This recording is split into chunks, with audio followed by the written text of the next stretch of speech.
gals, and welcome. Welcome. So today, we're going to do some more testing, because why not? So, I have a lot of ideas that were forming around in my head. I worked all night shift last night, so I didn't really get a chance to do as much testing as I would like, but you know, it be what it be. We ran into a max overflow integer error yesterday, so that was a whole thing.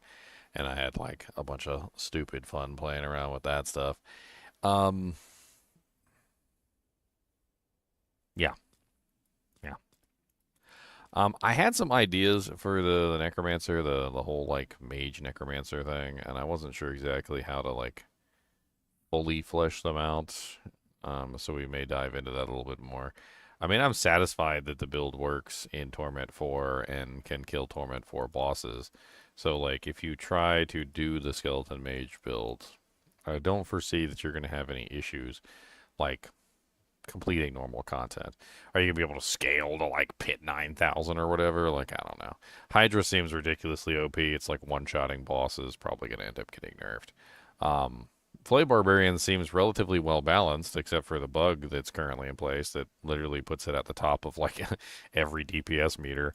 There's really not much that can be said about like what's going on with that bug. Hopefully they will address it. Anyway, let's get started for the day. Let me go ahead and hit that intro button. I'm gonna hop into voice chat if anybody else is playing a PTR or just playing Diablo 4 in general. And yeah, let's get started. Doot. And boop.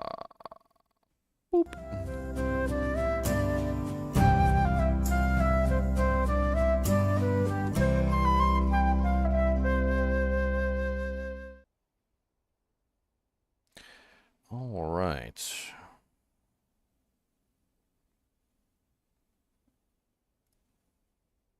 Is there still a drop going on in for Diablo 4? There is still a drop going on for Diablo 4. Okay. I'd like to get some music running. I like having music running while I'm playing. Let's go to Bink.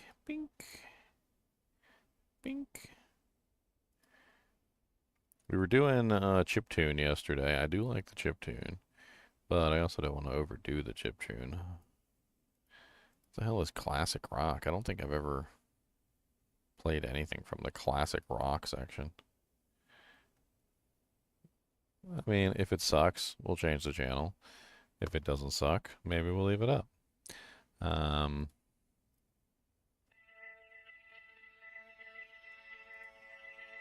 Yeah.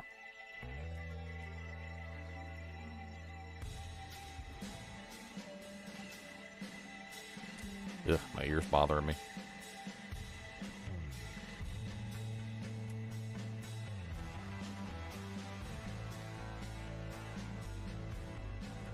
We're in these headphones all the time. Definitely doesn't make things like better.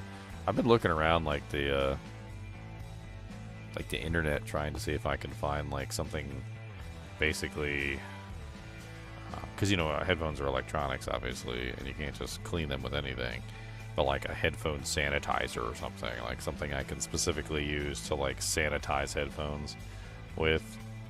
Haven't really come up with anything.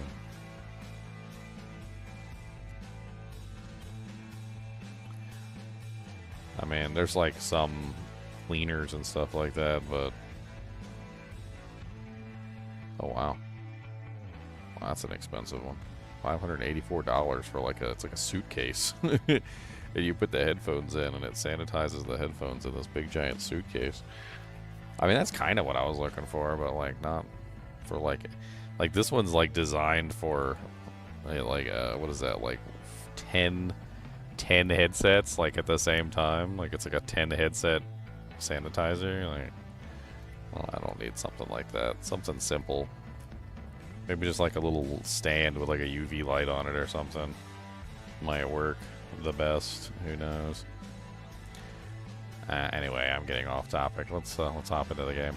I'm not sure what I want to test with first. Like, I haven't played around with that new boss yet. or gone through any of like the new dungeons to check out some of like the new doohickeys.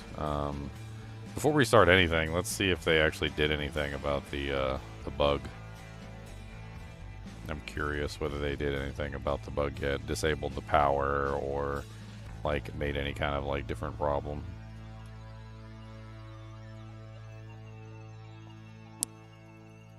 I was thinking about just wiping it with alcohol, like 91% isopropyl. Probably work just fine. Isopropyl's 91% isopropyl is usually pretty good for electronics. I'm just going to do a quick check to see if the bug is still in place or whether they fixed it or not. I'm just curious.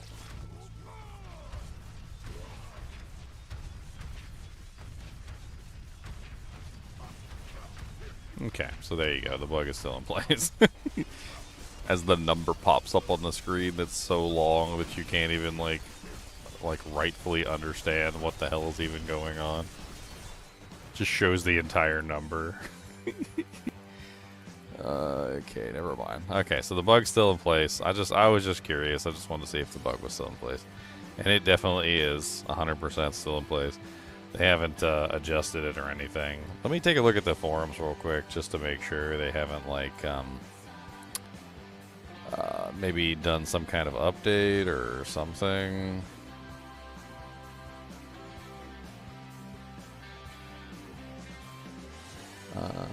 Where's the forums? The forums.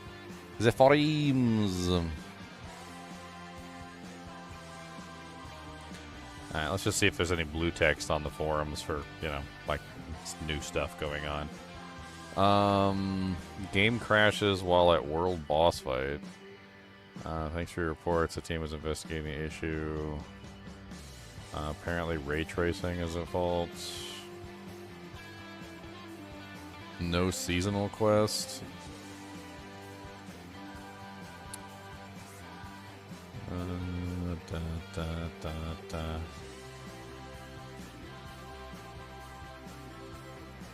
Known issues thread.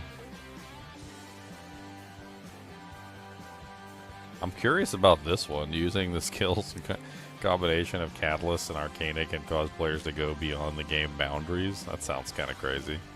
Like, just leave the game world. Oh, you know it's getting nerfed. Like, you know it is. But, like, it's hilarious that... So this isn't the first time we've hit max overflow numbers within this game. Like, this is the... what is it? Third time? I believe it's the third time we've hit max overflow numbers in this game. The third time. So, like...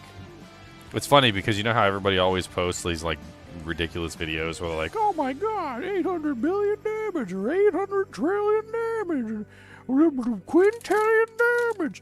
Well, there is no number higher than what you just saw. So that number that you just saw is the highest damage number that you can possibly do in this game. You literally cannot go higher than that number. And the crazy thing is that that's not even like the highest number in terms of numbers. That's actually a an interesting like glitch in the way that overflow systems work. So basically 64-bit integers have a maximum number that they can calculate to, okay? The maximum number that can be calculated to is basically 9 quintillion 223 quadrillion something, something, something, something, something, right? You see it on the screen right now, okay? You notice how it has a negative by it. The negative means that the overflow exceeded the maximum number for the regular number and then continued into the negative. So basically how video games work, and this is even like really old video games, is usually you have a maximum number, all right? Let's just say that the maximum number was 1024, all right? And once you hit the maximum number, it starts to go the other way. And it starts to count at -1 and then go up from there to like -2, -3, etc. The maximum overflow that you can possibly have in this way is, of course, the inverse number of the same number that the maximum value is for. So, like, in a lot of older video games, if you were to exceed the maximum number, it would actually loop back in on itself. And in the process of looping back in on itself, it would actually cause it to be a negative value. Now, the funny thing about this is that when you go and you loop back in on yourself, it can actually have unintended repercussions. Like, for instance, in Diablo 1, when they used to cheat and, like, get their HP up really, really high, there was a maximum amount of HP that you could potentially have. If you were to cheat and bring your HP up to 1025, that would be the equivalent of -1, and -1 would be less than 0, and it would immediately kill you, because your character would be technically dead, right? So the funny thing is about this number is that the whole, like, max overflow integer, overflow for 64-bit operating or programs. So the maximum number is, of course, integer. Boom, boom, boom, boom, boom, boom, boom, boom, boom,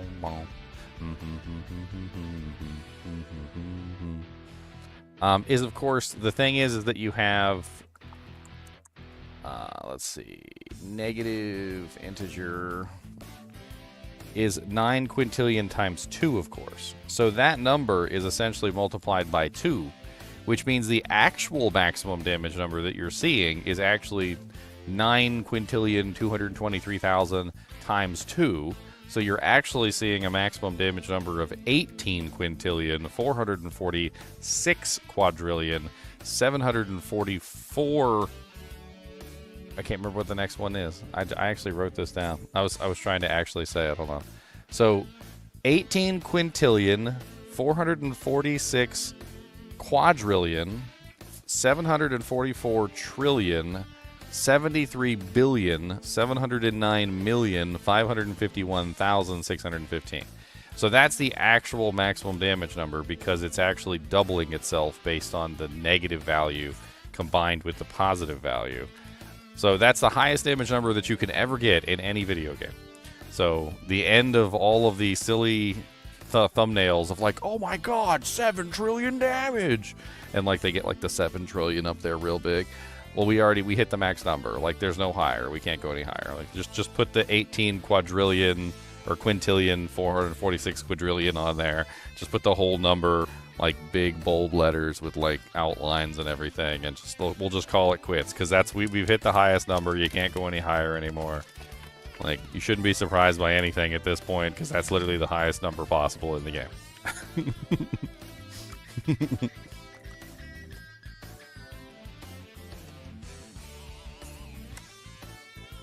Some guys are like, man, I hit 7 quadrillion yesterday. And you're like, oh, that's nothing.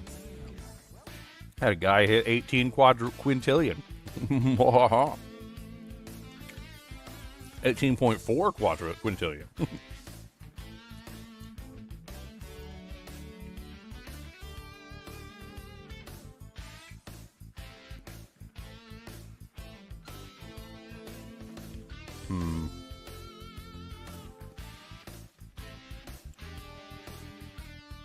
I think what I really want to do is I really want to better refine this character, get him a little bit, like, better geared.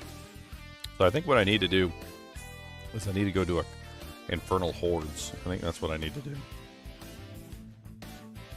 I need to do an Infernal Hordes so I can try and get a, I guess I can't use those? Why are those unusable? What the hell? They're just unusable compasses. Unusable compis. They just don't have a usefulness. Have I not completed the quest line to do the hell thing? Where was the health area at? It was, like, over here in, like, yeah. This is where it was, the hell quest line. It doesn't look like the hell, like, thing is active. The gate. Like, I don't have access to the hell gate. We should be like right through here.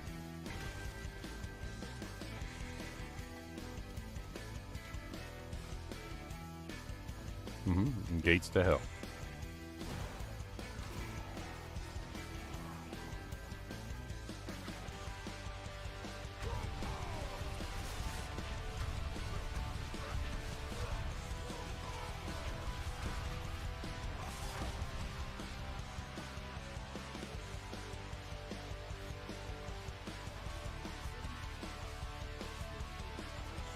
Yeah, it looks like I don't have access to the Infernal Hordes at all. Okay. So I just can't do that then. I mean, the other way to potentially get it is to try and gamble it.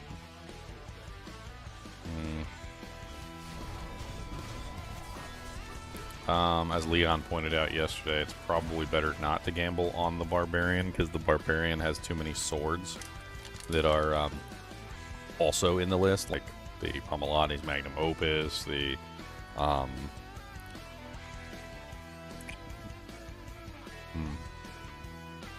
let's go to like a Sorceress. Just gamble swords on the Sorceress.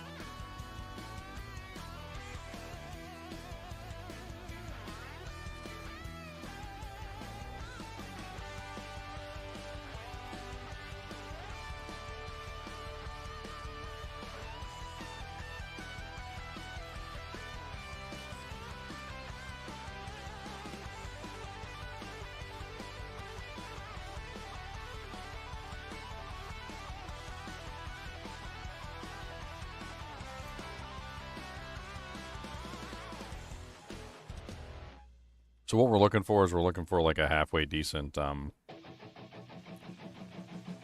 Shard of Verithiel, which I have been unable to obtain. I really want to get a good idea of how good the Flay build is before next season, because I don't know whether or not I want to actually run the Flay build next season. I might end up doing something else entirely. We're going to test out some other possibilities before next season, so we're going to play around with some of the other builds. I don't have to work tomorrow, so we got plenty of time to do a lot of testing. Many tests. We're going to do many tests.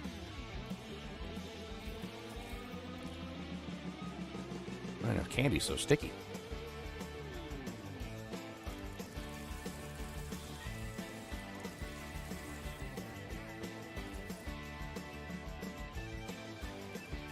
Want Torment 4 for gambling? Does it matter for gambling? I already got like several of the items. I thought it was sea level, not whatever, but yeah, let me change it. Good looking out.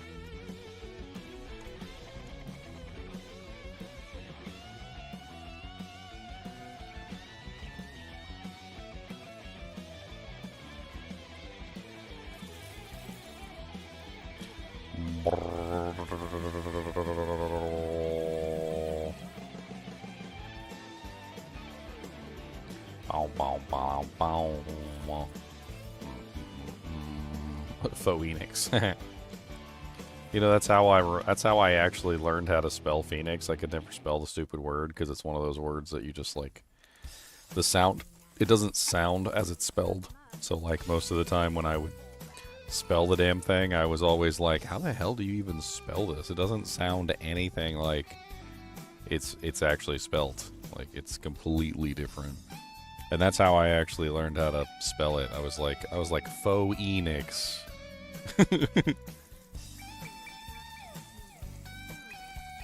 Dude, it's legit serious. That is a legitimate serious thing. Like if you ever like struggle trying to like spell the word Phoenix for whatever reason, you know, like even as an adult, like sometimes you struggle to spell some of these words that don't sound anything like their actual spellings, and like sometimes it just takes a weird way of pronouncing the word so that you understand how it's spelt properly.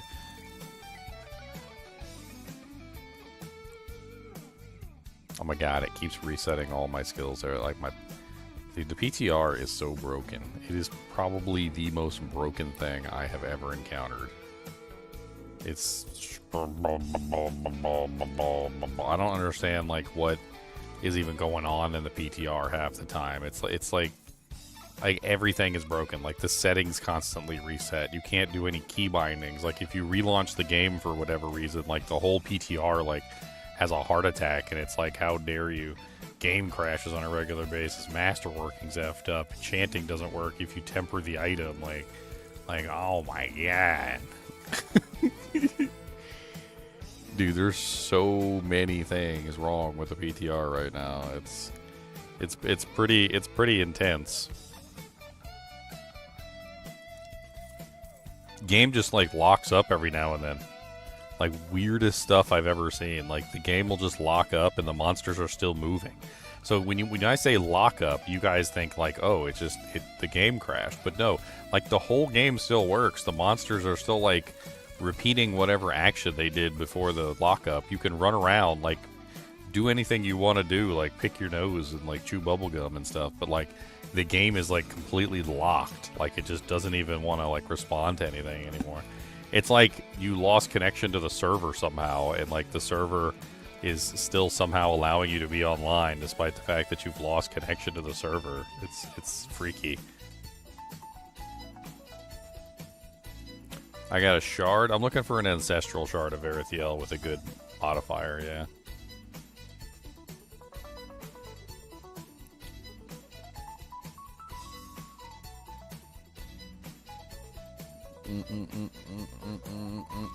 I mean, the only way to get it at the moment seems to be gambling, because you can't actually get it from any other source. Like they did this buff to all the basic builds, right? They're like, oh yeah, buffed up all the basic skills, blah blah blah, go test it out. And then like the item that you use in like basically every basic build, which is the Shard of Erethiel, they just conveniently don't have the ability to obtain. Like you literally just can't obtain the item. They're just like, oh yeah, by the way, yeah, you're not going to be able to actually obtain that item, because we effed up like another aspect of the PTR. They really got to do better with these PTRs. These PTRs are so bad. Like, I try not to complain about a test realm, because, you know, like, first thing out of somebody's mouth is going to be like, bro, it's a test realm. Things are supposed to be broken. Like, look, they're not supposed to be broken to this extent, okay? They're not supposed to be broken this badly, all right? This is a little on the high side of the broken. Like, I mean, you know, there's like broken, like, you know, like she just got out of a bad relationship with an ex. And then there's like broken, like she was recently just dating like Freddy Krueger himself, who is probably going to haunt your nightmares and is going to make you pee your pants like a little girl while you're sleeping. And this is more on the side of like your ex-girlfriend was dating Freddy Krueger. Like, I tried the Infernal Compasses, they don't work. They don't work because the Infernal Hordes isn't activated. I went over there to the actual Infernal Hordes like area and checked, and the Infernal Hordes area, the gate isn't activated, as if the gate doesn't have like, it doesn't have a quest line. Like I never did the quest line for it or something.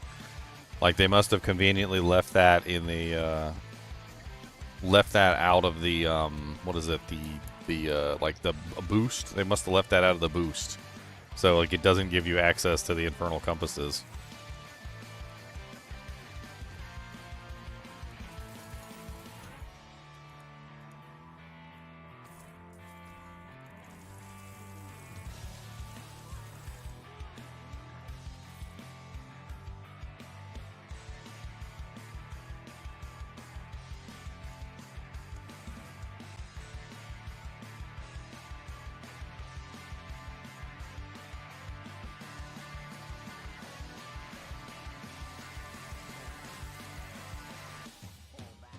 I'll get one eventually, don't worry. One day, one day.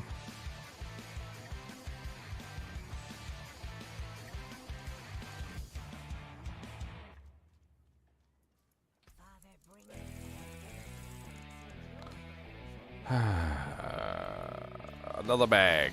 Another bag of obols, please. 1 little, 2 little, 3 little bag of obols. Aw, an ancestral azure Raft. Almost, but no cigar.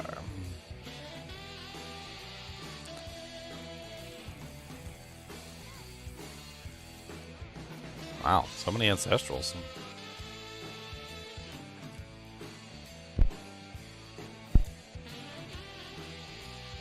Yeah, I'm not digging this music. This music's not amazing.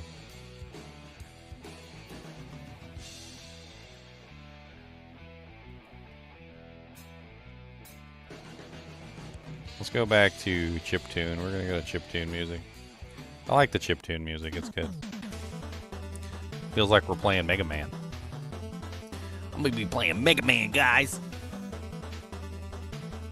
This PTR will haunt my nightmares. Yes, it definitely will. I have never been so challenged in my life to try and, like, create a build. Like, imagine you show up at a house, right? And the guy's like, you know, he wants to give you a job. He tells you in advance. He's like, look, don't bring any tools. He goes, I got you. He goes, just show up on the job. Just bring your, you know, a good attitude and your stick-to-itiveness. And you're like, okay, this is pretty cool. So, right, you just show up and he's like, okay, I want you to build me a house. It's like, all right. And you're like, okay, what tools do you got for me? Well, we've got 1 hammer, some rubber bands, a comb, and some bottle caps. And you're like, bruh, these are not the, like, appropriate tools for, like, making anything. Like, how am I supposed to make anything with this? I mean, the hammer might be okay, but, like, rubber bands and bottle caps? Like, what the hell is even going on right now? And he looks at you and he's like, look, he goes, you can do it. I believe in you.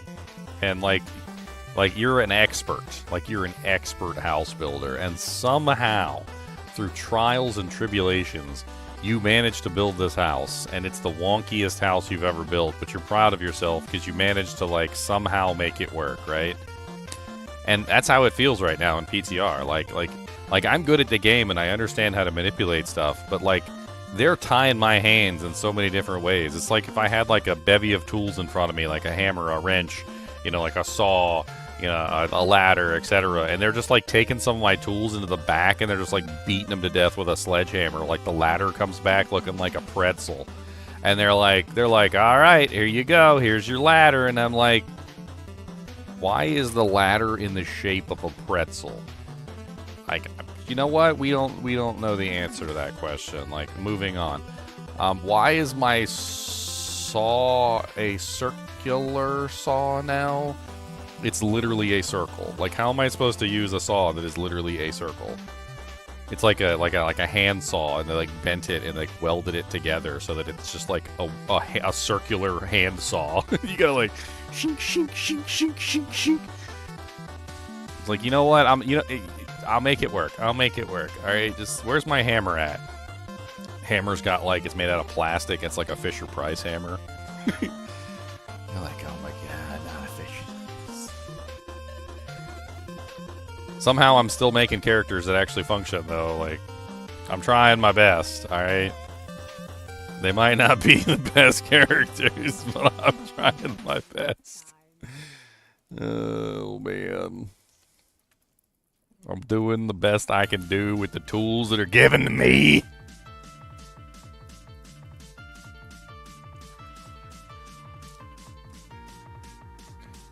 I got a good analogy. Okay, so let's say you're in a house, right?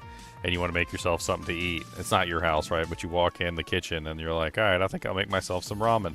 And you pull out the ramen packet and, you know, somebody pops their head in and goes, oh yeah, the microwave's busted. And you're like, oh, okay, no problem. I'll just make it on the stove. And they're like, about that. The stovetop doesn't work, only the oven does. And they're like, that's okay. I'll just take a metal container, boil some water in the oven, and then pour it into the ramen directly. I guess we'll do it that way. And they're like, Yeah, we only have like plastic dishes. Nothing that really goes in the oven. Like, that's okay. That's okay. I'll just run hot water from the tap, as hot as it can get, and I'll just have to wait a little bit longer for my ramen to heat up. You know, it'll take a little bit longer, but I'll make it work. And I think that'll do. And they're like, about that, the hot water heater doesn't get very hot. It's like, it's really just like lukewarm-ish. I mean, we don't really use it very much. We just take cold showers. I was like, you know what? Just screw it. I'll just take the ramen and I'll put it in crush it up in a bowl, and I'll just pour the seasoning packet over the dry ramen, and I'll just eat it raw and wriggling. And they're like, that's fine. You can do that. We do that all the time. That's how we eat our ramen every day. Like, all right. That's apparently this is the way we eat our ramen now. Raw and wriggling.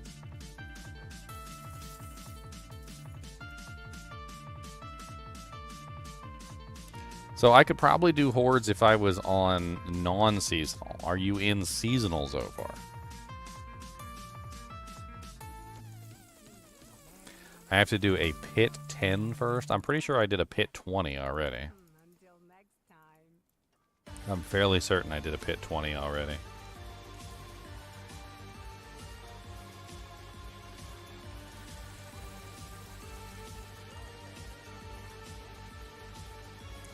Shard of Verithiel, why won't you give me a shard of Verithiel with me?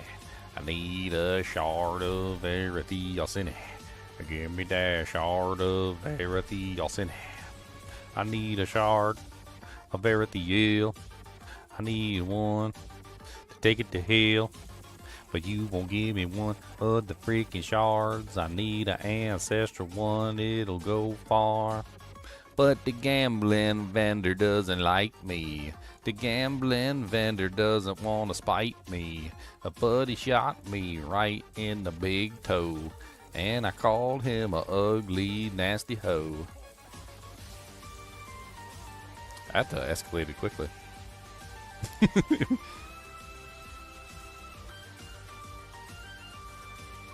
Al dente? Oh man, not al dente. There's got to be a different term for that.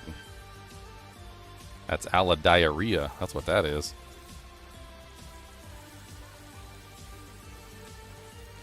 Diarrhea. A diarrhea comes really fast, really hard. I couldn't even make it to the toilet very far. I tried to breathe, unbuckle my pants, and take the belt and move it out the way. I've even got my pants down a little way, so when I ran to the toilet, I would have some sway. But I didn't make it, still pooped my pants, and I ate the ramen noodles raw and wriggling in the past. A raw and wriggling diarrhea, gonna get some diarrhea. That's what that sounds like. It sounds like diarrhea. A diarrhea. I still remember this one movie. It was one of my favorite movies. It's like a really old movie from like the 40s or 50s. I swear if I can find the movie, I'm going to clip it. I'm going to post it on YouTube. It was this like rich couple, and they go to a restaurant, a fancy Italian restaurant.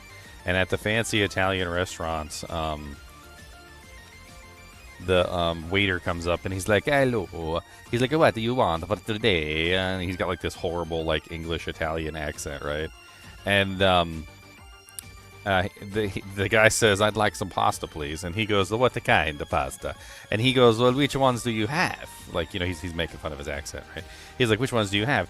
And the waiter goes, well, we have many kinds of pasta. We have the linguine, the penne, the fusilli, the farfalle, the spaghetti, the macaroni, the bucatini, the orecchini, the osso, rigatoni, paprapade, the altane, riviole, ziti, lasagna, caparvati, tagliatella, angel hair, gemelle, rotini, tortellini, versabelli, gnocchi, calaghini. And he's literally just like rattling off like 100 freaking pastas.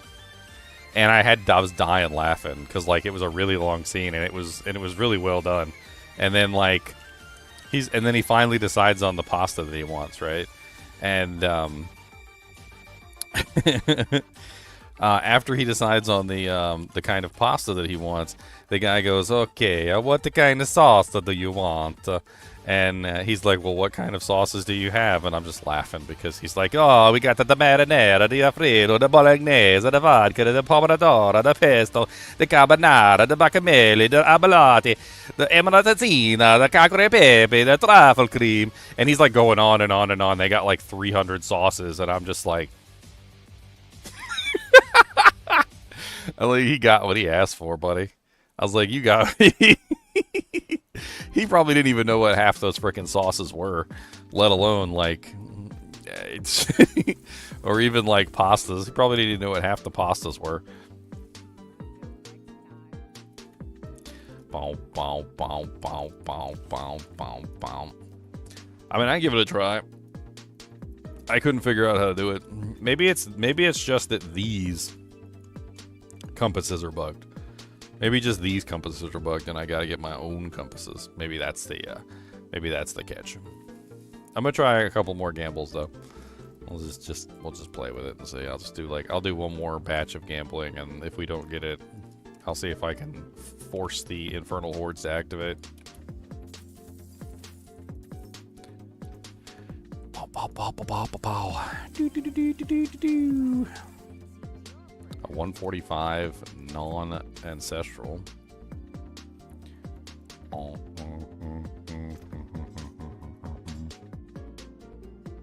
That's better than the 130 ancestral that I've got there. Or non-ancestral. If I could just get it to roll ancestral, that would be pretty much it. And then like at that point, it just needs to be a good roll, but I can't even get one to fall at all.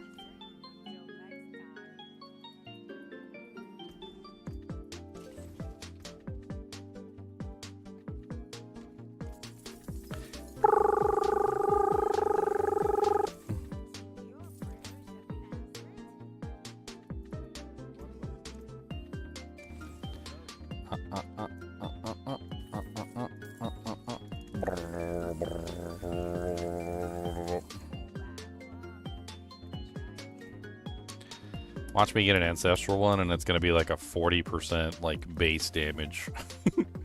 It's gonna be like the worst one you've ever seen. Might as well just use the regular one at that point. Like it is. Like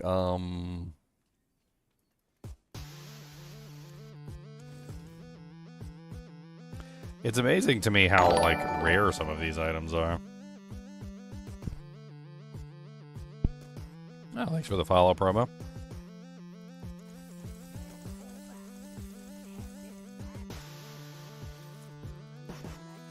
Shard of Verithiel is actually even rare in like normal ladder runs, like seasonal runs. Like it's getting a good one that's also ancestral is very difficult.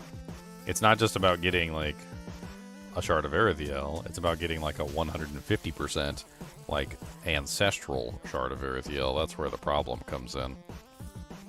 Like, I've already got my hands on a Shard of Verithiel, but getting an ancestral one sometimes is just a pain in the butt cheek.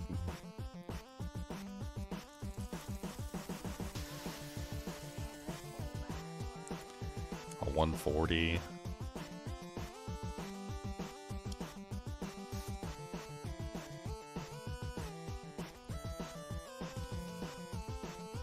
I don't know what the chances are of actually getting an ancestral unique from this. Like, it seems really low. Like, the chances of being a unique seems okay, but then, like, the chances of that unique actually rolling as an ancestral seems ridiculously low.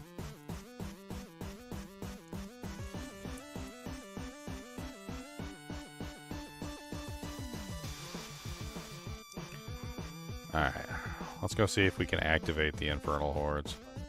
My hunch is that those compasses are broken or something. I don't know. Let's just play around with some stuff and let's see. Let's go to Exsanguinate.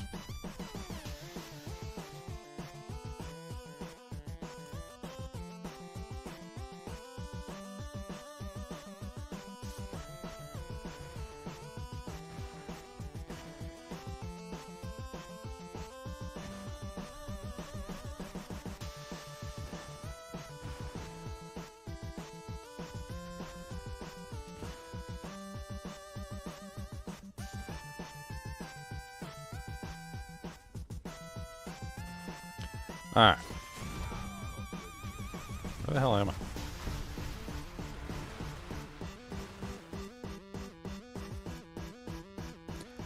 Boom, boom, boom, boom, boom, boom,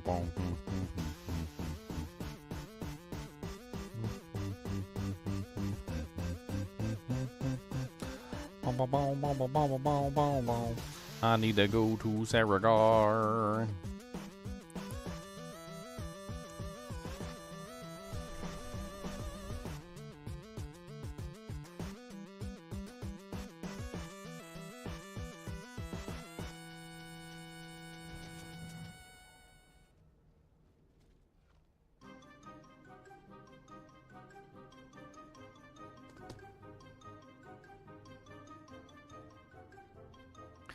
Alright, I'm pretty sure we already did a 20. Like, I already ran a 20, because as you can see, I have 25 here. Let's do a 25. And you know what? Let's take the existing torches or compasses that we have and throw them away, because they don't seem to work. I can always get more from the thing if I want to.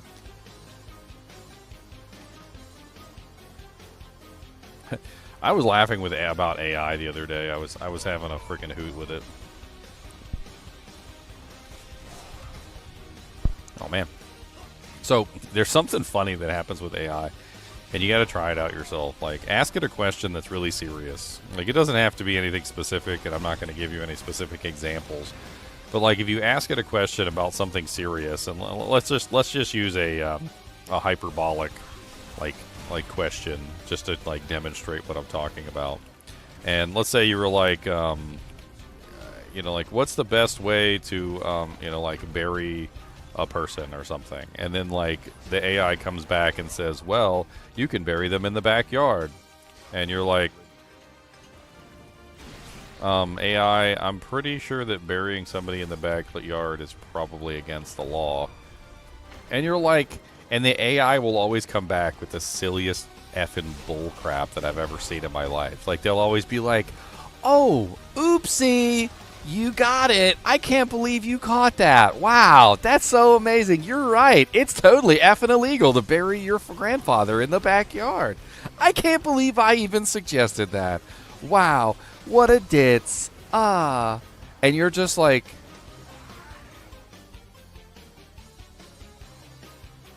what?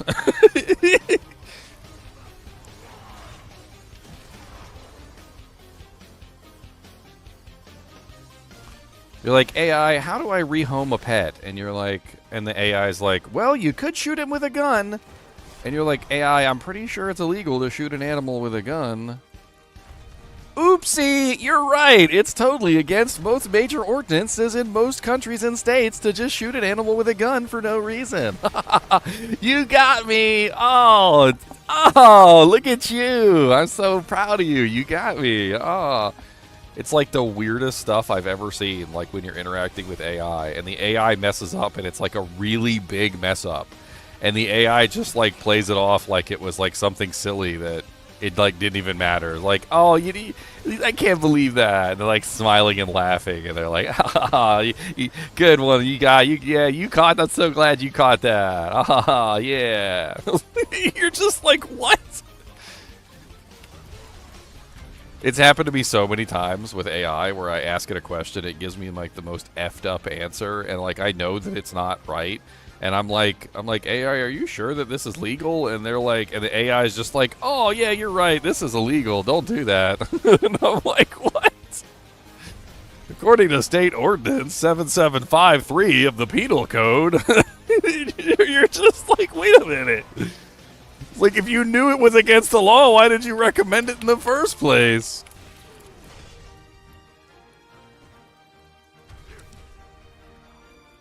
Oopsie! Oh, man.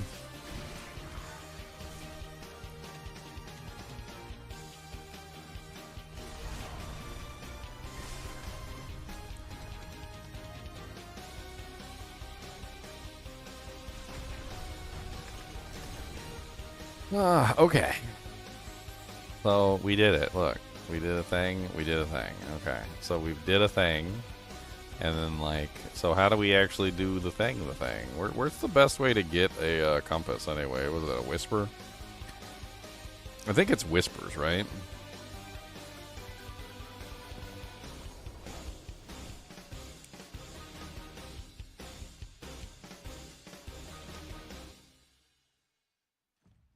Like, Tempe posted one on some sort of tax question that he asked. And, like, he apparently, like, immediately noticed, like, a huge error in the tax question. And he was like, why does it say default federal tax classification when it should be spouse-owned disregard joint venture thingy? And the AI is just like, good point. For a spouse-owned LLC, treated as a disregarded entity, also qualify. And, like, it answers the question, but it's like, it always comes up with this, like, oh, man. Doi! Oh, it's so funny. Play around with the AI. You guys will see exactly what I'm talking about, and it'll stand out like a sore thumb for you too. You'll be like, what the hell is even going on right now? Like, why is the AI? Did the AI just like totally pass off, just like murdering somebody? It was like, well, you could murder them, and you're like, AI, but isn't that against the law? And you're like, oh, doy, yeah, it's totally against the law in most countries, but you could take them out into international waters and murder them. You're just like, there's no law in international waters.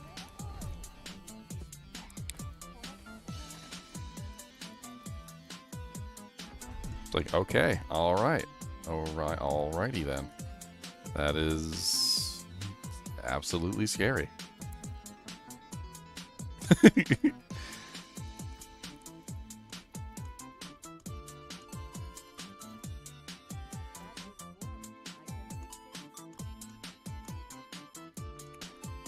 I have, like, no clue how to get into this Infernal Horde. Like, I really don't. I don't know how to get in there at all. I really don't know. I don't know.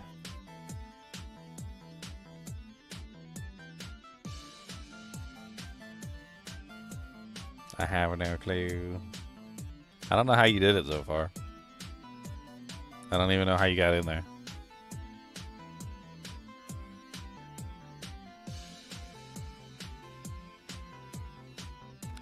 I legit don't know how you got in there. I don't know how you get in there at all, actually. Like, it's boggling my mind here. I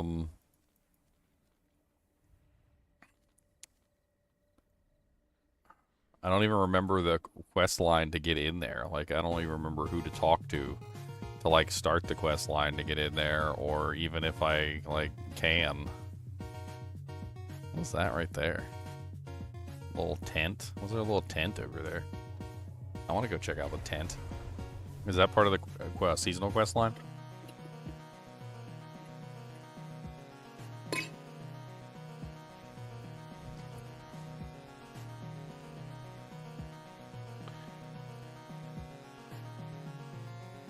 That's weird. It showed up on the world map, but it didn't show up on this map. That's really strange. Why did it show up on the...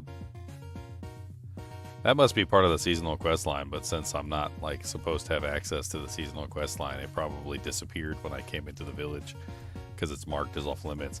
But when I was not in this village, it was on the map. That was interesting. Cody, do you want to snack them? Yeah, you want to snack them? Okay.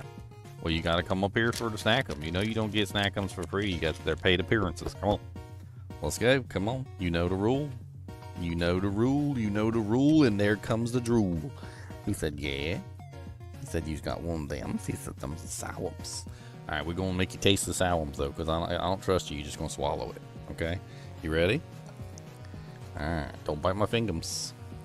He said, I don't know what's going on. He said, you can't let it go. I said, don't give me tears. Stop it. He said, I don't want to taste the sours on there. It's too sours. Ooh, no. It's the sours. What do you think? See him licking his lips a lot. That means it's really sour. He does that whenever something is like super sour. He's like, dang it, it's too sour. I don't know.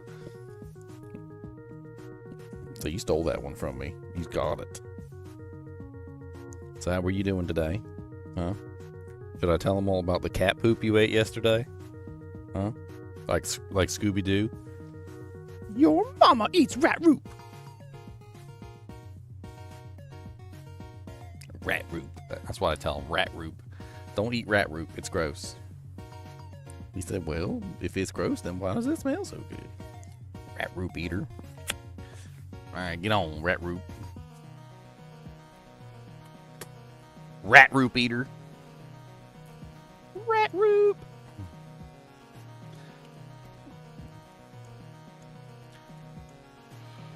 That's what I figured is these don't work. That was my figuring, is that these are basically borked. I don't remember where they come from though. I really don't. You said HellTides? I guess I can go run some HellTides. Oh no, there's no HellTides up. Let's do a quick search. Where is the best place to farm infernal compasses? It says HellTide chests. Specifically, the chest of mystery are one of the best places to get compasses from. Okay.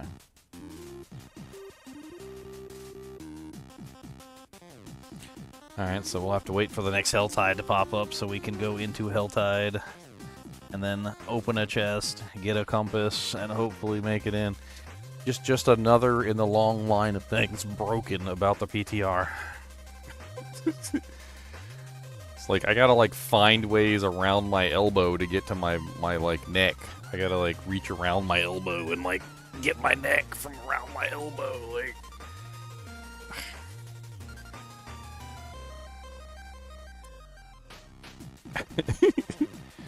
I'm gonna think about like what I want to do while we wait for the next HellTide to pop up.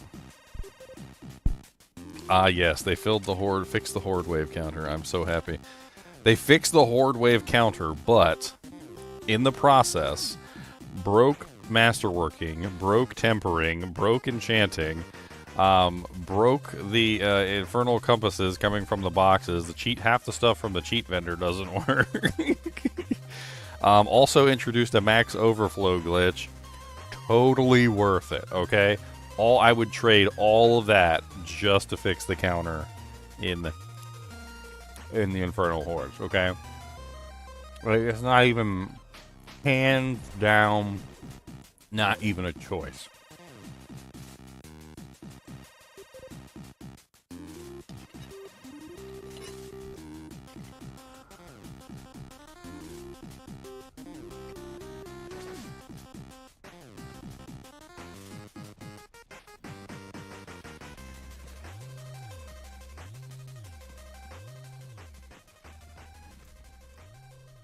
I got nothing to spawn the maiden with. That's rude.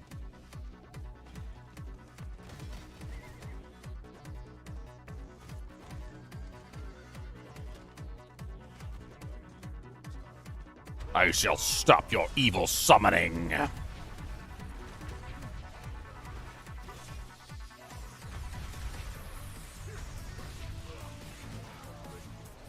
gonna put on Shattered Vow because it makes this so much easier.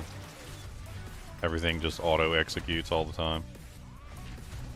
The auto-execute, like, is insane. You just run around, swing, swing, swing, and everything just auto-executes all over the place. Execute, execute, execute, execute, execute, execute. Execute, execute. Execute, execute. Come on down, let's execute. I don't care. Execute. Wanna execute. What do you have? Lots of HP. It would be a shame if somebody executed thee. Cause it doesn't matter if you got a trillion XP. It do not freaking matter. Execute, execute, execute, execute, execute, execute.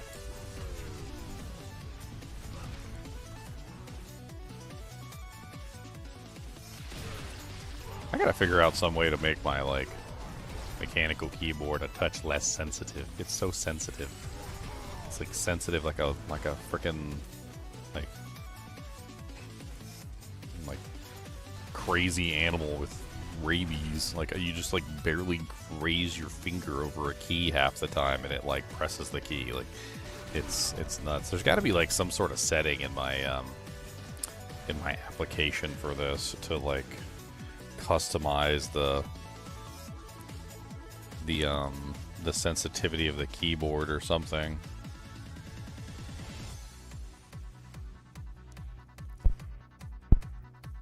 The software is called IQ or something like that. Yeah, IQ, that's what it's called.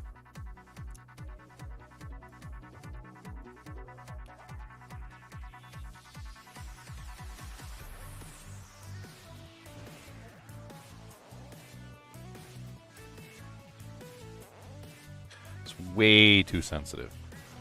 Like, it's way too effing sensitive. Like, it like touch, like, you just barely even touch the key and, like, the key will press in. Like, it's like absolutely the silliest thing in the world. Like, you just kind of, like, barely graze the key in, like, the lightest manner possible and it automatically, like, touches the key.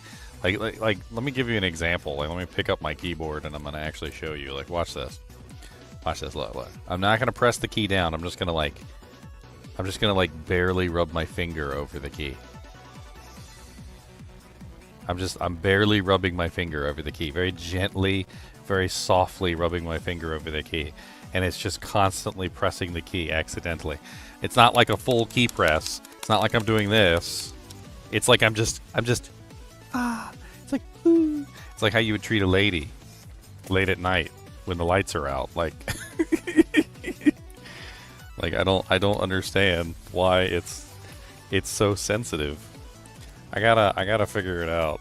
Apparently there's something in the IQ software called, let me go back to town while I'm doing this.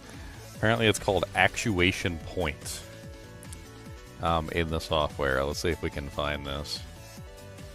Open the IQ software, select your keyboard. Okay. And then key actuation. I don't see key actuation. Where's that at?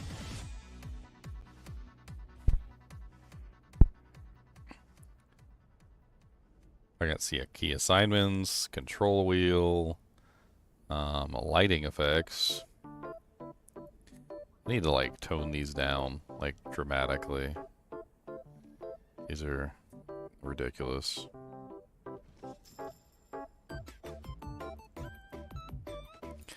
Let's do, like, this and this. No, not that. 1 through 6. That's about right. Let's tone this down, like, tremendously. How do I save this?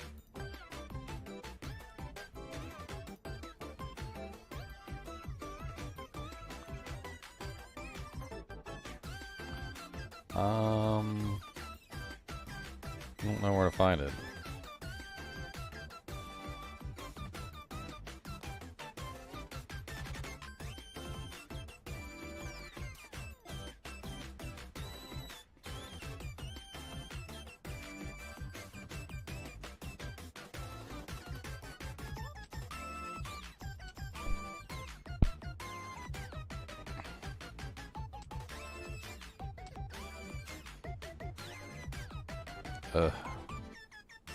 Is this one not customizable? Like, apparently some of them are customizable and some of them are not.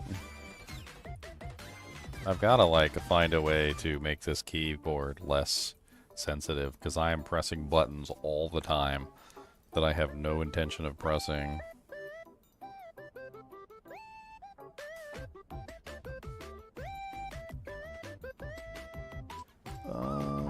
Why is it not just, like, listed on the keyboard what model keyboard it is? Model RGP0095. What the hell is that? RGP0095? How is that even a number?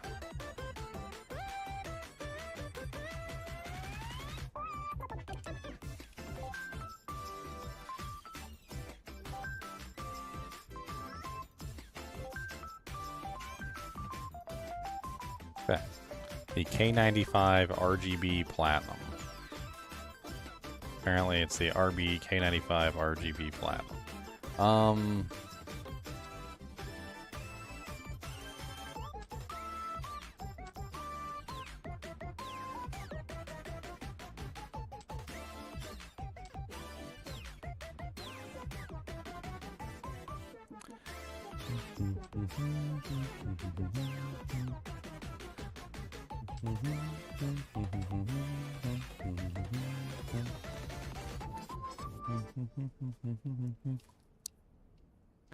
Let's see. K95.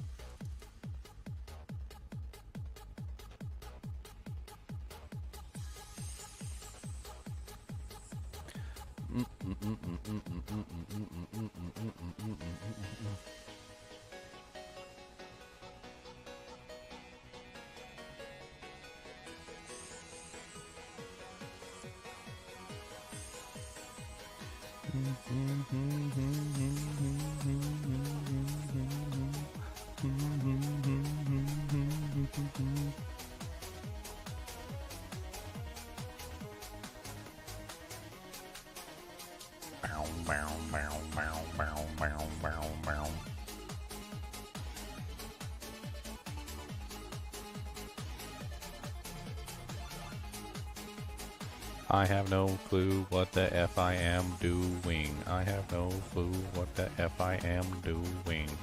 I don't know. I don't know. I don't know. I don't know.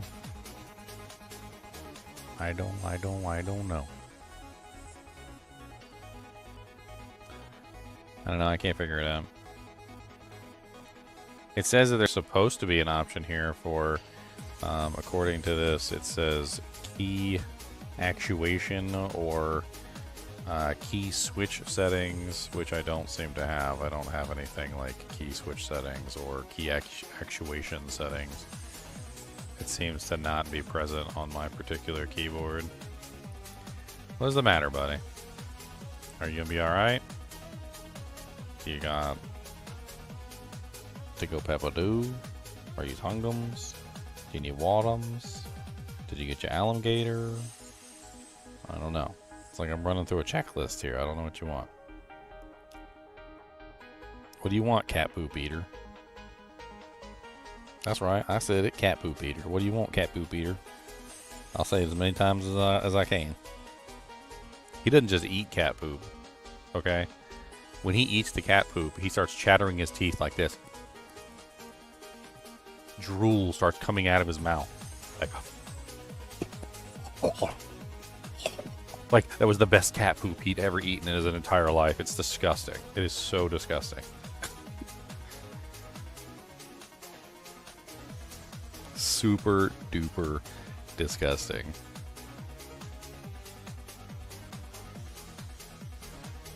Super duper booper. Super duper pooper. Super duper booper. Super pooper booper.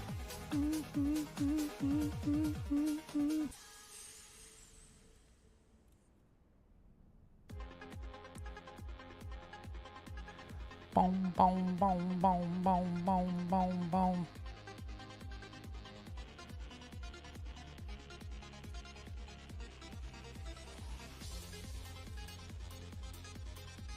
Let's see. Corsair K95. How to adjust broke sensitivity IQ.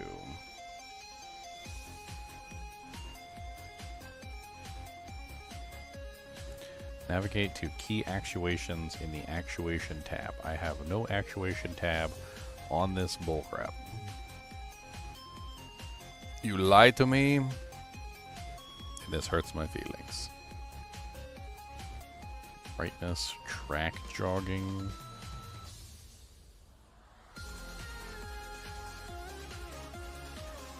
I hear you, Cody. I don't know what you want. Do you want to punch right in the butthole? Because I'm going to punch you right in the butthole. Butthole. Right in the butthole.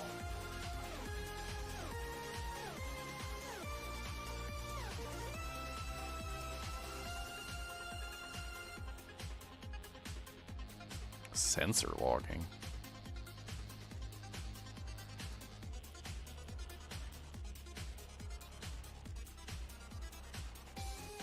Pulling rate.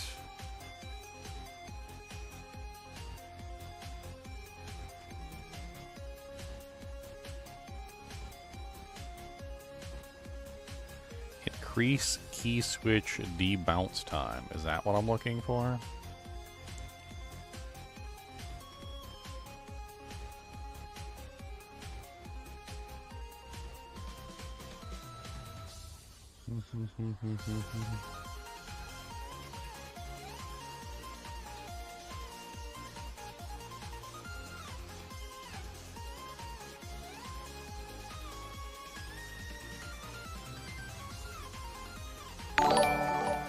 Maybe that's what I'm looking for.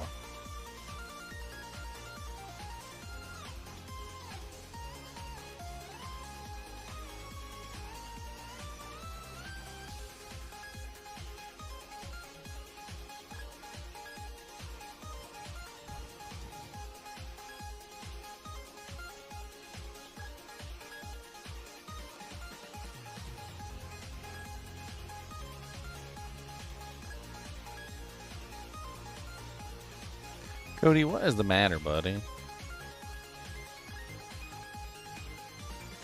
Do you gotta go Peppadoo? You need to go out. Peppadoo. No. Okay. That was non-reaction. Are you hungry? Do you want a snack? Non-reaction. Do you need some water in your bowl? You need some Watums? Non-reaction. Do you want a hug? I'll give you a hug. Non-reaction. What is it that you want, buddy? You're just sitting there like moaning, like a old lady in labor at the hospital. I know you guys can't hear him most likely, but he literally just sounds like this.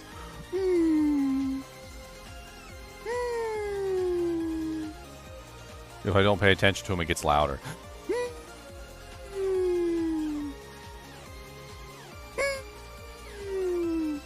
What do you want? Just tell me what you want, and I will give it to you. Do you need to go out? Do you gotta go Peppadoo? Are you hungry?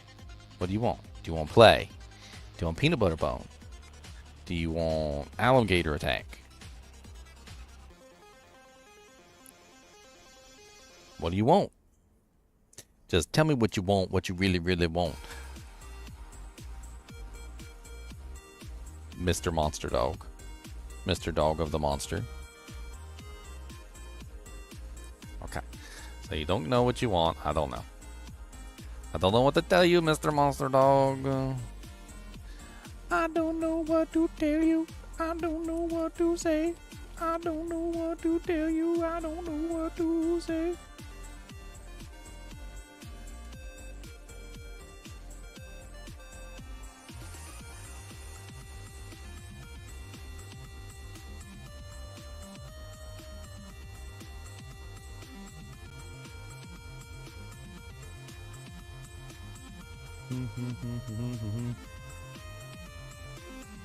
Apparently this is in milliseconds, according to what this is saying.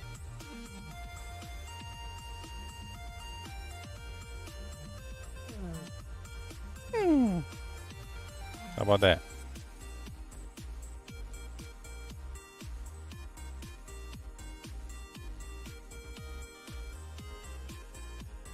I don't know. A lot of people online are saying that 5 is actually like a pretty decent number right here. So I think I'm going to set that for 5. And then,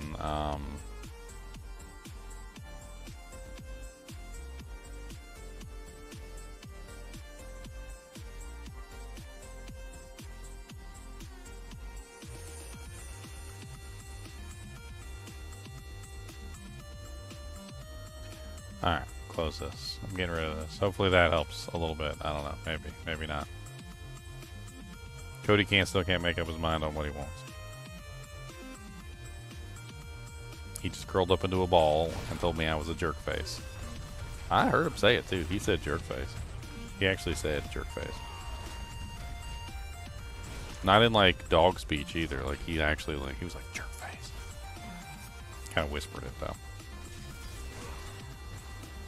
I don't know what I did wrong, but...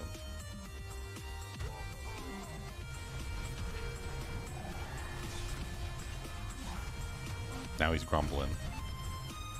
After he does the whining, he does the grumbling. That's where he does these little low grumbles where he's like... He's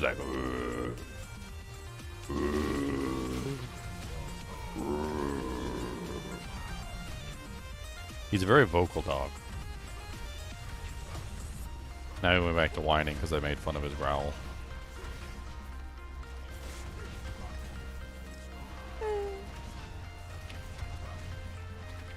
I try and copy him sometimes and see what makes him feel.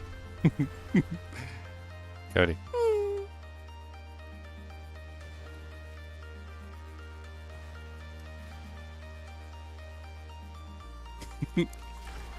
I think it's hilarious. No.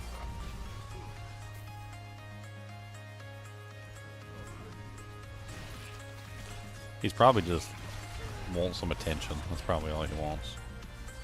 He just wants attention.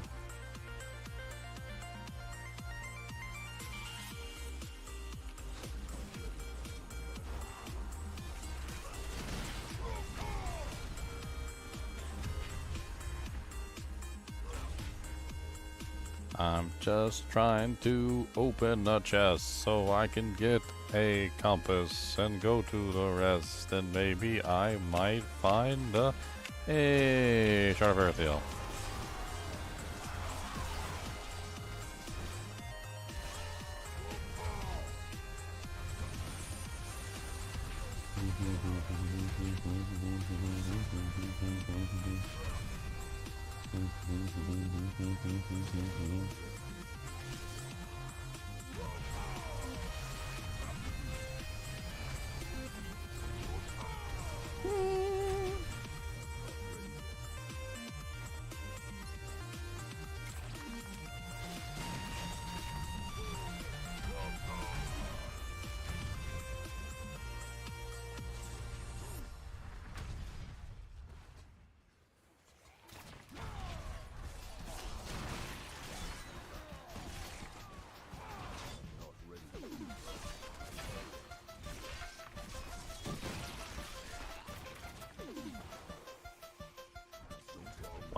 I wonder if I should save up for the mystery chest or if I should just open up the baby chest. I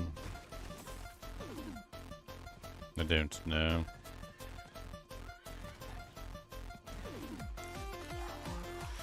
I'm so tired of opening up that emote wheel by accident because it's right next to the number 4. And every single time I press the number 4, I accidentally hit the emote wheel at the same time.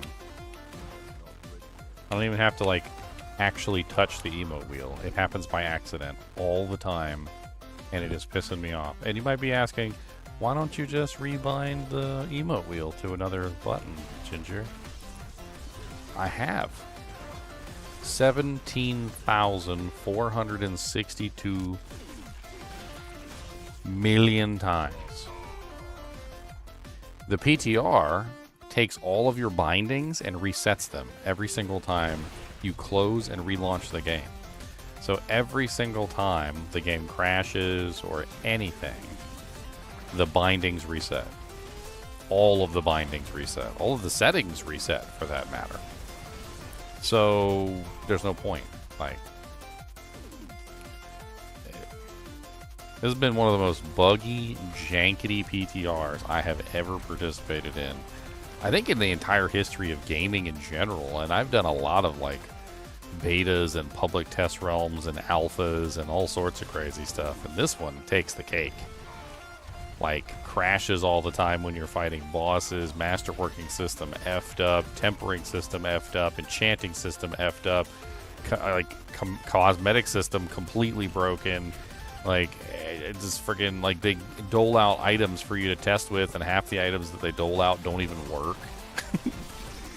Like, or they're not ancestral versions of the items, so you can't actually get good testing with them. The tempering system just like completely bugs out and like at a certain point and won't let you masterwork items. So like if you temper an item to a point where it runs out of tempers, it doesn't actually run out of tempers, and then at that point it's no longer masterworkable if you haven't put 2 tempers on the item, which essentially bricks the item completely from being able to be masterworked. The freaking key bindings just constantly reset every single time the game crashes, and the game crashes often enough to make that completely annoying. Right now, I'm like desperately just trying to get an item so I can test a build, and I've got to go through like hell and high water just to get a compass so that I can test something that I should be able to test without having to do all this. Like, I shouldn't have to go through the process of like throwing away the compasses that they gave me, like completing a level 20, you know, like nightmare, a pit, and then going and farming HellTide until an actual real compass drops, then farming the Infernal Hordes. There's no guarantee I'll even get the sword from the Infernal Hordes to actually do the tests with, by the way. I feel like my Obel gambling probably would have got this faster than what I'm currently running at. Let's just, it's a 150. Okay, I don't have a 150.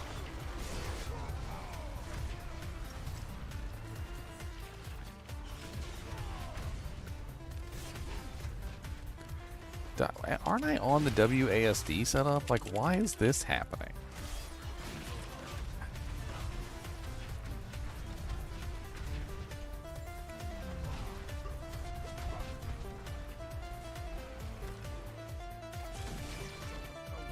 I ain't ever like in my life been so frustrated with like some of the simplest things. It'd be like if somebody came in your house every single day and just like moved all your furniture around. And every single day you moved your furniture back where it was supposed to be, and every single day they come in and move it back like where they want it to be, like in a different place. And like it's pretty frustrating to have like all the settings just constantly changing every single time your game crashes. It's like, oh yeah, and all those things that you set, like, yeah, F you. That's just F you. I wonder if I could just like, I wonder if it's possible. I don't know if it's possible. Like, what if I just go into the game files and I just copy my settings.json file from their Diablo 4 base game and just paste that into the PTR folder so that the PTR has like my settings from the base game or something, and then like make it so that the file is like read only or something, so that the program can't like modify it in any way, shape, or form, just for lulz. I bet you I could probably do that. I probably could. I could probably just like finagle the file a little bit and figure it out. I probably could do it, and then have all my settings correct. Maybe. I don't know.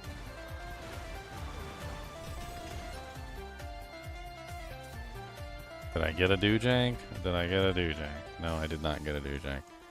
I think I'm just going back to gambling so far. This is just too much work, and I've got like no possibility of getting this until I get a compass. And even if I get a compass, I'll only have one compass. Like this is not an acceptable amount of work to achieve a goal post.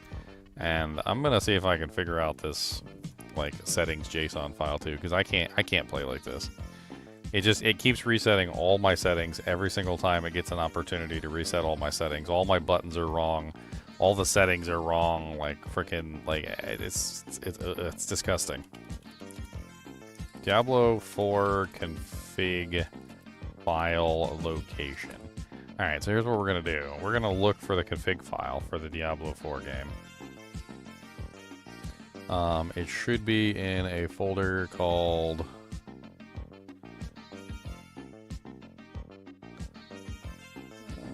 username. It's an app data.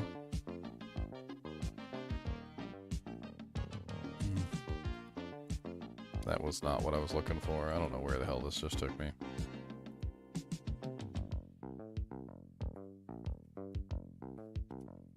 Okay, so according to this, it is in user profile documents, Diablo 4.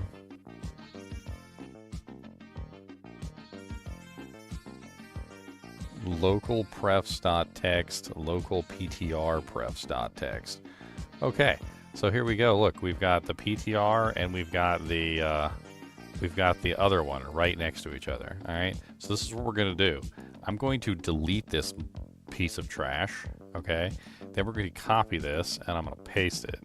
And we're going to change the name of the new one to resemble the old one. So we're just going to edit this, and I am going to change the name, and hopefully this will work. So local, it's local refs ETR. Done. And I'm going to see if that works, because I am so sick and tired of the preferences going straight back to the defaults every single time I launch the game. I can't handle it. I'm about to lose my mind. I'm about to take some scissors and like cut my nose off or something, because like I legitimately cannot play the game with all the buttons constantly changing locations every single time I reboot the game. The settings all changing every single time I reboot the game. Some of the simplest things in the world that you would want on, always off. Like the craziest stuff, like things like the compare, where it shows you like the advanced tooltip compare, like it shows you the percentages that something rolls, like between like 10 and 25% or something. Like that stuff's off by default every single time you load the game. Messing with the files might not work. I don't know. I might have like effed it up completely, and now it's gonna like get mad at me. There's every possibility I might have like destroyed the file in some way. Oh, well, I'm in. Okay. Loading the game. Let's see what happens. Let's see if I'm still set up properly.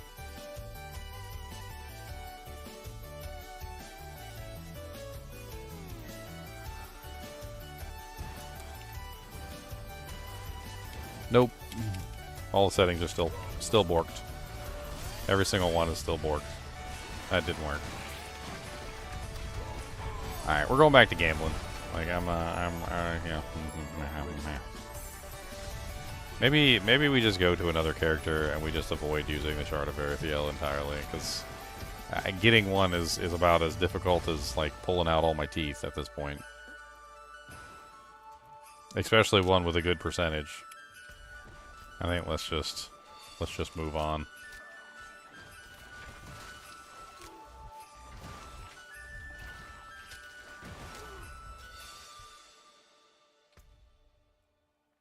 I don't even know what I want to create, to be honest. I'm trying to think about it.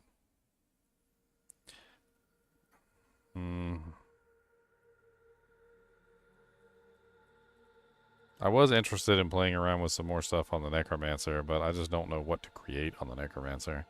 I think that's my main issue. I mean, one idea that I theoretically had was a, like a shadow version of like the corpse explosion build, but I don't see that working very well. I did have an idea for a basic build, but then again, that requires a Shard of Erethiel, so that's pretty much out.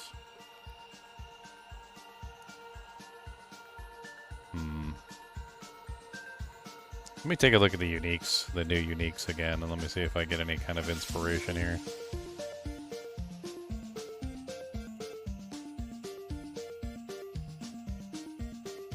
The hell is peanut butter cup circles? Am I in the right, like, channel? Like, what the hell is even going on right now?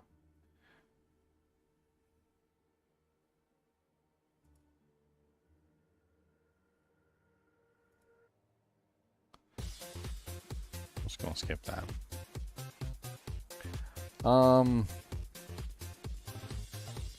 Yeah, uniques. Let's go take a look at the uniques.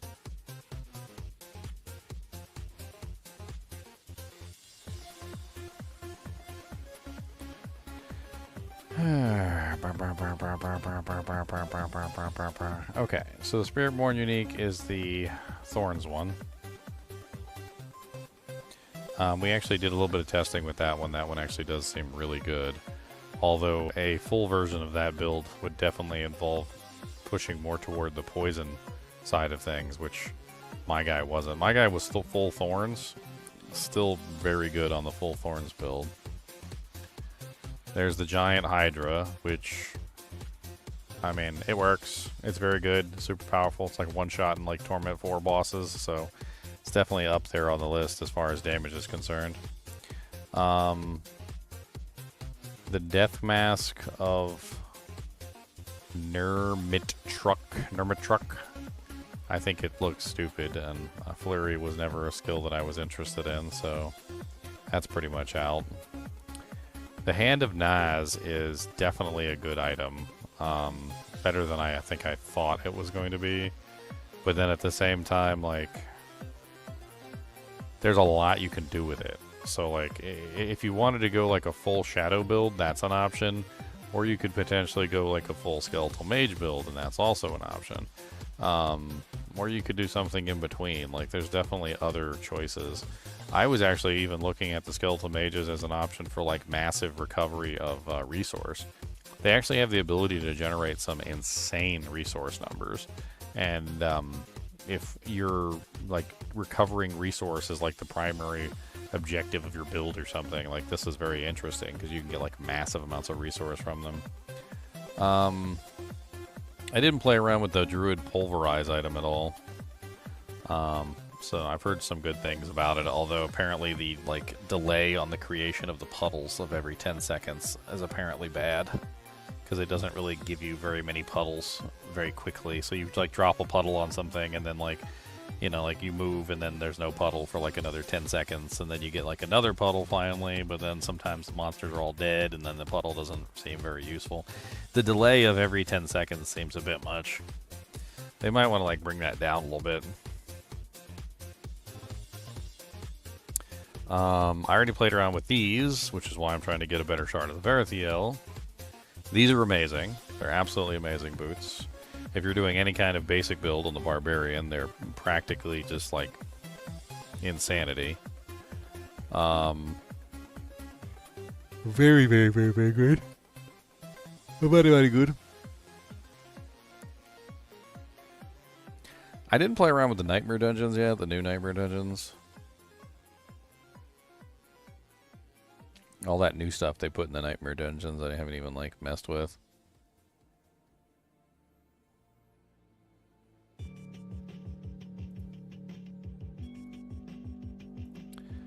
Bam, bam, bing, bang. I'm thinking we play around on the Necromancer some more. I still have some ideas, potentially, for, like, a Necromancer build. I just don't know exactly what.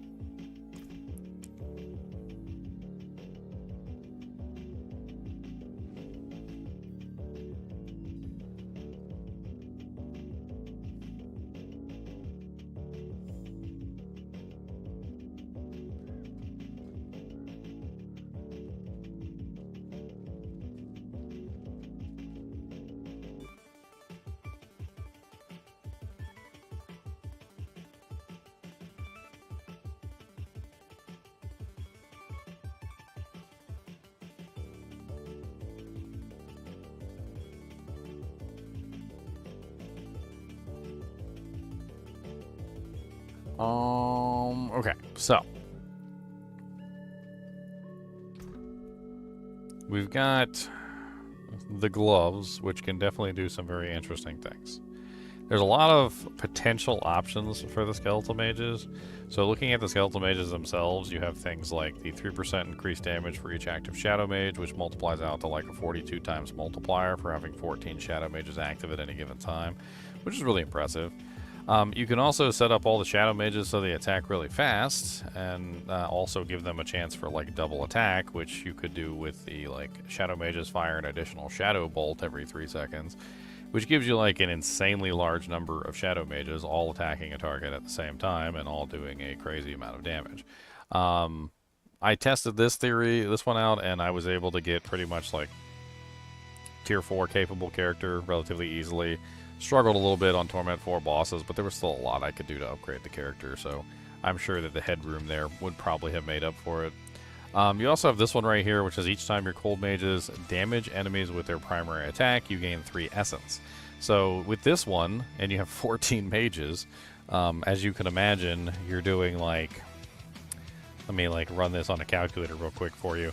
So if you have 14 mages and they're all doing 3 resource return per mage, that's 42 resource being returned per attack cycle, with like an attack cycle of, let's say, like 2 to 3, let's say 3 attacks per second, which is easy to obtain. So 3 attacks per second, you're getting like 126 resource back every second that your mages are alive, which is like insanity. I tested this already, and it's nuts. Like, I use, like, Bone Spirit just to play with it, and I would sit there and, like, press the button, fire off Bone Spirit. Bone Spirit would completely empty my entire resource pool, and they'd fill it back up in, like, 2 seconds. Like, it was completely full back 2 seconds, and I could just press the button again. Then there's also these guys down here, the Bone Mages. Which is every 6th attack, your Bone Mages cast Bone Splinters or Bone Spear if it's on your action bar. So, I was thinking about this one, and I'm not exactly sure how this would function with the Gloves of Naz. So, the Gloves of Naz do have a stipulation, and it says, when a Skeletal Mage attacks enemies 25 times without dying, it upgrades to a Skeletal Archmage. So in this particular case, Skeletal Archmage is, of course, not dying. Well, the Bone Mages die all the time. They kill themselves. That's how they function. And they kill themselves really effectively. They basically just do like a almost set amount of damage to themselves every attack, and it's very difficult to keep them alive. But this could be another potential way, because you could, of course, get free Bone Splinters and free Bone Spears coming from this. Now, there is also an aspect that is in the game now. It's an aspect that turns your Bone Splinters, or all your Bone skills, into Shadow skills, if I remember correctly. Where are you, Boney Bone? There you go. Aspect of the Decaying Humorous. Your Bone skills now deal shadow damage instead of physical damage. Enemies take 25% increased shadow damage after being hit with a Bone skill. So that's also an interesting, like, addition there, which you could potentially set up, and I'm sure that probably applies to the mages too, because I think the mages also technically count as bone when you choose the Bone Mages, which means they count as Bone Skills, at which point you now have Bone Mages. So I think that's how that works anyway. But even then, Bone Spear and Bone Splinter are also Bone Skills, so that should also convert them as well to shadow damage. I mean, that's a whole thing right there, doing like a whole... Oh God, these buttons, man. For my own sanity, like, I'm just gonna have to come in here and rebind some of these buttons. Like the teleport button, rebinding it to T is like something I've got to do. Like, I can't not. And the advanced tooltip compare and advanced tooltip information, like, I need both of those too. Alright, so if we take a look at the skill tree, I mean, bone skill wise, we've got Bone Spear, we've got Bone Splinters.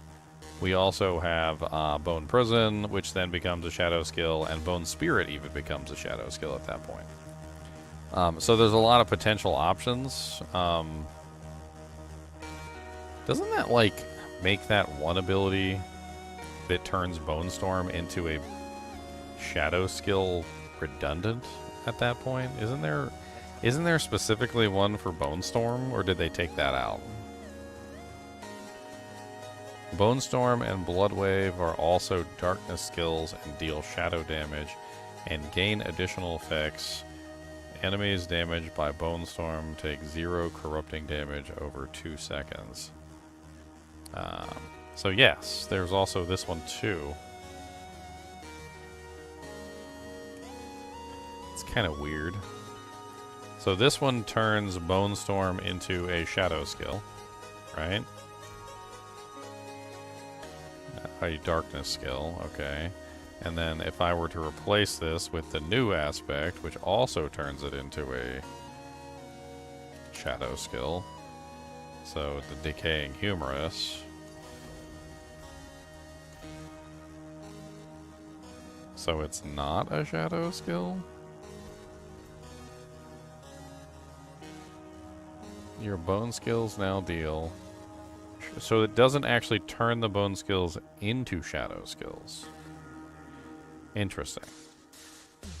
So it, no, what it does is it makes your bone skills deal shadow damage. I see. But it doesn't actually give them the bone tag. Whereas the other one is actually giving Bone Storm the bone tag. So this one doesn't actually give them the bone tag, which is unfortunate. So that doesn't really work very well at all then. Because if you don't have the bone tag on the bone skills, then that just makes it a lot less useful in terms of like how you're building your character. Gives you some additional options for the ability to dish out shadow damage and maybe like stack Shadow Blight key passive, but huh.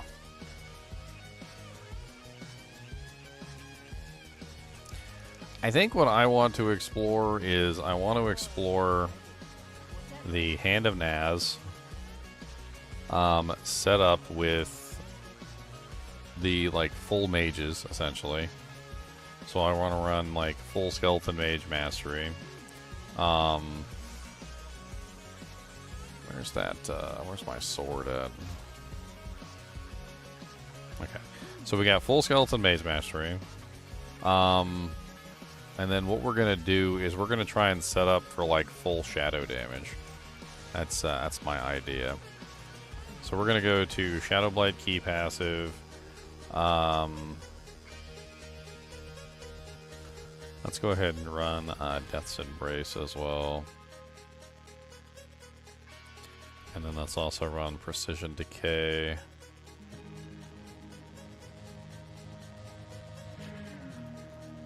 Bum, bum, bum, bum, bum, bum, bum, bum, bum, bum.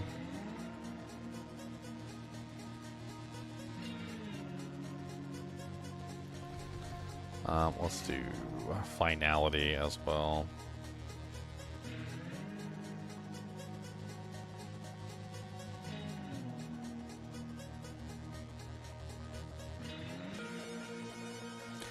We need an ultimate, and I think Army of the Dead is probably the right one, but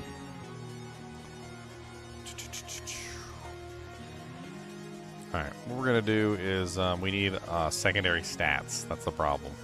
So we need a lot of secondary stats. We need things like shadow damage. I think it's shadow damage specifically is what we're looking for. Because the Shadow Blight key passive scales based on shadow damage bonuses. So we need basically all the shadow damage that we can get. Let's see if we can temper on shadow damage.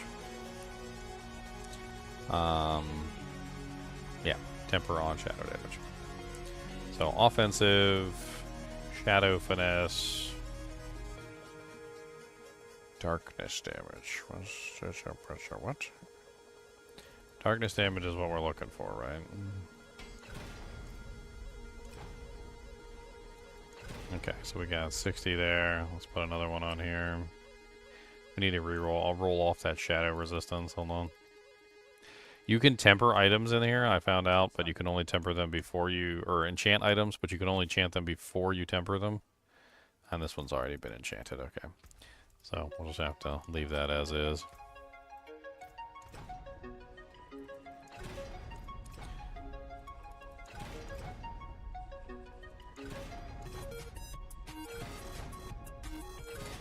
Come on, Shadow. Well, whatever. Corrupting damage. No, we don't want corrupting damage. We want shadow damage. And it's bricked. Brick, bricky, brack, bricky, brack, bricky, brack.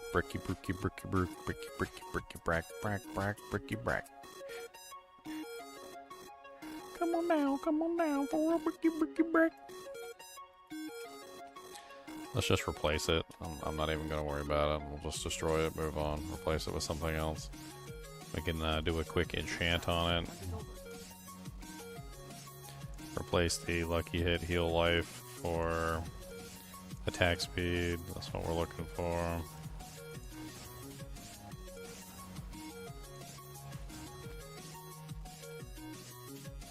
And just re-roll it. Alright, tempering, shadow finesse. We need darkness. There you go. We got a darkness. Look at that. Dark, dark, dark, dark, darky, darky, dark, dark. Let's just do like ultimate cooldown reduction or something. There you go.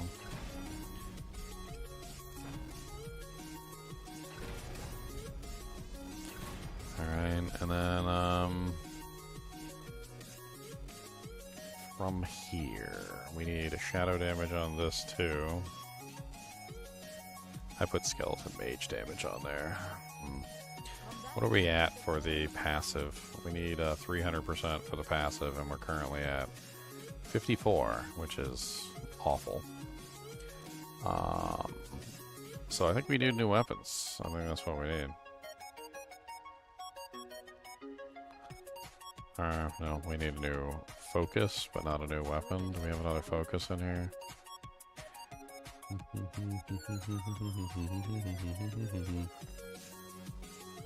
mean, the focus she's using ain't that great either, so I ain't even mad about it. They're both trash, like some of the trashiest focuses I've ever seen. Alright, focus. So what we need is skeleton mage attacks twice. We're still looking for that.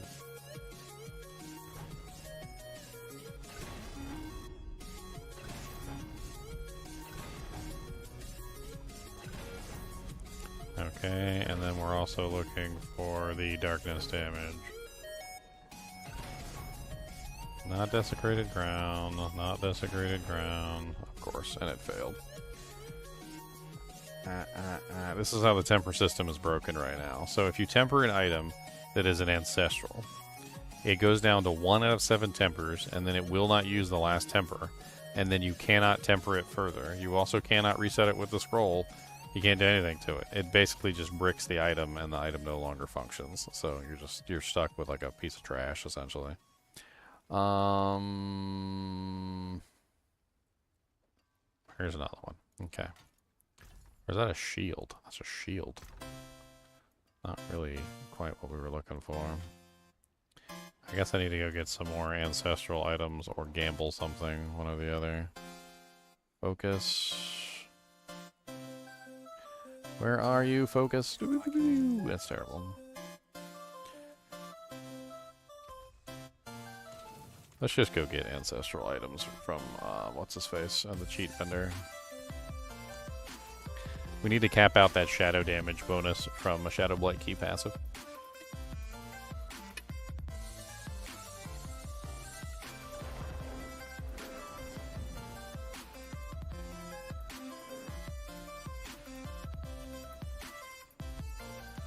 Alright, equipment, random legendaries. I did not want those.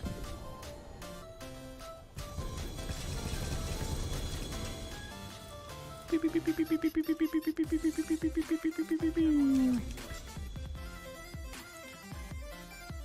we got a focus in here. Any other focuses? Looks like a bunch of garbage. Alright, trash everything. See if there's any other focuses.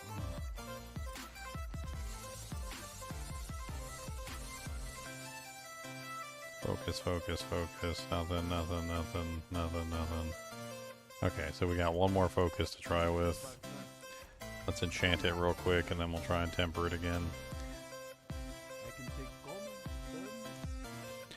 You have to enchant it first. If you don't enchant it first, it doesn't work. So, like if you go over here and you temper it before you enchant it, because of the way that the BTR is currently bugged, what happens is it won't even let you reroll the augments anymore. Like, it just stops you from rerolling anything. in the weirdest way possible, too. It just gives you, like, no options. You basically just get to reroll the same thing over and over again on the item forever. Alright, so you are bricked now, too. Congratulations. There's also seems to be something wrong with the actual, like, rolling system.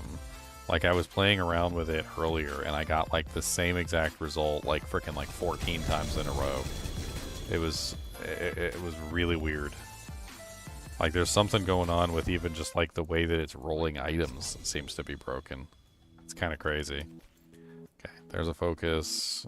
I mean, any focus at this point is okay. I mean, we're just gonna just roll with it.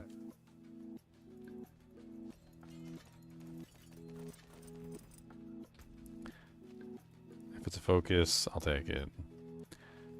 Probably need a better amulet too, but that's a halfway decent amulet. We'll hold on to it. That's a halfway decent amulet.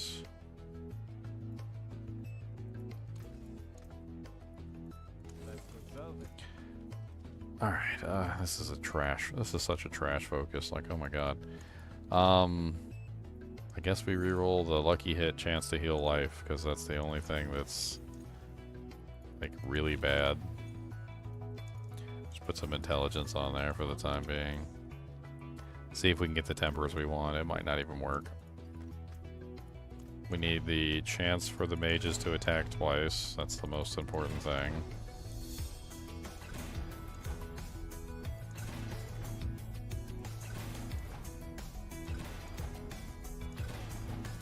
And that one's bricked. it's like every single time, man. It's like all bricked. And we bricked it. Okay, yep, bricked it. We bricked it. It's been bricked. Congratulations. Bricked. Bricky, brick.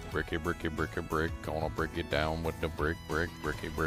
Don't tell me what to brick it. No. I'm gonna brick it. We gonna go. Don't tell me.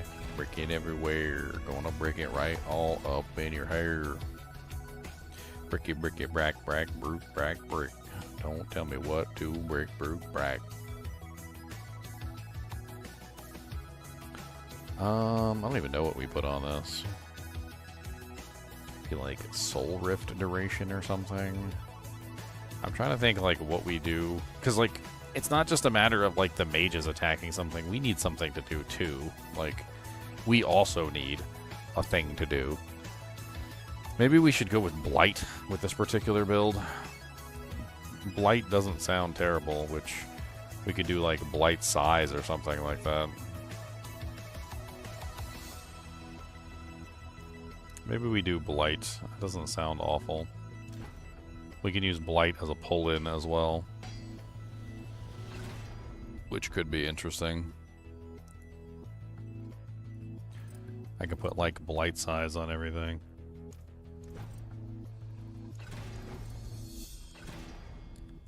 Get that blight size on all the like sub items.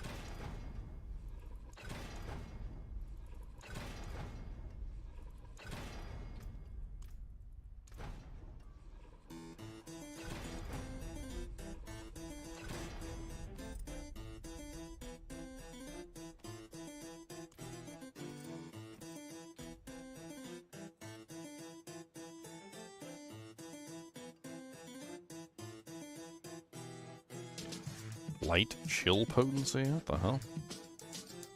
I forgot blight could chill things. That could be fun. Let's give it a try. Just for lulz.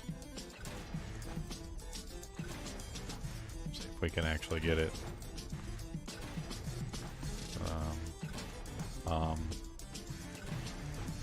Concentration.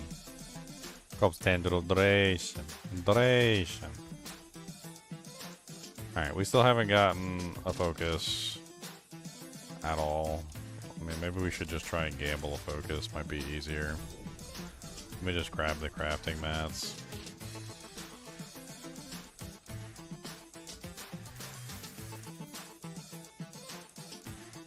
Probably be easier this way anyway. And we already got a focus, and it's a hell of a lot better than half the other focuses we had.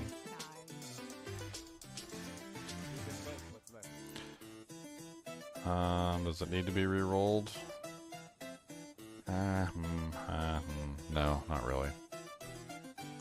I mean, maybe attack speed, like, I don't even know if that's even an option.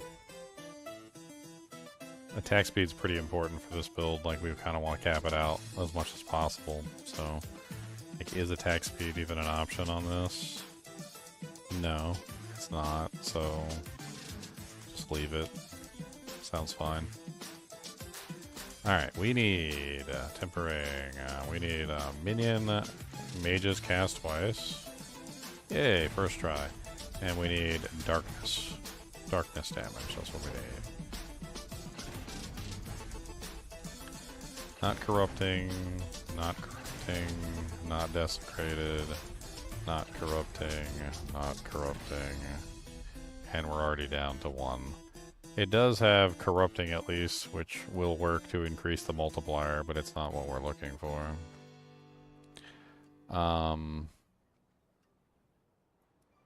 This one, can this one be rerolled, or is this... We need to put, instead of summon damage, it needs to be darkness damage. There we go. Okay, so that one rerolled good. We've got the darkness. So what does that bring us to on the multiplier? God, why does it seem like we're going up, like, not at all? 54. So 65% corrupting damage only brings us up, like... What is that, like 10... Like 15%? No, not even 15%, like 13% or something? That's awful.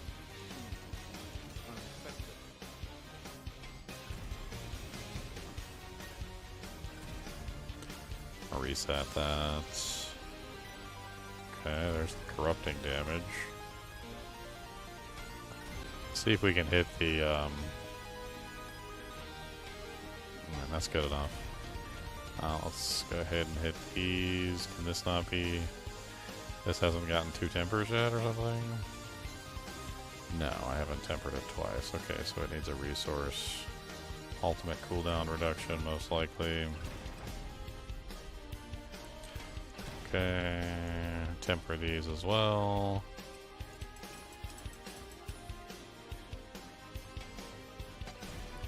Let's see if I can hit that corrupting damage on all of them to get the corrupting, or the darkness damage as high as I possibly can. This masterworking is so broken though, like it just keeps doing whatever it wants to do half the time. Like, you just be like doing an item and it'll like triple masterwork like something like multiple times in the craziest ways, or sometimes like this item right here that has a triple, a double, and 2 singles. No big deal. Just a triple, double, and 2 singles.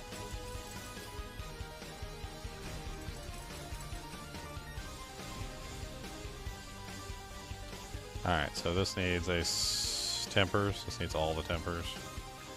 Actually, it's not the amulet I wanted to use, right? I wanted to use this amulet, so swap it. And this one's already been tempered, so we just masterwork it.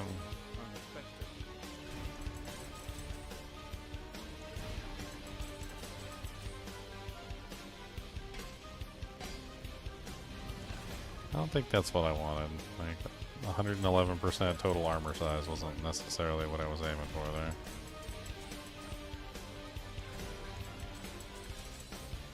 Alright, good enough. Okay, so now we've tempered all the darkness damage that we're getting from these various sources. How close are we to this cap now? 86% out of 300. Wow. Okay, so we're going to have to max it out in other ways. So can we get shadow damage or corrupting damage through these sources? Desecrated ground. Okay, so darkness gives shadow damage specifically. So we're most likely going to have to work in darkness. Darkness is a intelligence, so that'll go right there. So that gives us 235% additional shadow damage. We could also potentially get shadow damage by building on a tree that has shadow damage. So we can get shadow damage from a place like this one. Yeah, this one. Looks like we already have it though. So we have the rare node enhancer here with the abyssal, which increases non-physical damage and is increasing the corrupting and the shadow damage coming from both of those sources. So that's an insanely high amount. Do we have corrupting in here anywhere? Because it looks like we've already got the shadow, but maybe there's a corrupting somewhere. There is a corrupting. It's called Scourge. Okay. So Scourge needs to go somewhere.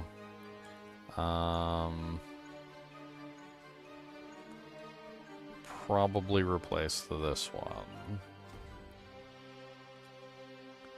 Okay, so that gives us 211% corrupting damage, which should increase that multiplier even more. So what are we at now?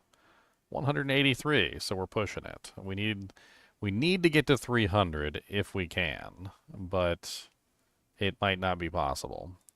I'm trying to think like any other sources we could potentially use to add in more shadow damage. I wonder if amethysts count. Amethysts count as damage over time, but I don't know if they count as corrupting damage. We can test this theory. So easiest way to test this is just look at the number.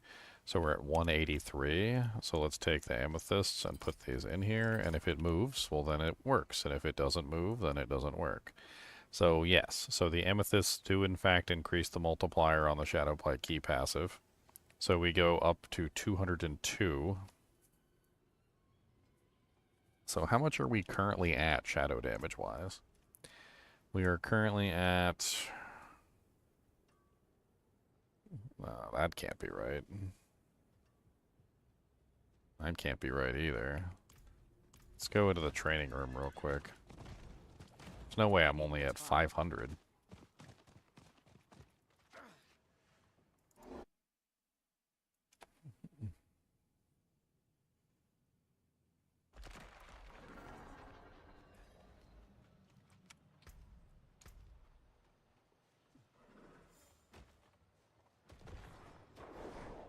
$522 and $509 respectively. So I have 522 and 509 damage with shadow and damage with corruption, which is roughly about 1,000, like 10 or something like that. So I need like an additional 500 to hit the number. So I need 500 more. Leon, what you doing in the stream? Come on, chat. Come on in and chat, sucker. Sucker. I'm still trying to think where I'm going to get the additional points. Like, I don't even know where the hell I'm going to get the additional shadow damage from. You pretty much have to temper every item you have with shadow damage, and then I did. Multiply it. I did. I got darkness on my weapon. I got darkness on my jade relic. I've got darkness on the ring, darkness on the other ring, darkness on the frickin' amulet. They're all masterworked. Like, and I'm also running both of the Paragon board nodes that give, actually all three. So I've got Abyssal in the place for the rare node enhancer with the gnawing darkness, which gives corrupting damage, and the malediction, which gives shadow damage. And then I have the you darkness. Didn't temper shadow damage, so you tempered darkness. It's different. Shadow damage gets multiplied by the lift. Yeah, but I don't think you can temper shadow anymore. I looked. Yeah, you can. You can temper. Okay, well, maybe I gotta fix it. I mean, I'll try.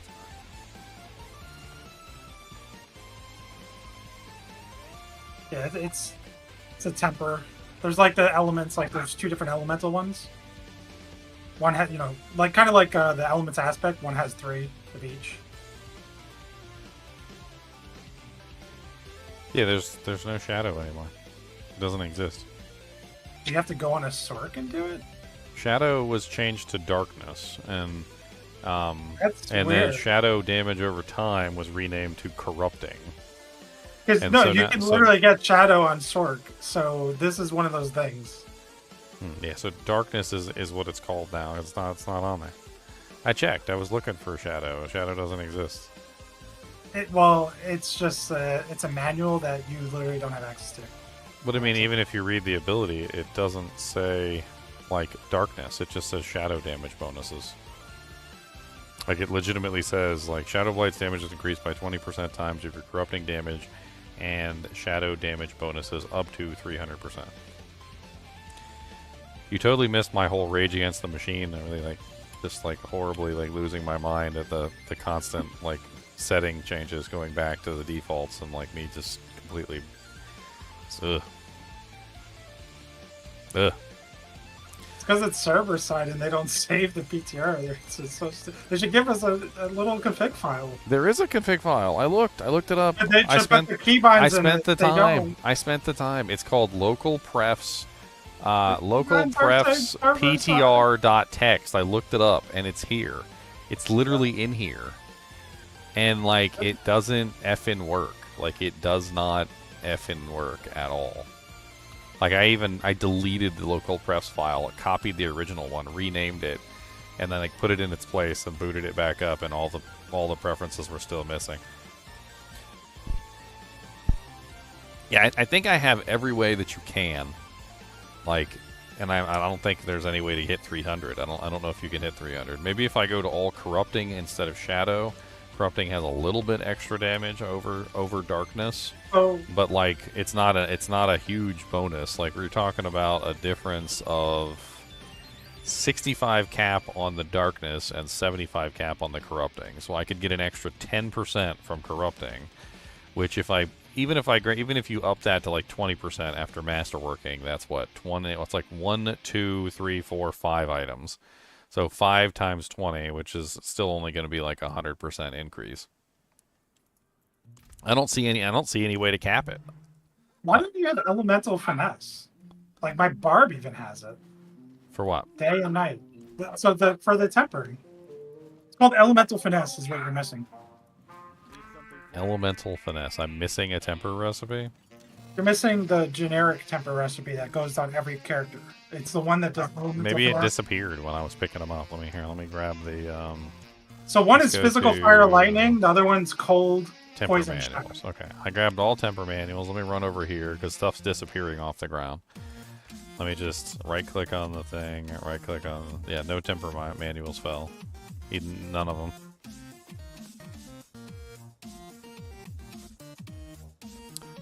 I don't know. There's no temper manuals falling from the box. So just grant all temper manuals. Try it again. All generic temper manuals. Right click. Nothing. Yeah, that's the ones you need. It's just nothing popping out of them. Do you have it on another character? Maybe you got messed up because of the way the PTR is messed up?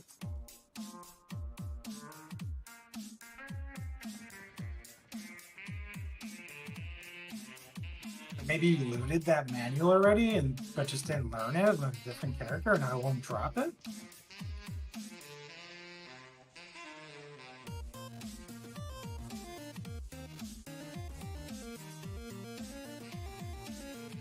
Let me check all my characters. I assume they all have it because it's a generic one. My druid should have it. My Sorc should have it. How much does it increase? Like, what would it increase by?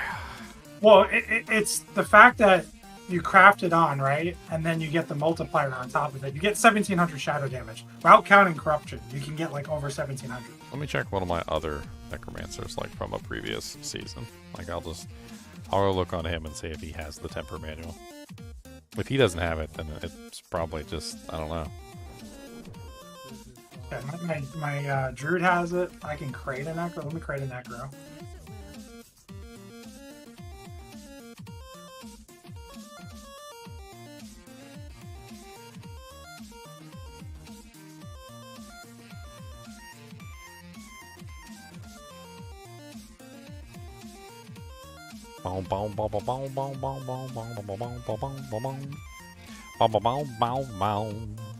Alright, tempering, offensive, Elemental Finesse Night, Elemental Finesse Day. Yes, those are them. You should have that on every character. Shadow 65%.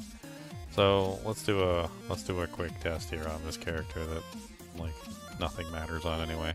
So I'm at 0% bonus. Actually, that probably won't work because I don't have any of the multipliers on this character.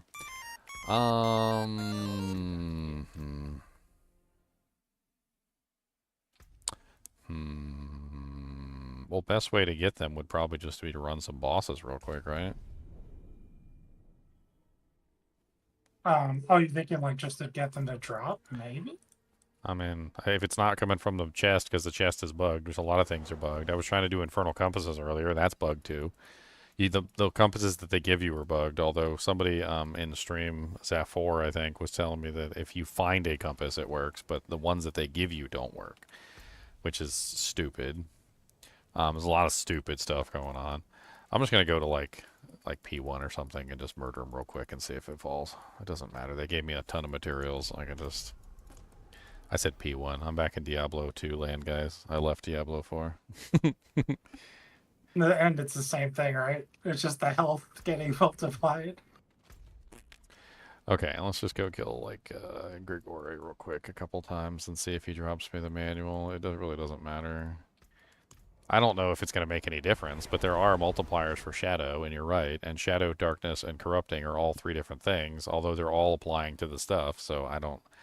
I can already confirm. I would prefer Shadow in the long run because Shadow applies to Corrupting as well. I don't know if Darkness applies to Corrupting. I would assume it does. I can 100% confirm that you can get over 1700. Confirm.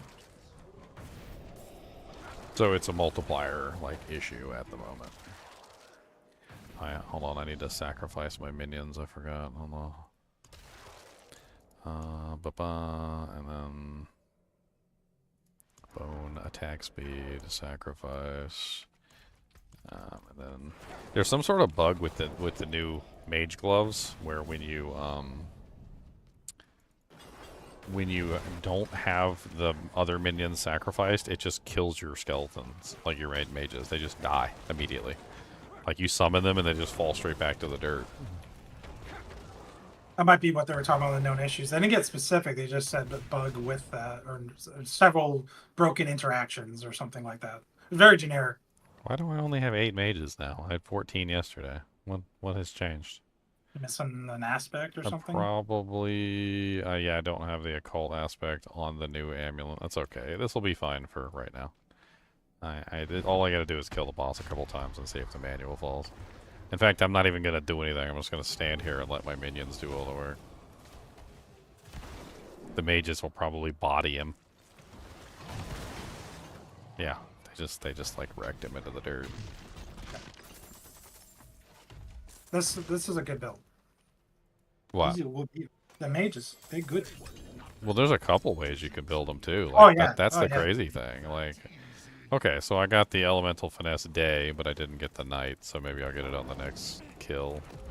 Perfect. They drop from the box though, not the boss. I thought they dropped from the boss. No, they drop out of the boxes. Well, that sucks. What's up, Randy? How's it going? You got unlimited boss mats. It gives you 99. Who was this guy I was talking with on Reddit? He was like, you probably got that build from Ginger. And I'm like, I did get the build from Ginger. I am the Ginger. That is me. That's like, the Ginger is me, and I is the Ginger. This is the Ginger that I is. His name is Adfun. Adfun. With some numbers at the end.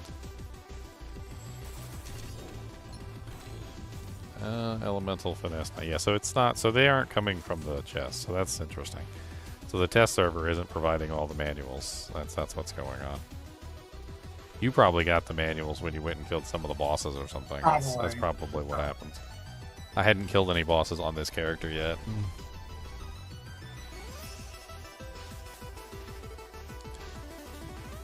What's up, the Percale? How's it going? I need to know who Adfun is. Who is the Adfun? Who is Adfun? He likes my Thorbar build. I like my Thorbar build. My Thorbar build is amazing. Some guy was like, yeah, that bar build probably sucks. Probably the worst build ever, and like, it's made out of like paper mache, and you probably poke it in the eyeball and it dies, and like, probably can't even do bosses or anything. And I'm like, bro, this build is fire. Like, what are you even talking about? Like, the Thorbar can kill everything. I'm like, you don't even know what you're talking about.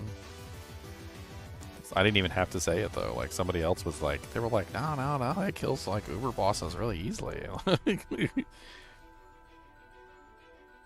Like, you don't even know, okay, bro? You don't even know. You don't even know.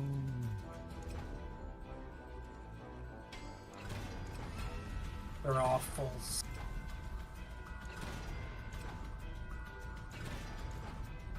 Oh my god. Okay, so that amulet's borked.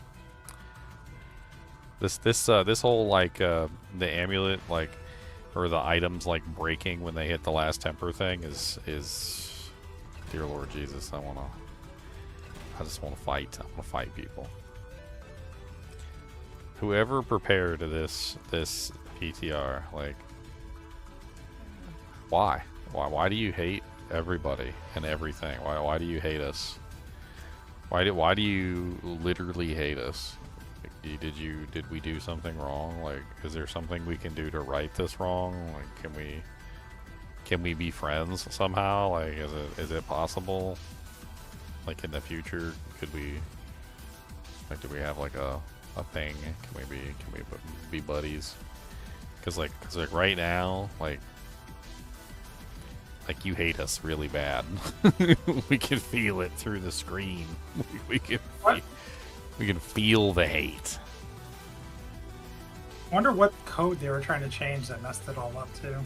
Dude, they borked everything. Dear Lord Jesus. Is there anything that they didn't bork?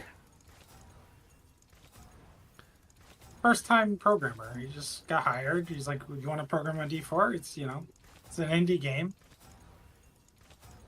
Like, it's crazy though, the number of things that are broken. Like, if I went through the process of like checking them all and going like bit by bit and finding all the broken pieces, like it would be a lot at this point. Like compiling them all together and finding a total and just adding it all up and showing it to somebody, they'd be like, "Oh my god." I mean, overflow errors, masterworking errors, tempering errors, cosmetic errors, freaking like your freaking none of your skill binds stay. Like you can't even freaking do anything.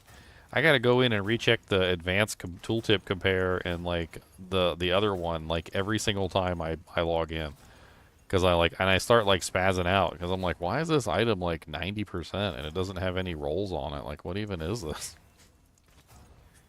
I legit can't even, like, for the life of me, even think of, like, what is even going on when I see it, because I don't understand. Like, and then it takes me a little minute to be like, oh, the tooltip thing's turned off. Like, I'm gonna go turn that back on. I love this. I was trying to see if I could get Skeletal Mage Mastery, or, like... But honestly, that amplified damage one I got is good. That's fine. I don't even know if I'm gonna get the tempers right on this thing, so let's do that first.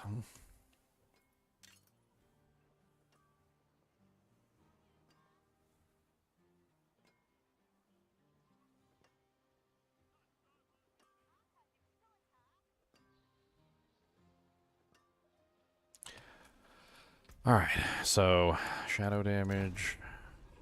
Poison. Shadow damage. Okay, we got shadow damage. Then, what do we want next? Let's just throw... I was going to try and, like, pair this up with Blight. That's what I was thinking. I think that's a good idea, so I'm going to go with Blight size.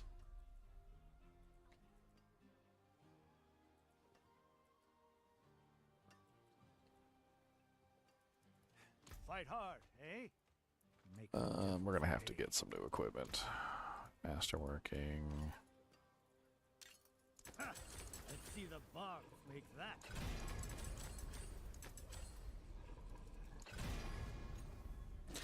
My theory is that if you build a character designed around like attack speed and like maximizing the overall number of attacks by the mages on like a per second basis to get them to the point where they're maximizing the number of Shadow Blight key passives. It says, because, you know, if you read the ability, it says Shadow Blight damage affects enemies with Shadow Blight for 2 seconds. Every 8th time an enemy receives Shadow Blight damage from you, they are affected by Shadow Blight. They take an additional 110,000 shadow damage. Shadow Blight's damage is increased by like a multiplier, right? They added this new aspect. You were in and out yesterday, and I remember you being here. I don't know if you heard me or not, but like I was talking about it.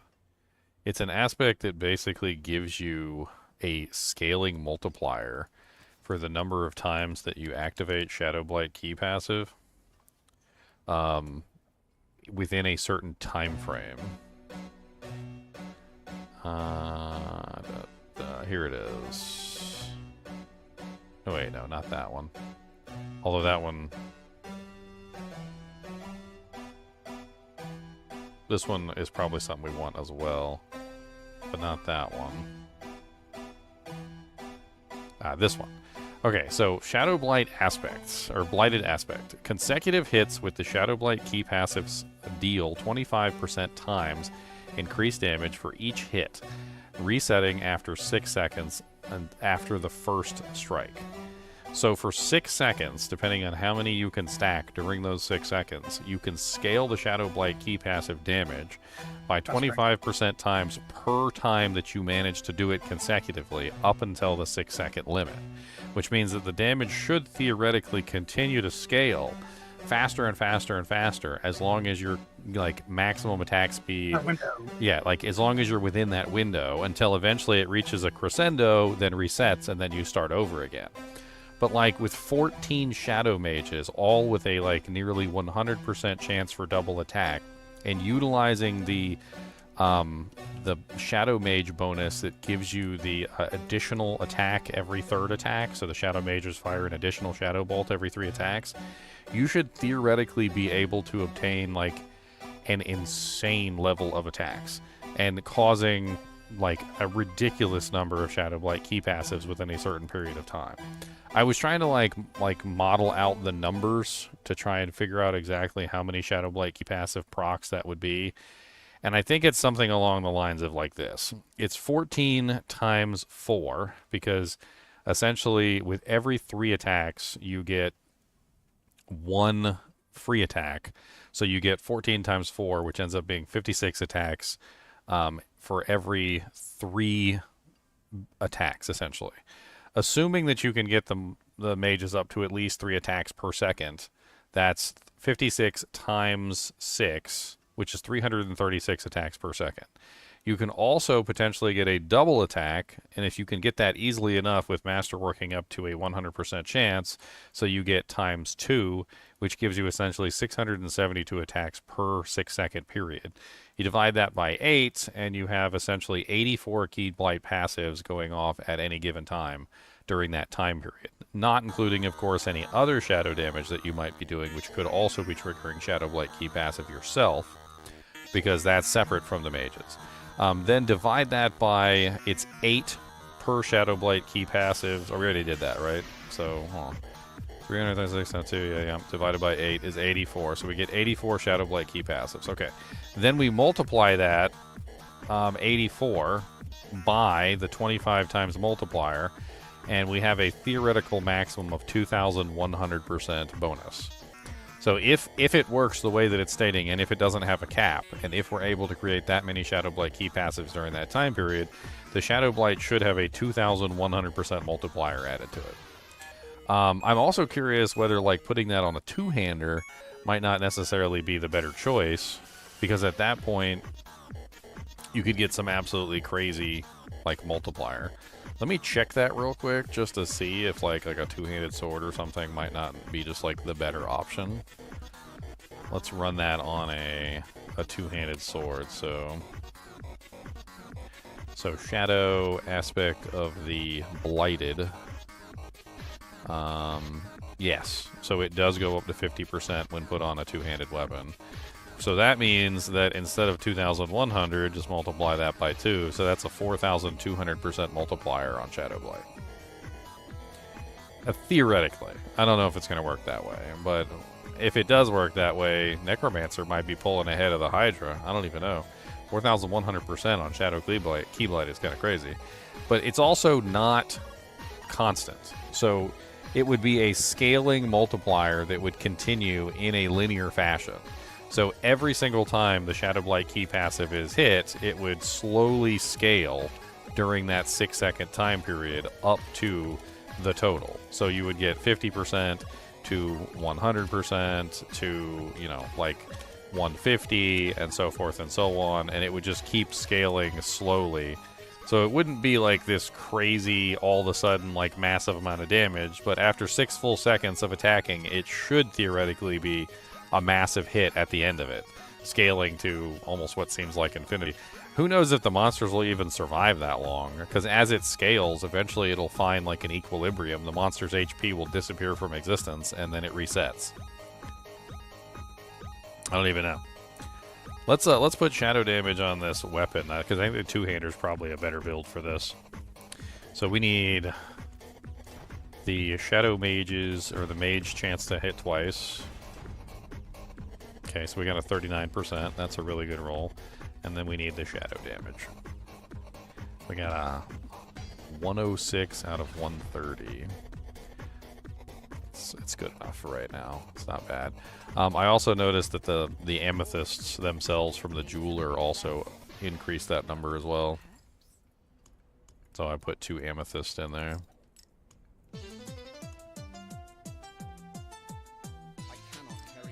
I got no room in my inventory.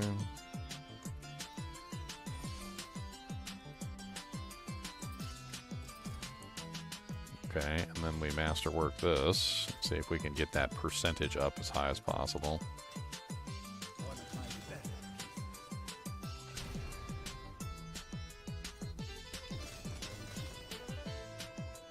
Okay, it latched onto the skeletal mage.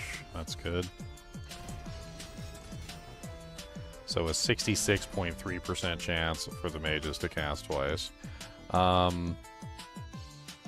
Then what else do we put in this build? We definitely want the additional mages, so that goes on the amulet.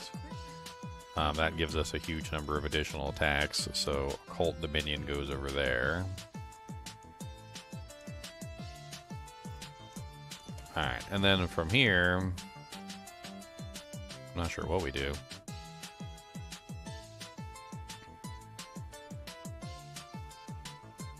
We still have 2 more aspects that we can use. We want to focus more on the Shadow Blight than the actual minions, so...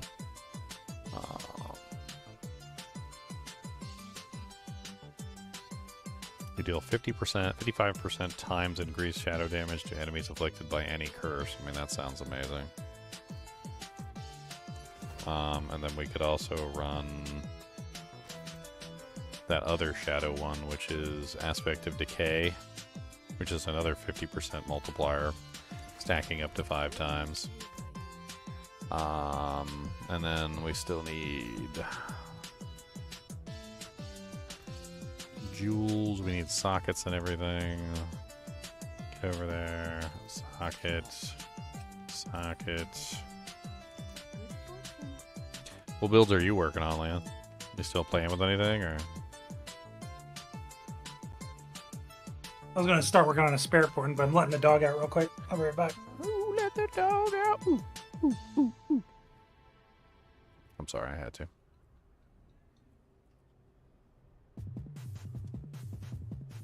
Shadow Necromancer. That's right. Shadow Necromancer. Lone Wolf McQuaid. I love that name. Alright. So let's put that. Yeah, let's just put that there. We kind of want decompose, and we need to respec this a little bit too, because I don't want corpse explosion anymore. So let's pull this. I mean, we can keep that.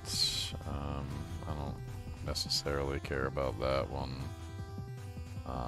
Let's do blight, and I want the one where you and your minions deal more damage. Yeah, that's the one I want. Let's go like max blight. I want to actually use it and put it into the ability here. I was thinking about including the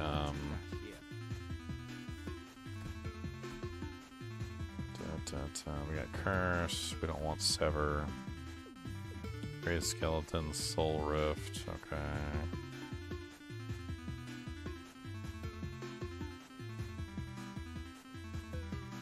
We got Iron Maiden or Degripify. We do got Degripify. I don't have a defensive. I guess I could just throw something on there like Blood Mist. Doesn't matter. We still got 2 points in the Skillum trees.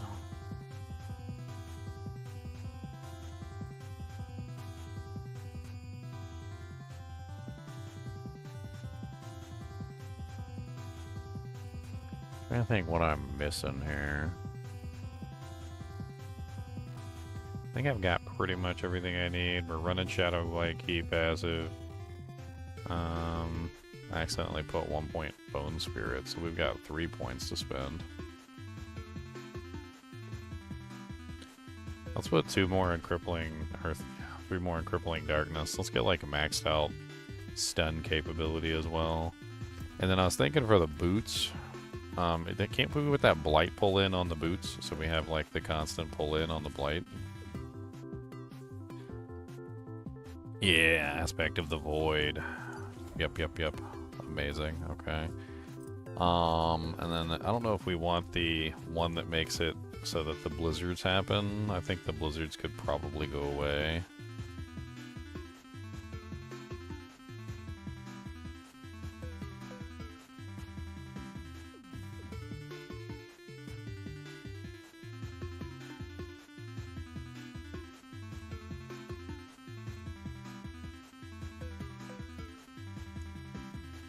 Let's see here. There is one for the Shadow Mages, but I don't know if we want to use that. Already got that one. Shared Misery, Cursed Aura.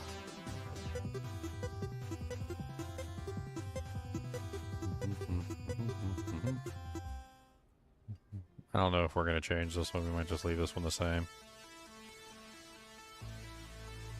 Yeah, I think we just leave this the same. Alright, so let's go test this and let's see how much damage we've got. Have we managed to hit the 300% or are we still below it? We have hit the 300%. Okay. We still need to change out the shadow damage on a lot of these items though. It looks like I didn't do this one yet.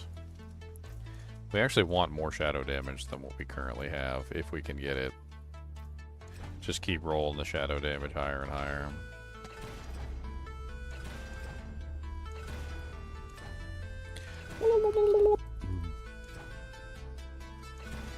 Okay, and then we want ultimate cooldown reduction if we can get it.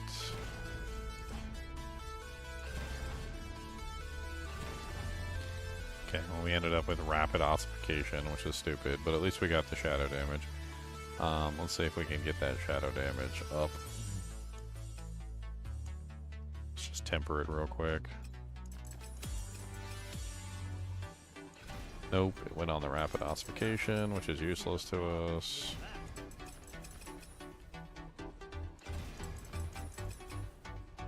Good enough. Let's go ahead and beef this up too.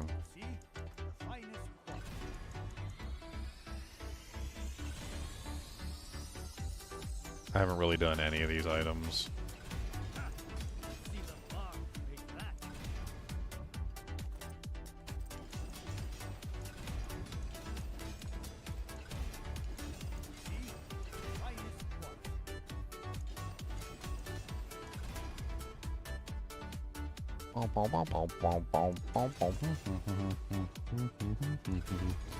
I'm working my way up from Act 1. I only just made it to Act 2 miles, so that's going to take me a little while before I get to the Pit Lords.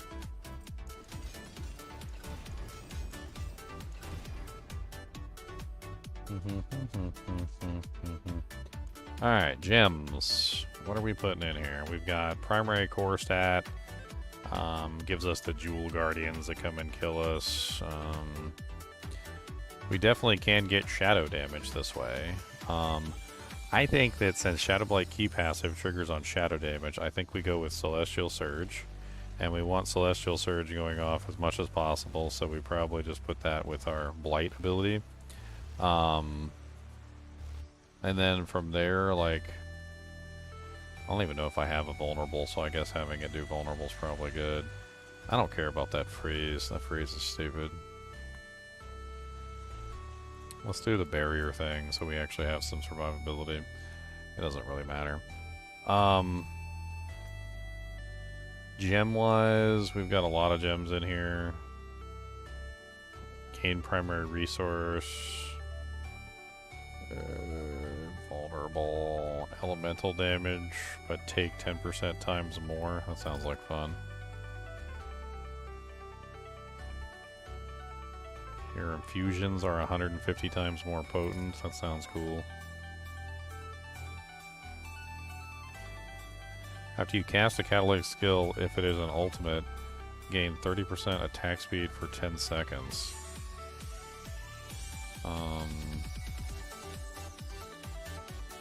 It's not bad.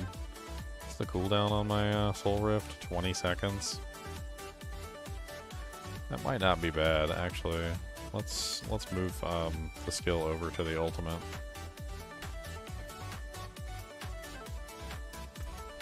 Okay, so now we're mostly and fully set up. Obviously, we could have some more rune words if we want to put some rune words in here. I don't know what rune words we would put in. Let's take a quick peek at the runes just to see what we could potentially throw in. Anything that could give us more shadow damage would be the optimal. Fire damage, physical damage.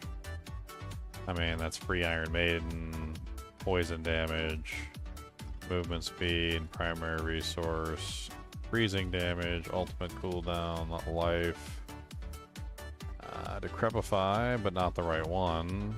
Concussive stomp, freeze, explosion with physical.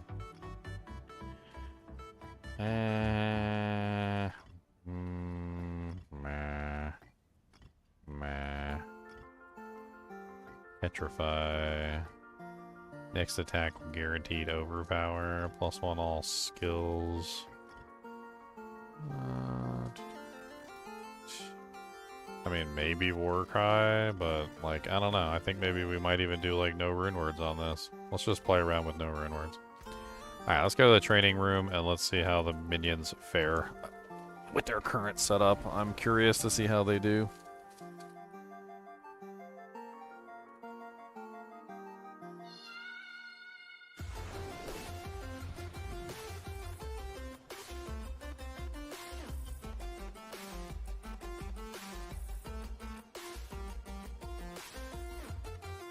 Alright, so theoretically how this build should work is the damage should scale proportionally to, like, how long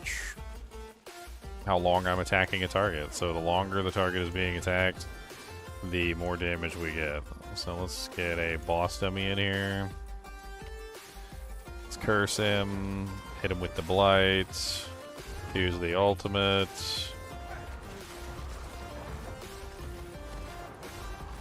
All my minions die when I use Blood Mist?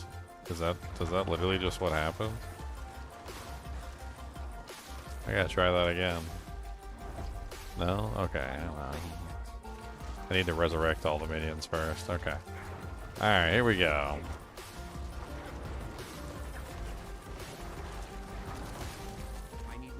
God, I gotta take that off the bar.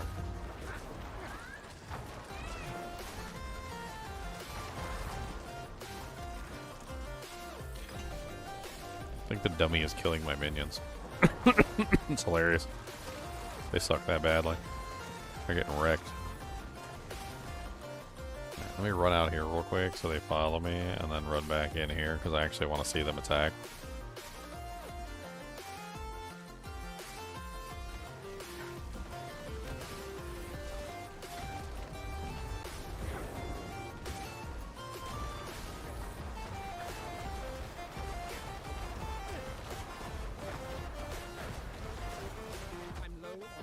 I don't even know what's going on. Like, I got, like, the minions. Where are my minions dying? Are they on the bone? They're on the bone mages. No wonder. We need the shadow mages. I wasn't getting any multipliers there because they were on the bone mages for some reason. That makes sense. I was wondering why the damage was so low. Let's try that again. Alright, let's move away. Let's move back. I want to see them actually attack. Come on, get in here, you 14 mages. Like, what the hell? Pick a spot. Get in the line. Alright, there you go. Look at that. You guys are doing something now. I'm proud of you.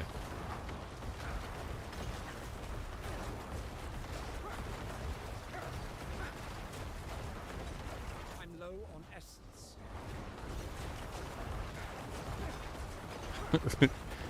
I need more time. 432 million so far. I mean, their damage definitely seems a lot higher than the last time I was looking, and they're hitting really fast. Like, even just not even, like, with me, like, assisting. Their numbers are, like, 100 million a shot. Like, it looks like they were doing, like, 400 million a shot at some point when I was literally getting, like, all the damage running. I can't see jack diddly.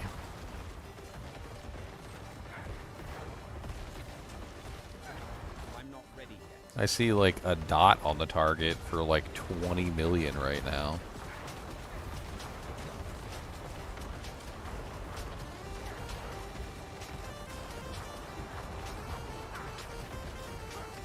I need more essence. 20 million.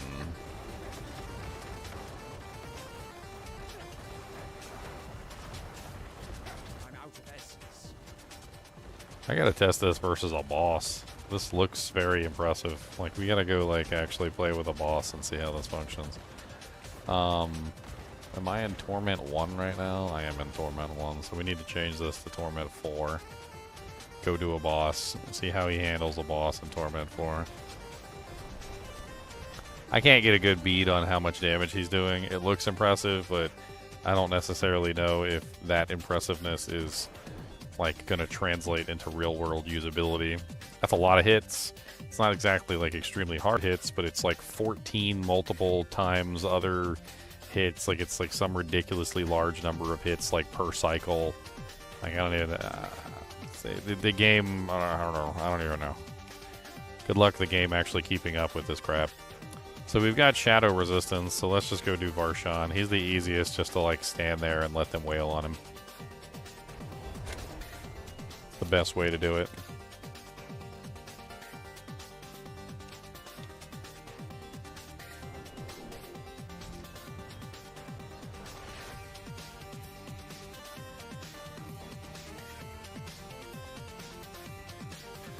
Alright, into the Varshan pit.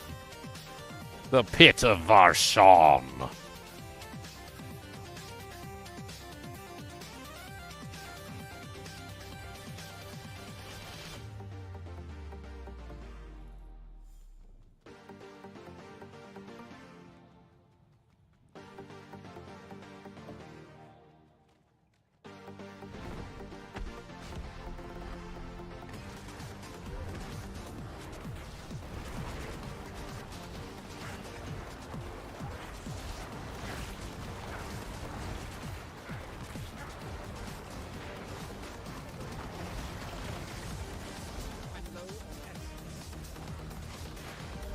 So many blizzards.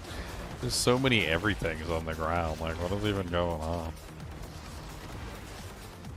I can't even see. The build of I can't see anything. That's what I've created.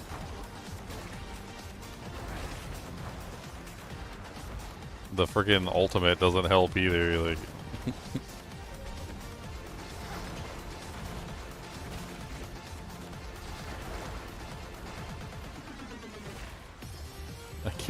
see anything. Die, you evil punk.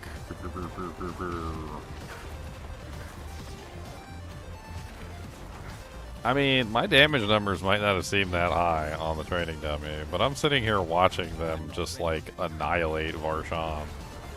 And I'm kind of impressed, to be perfectly honest. Like, they're doing a pretty good job just, like, mollywopping Varshan out of existence here in Torment 4.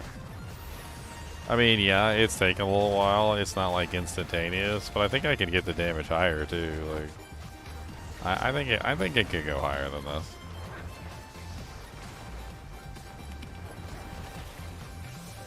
There's definitely some min-maxing I can do. There's some other things, like... I think I could probably do some changes in my skill panel, too, which might help. I don't know.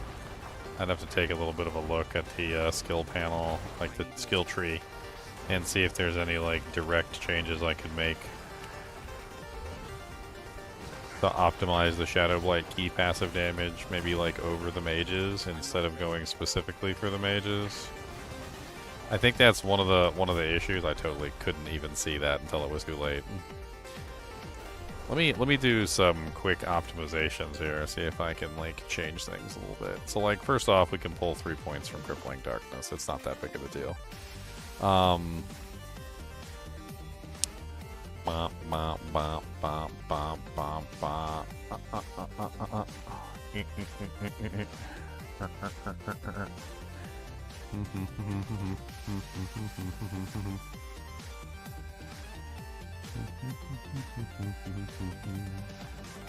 think what else we could even do here, I don't even know.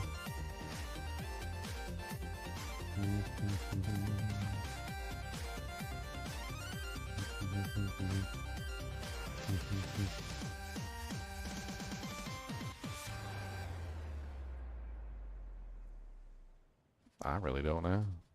Maybe Bone Prison would be very useful. I don't think we have a way to make the enemy vulnerable. That could be interesting.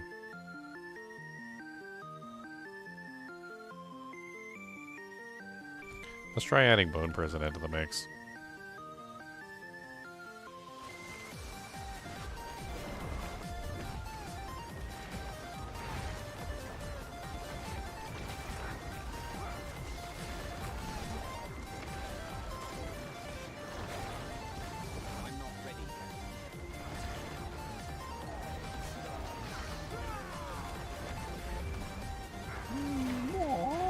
I don't like this catalyst either. I kind of want to change the catalyst, but I'm right in the middle of combat here. Good luck.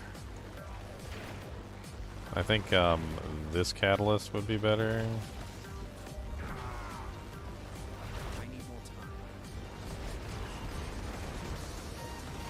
No, maybe not. Maybe the better catalyst would be the, what is the one that gives you, like, is it this one? The one that gives you, like, a pillar, and then you, like, stand between you and the monster, and it, like... No, that's not the one I was thinking of either. I'm not ready. Which one is it? Is it this one? The Disintegration Beam? I think it's the Disintegration Beam. That's the one I'm thinking of. I need more time.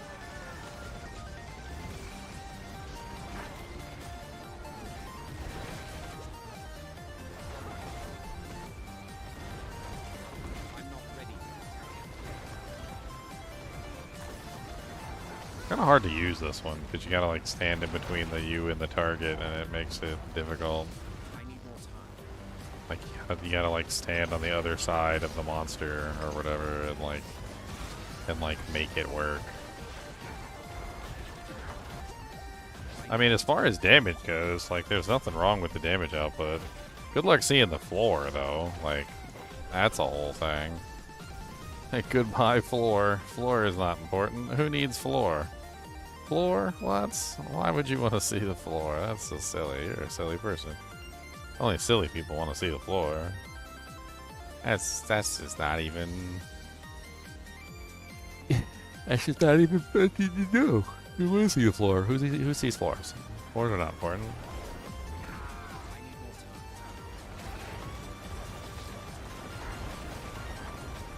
time. I'm just gonna like stand in here with him and just like see if I can survive. Just hit the button, stand in, and just I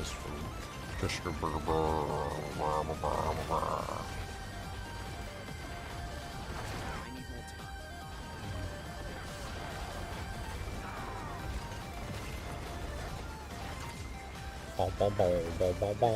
time. Maybe he'll stop using that stupid, like, rake attack on me if I'm actually standing next to him. Nope, he still used the rake attack. Never mind. Never mind. Yeah, I don't know which one of these powers is like the best power. I don't know. I bet you if I put in Siphoning Gizmo, he would get his butt absolutely like destroyed, and it would hurt him greatly in very many ways.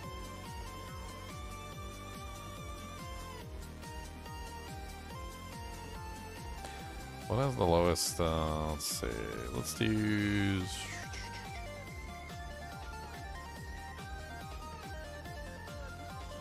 Yeah, let's use that one. Okay. We're gonna try and pull our dot that we're creating, and we're gonna try and like put the dot back on him. Is basically what we're gonna try and do. I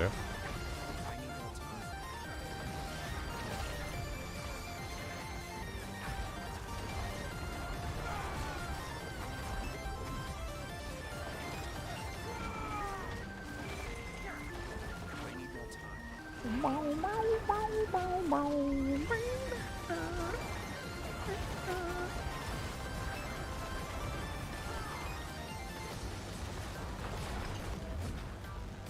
I'm not ready. I mean, I don't hate the character that it has like resulted from this, but I mean, this is like what I would consider to be a like normal boss kill speed for a normal game. But in Diablo, like, there's nothing ever normal about the way Diablo works, Diablo 4 anyway. I'm not ready. And so, like, this would definitely be considered slow on the boss killing speed by, like, most considerations. I'm not ready yet.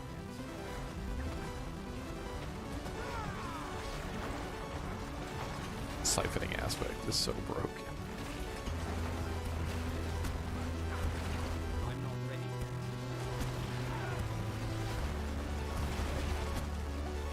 Die tormented echo of Ashon. I need more time.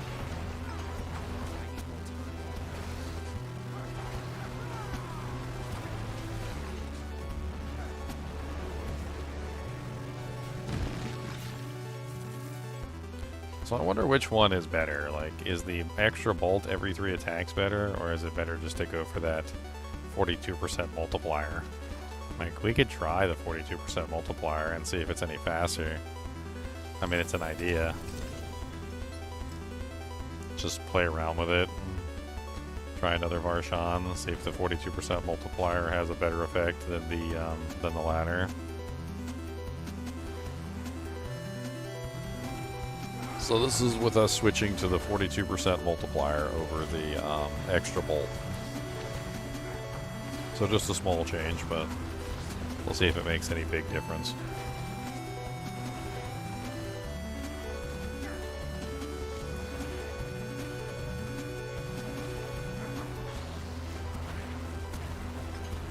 I'm not ready yet.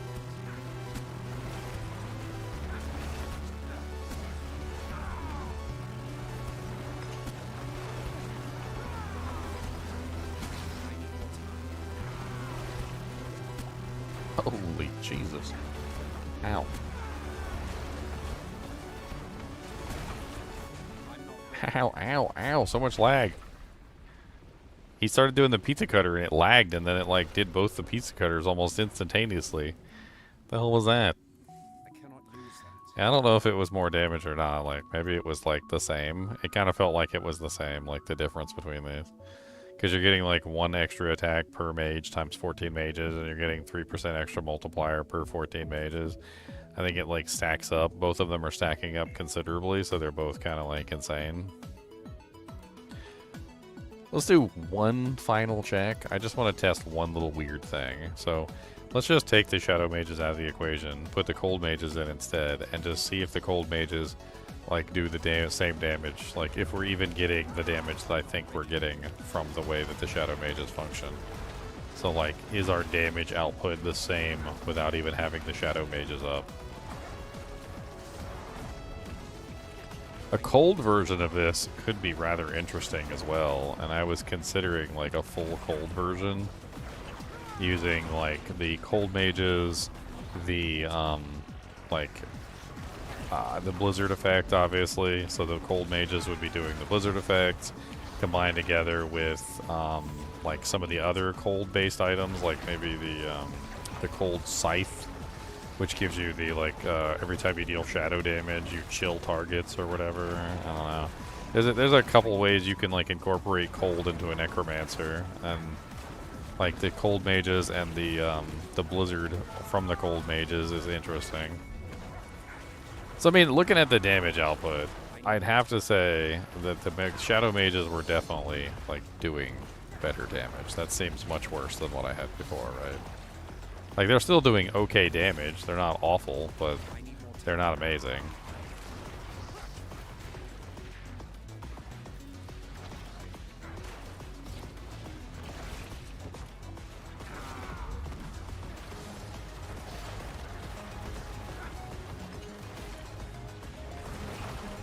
Yeah, it's definitely way lower. So the shadow mages were definitely contributing a large amount of damage to the total.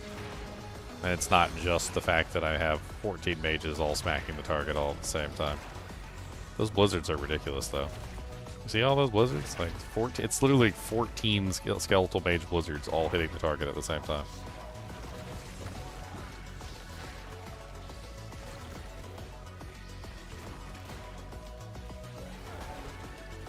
Yeah, this is kind of like a wash, though. It's not really doing anything.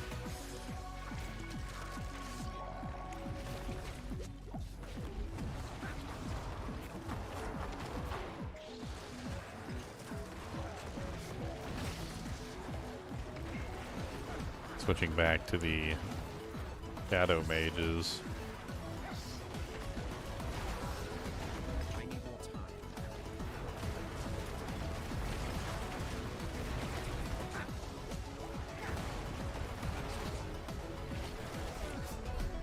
Yeah, I think I like this power the least out of all the powers.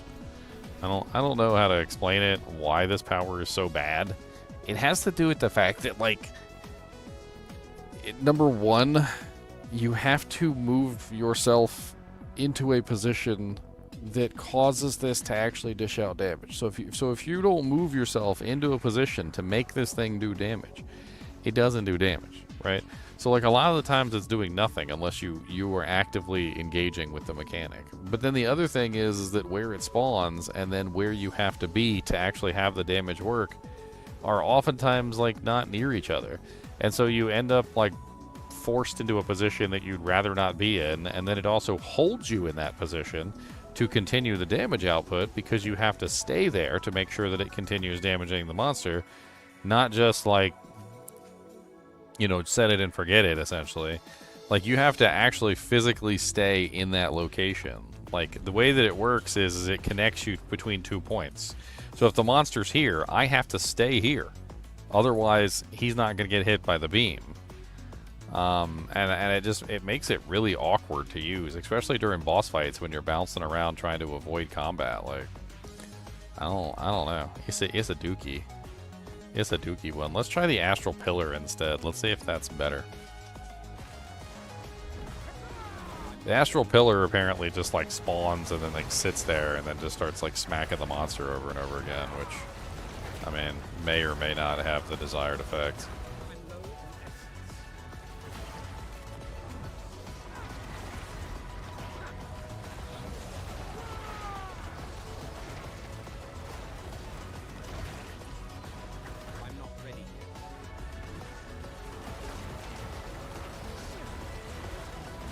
Yeah, damage is just, like, way better with the shadow version versus the like the gold version. So I mean, we definitely are getting the damage that we're trying to build. It's too bad the numbers aren't bigger. Like, the base percentages on the mages just must be, like, so low.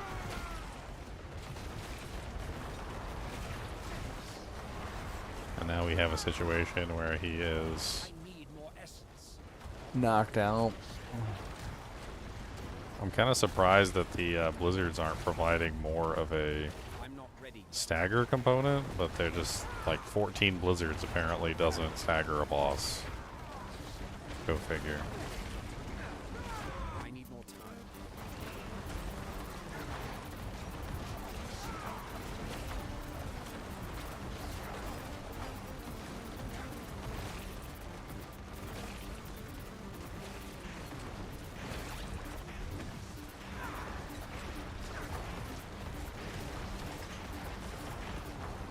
I need more time.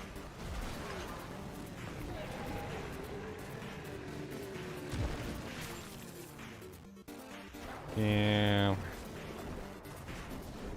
I mean, that felt like a struggle, but still there. I mean, it's done. I did it. A little bit of a struggle bus, but I did it. Let's get out of here. Let's see how it looks in like regular P Torment 4 content, just for fun.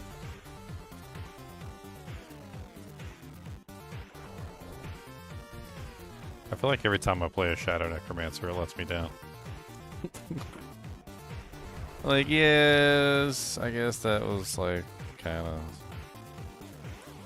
Yeah, it's like, that's not amazing, but.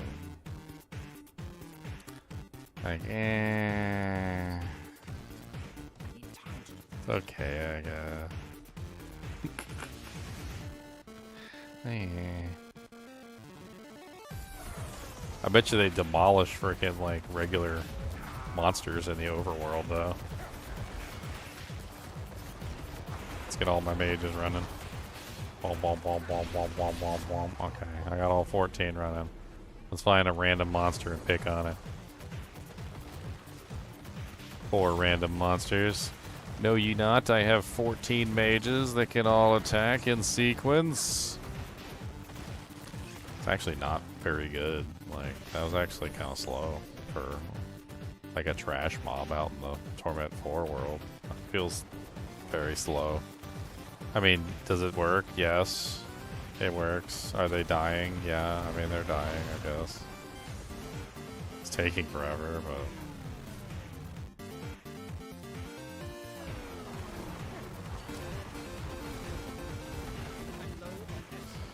See, look at all those numbers, like... What is even going on?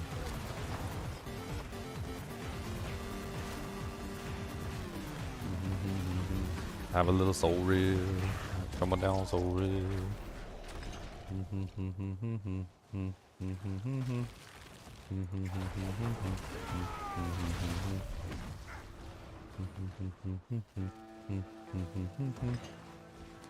I wonder if I can AFK this this event. Let's see if I can AFK the event, guys. All right, this is what we're gonna do. I'm just gonna sit here, hands behind my head. No interaction from us, okay? We're just gonna see if we can AFK the event. Alright. We got 14 mages. They got work to do. We don't need to press no buttons. Alright, buttons are for fools. Maybe I sneak in a candy. Just sneak in a candy while I'm waiting. See if they can solo a regular event. With mastery.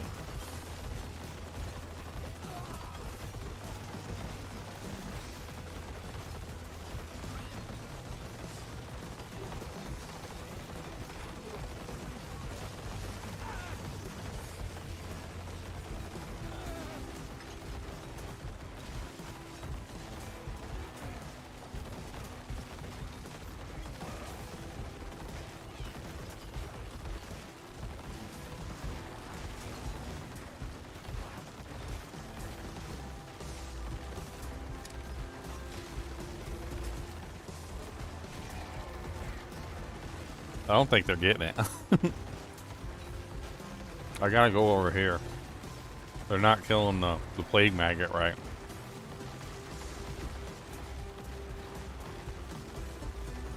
Okay.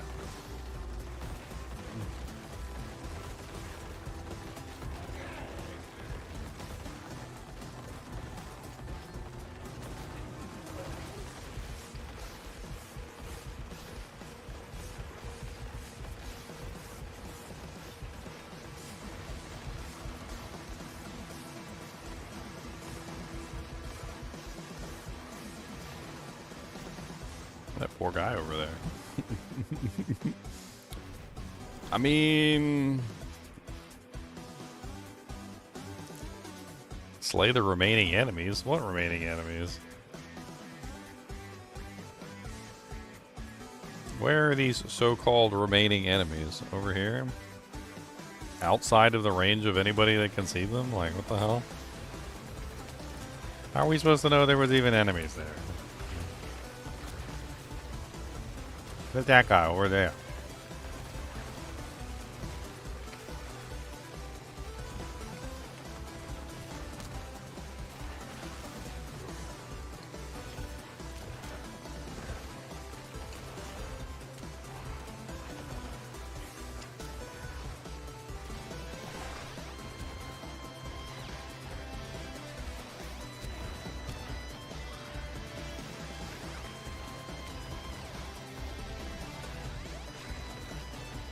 They did it, guys. They failed horribly. Let's see if they can do another one. Is there another vent around here anywhere?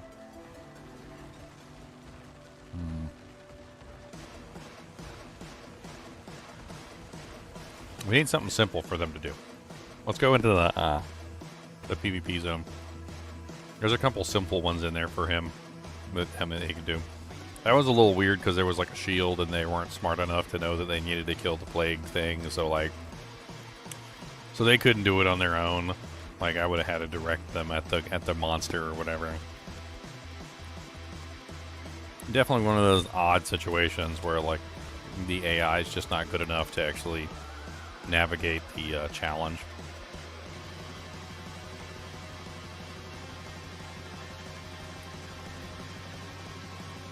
So let's find one of the little things here and let's do that challenge instead. Ooh, we can test it on him. We can test it on the boss. Let's see if they can take out the boss by themselves.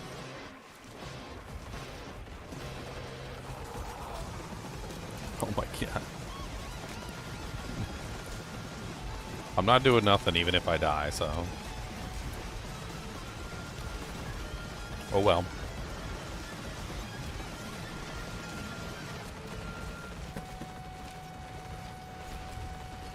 How many times are you going to knock over that trash can?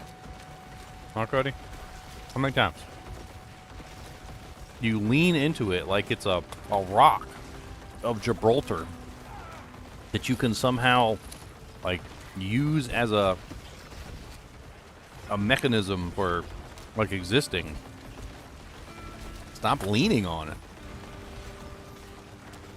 It's like the third time he's knocked it over. Just leans on the trash can until it, like, smacks him in the head. Well, that was pathetic.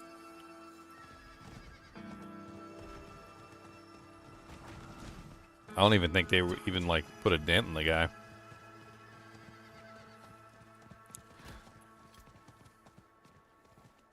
They ain't even put a dent in him. Ow. What the hell? I stood there for like 10 minutes, absolutely fine. Didn't even like take a scratch until eventually like I'd had to turn away and didn't even see what killed me, but like then all of a sudden I just get one shot as soon as I show up. Okay.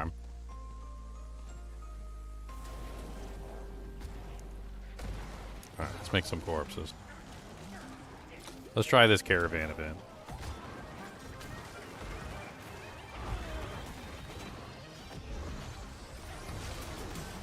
Alright.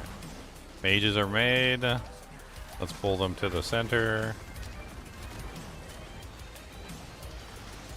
Let's put a bone prison around me so they have a harder time getting to me.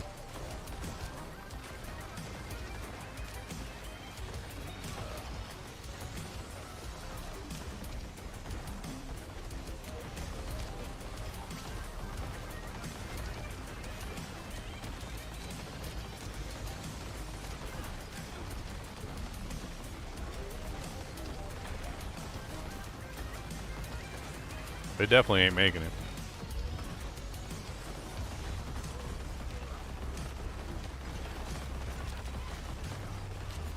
It's like Hydras all over again from Diablo 2.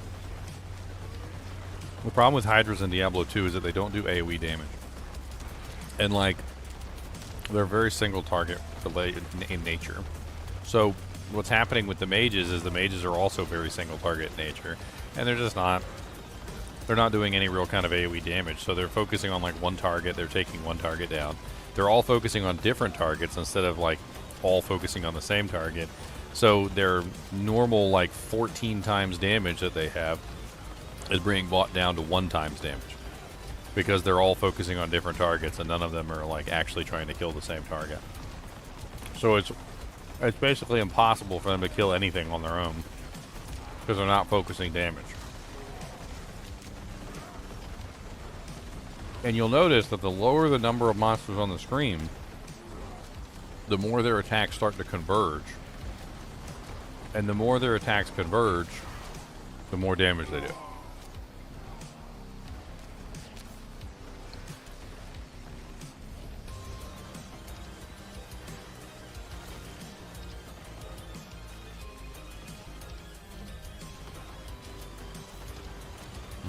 There's the Seething Abomination. Are you using Ring of Mendelin? It might be a good play with this build. That gives some AoE For all the to- pops. Like all the little AoE pops. We can go get one. See how it makes things change. Let's go grab one. I don't think my ring matters all that much anyway. I definitely have a lot of attacks to take advantage of it, right?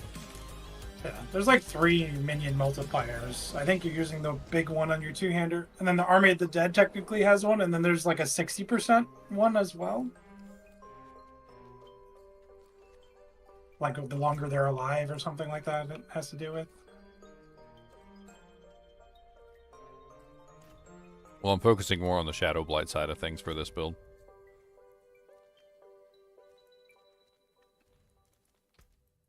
Like, that's kind of like the whole thing. You can focus on the mages, you can focus on the Shadow Blight, you can focus on lots of things.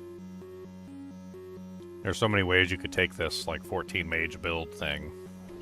One is to focus on the damage of the mages themselves, another one is to focus on, like, them proccing effects. I think the Ring of Mendelin makes a lot of sense, though, for this build, because I am kind of focusing on the proccing of effects, because Shadow Blight is an effect that I'm proccing, essentially, right? So that is a potential thing. Let's grab a cache of equipment, uniques, class uniques. Those are the only ones we need.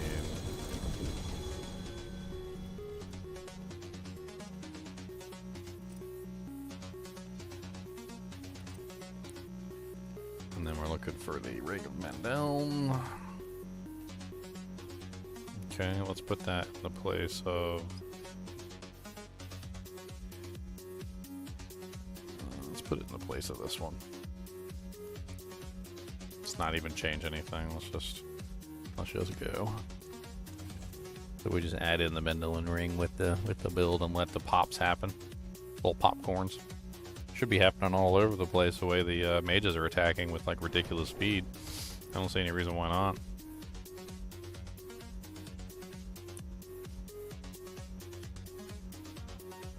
Alright, let's go back down and do the same test in the PvP zone. Keep it similar.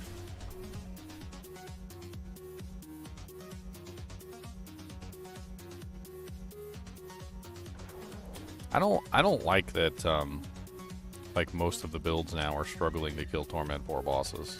Like, I don't like that.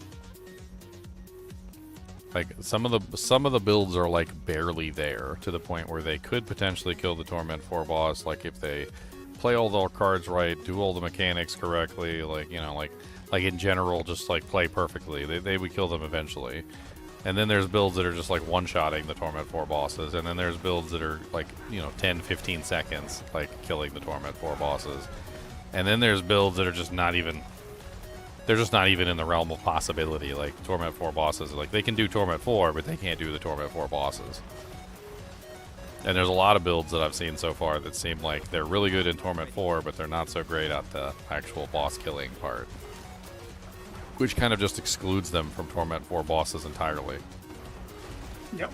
That's balance in this game, in a nutshell. It's getting more dramatic now because they're bringing down those top builds.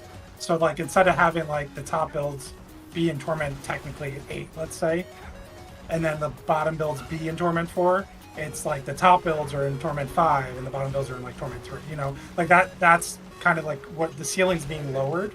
So now they have to bring this stuff up.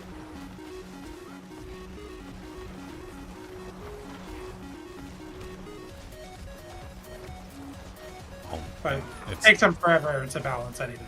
I mean, it's difficult right now because it's... I mean, I guess you could just play in Torment 3, which is pretty much what we did this season anyway, right? Like, for the most part, until we actually got Torment 4, like, boss-viable builds. We were in Torment 4, but we did the bosses in Torment 3 until we actually got up, like... Yep. But that's silly. Like, if you're in Torment 4, you should be capable of all Torment 4 content. Like, if I can kill and, like, participate in Torment 4 content, I should be able to do Torment 4 bosses. Like, it shouldn't be that big of a difference between, like, running is anything in that zone, like HellTides, you know, like Infernal Hordes, Nightmare Dungeons. Like, if I can do all content within Torment 4, I should also be able to do the bosses. I don't understand why they think that that's okay. They're like, oh, yeah, Torment 4, you can do all content in Torment 4. Alright, you could even do Torment 4 pits. Oh, yeah, that's cool. Alright, now kill a boss. Like, oh, you can't? Oh, yeah, you suck. Like, what? Yeah, that's really a Torment 5 boss. We just, you know, we just threw that in there to make you look like an idiot. It's like, oh, okay. Alright, I see. I'm pretty sure this siphoning bug also works on the shadow damage characters. I think it works on every character. I've been playing around with the siphoning bug and how it works, and like because it's pulling and then reapplying the thing, it's apparently causing the glitch no matter what. Like, all you basically need is something that applies a dot based on like direct damage or something, and then combined with the siphoning, which is then pulling the dot and then reapplying it, and it starts to like multiply the dot. It's not as dramatic on every single character, but I can almost guarantee you that it's bugged on every single character. Like, it starts the cycle but doesn't finish it, whereas on like the Barbarian, it's finishing the cycle all the way up to the top. But every character that's using the siphoning is getting the glitch. Like, they're all getting it. Unless they fix siphoning will literally be like the end all be all, like, required for basically every build, unless you don't have a dot. And if you don't have a dot, well, oh well. You suck. Oh, you suck at the big balls. You suck at the big balls. Big balls, big balls. Sucking big balls.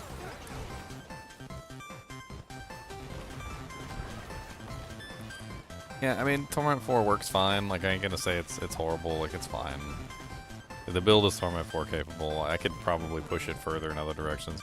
I was even interested in maybe trying to do like an ice variant of this. Just go like full ice mage and do like the blizzard. Stack like cold damage and stuff. See how far you could potentially push that. But there's not really a lot of good multipliers for that stuff. Like, there's not... I don't know. Like, I'm trying to think of like all the cold items that you could potentially utilize. I mean, you could utilize that one scythe. I don't know if that scythe would even be good. It's been so long since I've tried to play with it. The one that causes like shadow damage to do cold damage or something, or chilling. All shadow damage chills or something. I don't know. That's interesting. Yeah. I don't think there's enough there to make a build. I think that's the problem. I think even if you try, I think you just don't have enough actually there to make the build work. Let me go grab the scythe though real quick from the cheap vendor. Just take a look at it just to see. Just get an idea of like whether or not I think anything could be there or not. Because they keep changing it. It's gotten changed like multiple times. Class uniques.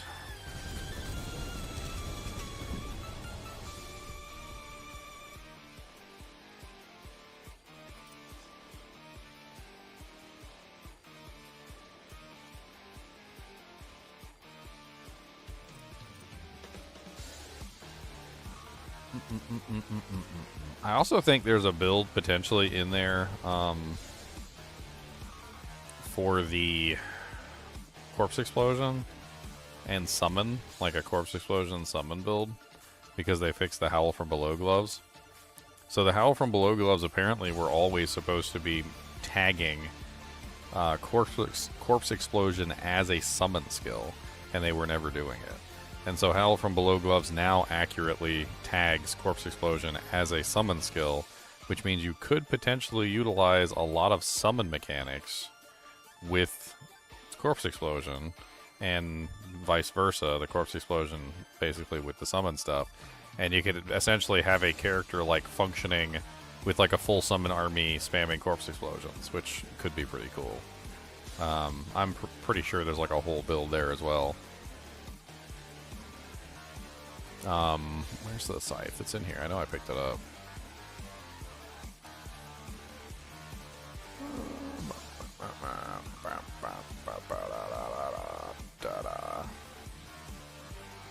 I don't see you in the list. Oh, there you are. Bloodless Scream. Your darkness skills chill enemies up to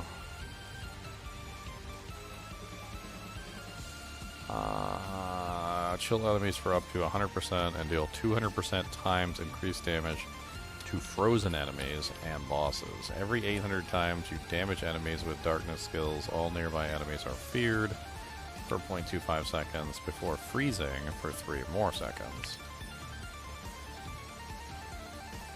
So a 200 times multiplier to all the damage, including, of course,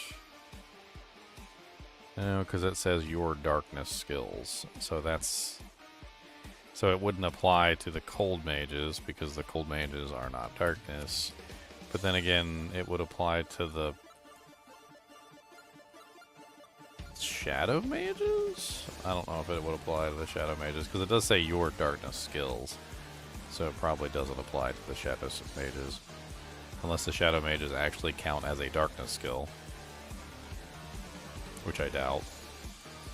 So I don't think that works.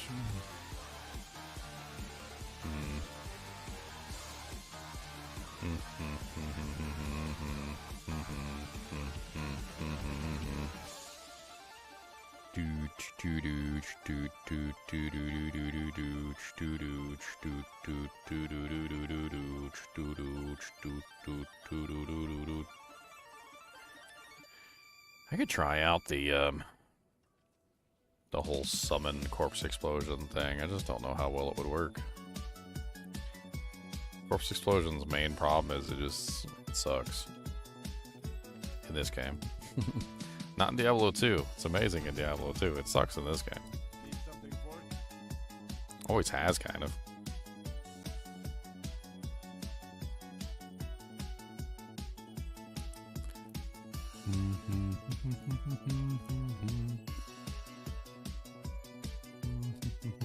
I got some jerky. Some beef jerky and some cheese. I know you guys are jealous.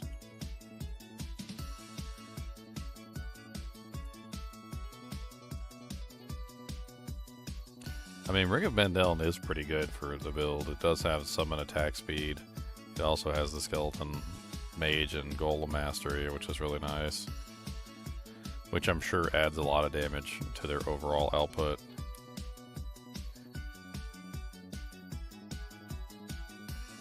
Every 6th attack from each minion is empowered exploding for physical damage.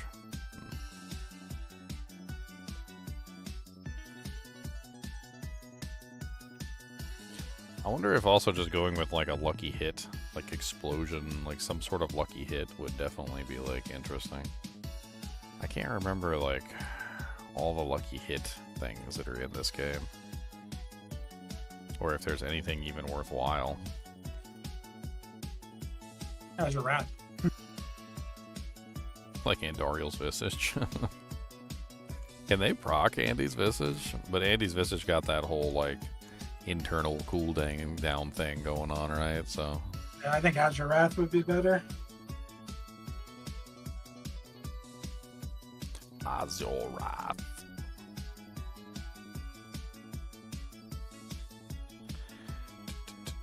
Unfortunately, I don't think I can get a ancestral version of that.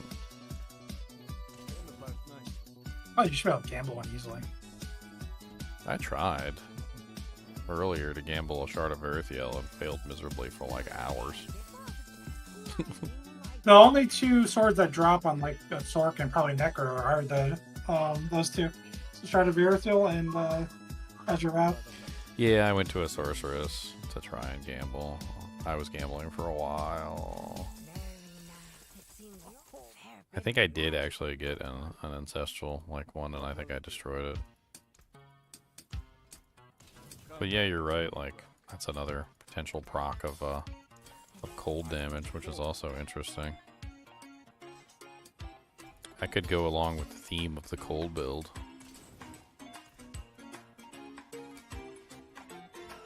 Let me open the generic unique cache. I know it doesn't give the... Oh, it actually gave some ancestral items. Did they do a hotfix or something? It gave a couple ancestral items, actually. We're gonna have to run that a couple times and see if it's fixed. Gave me ancestral penitent greaves, ancestral pain gorgers. Oh yeah, first thing I did was I like tested the I went and tested to see if the glitch was still there, if maybe they hotfixed it over the night. They did not hotfix it. They did not. Take someone because they don't know what they're doing. I don't even think they know like what's going on. I don't even think they do. Did I get like an ancestral Shard of Erythiel there? Oh, I got an ancestral Azure Raft. Okay. So if I was to do this build, I would probably want an ancestral Azure Raft with the greater affix on the lucky hit cold damage, right? But like, I wonder if it would be better just to, well, like no, because you can't greater affix a temper. You can't greater affix a temper.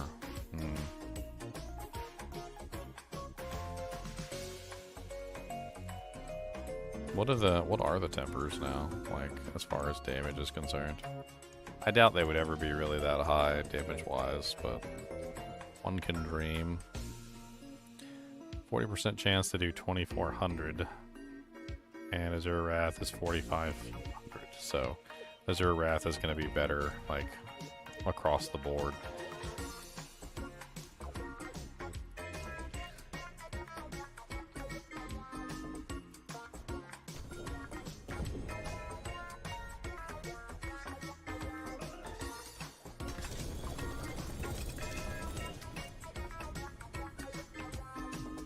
That one was on the cold res.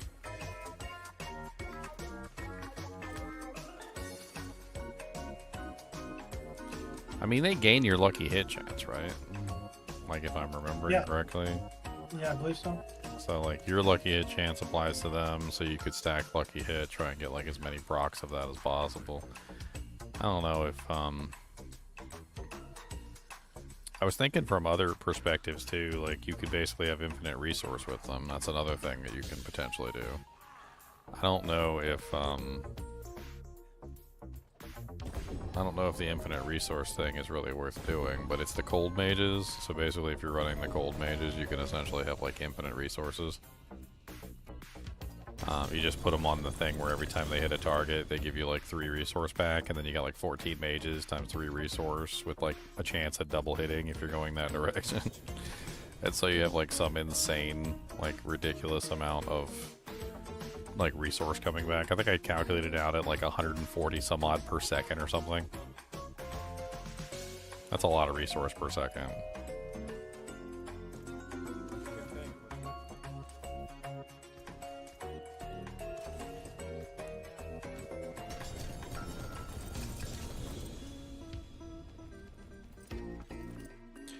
Keep getting an ancestral sword like almost every single time, but it's always Azure Wrath. I was kind of hoping I could pick up a Shard of Erythiel ancestral, but Oh, never mind. There you go. That is a Shard of Erethiel that time. It's crappy. It's an 85%er, but it's a Shard of Erethiel. He's a Rouge.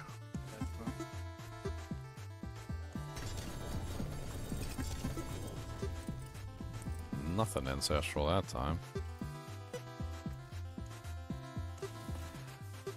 I mean, if you had an Azure Wrath and you triple masterwork it on the cold damage, just as an idea.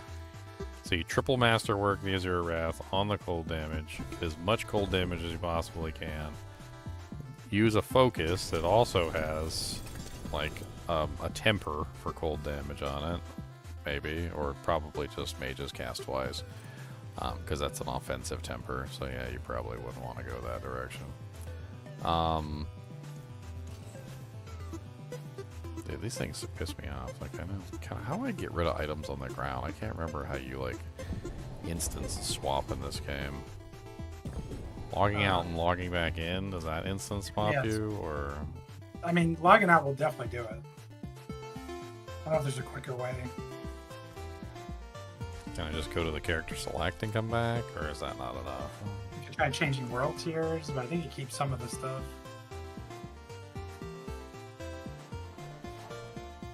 Okay, they're gone. It's nice. Yeah, I want to see if I can, like, since it's given me ones, I want to see if I can get, like... Okay, there we go. I got a bunch of boxes. Let's drop all the ones that are not generic boxes.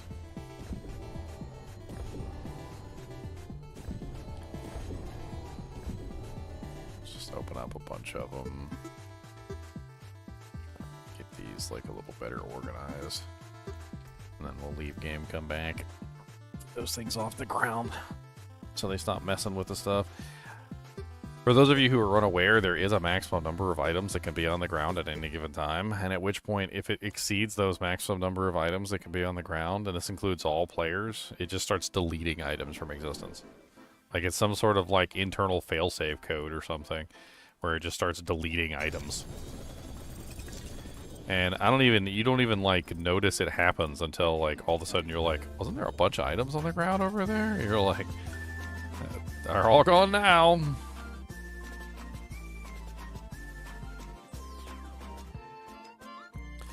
You know, it's one thing that I can't believe, like in all the like stupid stuff that they did this season, like changes and like nerfs and buffs and everything. I can't believe they nerfed Yen's Blessing and Rackenoth's Wake.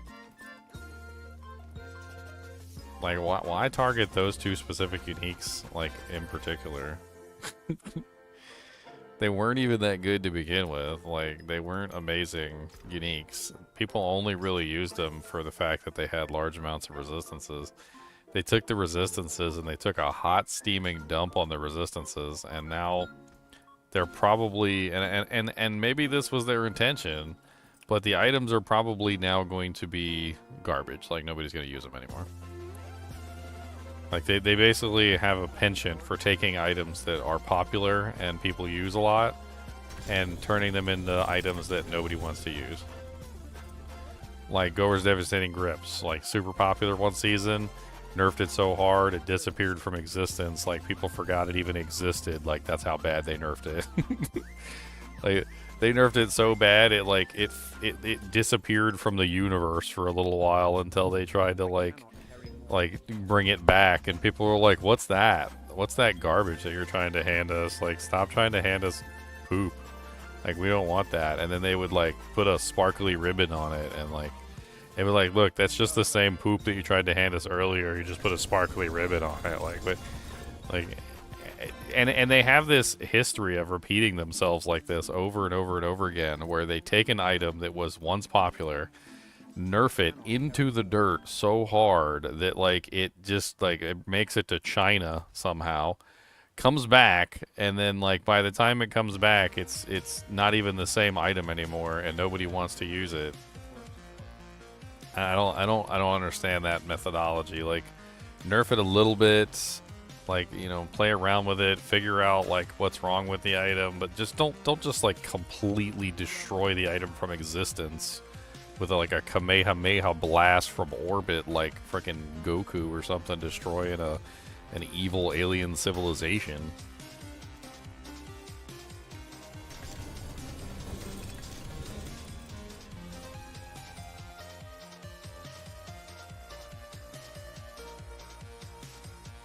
We're just over here looking at our Yen's blessings, and the Blizzard devs are charging up. Kame! Like, don't do it, devs. It's not worth it. Kame! Kame! Like, look, it's just a pair of boots. It's not that big of a deal. Ha!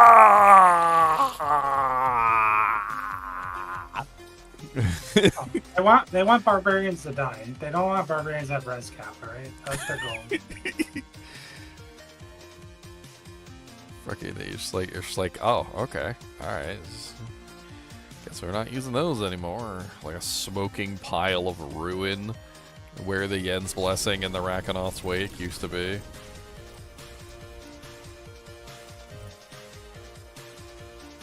You know what my thing is okay. You have an item, it's too powerful, right? You don't like it. It doesn't have an effective use, but you gave it some like god tier stat because it's like putting a pork chop around the baby's neck so the dog will play with it, right? And then like you got the dog to play with it, but now you realize the dog's only excited because the baby has a pork chop around his neck. And like, so you remove the pork chop, and now the dog's not interested anymore, right? He's over there sleeping in the corner. At what point do you just realize that maybe it was better off just to you know, like take the item and just get rid of it? Like, and it's horrible now that I put the baby analogy in there because we're not getting rid of the baby. But like, what point do you realize that like the item was garbage and probably doesn't deserve to exist within the world? Like, if the only reason anybody's going to use it is the stat that you're going to take away, at what point do you just say, okay, well, let's just delete this item from the game? It's probably better off if we just delete this and move on.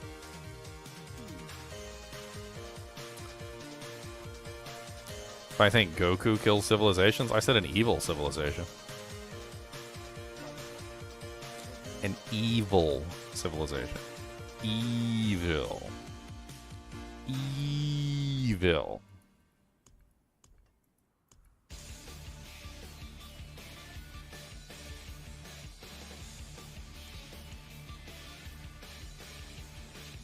Evil. Oh. You know what? I don't need to say it anymore.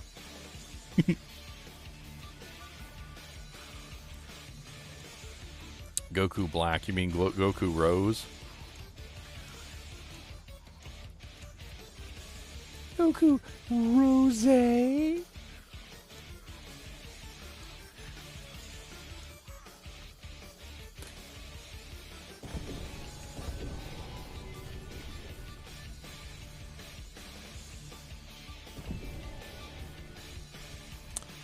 What's up, shepherds?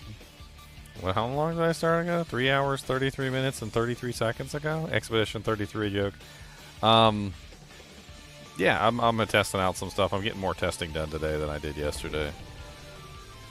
It was annoying how little testing I was able to get in yesterday. I was rushing, trying to like test everything because I had to go to work. Night shift. I'm on vacation for the rest of this week, though. It's my birthday coming up on the 1st. We got Elden Ring on the 30th.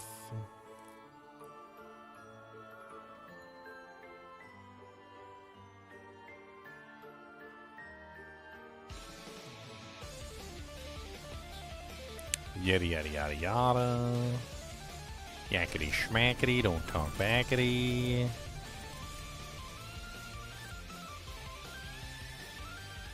I mean, it's not really a vacation from work. It's a vacation from my part-time job. Well, I'm going to be working. This is my job, so it's like technically I'm not actually on vacation because I'm still going to be doing this. At this point, what I consider a vacation is like just laying in my bed and staring at the ceiling because like I go to work and I do that and then I come here and I do this and like So like my vacation is laying in the bed and staring at the ceiling until my eyes close on their own, and then I go to sleep. I'm about to just go farm the boss. Where does this come from? I don't even remember. Zero Wrath comes from like Duriel and stuff, and Dariel. So just do Belial, because he guarantees Ancestrals. Just do Belial and open the chest for like Endario, that kind of thing. Yeah, that'll work. I'll just go use the Broken Barbarian or something. I'm gonna open this last chest, and then I guess I'm just gonna do like a bunch of Belial runs real quick. I'll just take Mr. Buggy Bug, and I'll just bring him in there and just murder Belial in like 2 seconds.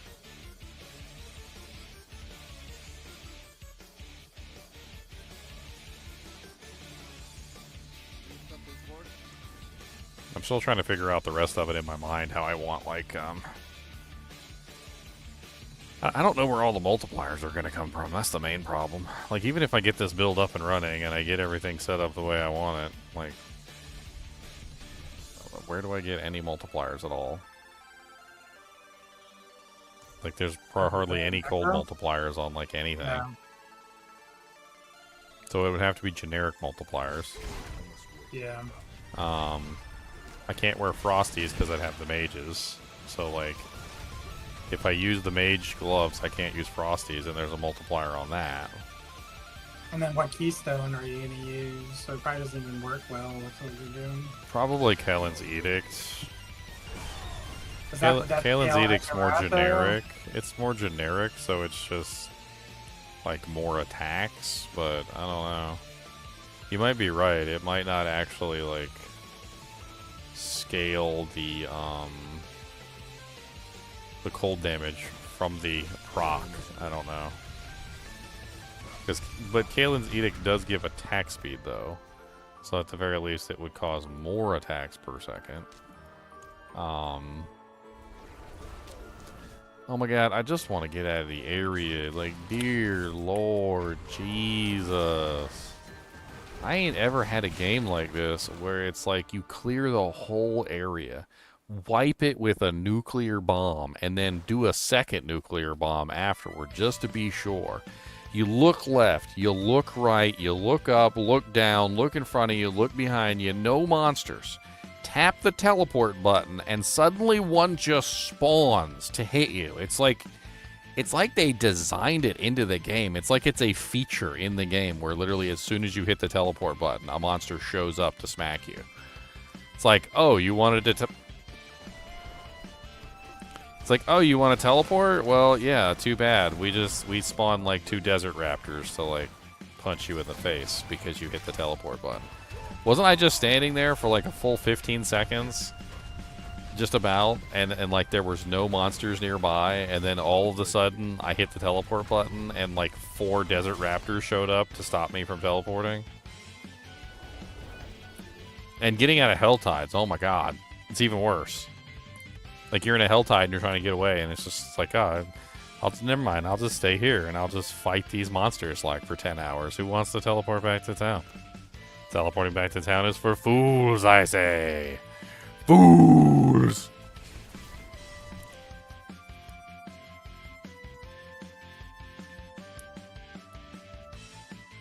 Instant deleting the items on the property. What the heck?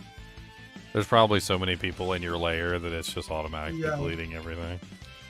I'm gonna have to grab the chest and then go to a different thing.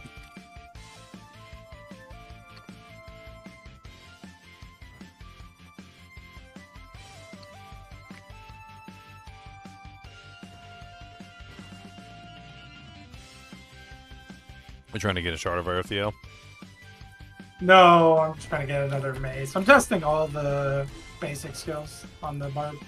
Oh. Frenzy's probably pretty good this season too, I'd imagine. Yeah, the interesting thing about Frenzy and Bash is their tempers hit twice. And when you hit twice, I think that's way better for Lucky Hit. Way better. I think that's going to be like a secret sauce there. I was really mad when they started changing all the hits twice to double damage. It's not the same thing. It is not at all. It is 100% not. A Both triple, scale differently. okay. A triple sword on the first try. Nice. Very nice. It's a 98 all stats. Didn't hit the attack speed, but still got a good roll in the attack speed, 9.8 out of 10. So it looks like the lucky hit cold damage is 10,125. So now we need to see how much that goes to if we triple masterwork it. So that's like 18,000. that's the key. So we want to check the triple masterwork potential on it as well. Yeah, I have one on the live server. Oh, triple I think masterworked already? Yeah. I mean, it makes sense. You were doing that multi-element barb. Kind of crazy item.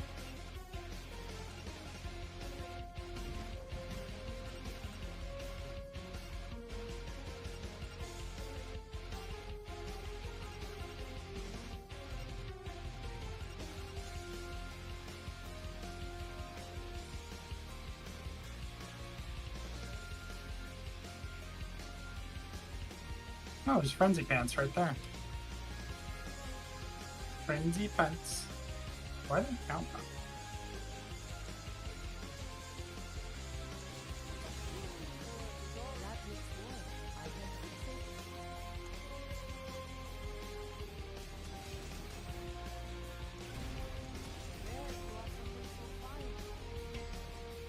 Alright, so let's just redo this a bunch until we get the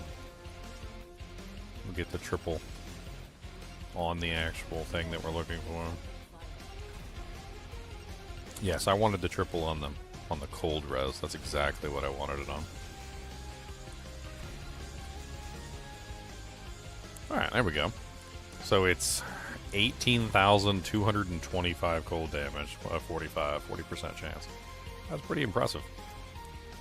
Okay, so let's try and build our cold mage. What other ways can we add cold damage into the build? There's Mystical Frost Nova, right? Let's just make a new character for this too. Like, I think it's probably I'm better. gonna have to group everything up as well. I think it'd probably be better if I just make a new character, because we're gonna have to like change everything. Yeah, have fun with those Paragon board. I'm doing all that again. I mean, it's not gonna be the same as the Shadow version, so it doesn't matter. I'll have to redo it anyway. I'd rather not redo the Shadow one if I want to go back and test on that one. Armory's your friend. What's up, Steph? How is the PTR going? A raging dumpster fire that somebody poured like fireworks into. That's it's pretty. It's nice to look at, but it smells like shit. Oh man, it's pretty bad. It is actually pretty bad. It's rough. Like we're experienced at the game, so we're like trying to bypass a lot of the mechanics and stuff that's going on, but like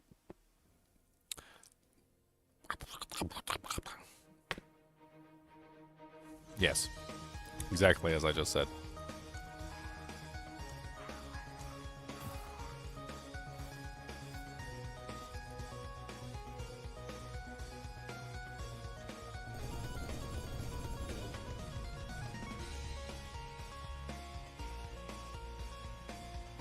Okay, so seasonal currency, I don't think we really need that, but nightmare escalation sigils. Infernal compasses doesn't work. I don't care. I mean, yes, I guess let's do the tributes. Just in case you want to go in there. Layer keys, that's a good one. So we can fight the bosses. I don't care about the runes. I do want the temper manuals. Now that I know that the temper manuals... Well, I guess I don't need the temper manuals because I already have them on the other character. It's also a Necromancer, so that's fine. Alright, so we're definitely setting this up with Azure Wrath.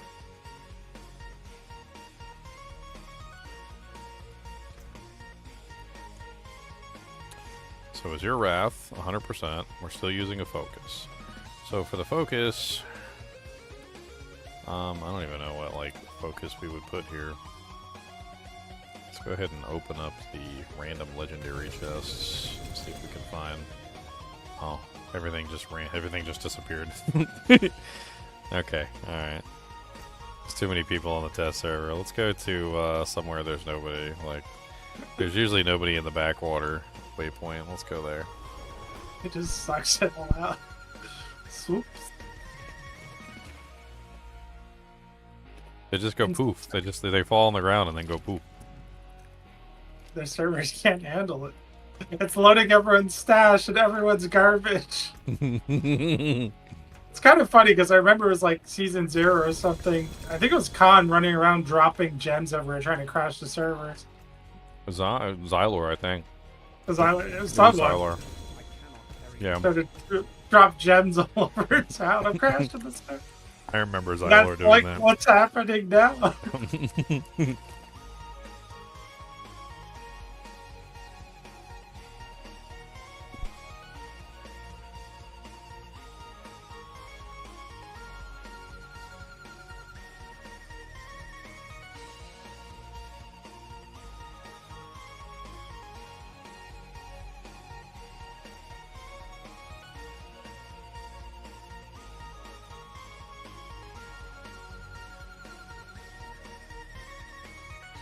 These tempers are super strong too.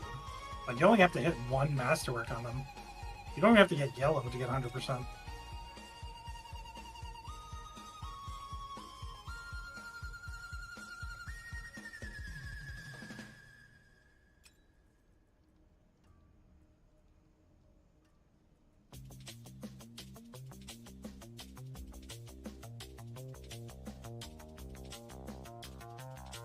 So, what ability do I use?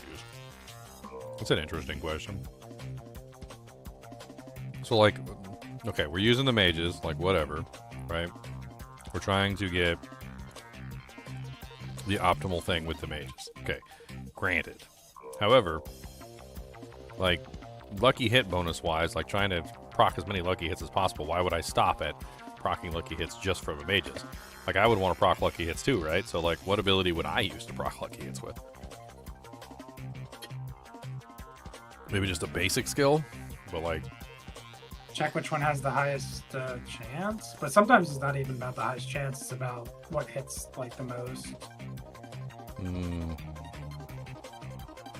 I'd have to do some research.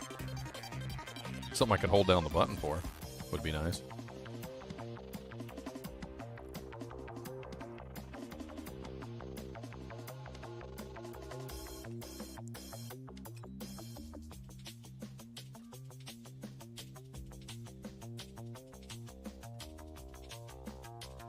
Alright, let's destroy all this crap. Where's the blacksmith in here? Oh, he's in a weird spot. Are neither one of you guys blacksmiths? Where's the blacksmith at? Outside? Okay.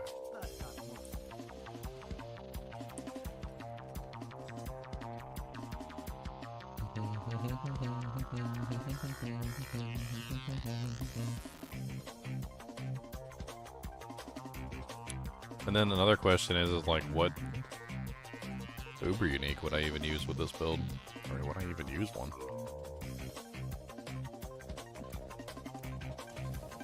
Well, I mean, I was kind of curious, like with the whole internal cooldown on the and Dariel's Visage with the whole lucky hit proc thing. Like, does that apply to like each mage? Does each mage have its own lucky hit cooldown like timer? Like, could I exploit could I exploit that with the lucky hit? Like, I don't know. I don't know. I also think you might get stuck in like a scenario where like I think it comes out of your character, not out of the mage, so you have to make sure you're close to the mobs. Oh, the damage? Yeah.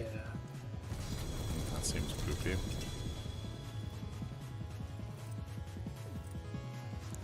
Oh yeah, I forgot. Unless they fixed it, the gloves, the new gloves didn't come out of the box. I had to gamble them. I remember that now. It was not fun.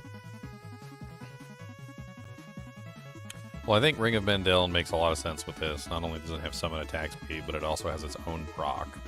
So I think that, like, that's one item, one unique item that I think is almost like a no-brainer. It's just an additional proc that I can add in. And since I'm going for a procking build that is built around like multiple procs, at that point you'd want extra procs if you can get them.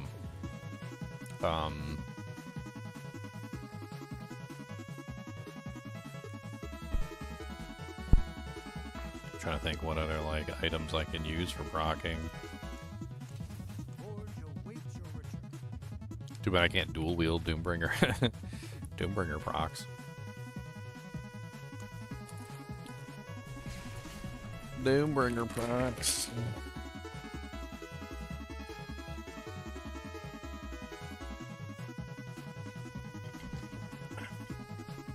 Need something sweet. I got these little like protein bars. They're called Z bars or whatever. I only got them because they were on sale. At least I got some chocolate in them.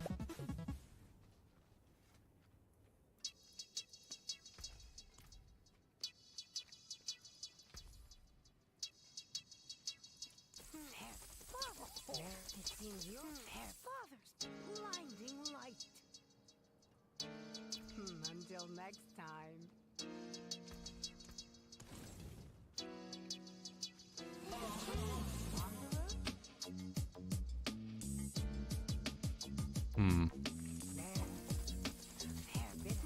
Not much, is it? Here's an interesting thought. So if I'm going with the cold mages, I can definitely go with the option where they generate me infinite resource. So if I go with the infinite resource option, I could potentially use any of the abilities, core or otherwise, that cost resource, and spam those probably almost infinitely with the cold mages at my disposal. So it opens up more options for me, potentially, of like what I would necessarily spam.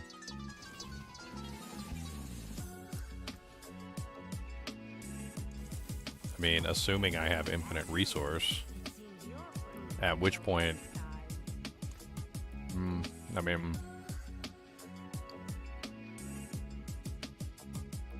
I don't know which one would be even worthwhile to spam.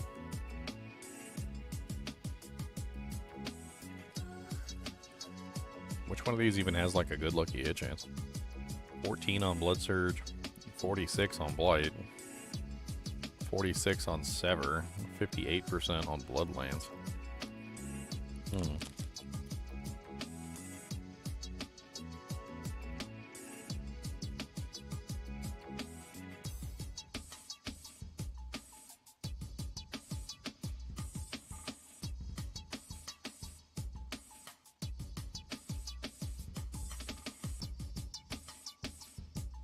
Infinite resource and nothing to spend it on. Huh.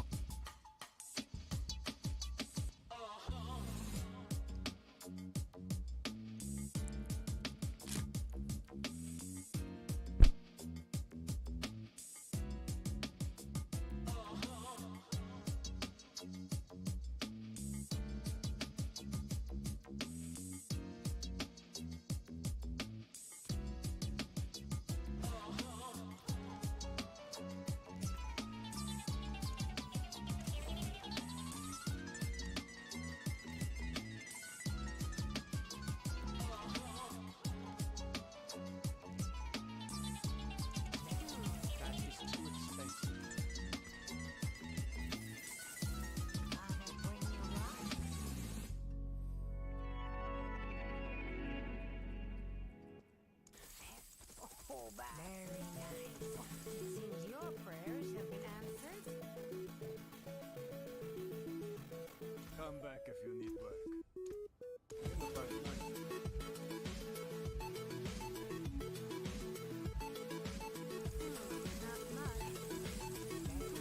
Not much, is it? What was the season that they, like, the first season they put out PTR, and it was like one of the worst PTRs because they had like no tools available for us to test with, and we had to go through so much effort to test anything. Like, it feels like we're back in that season again.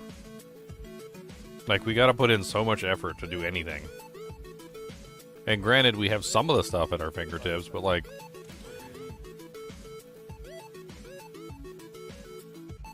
I mean, if you're missing a hot dog, you definitely can't make a hot dog on a bun just because you have the bun, the ketchup, and the mustard. Like there's certain parts of a recipe that really can't be substituted.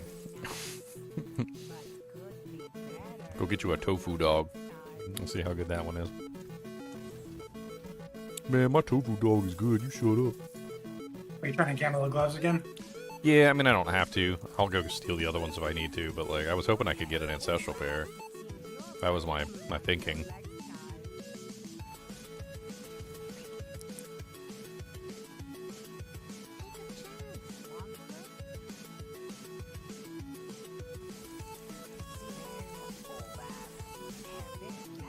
It seemed like they changed the gambling a little bit from like the previous day, because I was getting a lot more ancestrals than I was yesterday.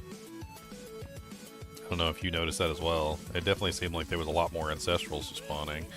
But then now I'm doing like these gloves and I'm getting like no ancestral gloves at all, which makes me think that maybe it's like by category, and like some of the categories are borked and some of the categories are fine. I really seriously hope that a lot of these glitches that are in the PTR don't follow us into the main game. I don't normally think that, and when something's bugged in PTR, I'm usually like, you know, that's totally not going to follow us into the game. Like, they're going to fix that before launch. Like, I'm not sure anymore. Like, there's so much broken stuff, I don't even know anymore. Like, are they going to fix it? Is they going to fix it? I don't know anymore. I don't know. Alright, I give up. I'm just going to go get the gloves from my other character.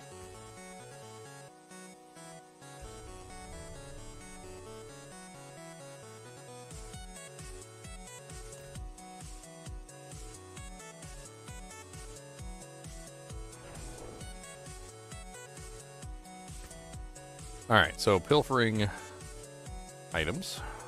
Pilfer, yeah. Pilfer, yeah.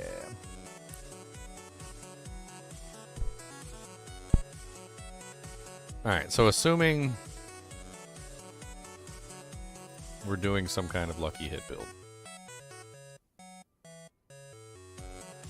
I mean, there's generic multipliers like Air of Perdition, which would probably help out a lot. It also has lucky hit chance on it. So Air of Perdition could be an interesting choice. If I do Ring of the Starless and I choose a core skill to spam for lucky hit spamming, something that's literally just there for me to spam like the lucky hit on the weapon, that could be useful. I think the 50% times multiplier probably applies to... Actually, it does say... increases damage... it says, and increases your damage by 10%. It doesn't say skills damage, it says your damage. So that generic multiplier probably works.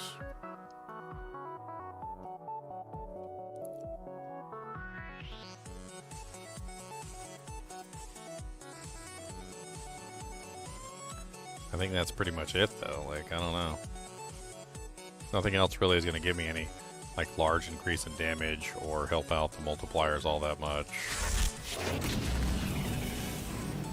What's up, HL? Thanks for becoming a member, man. Lots of members-only videos in the member-only section for you guys. I've been putting out a lot of videos recently, and I've kind of had to, like, stagger them out because I don't want to release them all on the same day. I think there's, like 8 or 9 of them in there, I think.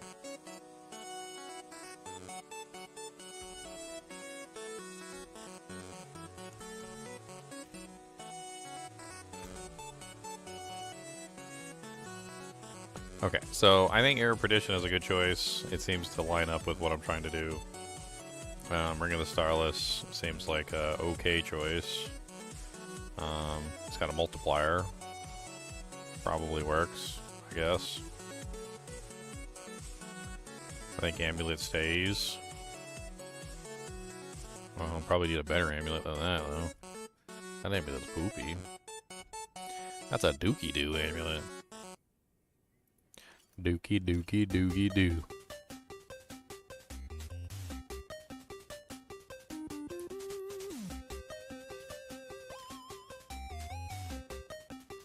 Are those exactly the same amulet? Like, what the hell? They are exactly the same amulet. Okay, well, I got 2 chances.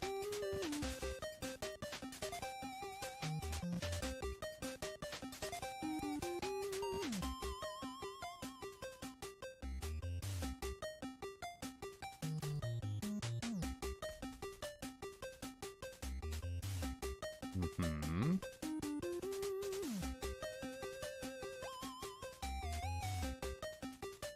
Oh yeah, the gloves.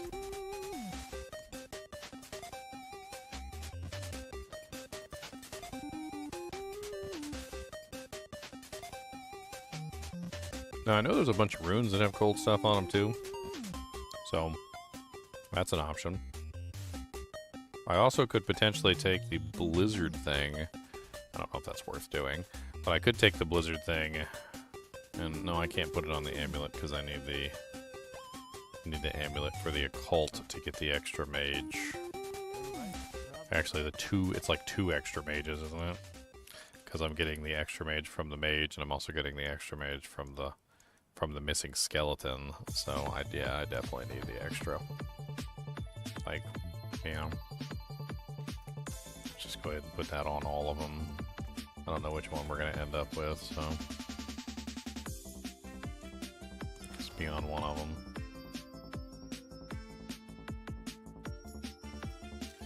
This one's garbage anyway. Okay, so skeletal warriors, we want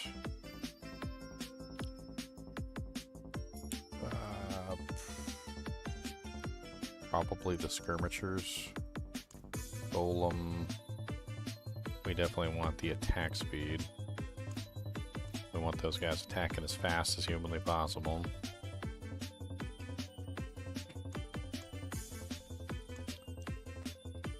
For the focus, do I want, like, skeletal mages have a chance to cast twice?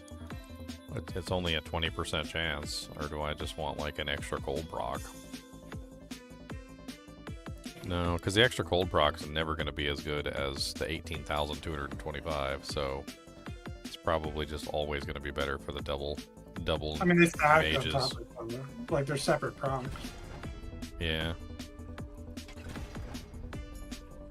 Let's see if we can get a 20% skeletal mage and then, like, masterwork it up. Nope, failure. Failure, failure, failure, failure. Failure, failure, got the bottom, failure, failure, got the bottom, failure,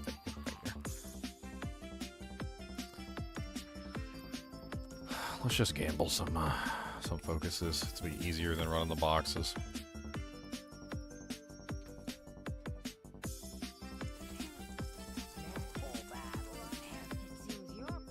Dude, I swear something's wrong. Like, I was on the other character, and I was gambling, and I was getting, like, an Ancestral, like, every single time. And now I'm over here on the Necromancer, and the Necromancer's gambling. What world tier are you in? What world tier? Probably 1. You're probably right. It's probably 1. I'm probably in world tier 1.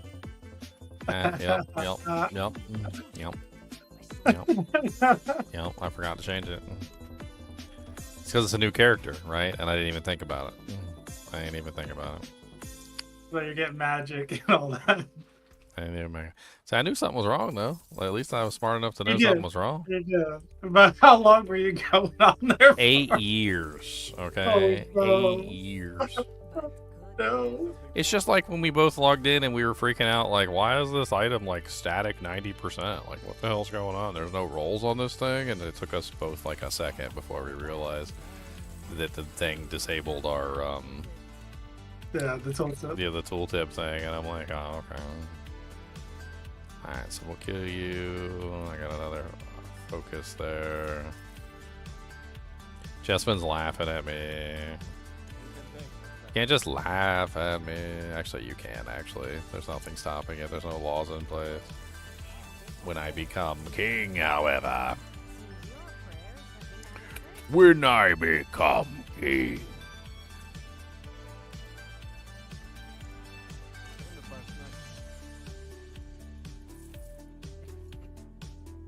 King, king, king, king, king, king, king. Chinchilla will never be king. He is a fool. A fool. A fool in love. With you.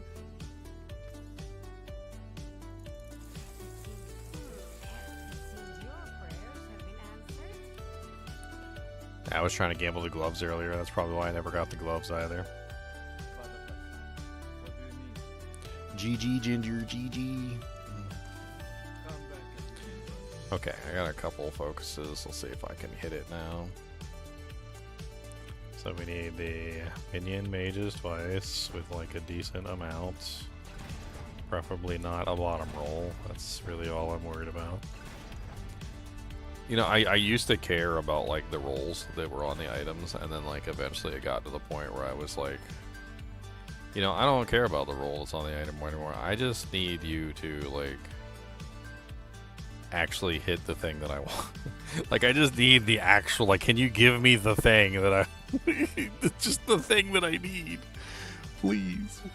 I just need the thing. I just need the thing that I need the thing. Like, you won't even give me the thing. I just want the thing. Why won't you even give me the thing? Like, you're so desperate to even just get the modifier that you're looking for. Like, you don't even care anymore what the percentage is. It could roll like the dirt bottom percentage and you're still super happy about it. You're like, just give it to me. Just give it to me.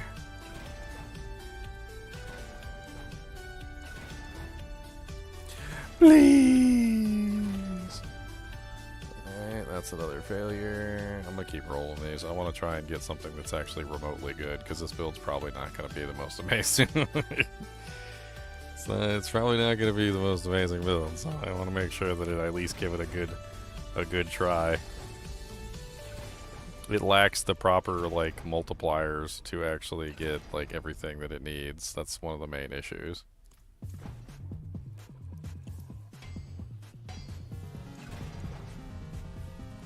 Okay, so there we go. We have a full damage with skeletal mages on it, which is exactly what we were looking for. So now we can...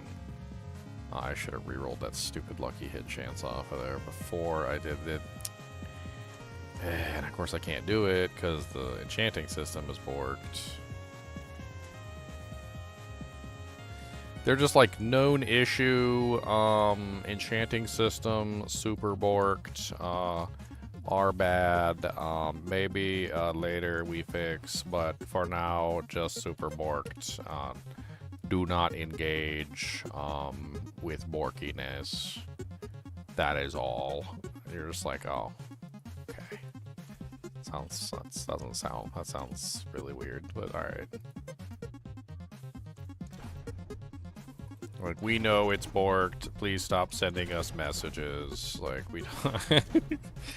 We don't care, alright? Like, we're not fixing it anytime soon, so shut up.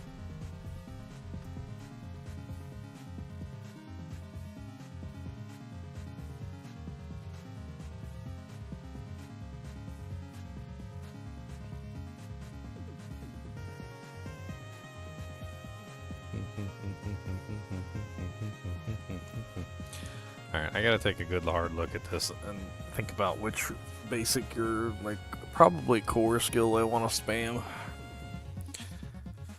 Okay, so...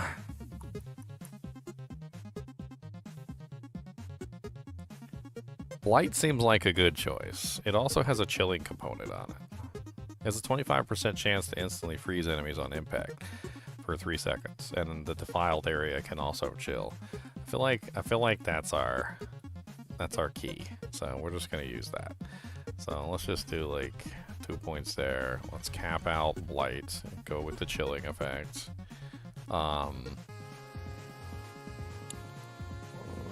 this point, we definitely want Titan's Fall and Necrotic Fortitude, because that's a lucky hit. Actually, I don't know where we're gonna get fortification from. I don't even know. That's a good question. I don't even know. let's do 3 in amplified damage. Let's go to the side where the cooldown reduction happens. Let's grab Precision Decay, which gives us 15% increased critical lucky hit chance. Death's Embrace, 3 in Skeletal Mage Mastery.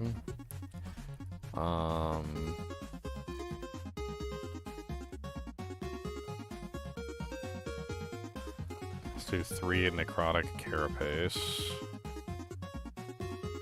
Let's also do a 3 in Hued Flesh. And a 3 in Imperfectly Balanced. We're gonna have like infinite resources, so this should be fine. Kalen's Edict is most likely where we're going with that. For the ultimate.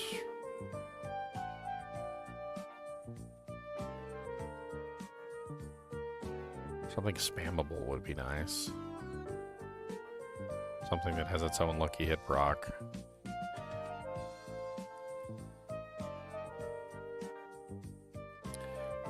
You know what? Either Soul Rift or Bone Storm, it really doesn't matter. Like, both of them are fine. Let's do Bone Storm, because it has the attack speed on it. I like that. We'll get the attack speed while we're there. And then we're going to put Hellbent Commander, Inspiring Leader, did 1 to Death's Defense, 1 in Bonded Essence.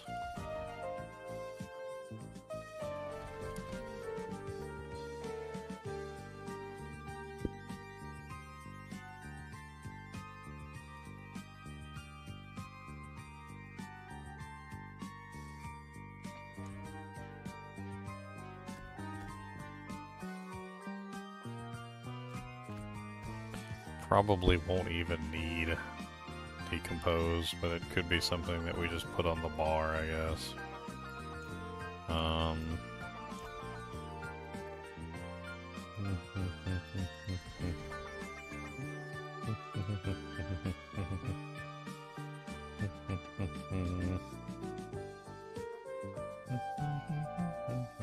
Let's go ahead and grab the armor bonus too while we're at it, so we don't have to have so much armor.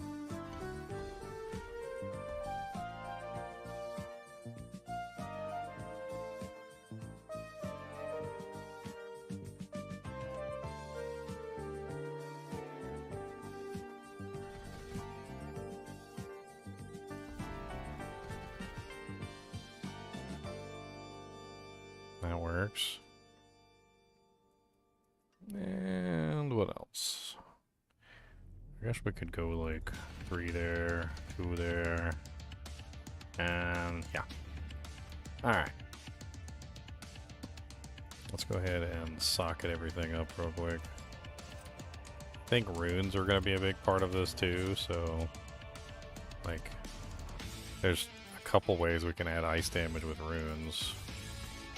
So, well, there's no damage from Mystical Frost Nova, but it does freeze things, so there's that. So, I mean, an option is just simply adding the Mystical Frost Nova into the equation. Isn't there another ice skill too? There's the Frost Wolves, right? Which are also ice damage. Yes, the Spirit Wolves are ice damage.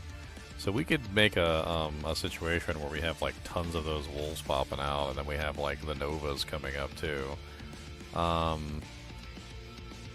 Obviously we can use the ridiculous summoning rune for one of them, which makes it very easy to maintain the Nagu. Yeah, so Nagu with the Spirit Wolves would give me basically unlimited Spirit Wolves, so I would have more ice things going on. So this is going to be like crazy amounts of ice. And then the Mystical Frost Nova,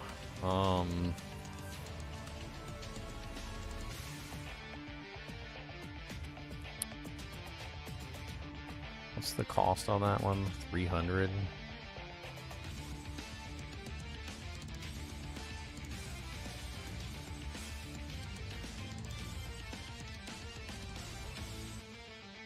We could try the Ahu rune, a lucky hit up to 100% chance against non-healthy enemies, and just have it like constantly proccing. I don't know how well that would actually work though. I guess we could test it. see. Like, the training dummy will be non-healthy most times.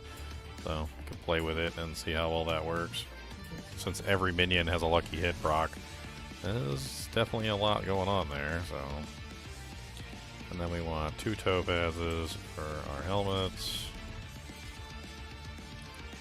Weapon and shield. I don't even know what to put in the weapon and shield. Definitely not topaz, definitely not skull.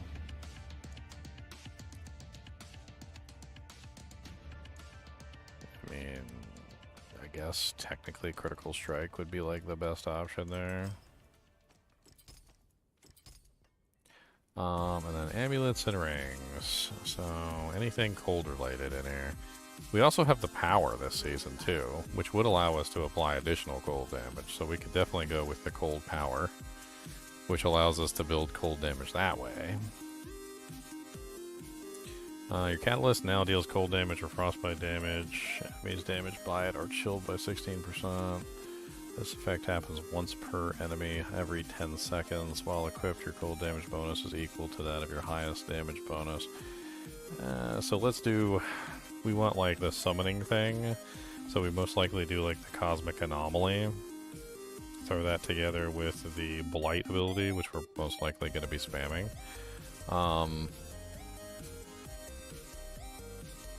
Then we toss in the Frigid Heart, which allows us to apply an additional freeze.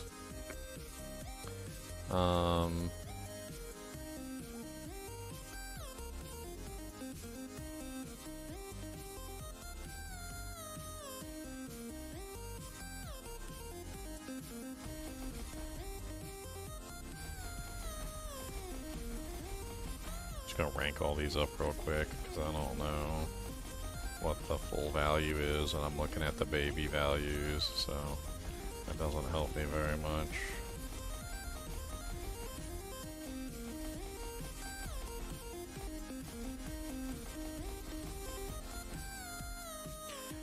Alright.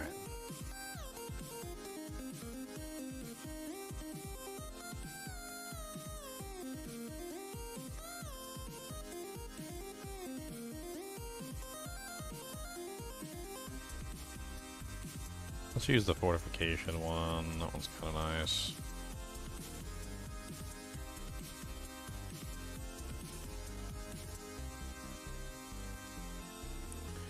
Isn't there one in here that just like it's... Oh yeah, that's a jewel. It's like just elemental damage, like more elemental damage.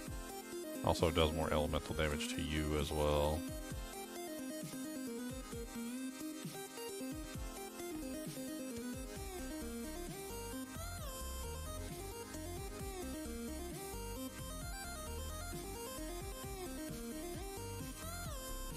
Destroying enemy barriers is kind of nice.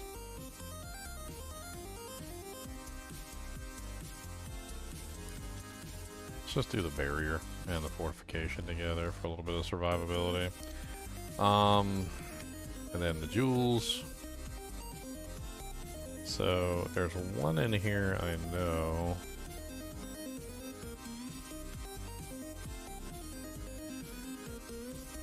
%, more elemental damage, so that'll help out with our cold build.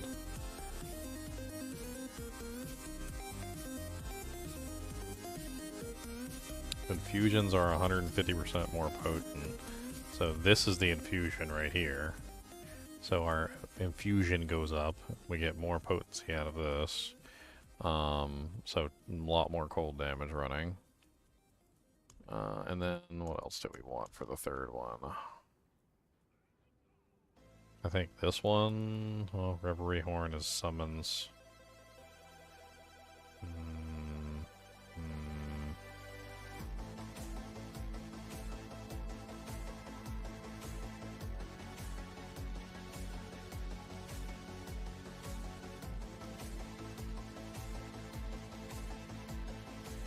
Your catalytic skill deals 33% weapon damage of your infusion's element over 3 seconds.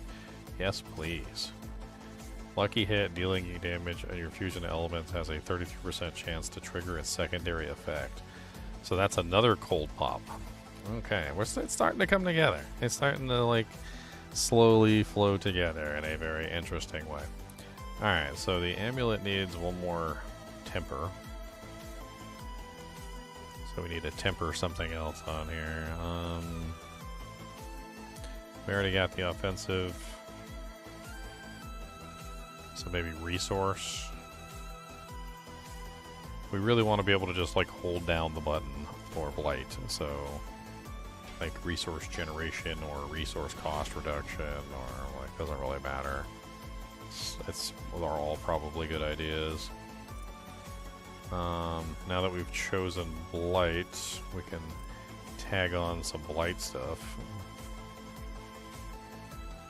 So we can put blight size in there.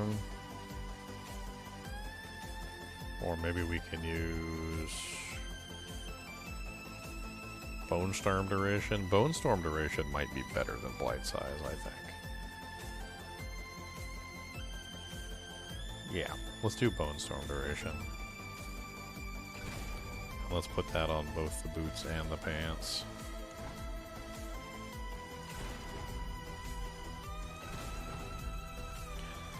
Okay, and now mobility.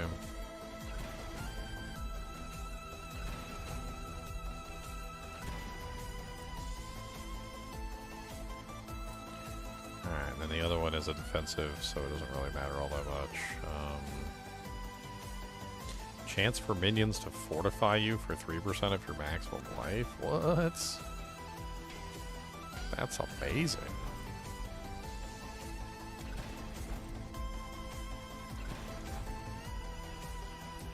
There you go. That'll fix all my fortify problems right there. My character will be fortified all the time, every single moment of the day. 100% uptime on fortification. Heck, let's do that again. Let's get like ridiculous uptime on fortification.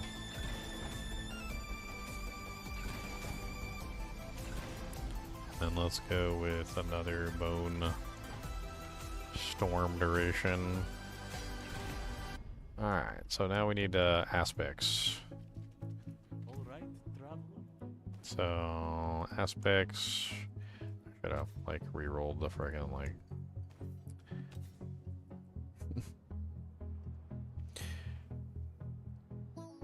You know what the funny thing is it lets you re-roll things like,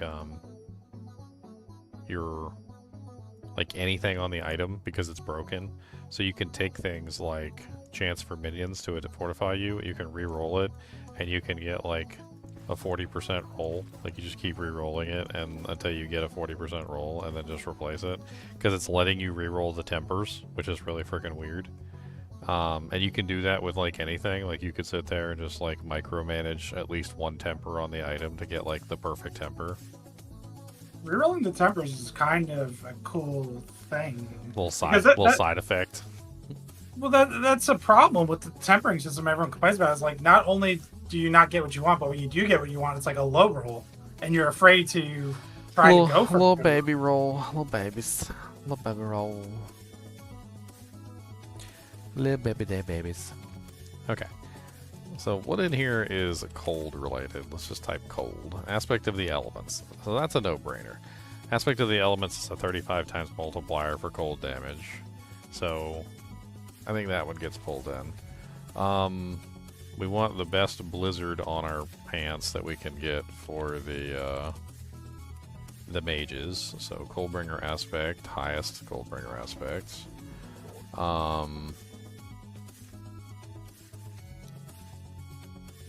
Aspect of Frosty Strides. While below 60% life, if aid freezes close to enemies. It's just, that's a little too much. We don't really need that. So, like, other things like Conceited. Conceited would be great, right? I don't see any reason why not. Like, we throw that on, like, actually, we don't have anywhere to put it, do we? Well, crap. It's because we got too much crap on.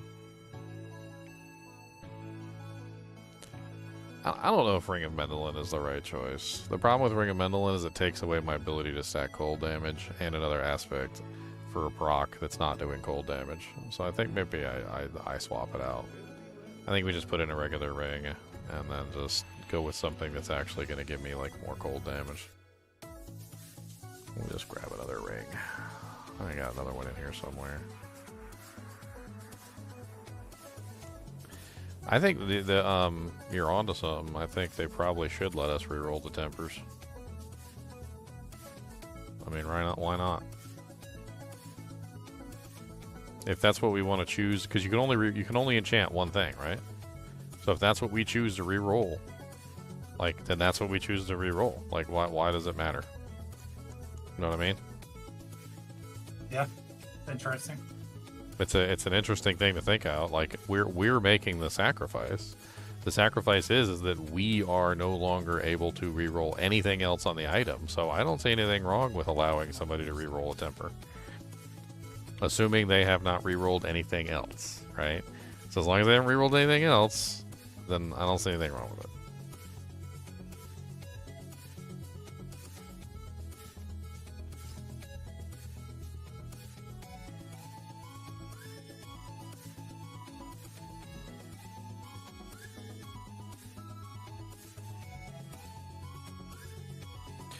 Okay, so now we got another item, so now we can put, like, conceited in there.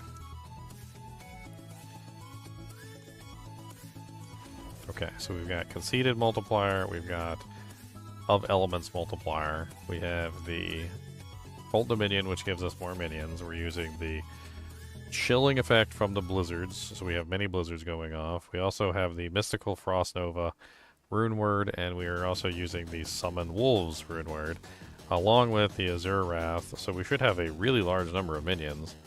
The wolves should be somewhere around like frickin' like 8 to 10 of them on a regular basis, all of them with their own lucky hit chance too, from what I understand. We'll be spamming Blight. We also have the Infusion, which can go off on a regular basis, which is going to be tied to Blight, and we're also using the little Cosmic Anomalies, which also technically count as minions, to give us more potential procs. I guess let's go find out. Let's go find out how terrible this is. This is definitely not a meta build, I'll tell you that much. I can already assure you it's most likely not a meta build. But it's going to be a fun build. It will be a fun build. Let's make a boss and start summoning minions. So we need to summon all our little skeletons up. We need all 14 skeletons on the field so we can really test this.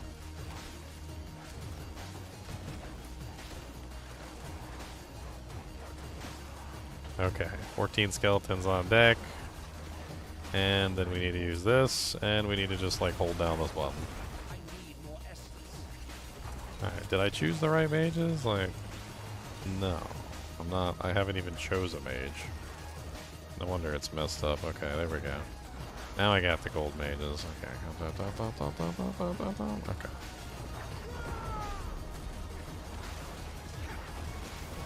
And then we hold down the button on the mouse and we don't let it go.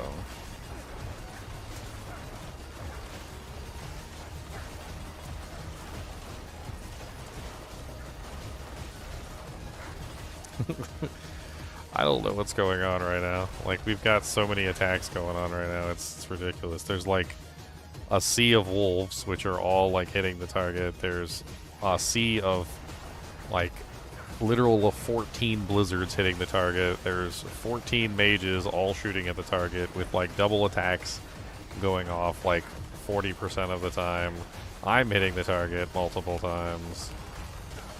There's also the little minions, which are constantly launching at the target. I'm surprised that the boss isn't just like frozen constantly with what's going on. Of course, you can't really tell against like a boss, right? It'd be funny to see how this works like in the actual game.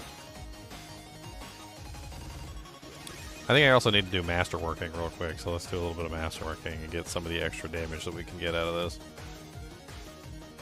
I may have forgotten to, did I temper the ring? I didn't temper the ring either. Let's do that. So we want to make sure we get the cold damage here. Alright, and then let's just grab a resource gen. Doesn't matter what it is. And then temper. So let's temper some stuff. Can't masterwork that? Why can't we masterwork you? You have 2 tempers, don't you? You cannot masterwork this item. Is it because I... I think it's because I re-rolled it. I don't think I can masterwork it because I re-rolled the effects in the enchant window. Okay. So you can't masterwork something that you re-rolled the effect for. Interesting. Not bad.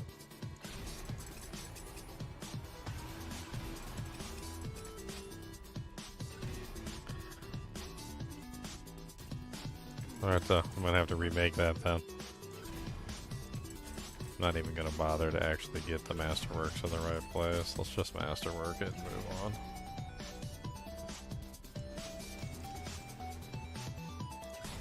Honestly, intelligence probably does this just as well as anything.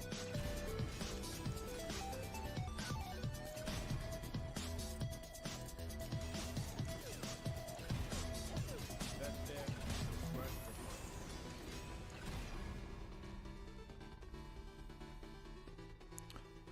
Masterwork you too. That's a lot of extra 2 jinx there.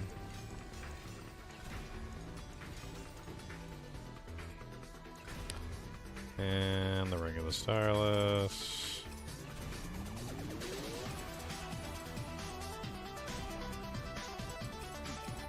Not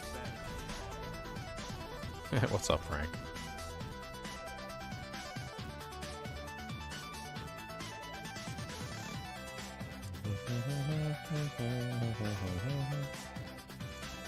Let's see if I can recraft this item real quick.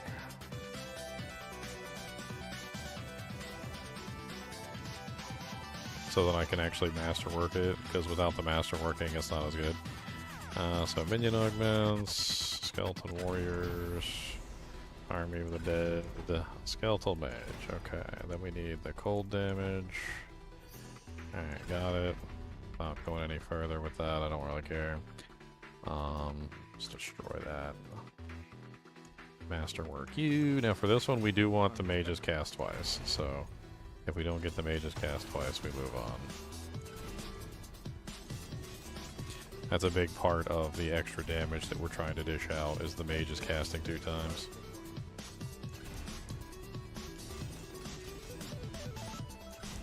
Lucky hit's nice, but not what we're looking for.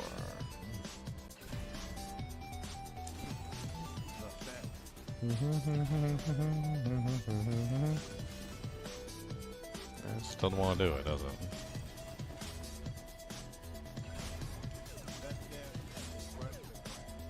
I'm just gonna upgrade it all the way because it keeps acting unpredictably anyway. Could end up like with a double on the mages or something, even after like the last one, because the masterworking is so weird right now. You tested out the like button, and my ma is definitely a nice person. Oh man. How did you know? She is a nice lady. There we go. That's what we're looking for.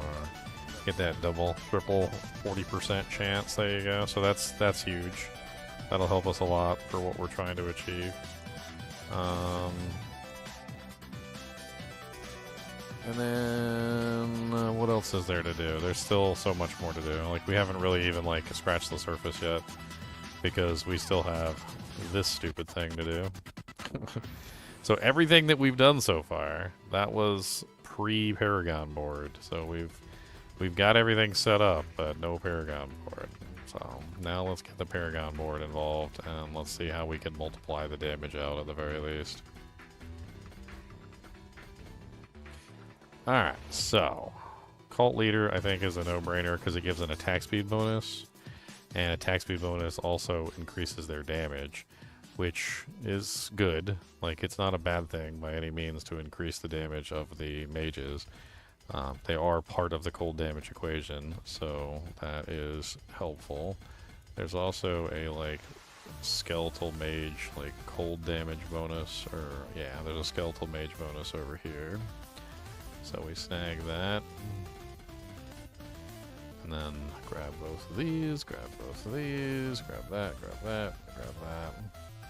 Move down here, this way, move over here to this one. Super easy. And then we probably also just move up here to this one. It's the easiest way to get like the most number, the quickest. Hulking Monstrosity, no. Frailty. Cursed enemies take 10% times increased damage from you and your minions. This bonus is capped by 10% times each time they are cursed, up to 40%. You have to curse them 4 times? That sounds really stupid. No, it says each second they are cursed. Okay, each second they are cursed, not each time they are cursed. Alright, so they just need to be cursed for 4 seconds. Good. That's a good one. Okay. Wither is shadow damage, which we don't care about really, but we are doing some shadow damage. Bloodbath is overpowers, but its blood skill overpowers, so...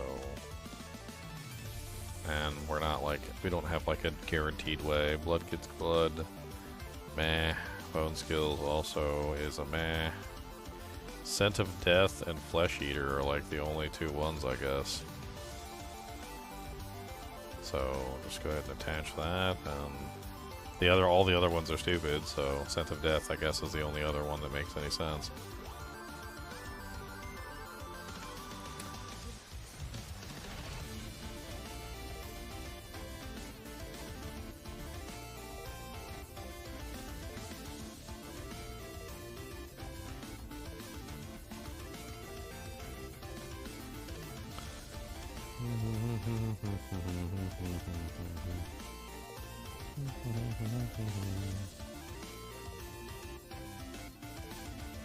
This is attack speed, right? Yeah, we want attack speed. We want all the attack speed we can get.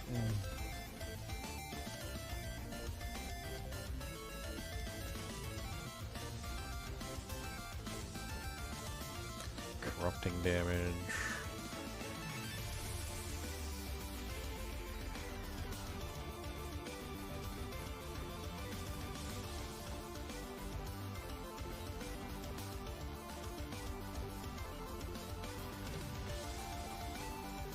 Alright, we got 122 points left. Still a lot of points. Okay. Boop, boop, boop.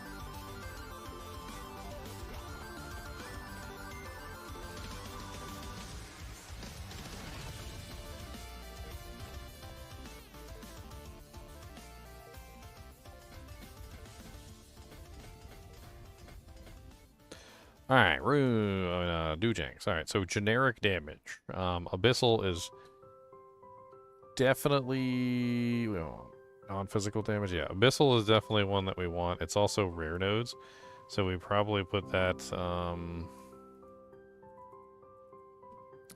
We need like the best generic multiplier here. Damage to elites and regular damage. Probably here. So let's put Abyssal here. And then we just need the dexterity to run it, so no big deal. That should be more than enough. Yeah, okay. Then we're looking at, what is it, Challenger or whatever? Or the one that gives us, like, the raw? Yeah, Eliminator. Eliminator is a no-brainer as well. Like, it's massive amounts of multiplier because it's a base, intelligence-based multiplier. So more intelligence that we have, the more damage that we deal, and obviously intelligence is a generic multiplier across the board. So just getting massive amounts of intelligence helps us out tremendously. I don't think there's any in here specifically that have to do with cold. So I don't know if, like, any of that is really going to be super useful.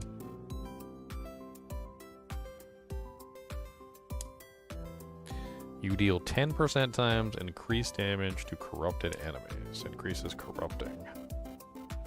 That's a 10 times, a free 10 times multiplier.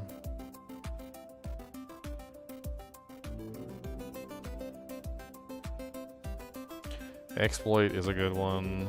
Vulnerable. There's also the 22 times multiplier. for Essence, which is pretty good. I say we do Essence. That sounds good. We just need Dexterity for Essence. And then...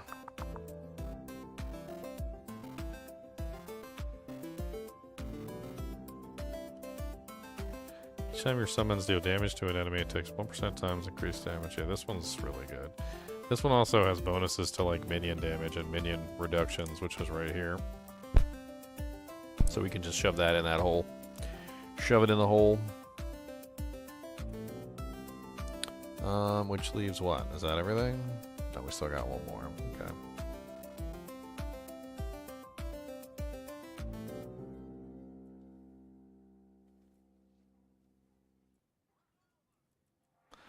I mean, we could do the mages one. I was really hoping for something a little bit more generic for multipliers, though, because we need as many of those as we can get. We could do revenge. Revenge probably works out just fine, because revenge is generic, and I have thorns because I built that specifically into the build, so we can definitely do a revenge. And then I just need to stack a little bit of willpower. Alright, so then we've got... make sure we have all the bonus stats from this. Do we have all the intelligence? We need all these as well. Those are all really good generic multiplier or additive multipliers. It's kind of like additive in and then multiply later. Nope, they're not as good as a generic, like a full multiplier, but they're okay.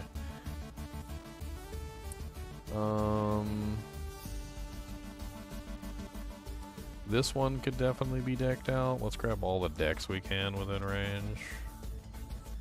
Every single dex point that we can get. Is that everything? Missing one? There's one right there. 2 intelligence nodes on the way too, that's not bad.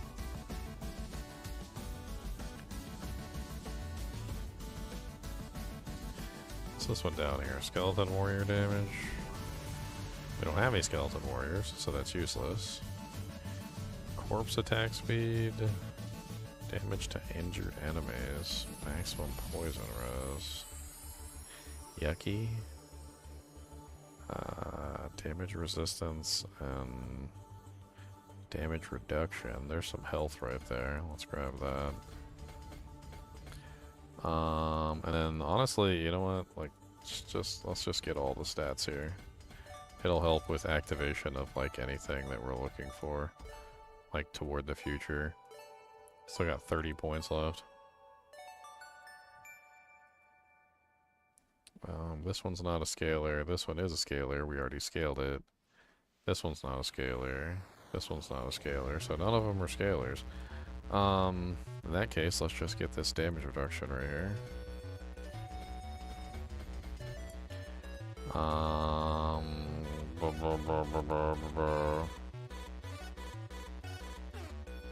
Don't really want that at all. Resource cost reduction.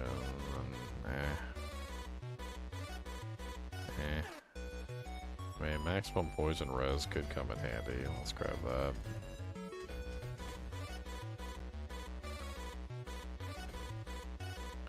Still got 9 points just sitting there. Like, I might as well just like start tagging like intelligence nodes wherever I see them, like on any of the boards. Just any intelligence nodes anywhere. Just fill it up. Alright, so we are decked out. We actually have a Paragon board now. We're mostly masterworked up. We're about as good as we're probably going to get. Let's see how this rolls now. The full Ice Necromancer. How many minions is that? Like, I don't even know. It's crazy. Like 1, 2, 3, 4, 5, 6. Is it like 6 wolves? 12 wolves? On like a cycle? It looks like it's 12 wolves on a cycle, plus like 14 mages, which is already, what, 26, plus 5 of these little things, which is 31, so like 31 minions currently.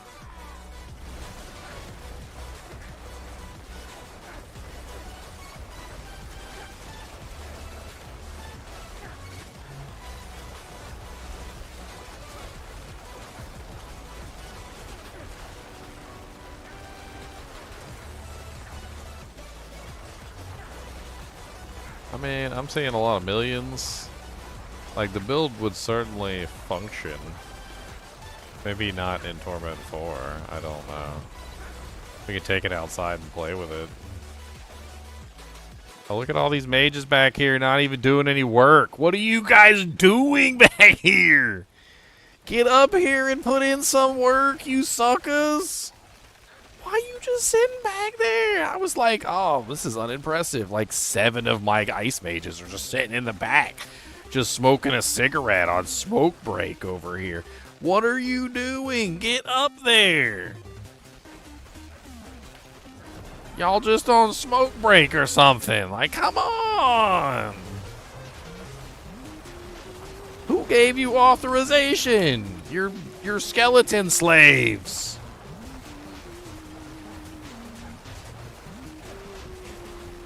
Dude, I feel like the game is breaking. Alright, you still doing nothing. Look at you. Look at you. You think I don't see you hiding behind the door? And you just moved even further behind the door frame. I can still see your arm. God. He's getting replaced. I'm replacing him. He's getting replaced. That is just not good behavior. You don't encourage that behavior. Don't encourage that behavior. Let's go into the HellTide real quick. I'm in Torment 4. I'm probably gonna die. Let's see how he does in Torment 4. I bet you everything's gonna be frozen all the time. I bet you that. I bet you ain't nothing gonna be like possible to stay alive in this game without it being frozen all the time. I can almost guarantee you that. I got so many freezy things like going on. I don't even know. Like I can't even count them all. Everything should be frozen like by default, like at all times. Like it should just be like mega frozen every second of the day.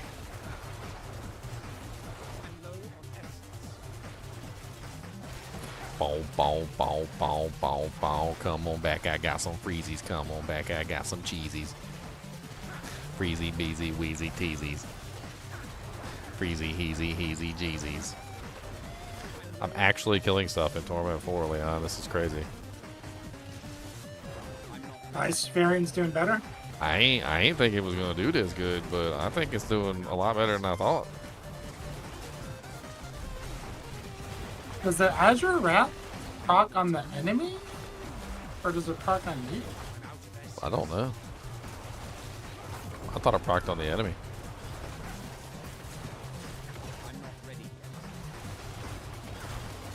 I got no pull-in. A pull-in would probably be good with this build. See an open slot for corpsey tens. Yeah, little corpsey tendrils. I probably, I'm not wearing an item that allows me to just like pull it in for free. So I guess I'd have to do a little juggling. Which wouldn't be that hard. Like I could just put like 1 point over here and just... Do all those minion nodes even help you? Like they all apply to all minions? Or For what? you have a lot of passives, like all those minion passives. I don't know if they all apply or not.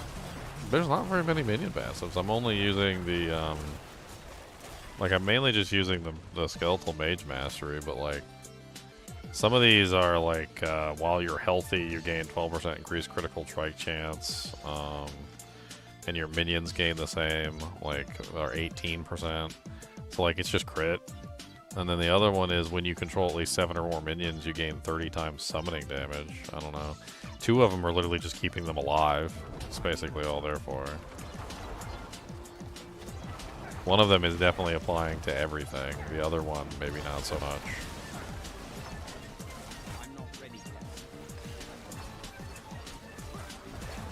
This is not bad. It's actually kind of impressive. I'm impressed. I'm kind of wondering why my minions aren't giving me any mana though. Like what the hell's going on right now? Like they're set up for cold. Each time your cold mages damage enemy with their primary attack, you gain 3 essence, and they're not giving me anything. Do I need to like fix them, like break them, and then refix them or something? Because it doesn't look like they're doing anything. They're supposed to be giving me like infinite resource. That's like kind of like one of the gags of the build is literally just that I can hold down the core skill and never like let it go, because the mages are essentially just giving me infinite resource. There we go. Now I have infinite resource.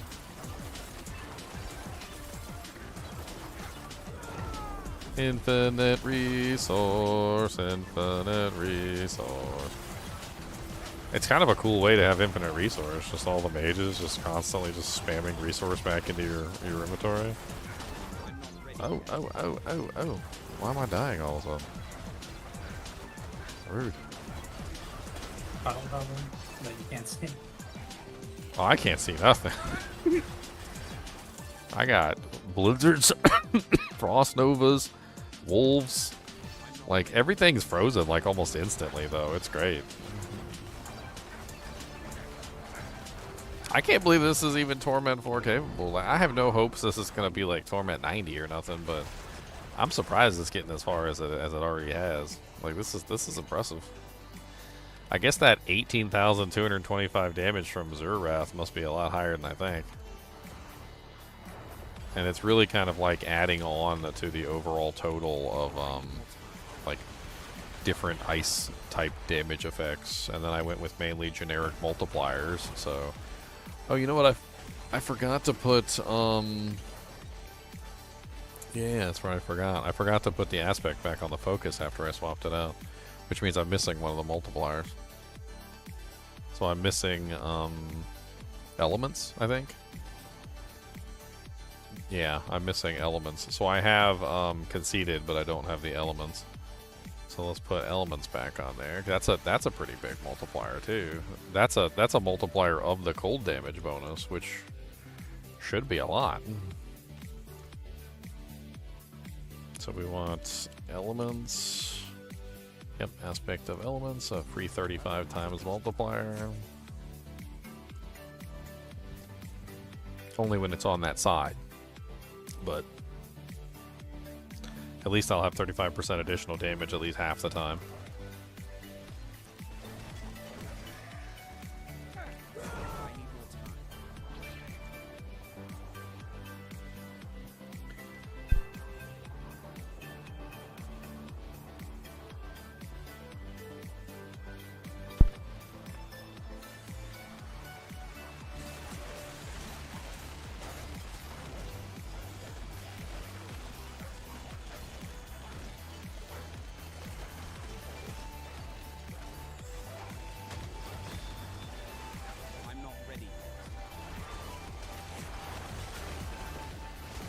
What does the Zerath even do anymore? Like, they took away the freeze, right?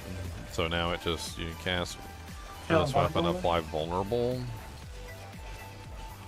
So I just get free vulnerable. Okay, well then that means I don't even need the, I put the vulnerable, or no, I didn't put the vulnerable thing on there, okay.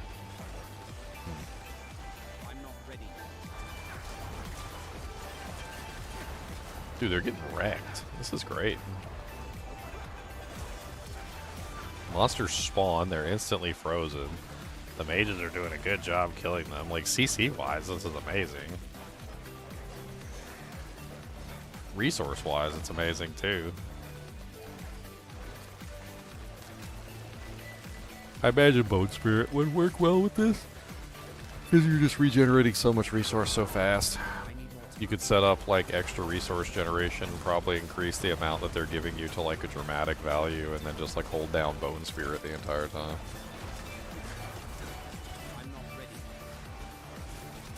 Instead of Blight.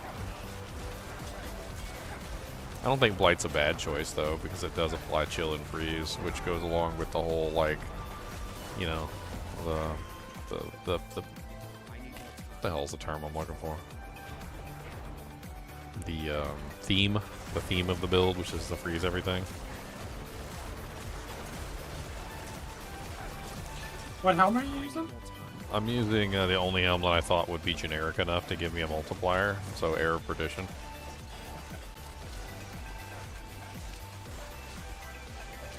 Gives me high critical strike chance too, and lucky hit, which are both like imperative for the build, making sure that lucky hit is going off all the time.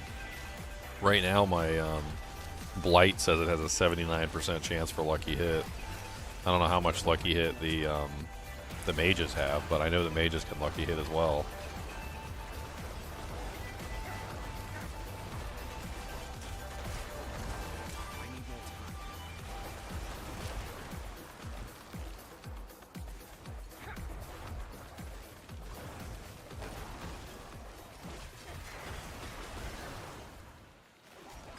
I don't know if Blight's the right choice for like lucky hit bonus though, because it's probably based on damage over time. I'm not ready yet. And damage over time lucky hit is trash.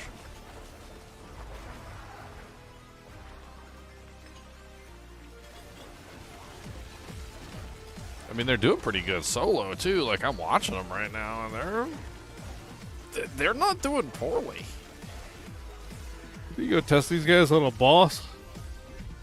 See how well this works on a boss. Duck is gonna be sipping his coffee this season. I He's mean, been waiting for this. yeah.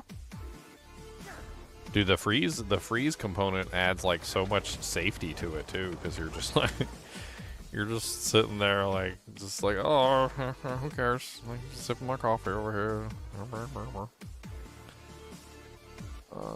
Where's my cold? Damage with cold. 473%. 673.6 with the elements active. So the elements does multiply my cold increase by quite a bit.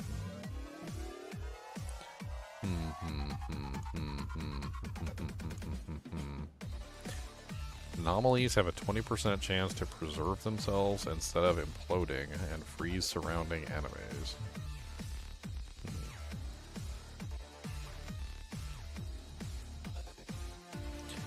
I don't think I need Invigorating Helix. I get so much fortification from the minions, I just don't think it's necessary.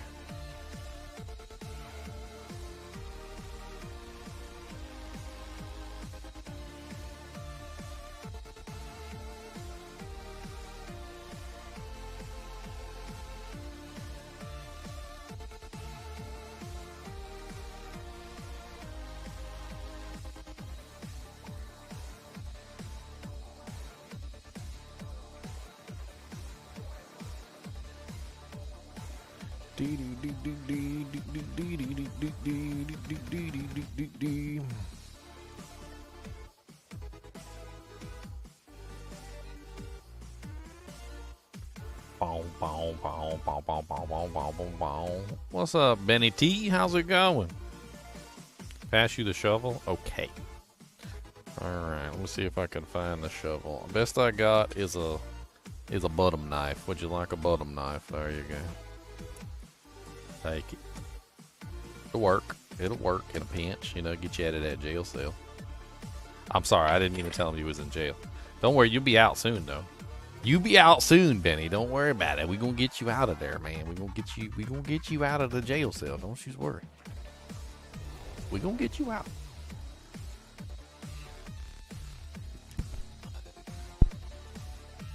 I forgot to put an aspect on one of my pieces of equipment.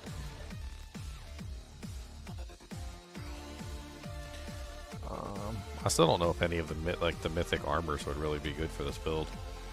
I wonder if any of the unique armors would be good for this build.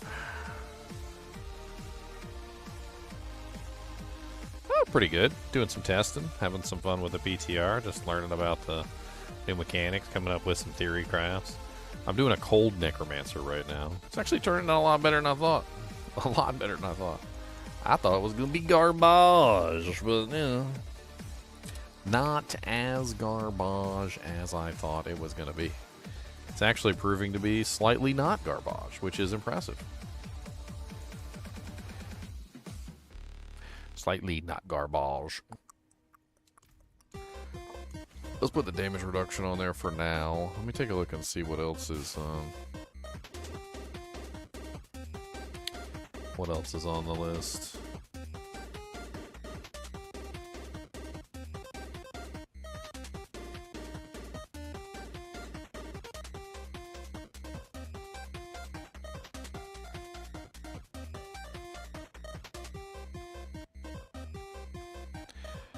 Cody, what's the matter, buddy? You gotta go pep-a-doo? Alright, that's the reaction I expect when you gotta go pep-a-doo. Alright, I'm gonna take him out real quick. It's raining out there, so he'll be fast. Cody doesn't like the rain. He cracks me up, though. Like, he really does.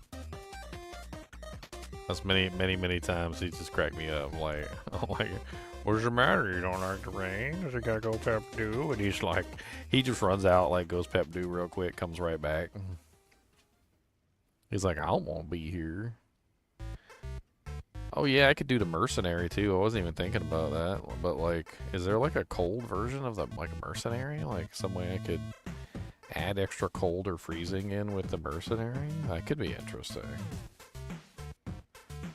That's interesting. Oh, aspect of the void. I totally forgot. We got an aspect of the void. I can put that. Actually, I can put that on the boots, and we can get. I need to go over the unique items and just like double check. But like, yeah, there's definitely some interesting options. Like blight pull in. I get the blight pull in. Just a second, buddy. We're gonna go in just a second. And then you're gonna get a snack 'em when you come back. You's ready to get a snack 'em? What kind of snack 'ems do you want? Do you want a honey bar, or do you want or do you want some chips? You tail just wagging. You don't even care. He said whatever one that you want for me to give me, that is good. I like that. He said I will take all the ones that you've got, sir. Don't be a stranger. All right, I'll be right back, guys. Let's take him out to go pee, and then we're gonna do some boss testing with this character.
A snackums for the monster dog, huh?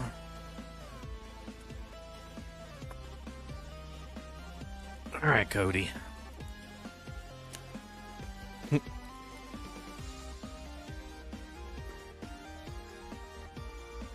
There you go. There's one.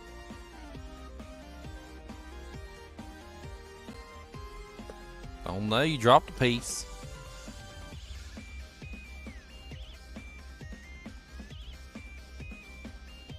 There's 2. Mm-hmm.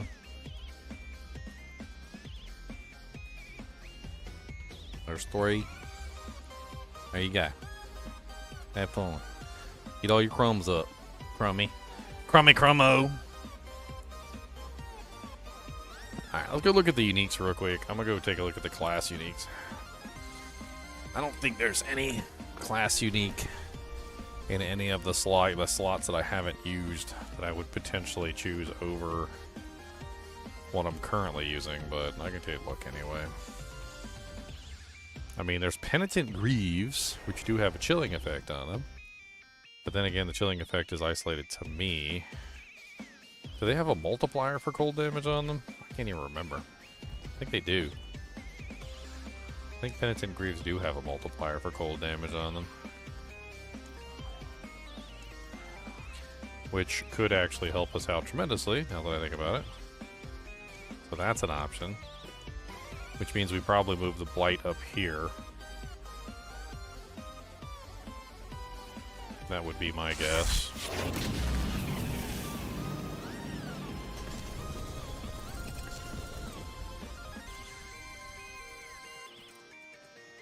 What's the multiplier for cold damage on them?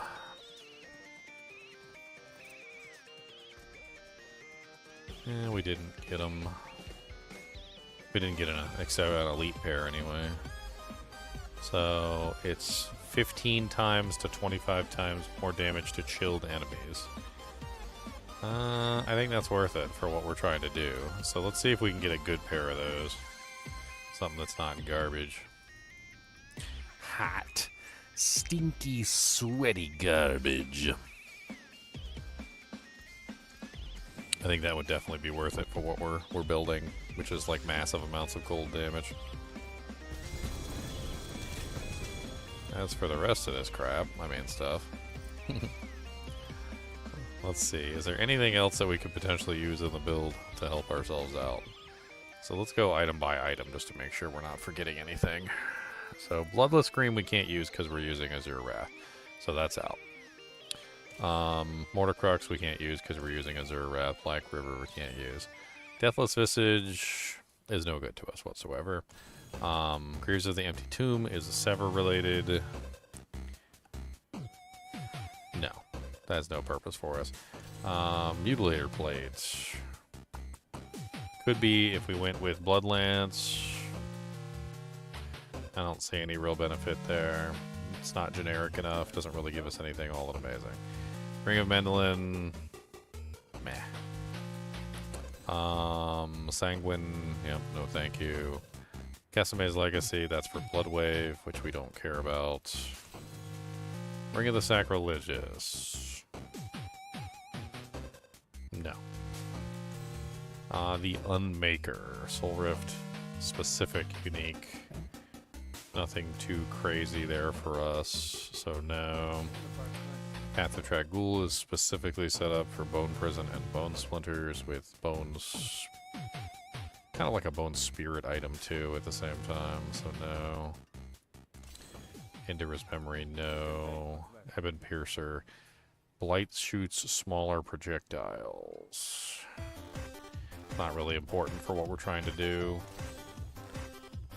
Blood Surge, no. Blood Artisan's Curios. That's the one that gives us the free Bone Spirits. No. Not unless we switch over to Bone Spirit. If we switch over to Bone Spirit, maybe. No.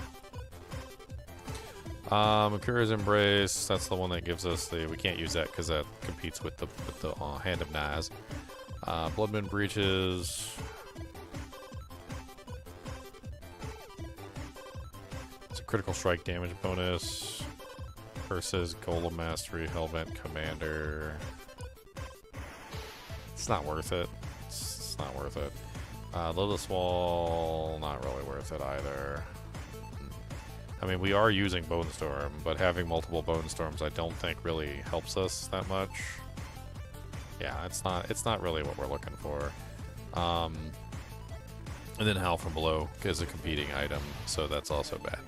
Alright, and then let's take a look at the Mythics again real quick. Just to get an idea if there's anything else we can use. So, Doombringer, no. Grandfather, no. We can't use that. Shroud of False Death is an option, but what does Shroud of False Death really give us? Gives us a bunch of passives. Do the passives actually help us? I don't know.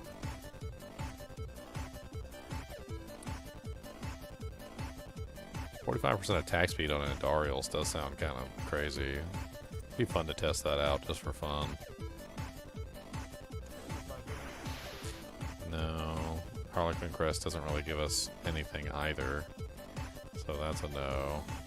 Air of Perdition does. It'd be nice if we had an Air of Perdition that had, like, lucky hit chance, because that's, like, the main thing that we're doing. Maybe we could, like, open up a couple boxes and see if we could get an Air of Perdition with lucky hit chance bonus.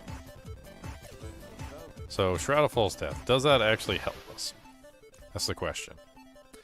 That would give us one more to Imperfectly Balanced, which we're not really focusing on damage of core skills. It would give us another Inhued Flesh, which gives us more corpses, which is okay.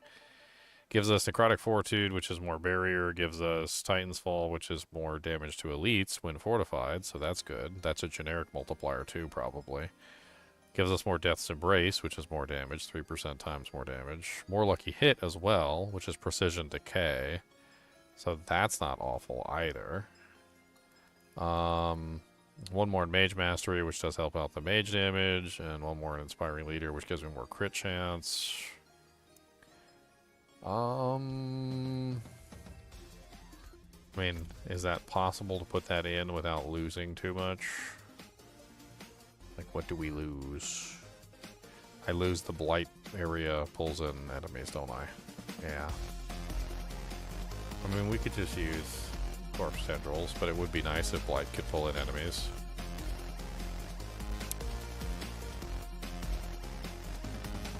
Yeah, let's give it a try. Let's put on the Shroud of False Death. Let's play with it. I don't feel like it's a bad choice no matter what. Let's go ahead and upgrade it.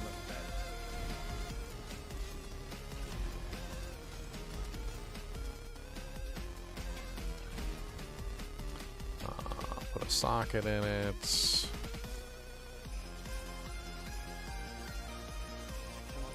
I don't know if the Frost Nova is even necessarily necessary. Like, the Mystical Frost Nova might just be overkill with all the various things that we have going on for freezes. Maybe we'd be better off with something else that actually gives us more damage.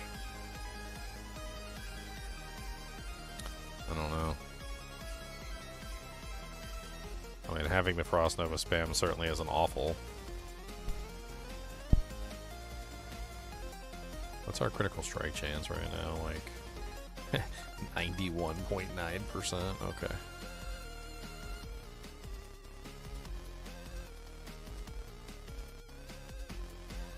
That's a lot.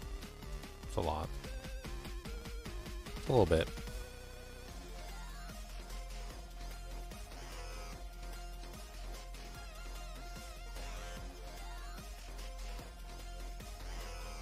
What if we just did the Warcry skill to give 15% increased damage, and it applies to all of our nearby allies too, right? So, like, that doesn't sound terrible, actually. Sounds kind of OP. And what were we using? We were using Ahu. Let's try a different rune this time, like,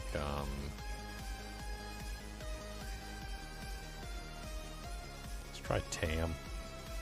We'll do like Tam Ohm together, since I'm going to be spamming my ability anyway. And then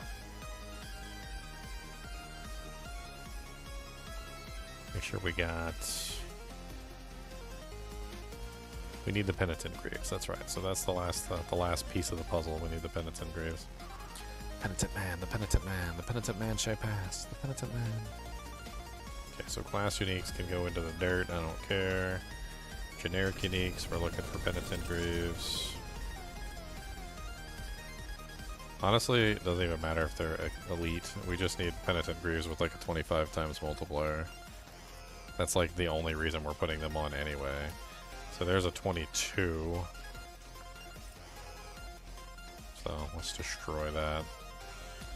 We also want to check the mythics for a better perdition. Hopefully that has one on the lucky hit chance. That's what we're looking for. So we need, that's movement speed, so that's not what we're looking for. So kill that. Let's get another box set. Drop the class uniques. What's on your amulet? I got Occult Dominion, which is the one that gives me the extra bonus skellies. With that, It's basically 3 extra skeletons, but it's also 3 extra skeleton warriors, which translates out to 6 total, so it's a lot. Like, I could put it somewhere else, but I'd lose two mages. yeah, but then you get a huge multiplier in the amulet, so it Could depends. potentially do that, yes. That is potentially an option. Okay, so I got an Arrow Perdition that has the lucky hit bonus, so that's what we wanted.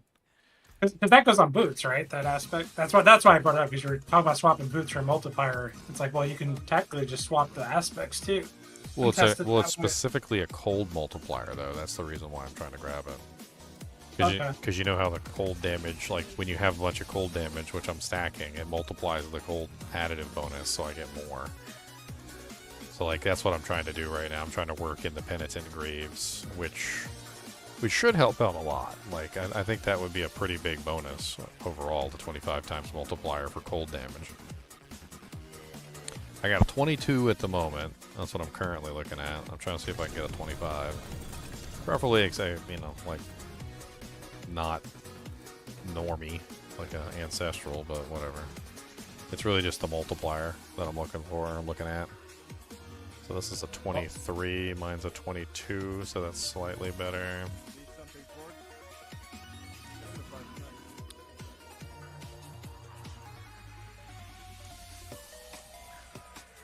it? Might be faster to kill Lyle, Open Grigori. I mean, I got a pair now. It's not like ancestral, but it's there. So I mean, I've got it.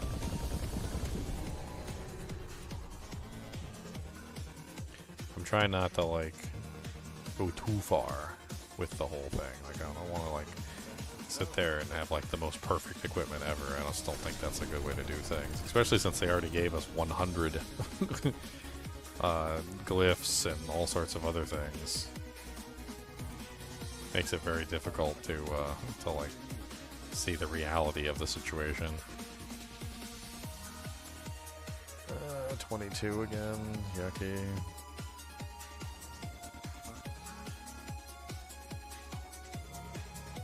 Who is it that drops the item? You said Grigori? Yeah. I don't even know if this person can kill Grigori. I'll drop it down to Torment 3 real quick and just go murder him. It's better to kill Belial. Because you get the guaranteed ancestrals. And you open Grigori trails. Belial's just the So game. modify to Grigori. Got it. Modification.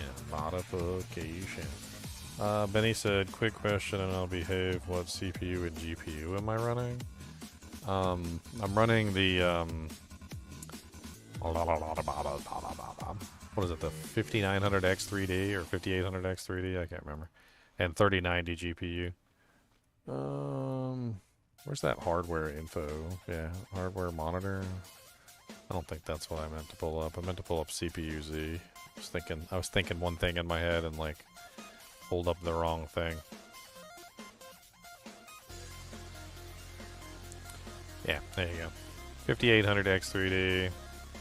I'm running a Gigabyte X570 Aorus Ultra. And I have a RTX 3090. The 24 gigabyte version. I'm running 128 gigabytes of RAM too.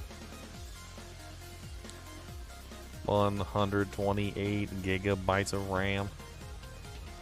It's no big deal. It's just 128 gigs.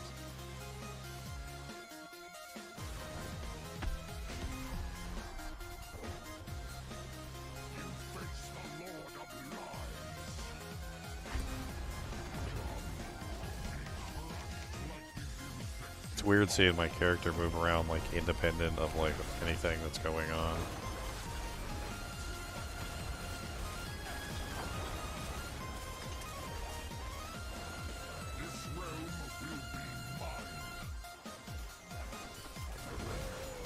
I'm not ready.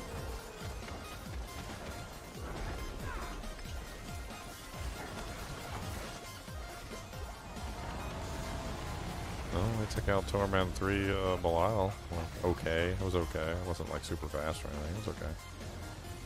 I mean, I wasn't in any danger at all, but...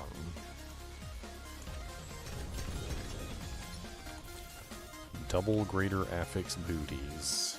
19% penitent bruise. Not the greatest. Let's try it again. Hey, I got an Infernal Hordes cache. Infernal Hordes cache, cache, cache, cache, cache, cache, cache, cache, cache, cache, cache.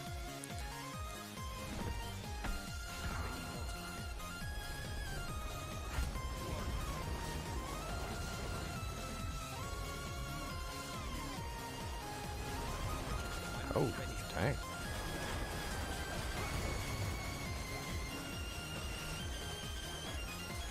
He just like straight up almost demolished me from existence. That was great.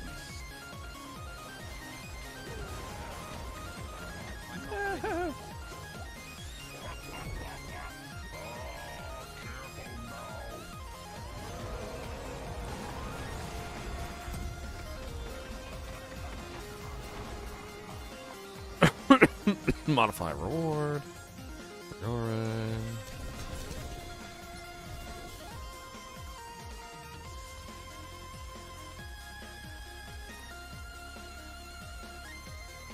It's kind of funny that actually going fighting the boss is faster than just like than like getting a box that literally grants you all the uniques. That's kind of funny.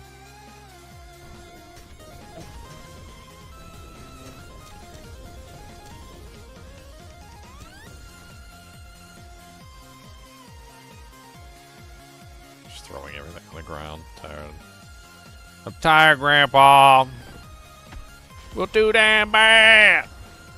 Get back to testing.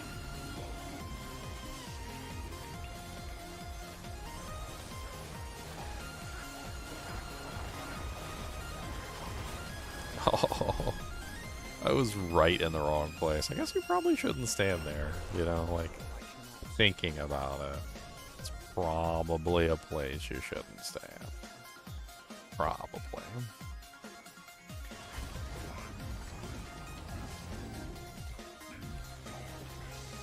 Yeah, he always does that annoying beam. Well, I was just like That's in the, someone's I was just in the exact wrong spot. Like, Yeah, he always starts at one side of the arena, so you have to Yeah. react on the Yeah. other side. yeah. Yeah. Look, I'm not used to Diablo 4 bosses actually having mechanics, Leon. Okay. Usually you just go in, you kill them, you laugh that they died so easy, and then you kill them again, and then like, okay, it's not normal that they stay alive for so long. Okay. They're trying to make it normal, but they can't. They can't stop creating the items that make you powerful.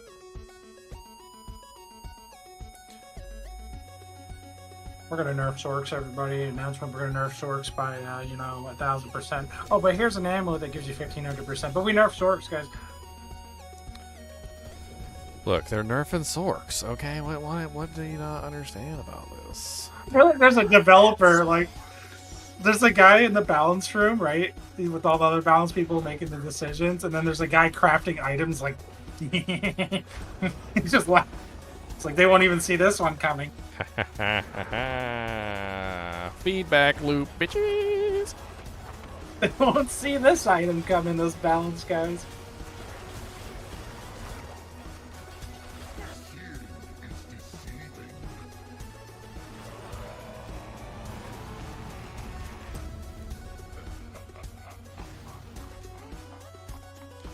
Modify reward to Grigore. Put it in your butt and say, hey, hey. Got a shampoo bottle and I called the police. What? I've been seeing too many of those stupid little things on like Facebook where the guy's like, he's like, I fell. And the shampoo bottle went right up my butt. And the firefighter's just like, yeah, sure. Sure, the shampoo bottle just went right up your butt like a bottle rocket. Sure. No, really, it did. Yeah, I fell and it was like just right, standing up. Shampoo bottles never stand up. And I fell directly on it, and it was all soaped up, and like I just went right in. I was like, I can't get it back out. And that's what you called 911 for, huh? Sir, if you could be more responsible with your shampoo bottles from now on. Could you purchase a rack maybe, or like something to hold these shampoo bottles in place? The gerbil needed a friend. That's awful. You can't be killed. No gerbils. Jesvin, I blame that death on you, okay? I blame it on you. Gerbils. The adventures of Lemmy Winks as he's traveled through the cave.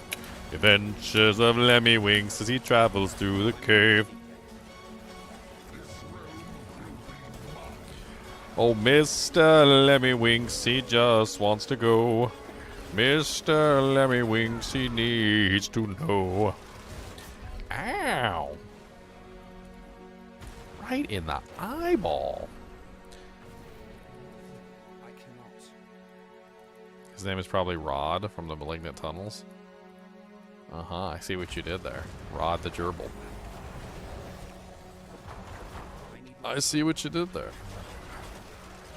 Dude, I can't take that, like, big giant claw crab punch he does.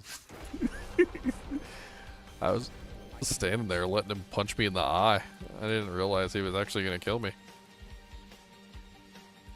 It's hard. He punches me in the eye with his big giant claw crab punch, and it hurts.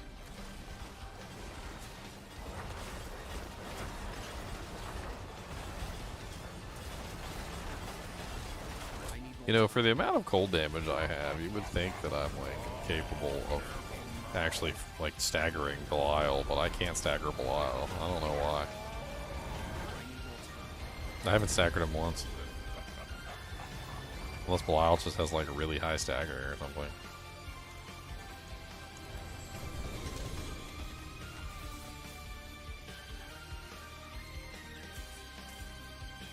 Come on, where's my quad doohickeys? I need the quad doohickums. Quad doohickums. I need the quad doohickums.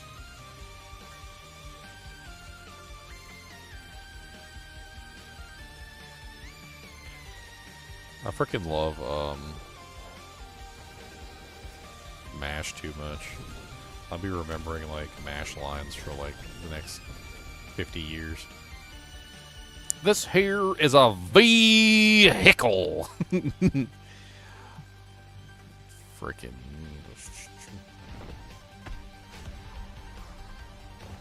There was one character on MASH. He was like from deep Louisiana, and he just had the most horrible accent that you could have. Like it was like real far down south Louisiana accent. Kind of sounded like freaking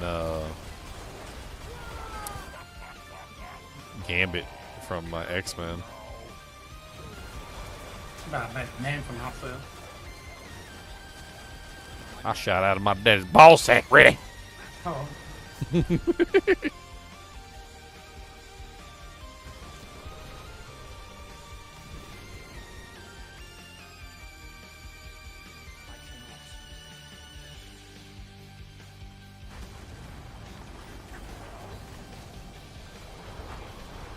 It's funny because so many people tell me that like that's not a legitimate accent, And then like other people tell me that they literally know like a dude from Exactly. Louisiana that talks exactly like that, and it's the craziest thing.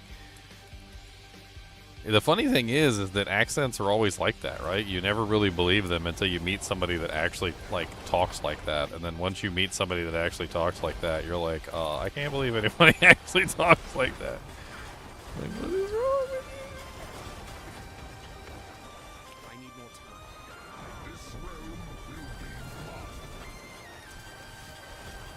I don't like his eyeball placement. He needs better eyeball placement.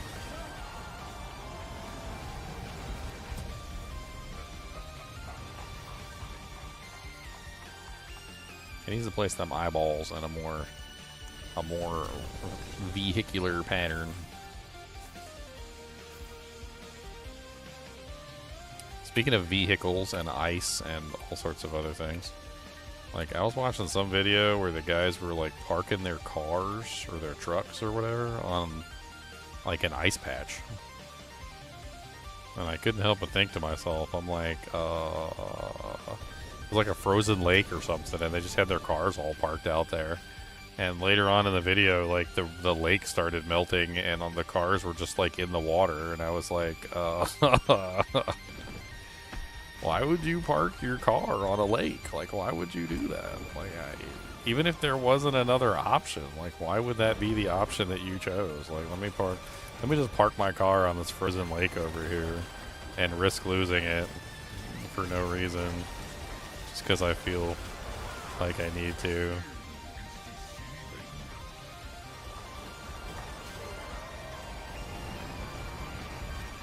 I mean, even if you're in a place where the ice stays good for a long time, like, why would you even take that risk? Why even take the risk? That's just a risk. That's a big risk. You cargo, bye-bye. Man, I didn't even get a freaking, like... Look at this pile of trash out here that I'm, like, just making. Trash, trash, trashy trash. Look at all this trashy trash. I always wanted them to have, like, items in the game that were, like, limited quantity. I always thought would have really been neat. Like, if they had, like, an item that was, like, 1 of 1,000 or something, and like only 1,000 people could actually get the item. I thought that would have been really cool. Games are so afraid to do stuff like that, though.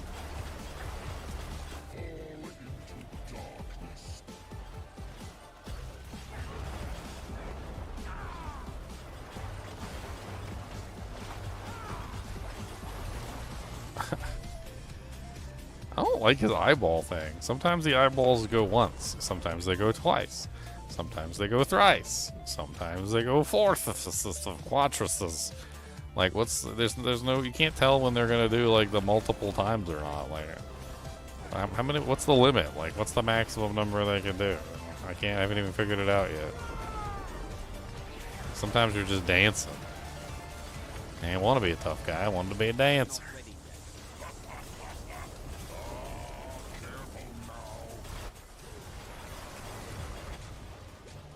There was poison puddle in the thing.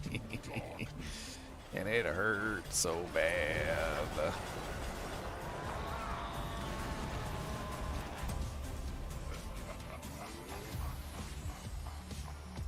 Modify Grigore.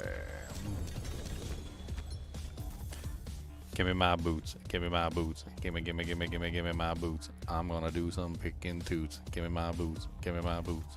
Why can't you give me my freaking boots? Why do you got to give me the toots?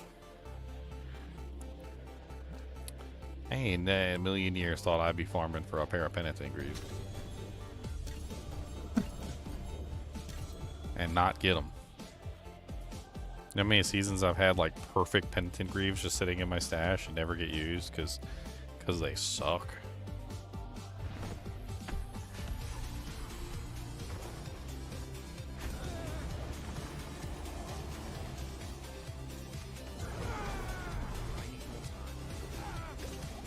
Ow, he pimped me with his pimp hand. He's got a strong pimp hand. I'm impressed.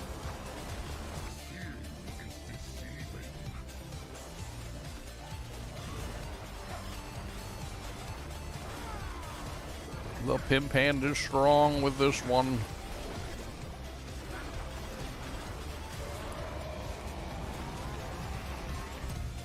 Such a pimp hand. Masterful pimp hand. Look at him. He's the man pimping you with his hand. Gonna pimping hand. Gotta keep that pimp hand strong. Gotta keep that pimp hand long. Pimp, pimp, pimp, pimp. Gotta keep the pimp hand strong. Gotta keep the pimp hand strong. Strong, strong, strong, strong.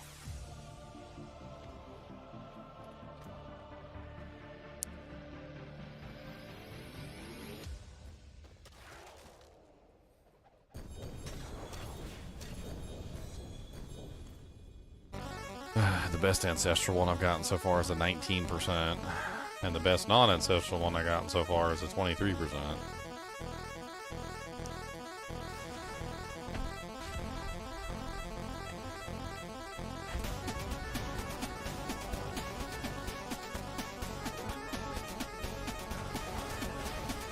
Ow, stop punching me in the eyeball! Not supposed to hit people in the face!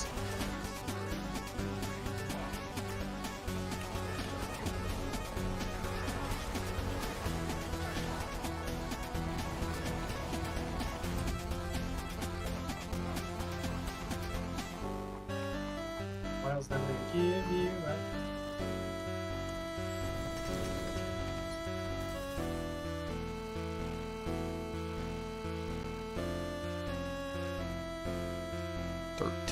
A 16. What is this garbage that you keep giving me? A 13 and a 16. What do you think this is?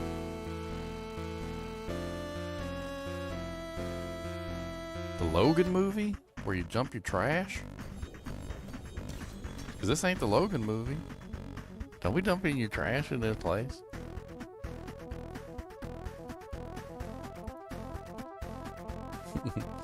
I'll still hate on that movie until I'm like 100 years old. We'll have like the most amazing freaking like Wolverine movie in the world at that point.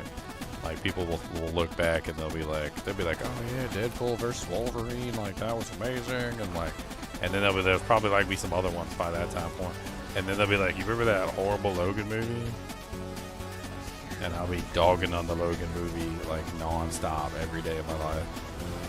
100 years later. I don't even care. I'll like come back from the dead, haunt some guy who likes the Logan movie just to like razz him about it. I'd be like, you really thought that Wolverine, who survived a like nuclear blast, who was literally burned down to a skeleton with like a little bit of meat inside and completely regenerated from literally being a full skeleton with meat inside, died from adamantium poisoning? That's what you really think? Like, you bought that line? That was, if you bought that line, I got a bridge to sell you in like in Taiwan. If you want that, like we can get you a bridge. I got bridges. I got several actually, real cheap.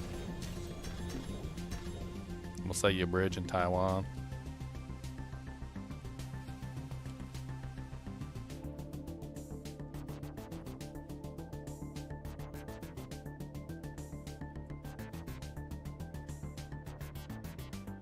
Bump, bump, bump, bump.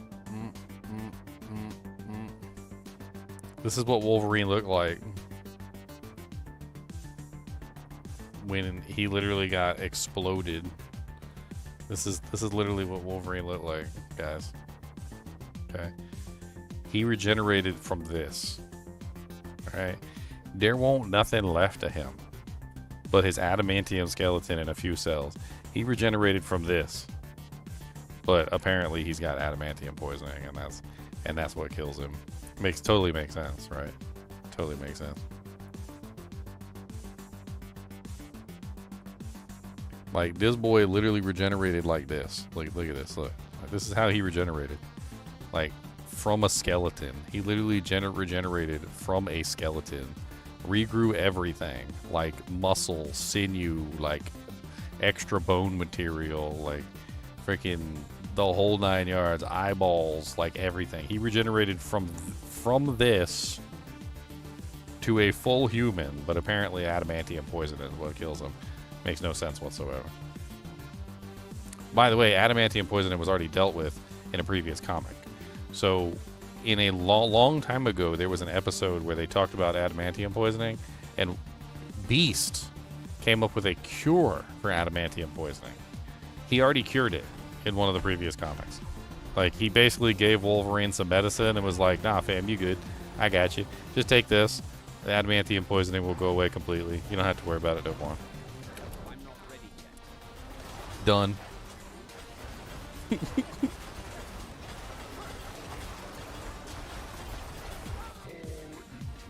They just made up some stuff to kill Wolverine with. That's all they did. That's all they did.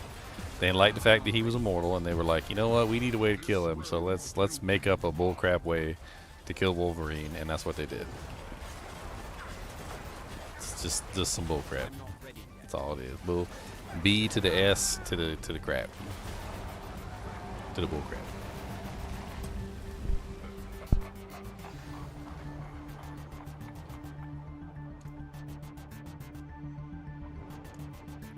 And you can't do my boy like that, all right? He's indestructible. You can't be doing my boy like that. I'm sorry. Like, you can rip out his whole skeleton. He's still gonna regenerate. Has happened before. Like, I'm not even saying things that haven't happened before. That actually has happened. He freaking got into a fight with Magneto, and Magneto ripped out his skeleton, and like Wolverine just regenerated back. And I was like, that's the dumbest thing in the world. I can't believe that Magneto did that. Like, why would he rip out Wolverine's skeleton? That is so stupid. Like, in the earlier comics, Wolverine's skeleton wasn't magnetic, and then like they like changed it or whatever. But if you think about it from a certain perspective, you have somebody who's basically immortal, right? And they have something inside of them which you could manipulate. Why would you rip out the thing inside of them that you could manipulate and increase the likelihood, not decrease, but increase the likelihood that Wolverine now kills you? Because now that Wolverine no longer has metal inside of him that Magneto can manipulate, now Wolverine is more likely to kill Magneto, not less likely, because now Wolverine now has no advantage over him by manipulating the metal. So, like, it was a stupid idea in the first place. I guess Magneto hoped he wouldn't survive, but he severely underestimated Wolverine's ability to regenerate, so I don't even know. Yeah. And then again, like, Wolverine got his adamantium ripped out of his body in several of the comics, so even if you want to, like, lie and say that it was adamantium poisoning, well, in quite a few of the comics, he no longer has adamantium in his body because Magneto ripped it out. So, Wolverine's still immortal. I'm fighting back. Wolverine's immortal.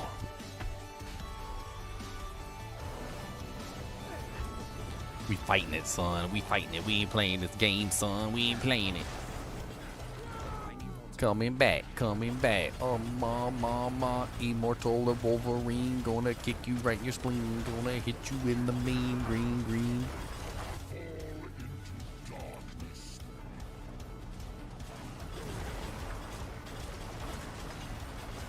As far as I understand it, Wolverine's healing factor is even stronger than, man, he pimp slapped me out of existence. It's even stronger than Hulk's. I think they put them like head to head against each other, and Wolverine's healing factor beats Hulk's.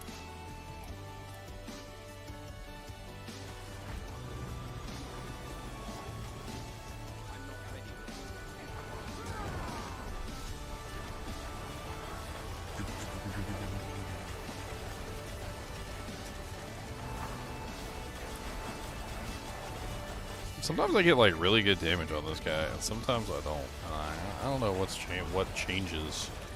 Like, I'll see his HP just like dropping like a rock sometimes, and then sometimes not so much.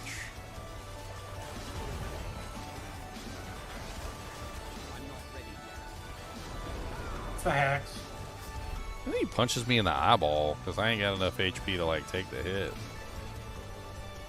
He just punches me right in the face. You know how rude it is? He just takes my face and just punches it in.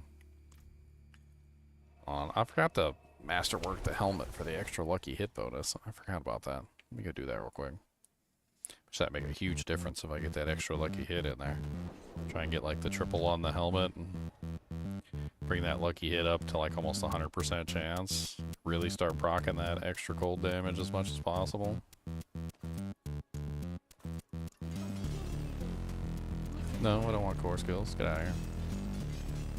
No, I don't want core skills. Get out of here. No, I don't want crit. Get out of here.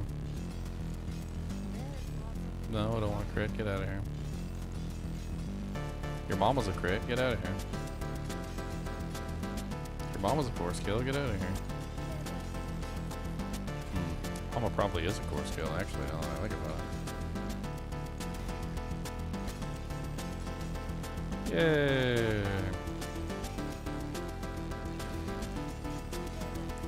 Ah, there we go. 49% chance to lucky hit. Bonus. So now we're at 89% lucky hit chance on our weapon. Like our main attack.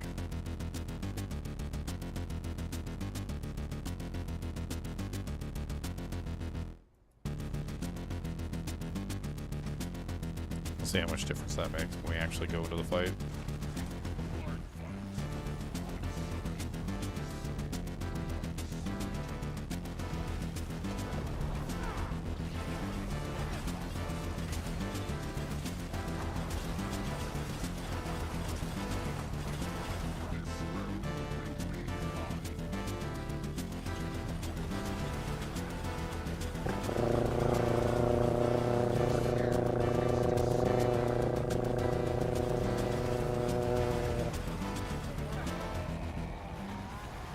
Seemed to help out a lot, actually.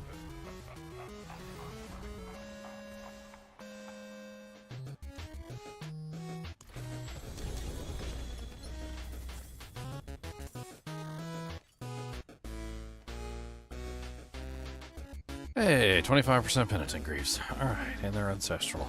Nice, that's all I was looking for. Let's get the F out of town. 'em.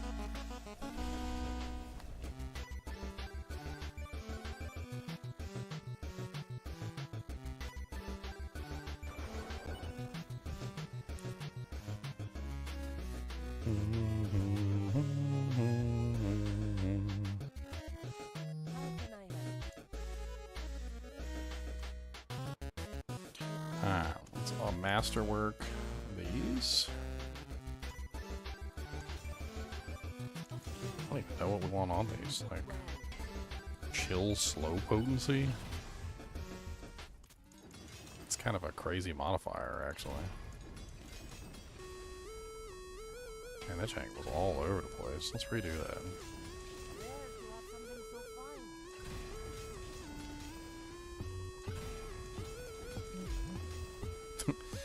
104% chill slow potency bonus. What the hell does that even mean? On a character that's chilling and freezing things all the time. Is that good? Is that bad? Is that poopy? Is it left, right, ugly? Your mom's a hoe? I don't know. Still up in the air. I'm trying to answer that question. It's an important question.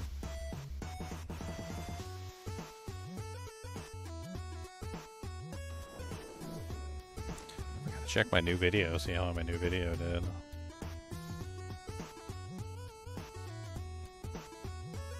Howdy.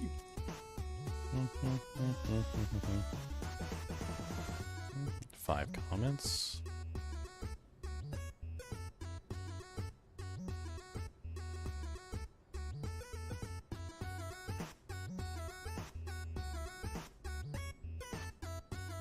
Did they finally announce the new Diablo 2 season? That's announced in the back room. You gotta find your way through the theater and through a dark room, and eventually you'll find the Diablo 2 announcement there. I'm afraid the next season is going to be like woefully inadequate. There's just too much going on. If they launch it in the first week of June, I mean that's pretty much just like it's effed. Hey, there's going to be hardly nobody playing. Even if I play. I mean, it doesn't matter. Even if I play, and even if I pull in most of the people in the kinship, it'll be dead. Like crickets. There's 2 things going on right now. Actually, 3 things. So there's the Elden Ring Night Rain launch on May 30th, which obviously is going to proceed for like the next week or 2. There's also the launch of the Nintendo Switch 2 and all of the games accordingly on June 6th. So between the June 6th launch of the Nintendo Switch 2 and the Elden Ring launch and all of the games coming with the Nintendo Switch 2, yeah, okay. The launch titles for Nintendo Switch 2. What are the launch titles? Let's see. So they've got, I know they got the new Mario Kart. They've got Arcade Archives 2, Ridge Racer, Bravely Default, Flying Fairy HD Remaster, Cyberpunk 2077, Deltarune, Fantasy Life 1, The Girl Who Steals Time, Fast Fusion, Fortnite, Hitman, The World Assassination, Hogwarts Legacy, that's old. Both the Zelda games are going to have Nintendo Switch 2 editions.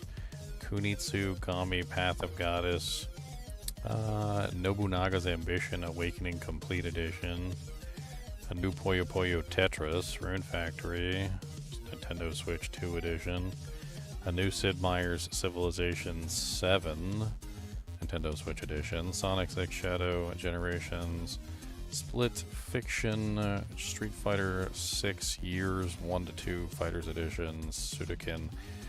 I mean, I don't know, I don't see anything super. Metroid's not on there. But, and then there's also the System Shock 2 remaster coming out, which I really want to play. In fact, I'm willing to put the Diablo 2 like season on hold for the System Shock 2 remaster. So, like that game is literally my all-time favorite. I'd put it above Diablo 2 Resurrected. Like that's how much I love the System Shock 2. It's one of my all-time favorites. I played co-op with my brother back in the day with it. Like, I've played through it probably like 3 or 4 times at this point, and I don't even care. Like, the remaster comes out, and we're just going to do like a full playthrough on stream, and well, I don't care what the hell else is going on at that particular moment. I think the remaster launches, I had the date, but I forgot it. June 26th. So the remaster launches June 26th, which is quite a bit later than the beginning of the month, but we don't know when Diablo 2 Resurrected is going to launch anyway, so like, they still haven't told us because they're poopy heads. They're dookie brains. This mean dookie brain, the dookie brainers. How dare you be the dookie brain? Your brain is so dookie. What do I want to try? Character needs to be put through its paces at the very least. Maybe I should do like some nightmare or pits, just to see like put the character through the paces and see how fast it can go. Like, because that's a timed event. At least then I have an idea of like what I can achieve in like a 10-minute time period, or 15-minute, or whatever they are. I gotta only have tier 30 active though. I'm gonna like fly through these for a little while.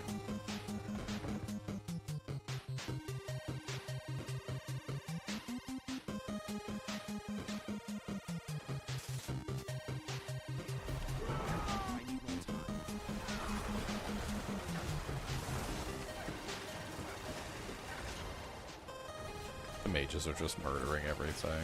They don't even care. This poor little pit 30. Freaking mages are just doing all the work for me. I don't even have to fire shots. It's great. There's your coffee bill right there.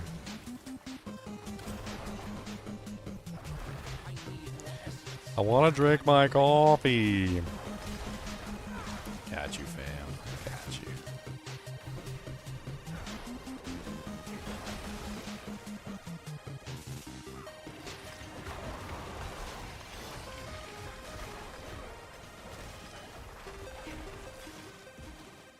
Dude, they just like show up like a wrecking crew and just start demolishing everything. It's amazing. Those spirit wolves are powerful too. Like, I need to use them more often. They're so powerful. They freeze everything. Like, you can get so many of them so easily. It's like having the skeleton warriors without having the skeleton warriors. Like they run interference and they just go in there and tank everything. Yeah, you got a lot of pets. A lot of bullets. I got like 31 pets right now. It's a lot. Andrew's really fun too. The what? Druid. The Druid. Oh, the druid summons is doing really good. I don't know if it's doing good this patch, but it's fun. I know it's fun. I think I've done a full summon a couple times. Oh, 462 million there. Oh, that's Blast Wave. Stupid Blast Wave. Every time, man. Every time. I'll be like running along, look at my numbers, trying to like modify my damage and see what's going on, and then I hit a Blast Wave shrine, don't even think about it. I'm like, oh, look at that big number. That wasn't from you. That was from me, Mr. Blast Wave Shrine. You can't put out numbers like that. Don't fool yourself. I need more time. 20%. 20%.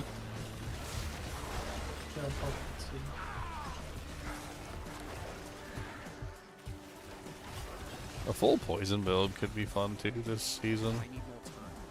Like that's not like out of the question either. Honestly, unless they fix that siphoning thing, pretty much all the dot builds are just going to be dominating. Just 150 pits, like no problem. With that kind of damage, with 9 quintillion damage, like you don't even. Hi, you're fine. Like we're fine. Be alright.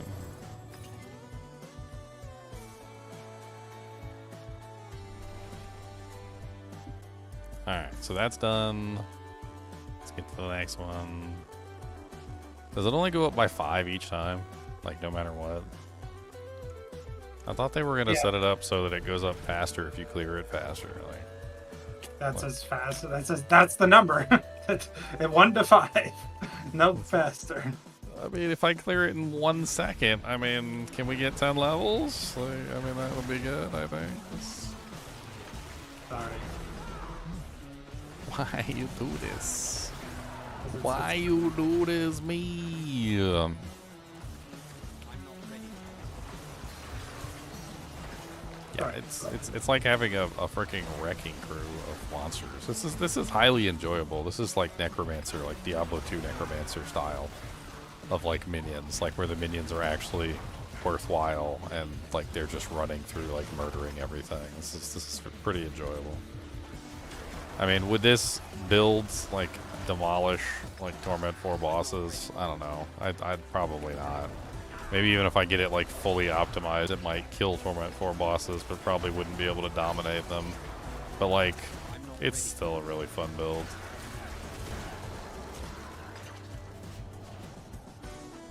Well, definitely the mage, like the beefy mage. If you build all into the mage, damage itself is gonna delete every boss. Just do like full mage damage. Yeah, it does pet 90. It deletes the bosses. It's not even a chance.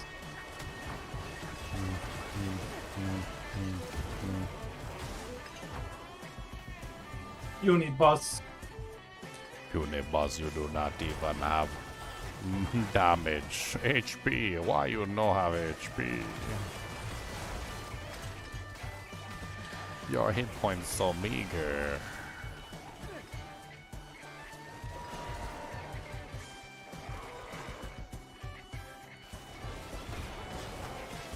Your hit points so meager.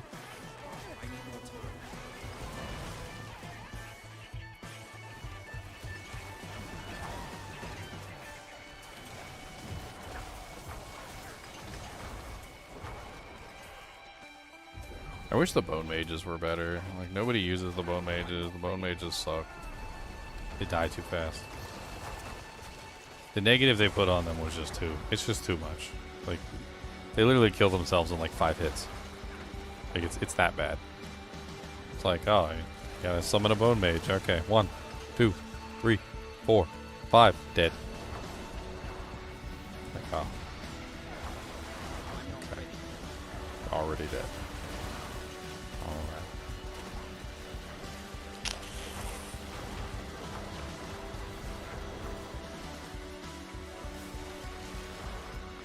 You gotta practically like spam, and I mean spam, frickin' like the heals to save them, because they just murder themselves so fast.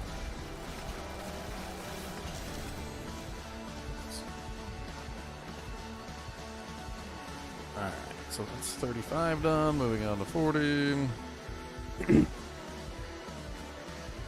What is Torment for? I don't even remember.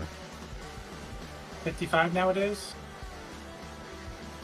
Torment 3 is 40, apparently.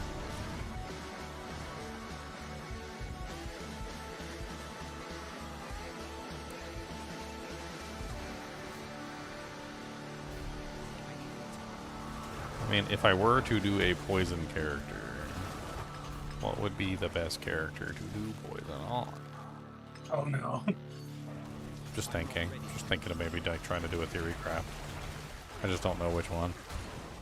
I mean, as we've talked about plenty of times, like the Druid is just always a disappointment. I'm not ready yet. And Dariel's used to be like really good. I don't think anyone makes Andy's builds after they nerfed it. Well, they put an internal cooldown on it. I actually heard one of the devs in the Campfire chat say it too. She said, and it has an ICD. And I was like, ICD? Internal cooldown? I was like, that's an actual real thing that they talk about is ICDs. But yeah, ever since they put the ICD on there, like it's terrible. Like it's a piece of garbage now. And I don't know why. Hey, like it didn't have to be a piece of garbage. It's a mythic. It's fine. Yeah, it's a mythic. Let it be a little bit overpowered. I And think it competes in the they most said. popular slot. I think they said it was like lagging up the server or something. Didn't they say something about it lagging up the server? From one of the rogue builds that was like spamming way too much stuff or something. I don't know. It's probably Barrage because Barrage is the best lucky hit build in the game. But it like at that point, then you have to double or triple the damage. Whatever the effect is, you have to increase the damage then to make up for the less hits. That's the only way to counter that. Which is what they do on Path of Exile all the time, and I applaud them for, because some of the builds that they have on Path of Exile are just broken. But like, they don't just nerf something and then not compensate, which I highly appreciate. You know, they don't just like, you spam like 7 trillion of these things, and that's terrible. You're lagging up the server, like nerfed. No, they're like, you spam 7 trillion of these things. Good job breaking the game. Like, but you know, this is breaking the server too. So we're gonna like cap you at 3 trillion, and then like, you know, like bring up your damage by like 1.2 or something, or like 2.2. To compensate, and like it ends up being like a good compromise. Yeah, you get less, but you also like it also fixes the overall arching issue of just too many things on the screen at a given time, like lagging the game out because of all the different calculations. It's a good change, and then people whine about it. It was funny when Molten Spray. Remember the Molten Spray nerf?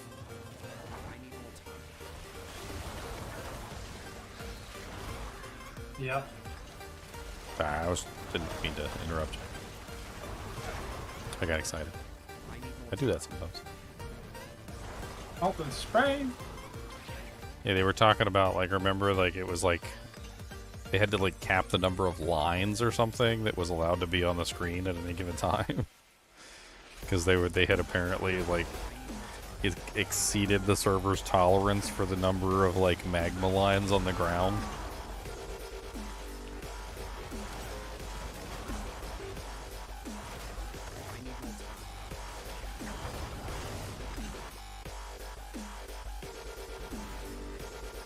I saw some post by like some YouTuber like yesterday, and I read it, and they were like, "There's 2 kinds of people: the people that hate Path of Exile 2, and the people who are noobs and don't know how to play." And I'm like, what?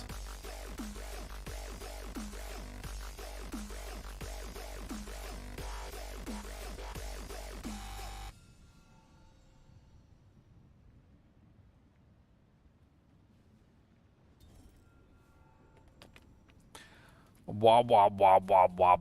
Boom boom boom boom boom boom.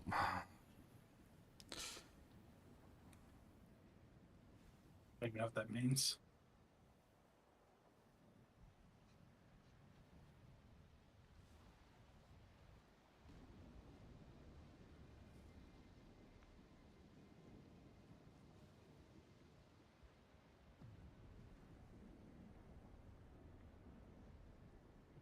I was playing Path of Exile 2 the last couple of days. Probably gonna go back to it some more. Yeah, I like that game. it's a good game. A lot of good changes in the patches, or am I Yep. done with Diablo 2? I'm never going to be done with Diablo 2, Joseph. Never. Never, ever, ever, ever.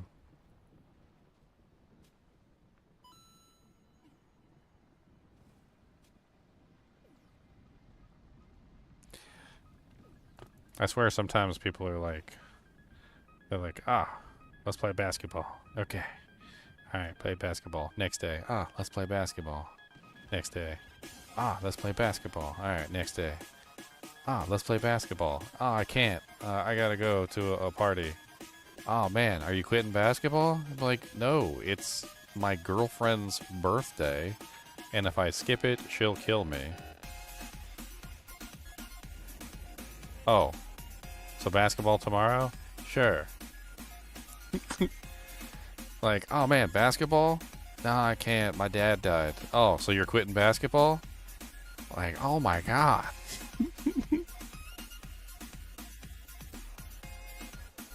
Like, no, my dad died. Like, I'm not quitting basketball. I'm just gonna go to his funeral and cry a lot, okay? Can I do, am I allowed to do that?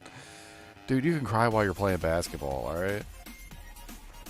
Why are you even, just come on. Let's play basketball, you can cry on the ball. We got towels, we can wipe it off. No, it's public test realm. Public test realm is only up for a short period of time. So, I don't have a choice. It's either go to the public test realm when it's up, or miss the public test realm. I am choosing to go to the public test realm, so that's what we're doing. You're really not going to like next week, because that's when the Elden Ring launch day is, and I'm going to be doing Elden Ring Night Rain, so we're not going to be playing any Diablo 2 that day either. I'm going to be playing Elden Ring Night Rain. I heard it's very difficult. Solo. That's what I heard. Very see. difficult solo. Yeah, I guess like if you don't have coordination with your party members. Oh, does Because I assume you get random people, Does right? it force party members on you?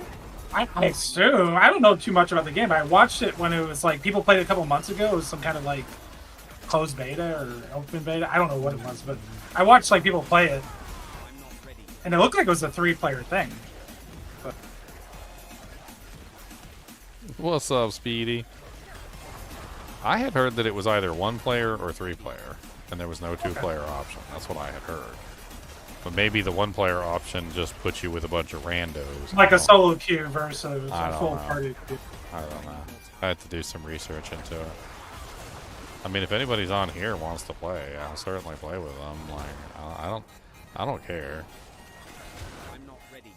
I mean, if you suck, I might like drop you, but I can't get stuck on the same boss for a whole 8-hour live stream.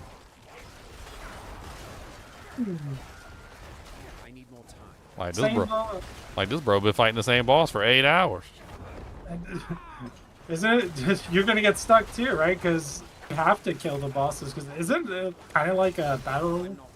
Where like Some bosses are optional, some bosses are required.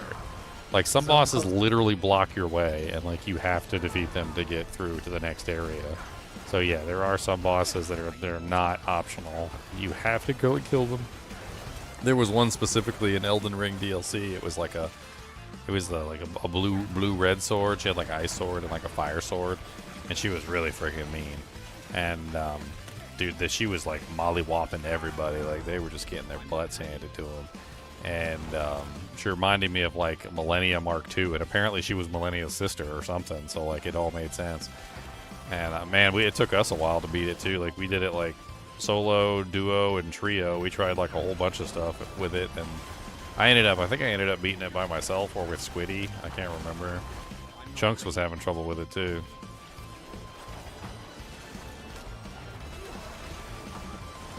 You don't play any of the Elden Ring games, or? I've never played any of those games. None of the Dark Souls, none of the Elden Ring. Oh, you'd love them. Ain't no different than an ARPG. It's not really. There's not much difference between it. You build your character, You literally choose your weapon. You min-max your stats, and then it's just about like a little couple dodges here, a couple rolls there, maybe a Is parry. this sold as a separate game, or is it part of like Elden Ring? Like, do you have to buy Night Rain, or do you buy Elden Ring? I thought it was I thought Elden Ring Night Rain was its own game, but I don't think it's a DLC. I could look it up. Let me find like a fact sheet on it. I'll see if I can find like an Elden Ring Night Rain fact sheet, and I'll go over it real quick and find out some information. Yeah, like what's up about it? I guess I can launch Steam and just check Steam. Nah, I was originally hesitant with the Dark Souls series because everybody always told me it was so difficult. Hold on, I gotta do that. It's so difficult. Oh my god, this game's so hard. Oh, it's the hardest game in the world. It's fucking easy. The game is easy. Pardon my French. It is one of the easiest games I've ever played. All it really is about like memorization and learning. That's all it is. Like you know how like you know how we complain all the time how bosses are unfair and like the mechanics like arrange in such a way that they just murder you and there's nothing you can do about it. Dark Souls games generally don't have that. Like boss mechanics are usually very fair in Dark Souls games and in Elden Ring, to the point where literally most of the time, not all the time, but most of the time, as long as you learn the mechanics and move correctly, you never have to worry about dying from like an attack that shouldn't have hit you, or like a combination of stuff that you couldn't avoid. Like it's one of the most fair games like in the history of gaming, where people have literally gone through like naked with no equipment and like punched bosses to death. Like that's how good the mechanics are. Like as long as you learn the mechanics and you're dedicated to understanding the game, you can literally go through naked and punch things to death. It uses a kernel level anti-cheat? What? Why would that game use a kernel level anti-cheat? I don't know why I exited the game like that.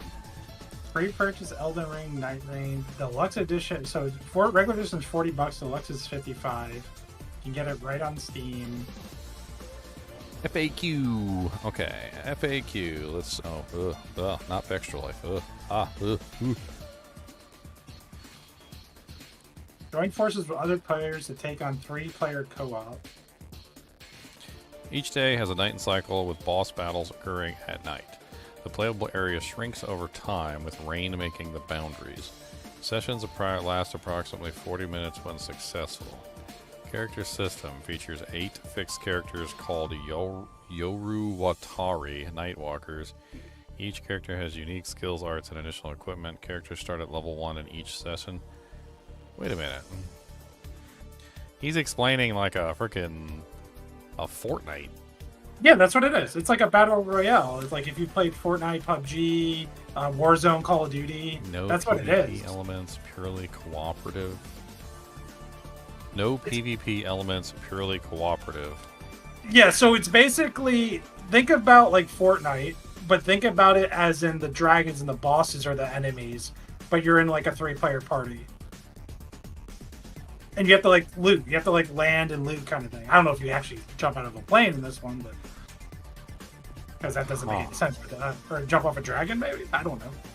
I was expecting more of like a full-featured game that you could like play and go through. But if this is it's basically multiplayer Elden Ring. Huh. Join forces with other players to take on the creeping night and the dangers within. 3 Nightfarers will have 2 full days to explore the land of Limveld as they hunt one of the terrifying Night Lords. Invite friends or find new companions in an ever-changing 3-player co-op experience. So you do have to play with 2 other people. Take command of 8 different heroes, each with their own distinct playstyle and flair. So they have set equipment. That's kind of unfortunate.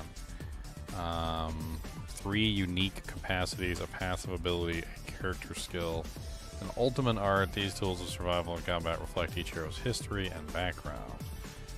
While individually formidable, these capacities also allow the Nightfarers to create powerful synergies when they unite as a team. Uncover the secrets of these keys and characters and their role in your adventures in Elden Night Rain. Take on the night. Overcome relentless environmental threats that sweep through the night falls across massive land that changes between each game's session. This seems like a fun game if you had already played like Elden Ring or Dark Souls and you kind of have an idea of how the game Right. works and you're like in the know essentially. This doesn't seem like it would be fun at all for somebody who's never played the game before. They would have to learn quickly. I That's mean, for you're gonna die a lot. Is what's gonna happen. Dark Souls games are all about dying. So is Elden Ring. Like you die constantly. So like one of the things to learn that the boss is thing, definitely difficult is like learning on the go when you're in a situation like this. I Sure, mean, you can res your teammates though. I don't know. I've never like don't know. I really don't know the answer to that question. The Round Table Reborn, a Wilder, a knight proficient in a wide range of melee weapons who can throw grappling hooks to pull enemies or swiftly close distances. He can also launch explosive iron spikes that deal powerful blow to an enemy. Guardian, a warrior equipped with massive shield, excels in defense. His skill Whirlwind can lift enemies off their feet and deflect arrows. His arts of Wings of Salvation repels approaching enemies and deploys a magic circle to save allies from dire situations. Iron Eye, an archer who never misses his foes, controls enemies from a distance. His marking skill injures and pressures the enemy greatly, disrupting their poise and creating openings to exploit. His art, Single Shot, fires a supersonic arrow that pierces through every enemy and obstacle, ensuring no escape. The Duchess, a virtuous thief with quick reflexes who baffles enemies after attacking an enemy. She can use the restage to reenact what just happened and deal damage again. Her art finale hides her and nearby allies from enemies' view, giving them a chance to reconfigure their positions or create an ambush. Raider, a seafarer who's resilient and unyielding in battle, doesn't flinch from minor attacks, and rampages through enemies. His skill Retaliate strikes back with a powerful blow that cannot be interrupted by enemy attacks. His art, Totem Stella, summons a colossal gravestone that serves as an attack to dispel enemies, acts as a wall to block arrows and bullets, and amplifies the strength of allies through its protective aura. That's interesting. Recluse, a wielder of ancient magic. She collects elemental attributes attached to enemies and allies to produce different types of powerful magic, such as lightning-based or fire-based spells. Her art, Soul Blood Song, can also brand foes with archaic Glyph of Blood that allows allies to recover health and magic by attacking them. It does seem rather interesting the way they have this set up. It really does. Like, I'll admit at first it'll probably be frustrating, but it does sound like each one of these characters has like a very like unique purpose within the group and would obviously fulfill almost like a it's not quite, but almost like an MMO style situation where you're choosing like a character and a pack, assuming of course you even get like people who are gonna cooperate in any way, shape, or form. Interesting indeed. I'm gonna be honest, I didn't even look into it because I just assumed that it was like another game, but Interesting. now that I see it, it sounds like a repeatable like dungeon thing. Yeah. Like that you actually go in with either random people or people you know, have fun, like trying to conquer like these things. It says you have 2 days and the bosses appear during the night, so like I don't know.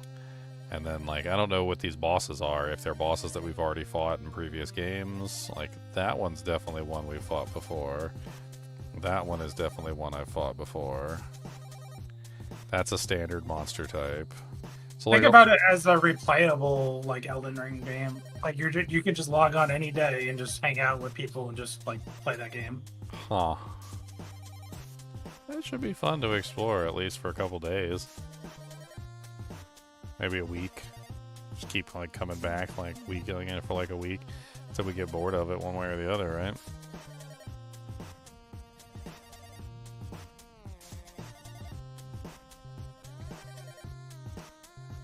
Interesting. The Guardian has wings. A character with high defensive capabilities who can use the shield to withstand even the most ferocious attacks. Passive ability, Steel Guard. Plant feet and brace with shield for a more powerful guard.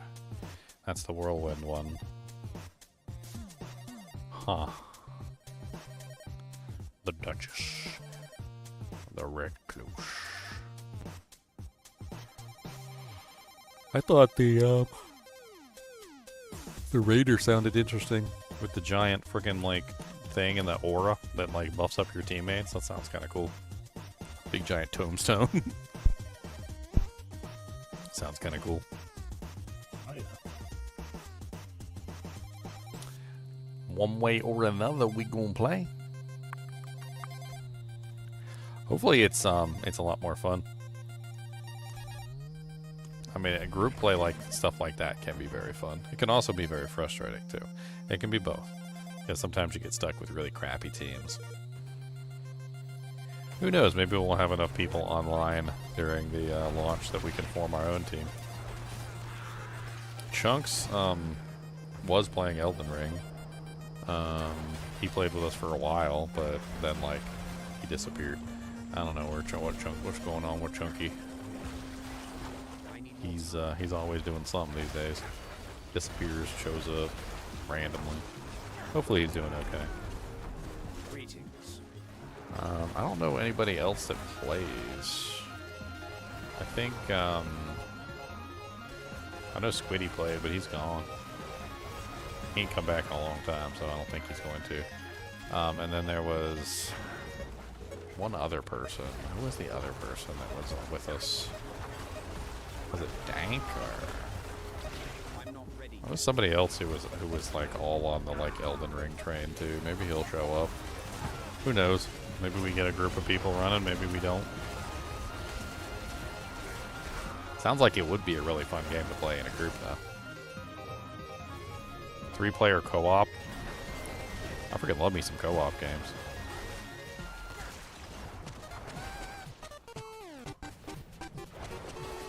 I'm not ready yet. So I'm at a tier 50 right now. It's slowing down a tiny bit, but like I'm still pretty much just plowing through this. Easy peasy. I need more time.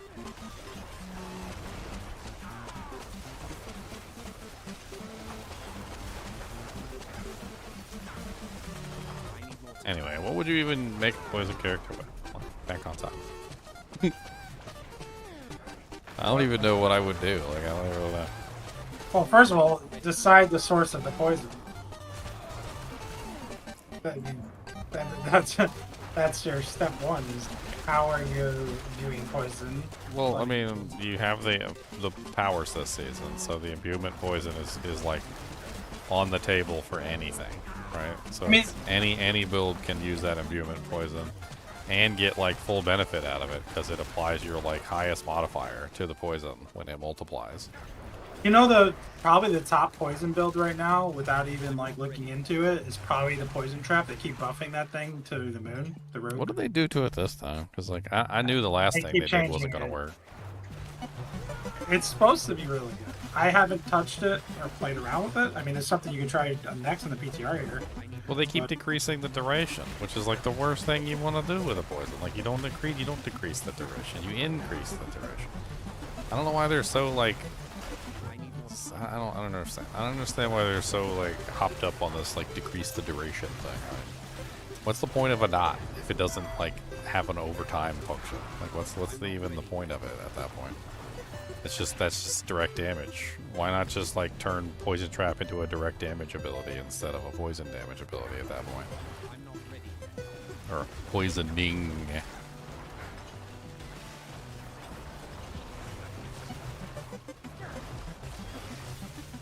I'm not ready yet. That was a 1.6 billion. Oh, it's Blast Wave. Never mind, Blast Wave. Go away, Blast Wave. Your mom's a hoe.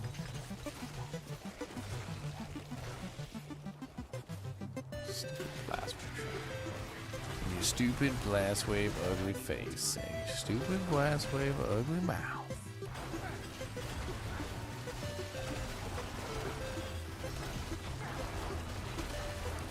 I need more time.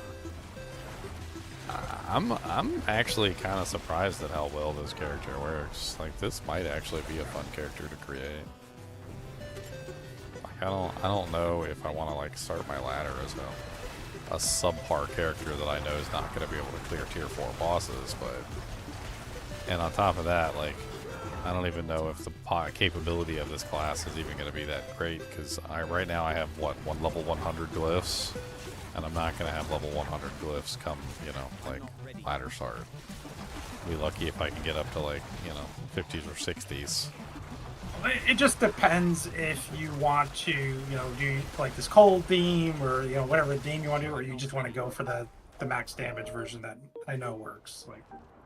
That's what it comes down to. Is like, are you going for a theme, or are you just gonna go for I want to play minions, and this is how they actually can do damage?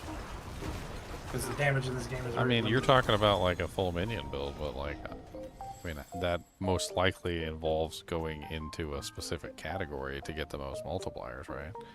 So it's probably shadow minions, not cold minions. Like, I don't think it's possible with the cold minions. Like, you do the shadow minions, and then you run, like, either Kalen's Edict, or you run, like, Shadow Blight or something, and, like you build into, like, all the multipliers for the minions, but then you also have the multipliers for the shadow damage and all the other stuff that comes with, you know, like, being aligned with the darkness abilities. So, like, that's probably the way that they're one-shotting all the, like, Torment 4 bosses and going that direction. Shadow, I don't know if they leaned into Shadow. I think they were doing Kalen's, the Kalen's or whatever the one you said on the left is. Yeah. And I think they just put in the 3 main multipliers. Like, the one on the two-hander, which is like a 200% multiplier. Mm-hmm. The Army of the Dead goes on the necklace, which is another, like, 160%. Yeah, it's a huge multiplier. And then there's a ring that gives another 60. Like, they gain damage as they're alive for up to 10 seconds. That's a speed multiplier, too, and that speed multiplier might actually be insane. Like, just those 3 things, and then the boots get the extra minion, so that way the Army of Dead can go on the amulet. And it's just the max multipliers, I guess. That's really what it comes down to. Yeah, the Army of the Dead one is pretty crazy. It's the one that gives you, like, what is it, 110% times summon damage when you use your Army of the Dead, and then you just keep it active all the time. It used to be a huge amount of attack speed, but they changed it.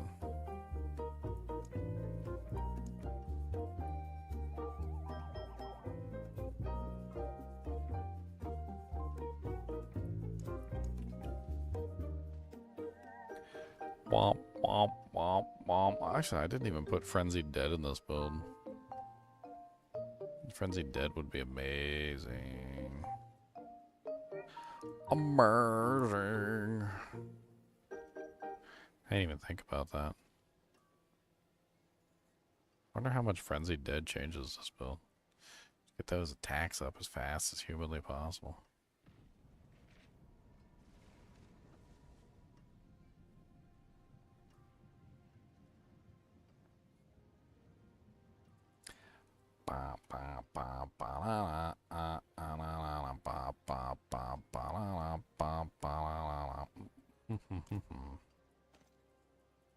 Let's put Frenzy Dead on the weapon real quick, just for fun. The focus.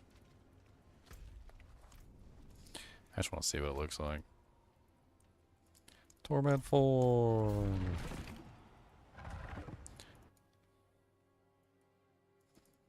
I'm not ready yet.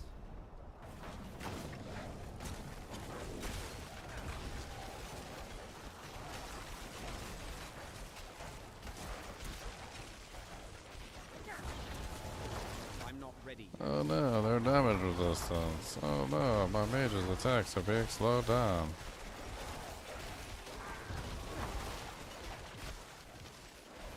I need more time. Actually, looks like higher damage than Hydra, but I'm not sure. I'm not sure, because I haven't seen perfect versions of either. I need more time. Honestly, like, just looking at the Hydra, it looks bland. I ain't gonna say it doesn't have high damage. It does. It does. It's got really high damage. It just looks like a really bland playthrough.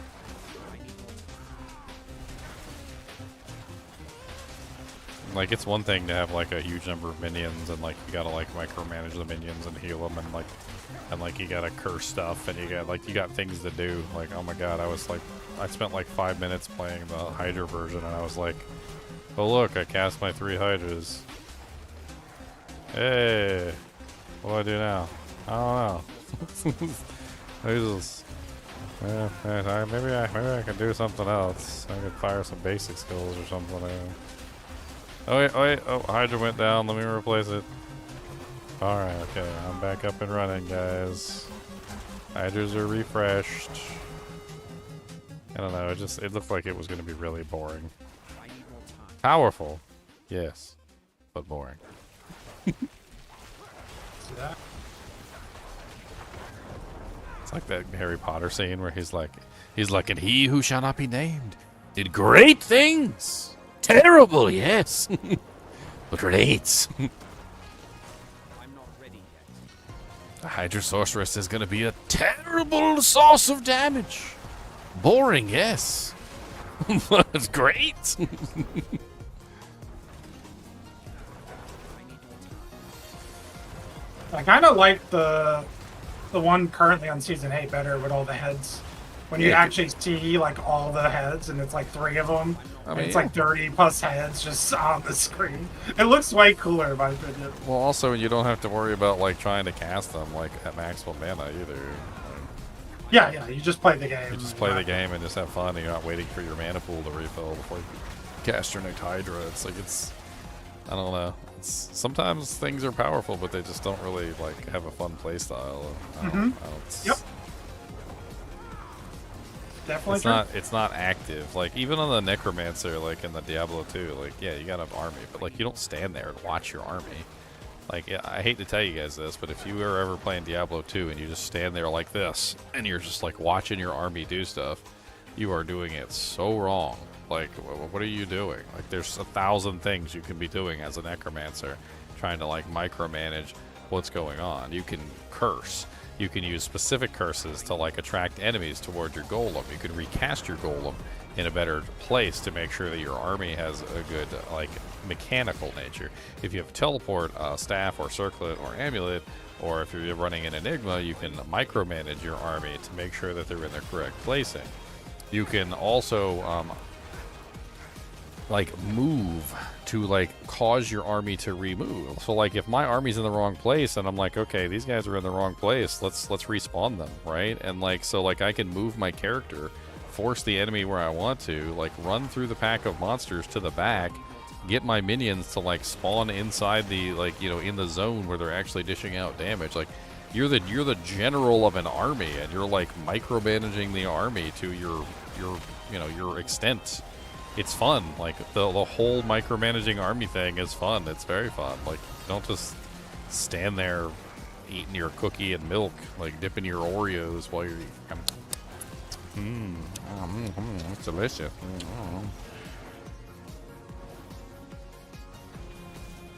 That's why the Necromancer in D2 is fun, because it's more than just standing there. That's why I have an ability to spam. I've got Blight. So, like, even when I'm in here and I got everything set up and I suck in all the monsters, I'm, like, spamming Blight at the targets. You know, just, like, getting off as much damage as I possibly can.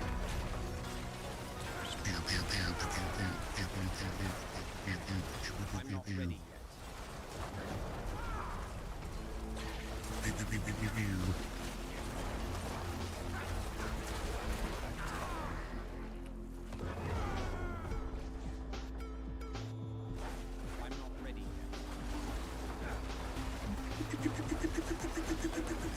I'm not ready yet. You enjoyed the Storm Slide Druid? I don't think I played the Storm Slide Druid. Maybe that was one I skipped. I was playing something else that season. I don't know what I was playing. I'm always having fun with my own builds. Like, I just do my own thing.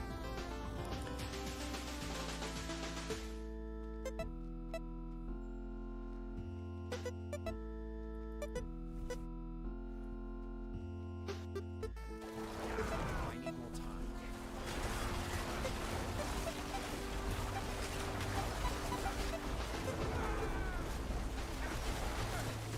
I mean, I know this isn't like the best way to set up the mages, and that there's obviously like if you capitalize on the mage's power, you can go that direction.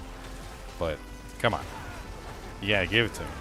I just took like what I didn't even think was going to be a Torment 4 capable build and at least made it Torment 4 capable. This is a Torment 4 capable ice build designed around Azure Raft. This is actually kind of crazy. I didn't think this was going to work. I really didn't. I thought this was going to be trash. I was like, let's watch me fail Torment 2 in my head. I'm like, it's probably not even going to get past Torment 2. And here I am in Torment 4 actually like mollywopping these monsters around, freezing everything. It don't even matter. Like, I'm not even in any danger whatsoever. This is actually amazing. I love this.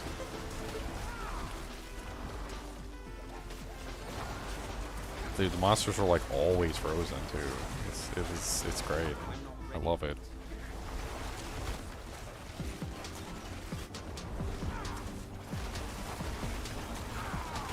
You actually get so many of the smaller enchant hydros because you're spending so much resource. Yeah. So it's like proccing every single cast. Have you thought about the best ways to try and recover resource? I mean, I just have the lucky hit on my weapon right now that I just enchanted. And then I have the pants, Axel Conduit. And I mean, I get all my resource back right away. It's really fast now. I mean, speaking on something else to do, what about Firebolts? I don't know, like, but maybe like Flame Weavers or something, so you can just like spam Firebolts alongside the Hydras spamming their attack. Well, you can spam the ultimate like Inferno. You can spam teleport. You can spam. I was talking about Armor, resource generation. Like Firebolt's a basic, right? So it's got lots of resource generation possibilities. It's the only thing I think was thinking. early game you need stuff like that. But where this gear level is right now, I don't think you need it. I think this is just like free, essentially. I mean, does Firebolt have anything, or the Flame Weaver gloves have anything else on them that could be beneficial to the Hydra build? They are fire gloves. Might have some sort of pyromancy things on them, or like... Plus the skills. Is it like plus pyromancy skills? Yeah, plus the skills. I like Fist of Fate. I'm addicted to them. That's what I use in my life. You told me last season you hated Fist of Fate. You were never going to use them again. I'm addicted to them for builds that have a lot of hits. You know, Fist of Fate suck for like a bonk build, right? But if you have a build like you're playing, that which you Yeah, can't, if I could put them in, but the gloves unfortunately preclude that, right? yeah. I hate unreliable damage, but Fist of Fate are actually reliable with a ton of hits, if that makes sense. I didn't really find that to be the case. Like, I found that oftentimes I would be doing like no damage for large portions of time, and then like sometimes I would get like high damage for large portions of time, but it was like fluctuating. It's almost like the tempering system. Like sometimes you would get good results multiple times in a row, and sometimes you would get bad results multiple times in a row. That's what it felt like. The RNG in this game is just not reliable. That's what the problem is. Okay, so Torment 4 capable, like, ice mage build. It's kind of cool. I ain't mad at it. I think we move on now. We've pretty much tested this to the limit. Like, it could be perfected. It could be... Well, there's a lot of stuff that you could do to it.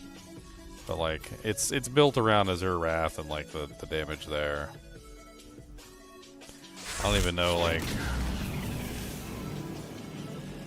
if you can even make this any better without just like completely gutting it and turning it into another build. Maybe. What's up, Michael George? Thanks for the follow, man.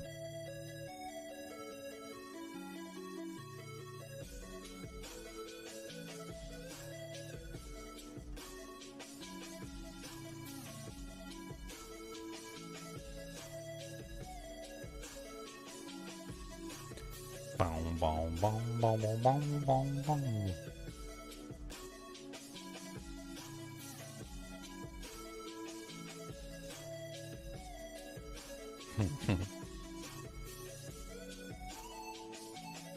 A lot of people got a good chuckle out of that damage number post I made the other day.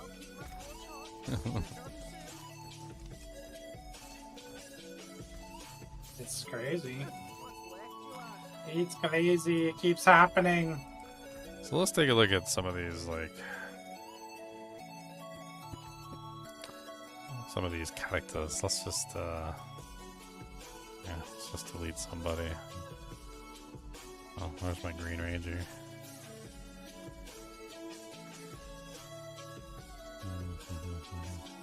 I mean, that's an interesting consideration too. Although I don't know if I want to play that character. I don't think I'm ready to go back to like. I don't think I'm ready to go back to the Spirit Board yet. That's not ready. I'm not ready. Not ready. That has poison damage. The pants, the thorns poison. Log in. I already tried it out. It's good. Like it's not like amazing, but it's good. Like it's a method that applies thorns. Like it does. I'm not really sure like about those pants. They kind of feel like they're more poison pants than they are thorns pants. Like I was looking at them, and the more I looked at them, the more I realized that they weren't really thorns pants. They were poison pants.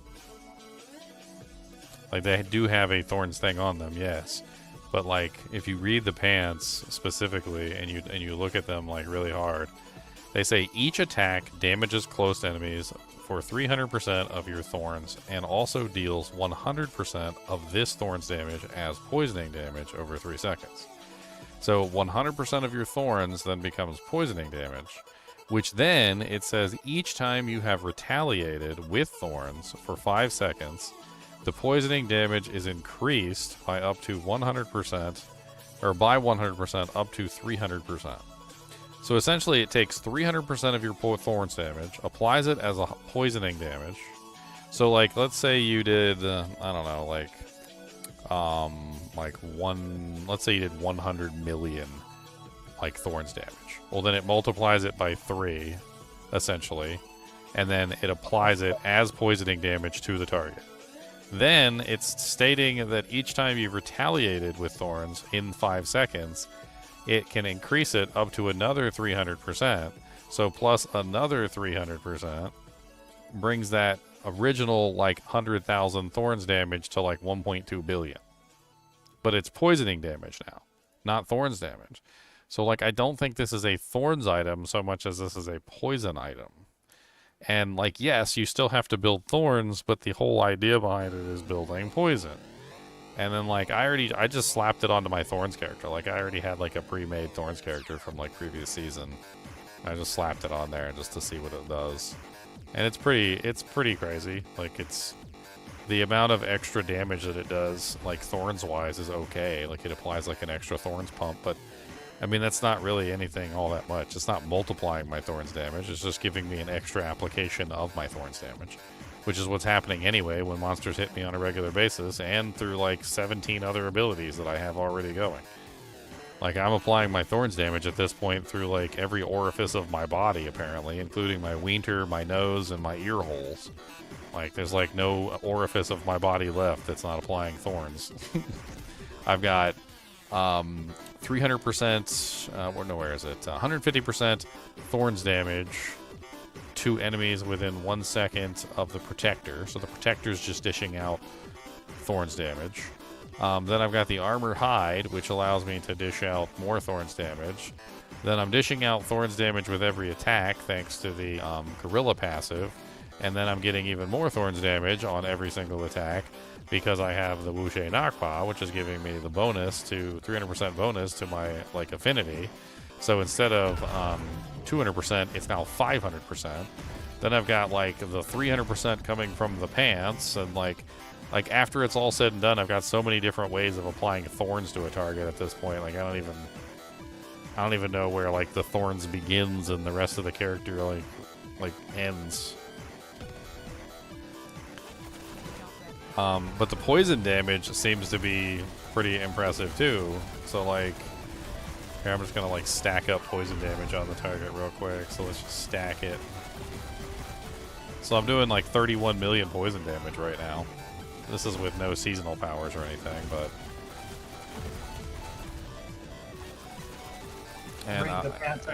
and that's like me not even be stacked into poison. So like I'm not even stacked into poison or anything. This is just me running thorns. Like I just slapped the pants on a thorns build, and all of a sudden I'm doing like massive amounts of poison damage. Not ready.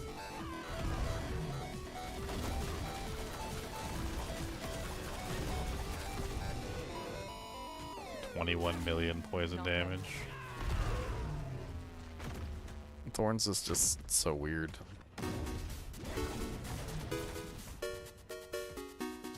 How much thorns am I even running now? Like, I gotta check. I think I gotta like actually attack things to see the number. It's very difficult to see the number if I remember correctly.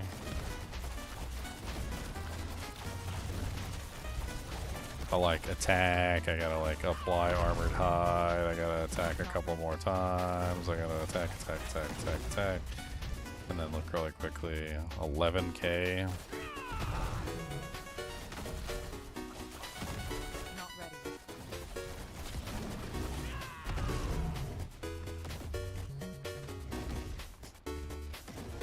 Yeah, I mean, I just don't know if I want to do this build. It's okay. It looks like it's be fun. I just rushing claw is pretty much the best way to apply it. I don't really want to. I don't really want to. You know what? I never tested out. I never tested out the new rushing claw thing where you can like consume all the charges and get like a massive amount of damage. I don't think it applies to any of my thorn stuff, but. I never tested out like half the new uniques they put in too. They put that new weapon in one season, then they put in the new amulet last season. Not ready.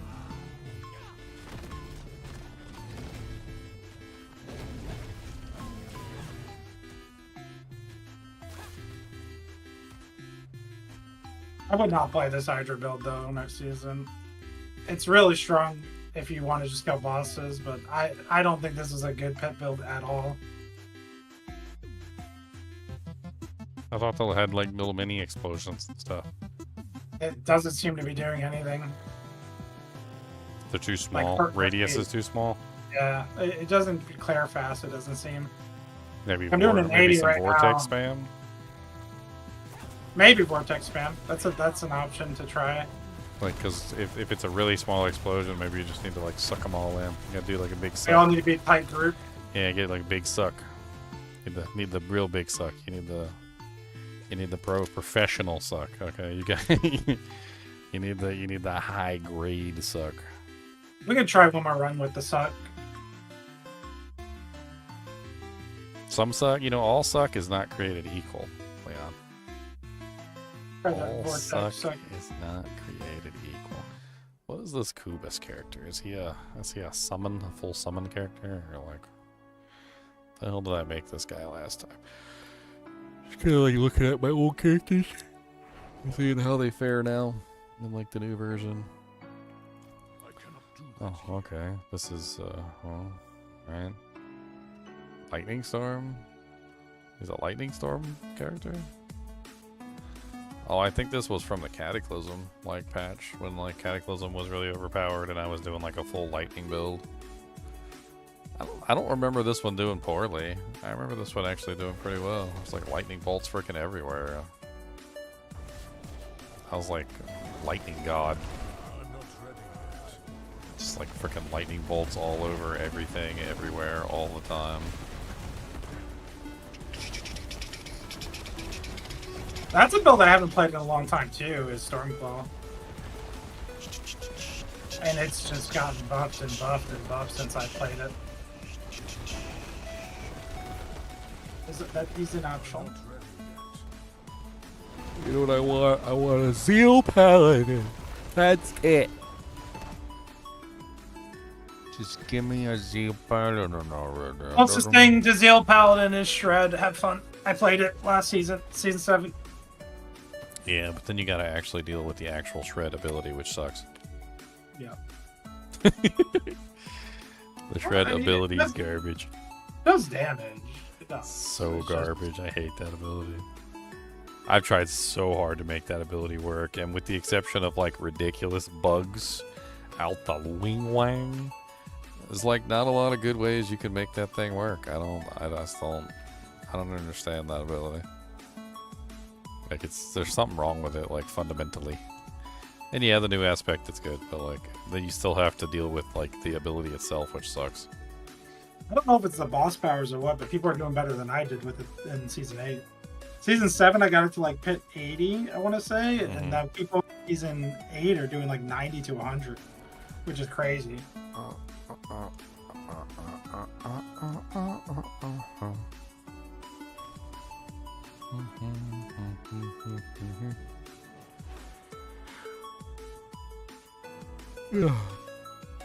I mean, I'm half tempted to try like a basic Spiritborn character, but the basic skills are so broken. Like, they just don't work properly. I was trying to explain this to people, and like, I don't know how to explain it other than just like they're broken. They have never worked properly. They're like, they're split into like two pieces, like two pieces of a like two halves of a pizza.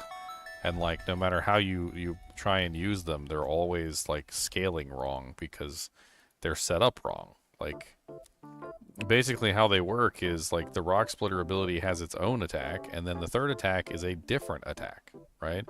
And then they have different scalars because the third attack is scaling differently than the base attack. And so what ends up happening is like you can scale basic damage to scale the actual ability, but then the third attack, for some reason, like fails to scale properly in most cases. And like, I know they beefed up all these, and like I was halfway excited for a second until I remembered, oh yeah, that's right, the third attack bullcrap from like the Spiritborn, which makes all the abilities suck.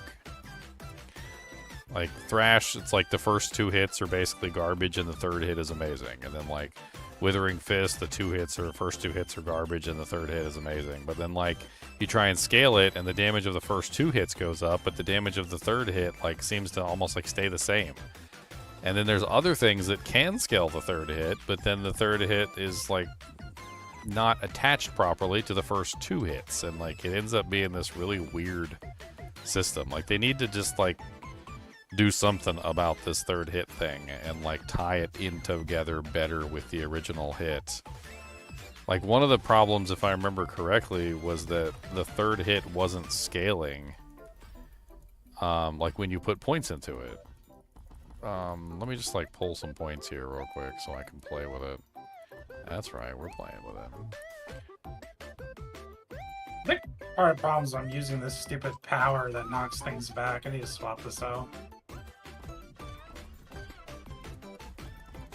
So like when you put points into the ability, if you notice, like it has like an on hit, right? And then it also has the like the poisoning. Or if you put it into this one, it has like the on hit damage, and that scales. And then the third hit like scales differently for some reason. It looks like maybe they're scaling together now. This one is scaling together. So that's interesting. How about this one? This one doesn't scale together because this is Thorns. Right? So the Thorns is definitely on a different scaler no matter what. Because the problem with that is that the Thorns attack, the third attack becomes Thorns damage. But the third attack doesn't become Thorns damage unless you pick Accelerated Rock Splitter. So maybe Rock Splitter could actually work now.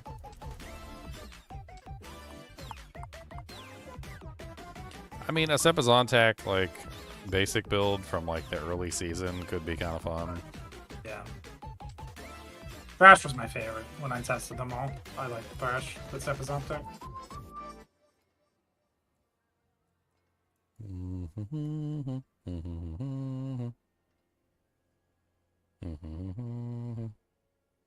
I mean, a Withering Fist build could be interesting with the new, like, poison imbuements and the poison powers and stuff.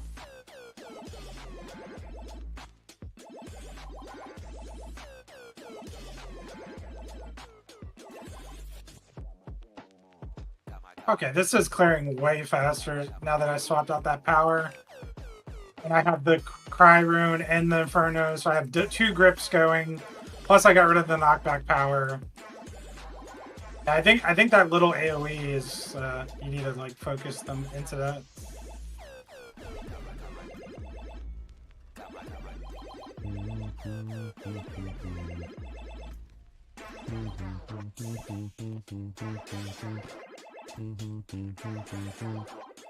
Who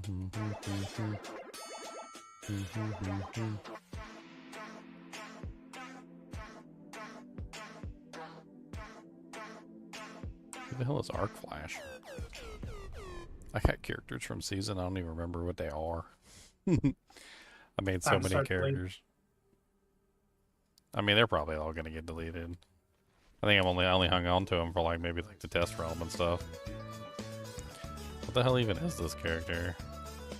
Claw, Pulverize, Cataclysm, Hurricane? What the hell? Is he running like a hurricane build? I don't even understand what this is. Oh, this, I know what this is. I know what this is. I was trying to spam as many like lightning bolts as I possibly could. That's what I was trying to do. I was using the lightning bolt rune. That's right, I remember the lightning bolt rune. So I get like 10 trillion lightning bolts coming down as fast as possible. This was one of those like ideas where I'm literally just like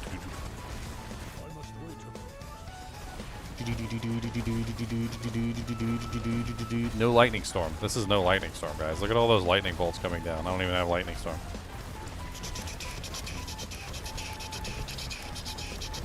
What's my character? That was a very fun build.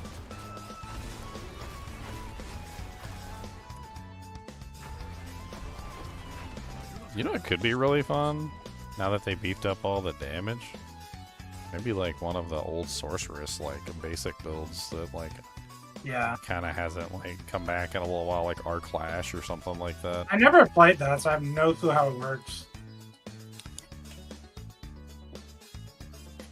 I don't know how to scale our Clash or how it was working. Well, we are going to delete Arc Flash.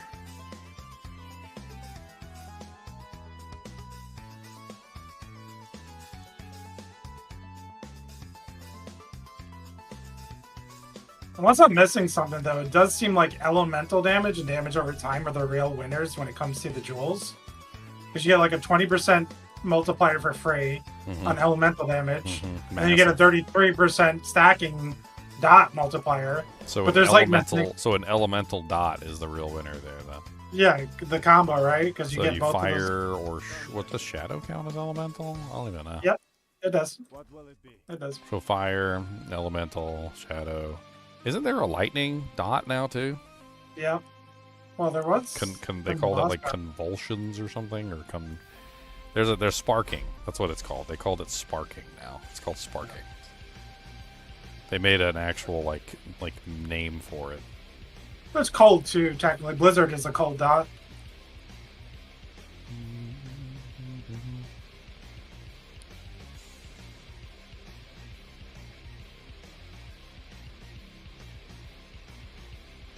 Yeah, I gotta figure out what power is just randomly teleporting my character all over the place. It's annoying. I feel like I have Oculus on without having Oculus on.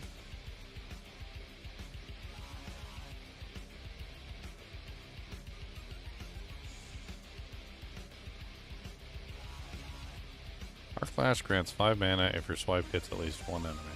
When you hit 3 or more enemies or a boss, your next swipe also deals 50% times more damage. Well, that's crazy.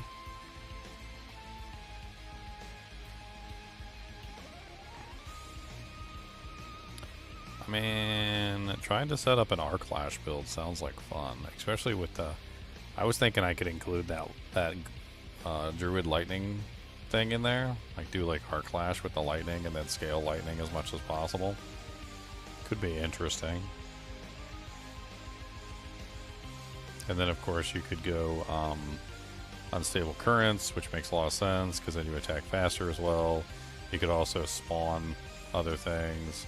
Veer's Mastery could be really powerful with that, or you could potentially go Enlightenment. It could also be an option. Enlightenment has 30% increased attack speed, which is obviously what you want with like a build with basics. You just want to cap out your attack speed as fast as possible. Let's give it a try. I don't care for this Hydra thing, but let's save it in the build planner here, and I'll just shove all this gear into the stash. And let's try and like think up how we would make a an R-Clash build character.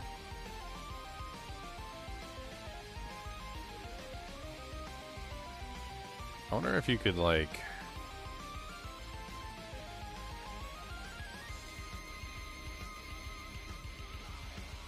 I mean, if you use Shard of Erythiel, which I think is a no-brainer with any kind of basic build right now, because it's insane. Did finally get a 80% Ancestral, which isn't amazing, but I don't know if that's better than like a 150 non-Ancestral. Like, I really don't know. It does have +3 basic skills on it, though, so, I mean, there's at least that. So let's just go ahead and masterwork that thing up and see if we can get, like, the basic skills and the attack speed together, like either one or both. Got maximum resource, that's not what I wanted. 2 on attack speed, 1 on maximum resource. Let's try again. Attack speed, all stats, and basic skills. Good enough, whatever. Let's just go ahead and respec, refund all, and let's think about how we would do this. So definitely max out points in R-Clash. We're definitely going with flickering R-Clash, so we get the 50 times more boss damage. That's just stupid amounts of damage for no reason. So amazing.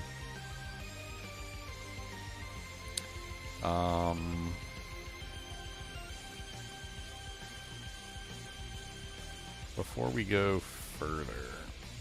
Like, let me look at the enchantments. When you use a cooldown, enemies around you are stunned. Let's do, no important. Direct damage from skills applies to chill, poopy. Crackling energy. Killing an enemy has a 36% chance to form a crackling energy. Okay. Charged bolts. When you stun an enemy, there's a 52% chance of releasing charged bolts from them.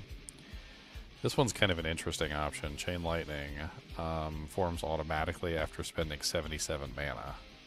Which, if you're using R-Clash with the Shard of Erythiel, it automatically costs, what, 25 per? Which means you're going to spawn a free Chain Lightning every... what is that? 3 attacks, basically.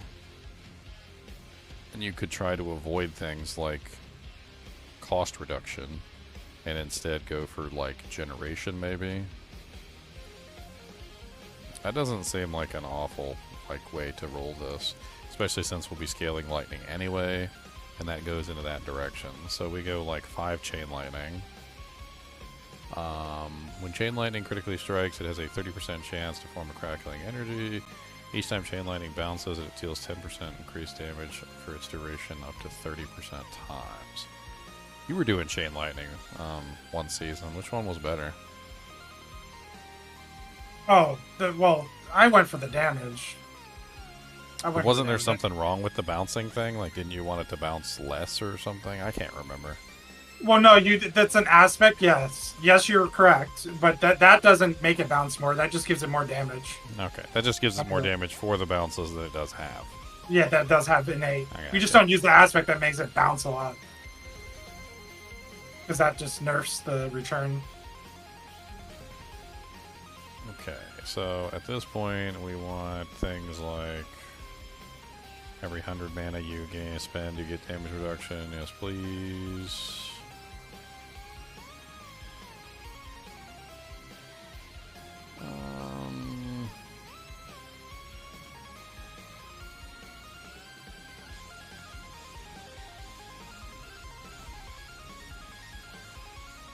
Let's do 3 in Icy Veil for the barrier increase.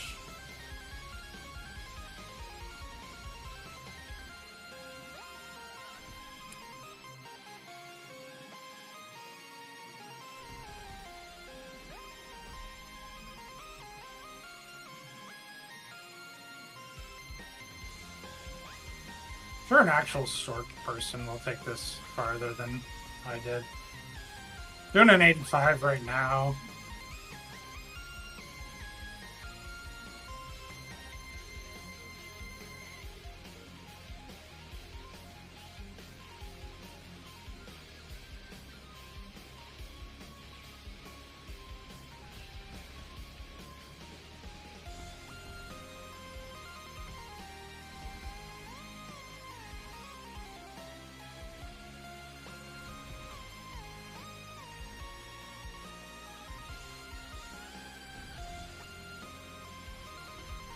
unstable currents have a scaling multiplier on it?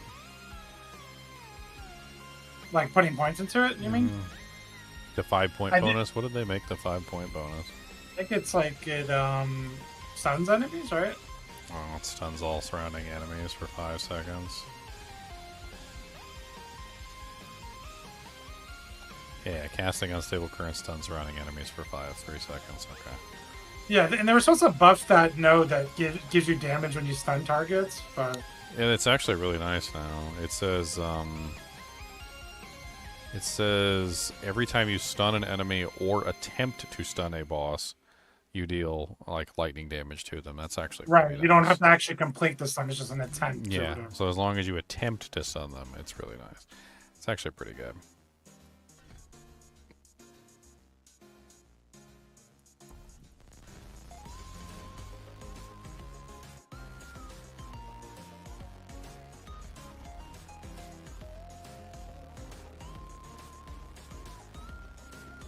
Okay, let's see what Yeah. that looks like on the bar so far. So we've got unstable currents as our ultimates, ball lightning as a enchant, which is what we want.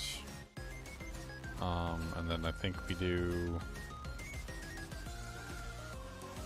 chain lightning as the other enchant. Then from this point, it's pretty much just like sub skills. We don't want chain lightning on the bar. We just want it to automatically cast. We're not worried about that. So we need some way to like spam unstable currents. That would also be very useful for the way that our build works. So I think that's something that we try to do. I mean, we're obviously a basic build, so we could work in hectic. There's a couple ways we could potentially do that. So that's 100% a possibility.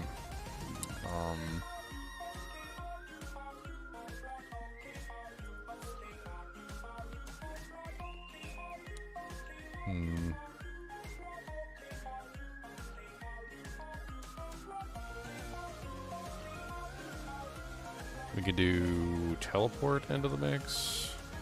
I'm trying to think like the best way to like build this.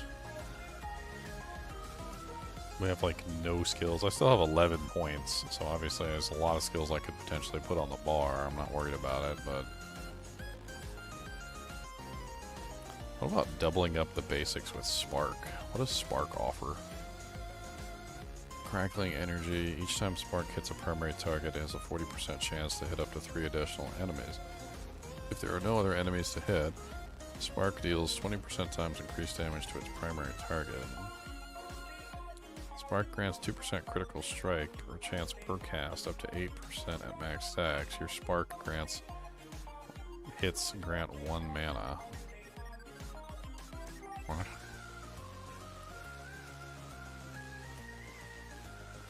I mean, it costs me nothing to double up, really, if I have extra points. And I don't know if that's worth it. Arc Lash seems like the better choice, but it's also melee. Maybe having a ranged option might not be awful, but I don't know.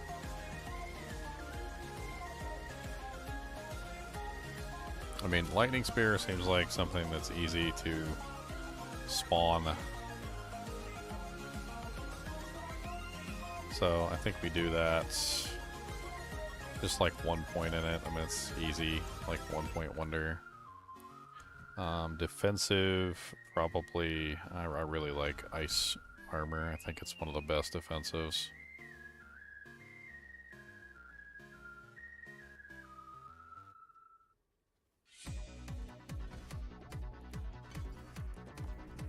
Okay, and that gives us a number 3 defensive.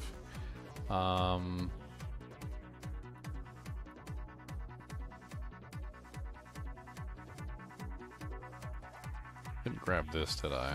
Elemental synergies.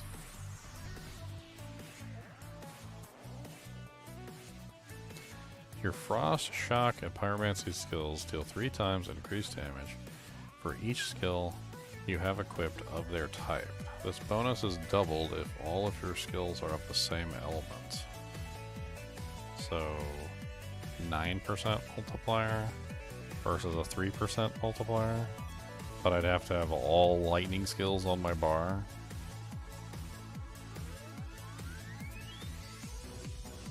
Three, 6, 9, 10. How much would that be? 3, 6, 9, 10, 11, 12, 13, 14, 15, 16, 17, 18 times 2. So that's 20, 36. So a 36% multiplier if I have all lightning skills on my bar. That sounds weird. I mean, doable, but weird.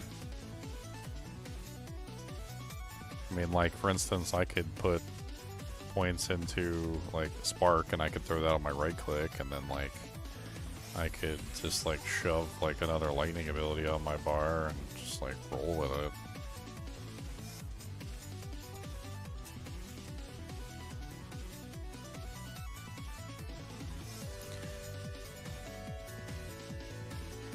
I'm kind of torn between Veer's Mastery and Enlightenment. Enlightenment does have a 30% increased attack speed on it, which sounds insane. But then again, Veer's Mastery is like way better for a melee character, just getting in the thick of it and actually like dishing out damage. When you critically strike an enemy with a shock skill, you become charged and take 25% times less damage for 5 seconds. Critical strikes have a 25% chance to cause the damage to arc as lightning to up to 3 surrounding enemies. Or if there are no other targets, you hit the target again for 300% damage. That sounds insane. You know what? We're gonna drop Enlightenment and move over to Veer's Mastery.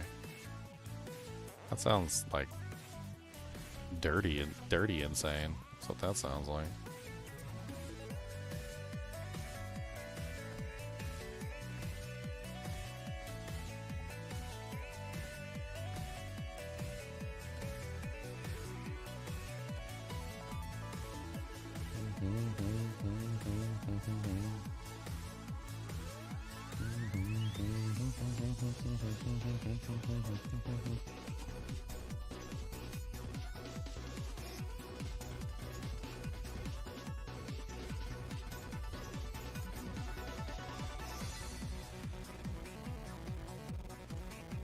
Now, here's the real question. Would it be worth my time with this build if I'm trying to, like, spawn Chain Lightnings as a matter of course? Like, would it be worth my build to, say, wear the pants that, like, mess around with Chain Lightning? Like, I'm not really casting it, but, like, I'm getting the free casts, and I don't know if, like, wearing the pants would potentially allow me to get, like, a bunch of extra damage for free, essentially. Seems kind of an interesting idea. Maybe. I mean, if you're doing all lightning, you'll be getting a ton of it. Ton of it.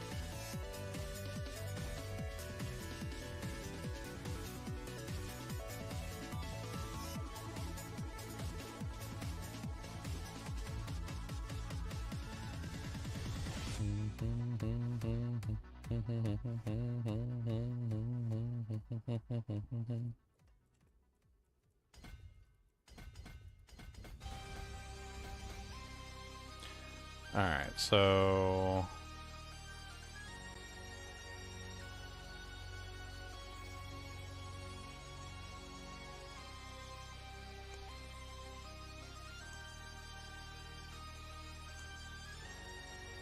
let's just start with Enchantment Master, since I know for a fact I'm going to be using Enchantment Master.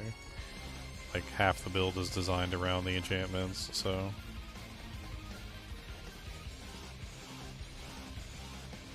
I already know. Like, I got 2 enchantments that are going to be dropping, like, bombs on people's heads the entire time I'm playing this character. Don't even need to guess.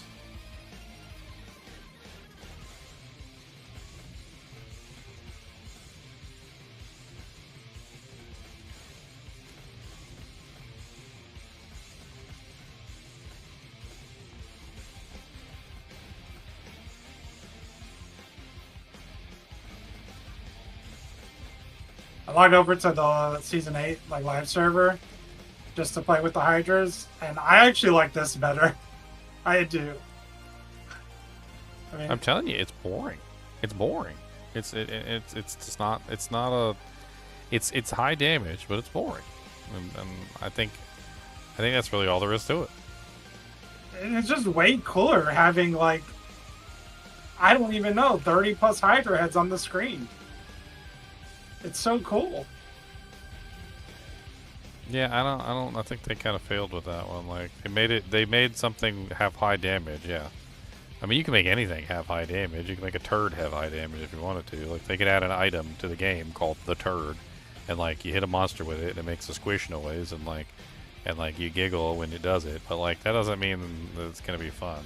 Like, you're like, oh yeah, I got a turd, I'm running around squishing everything, and like, it makes like fart noises and has like a little cloud. I'm not selling this to myself because that actually sounds fun, but like. The point that I'm trying to make is that like I don't think they thought about like the actual aesthetics of playing the character as opposed to just simply the aesthetics of like how much damage it was going to do. They were like, let's make a really overpowered Hydra character. People are going to love it, and they did. They did that. So congratulations.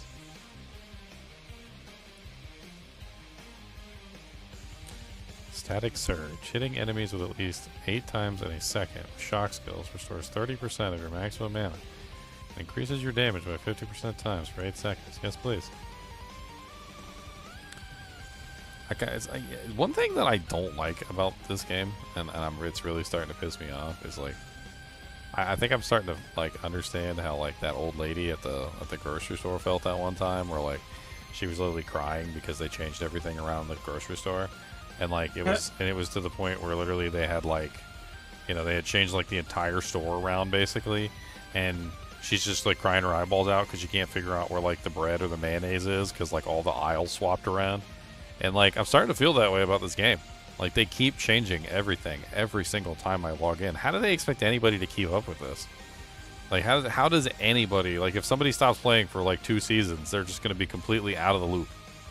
You are cut out of the loop. We kicked you out of the loop. You come back in and you're like, let me make a character. And they're like, it would be nice if I had the Goer's Devastating Grips. Those were really good in Season 1. And then, like, somebody laughs and like, what are you laughing at? They're really good, right? Right? It's like, no, so I'm sorry, man. They haven't been good since, like, Season 2. I'm sorry. Well, what about the amazing, you know, like... And they're just like, what about the like immortal freaking like Melted Heart of Selig, where you can make your character immortal? Yeah, they nerfed it and they took away the immortality completely. I mean, it's okay, I guess. Wait till you log into the Season 4 expansion where they redo the entire skill tree. That's going to be a fine opening for a lot of people.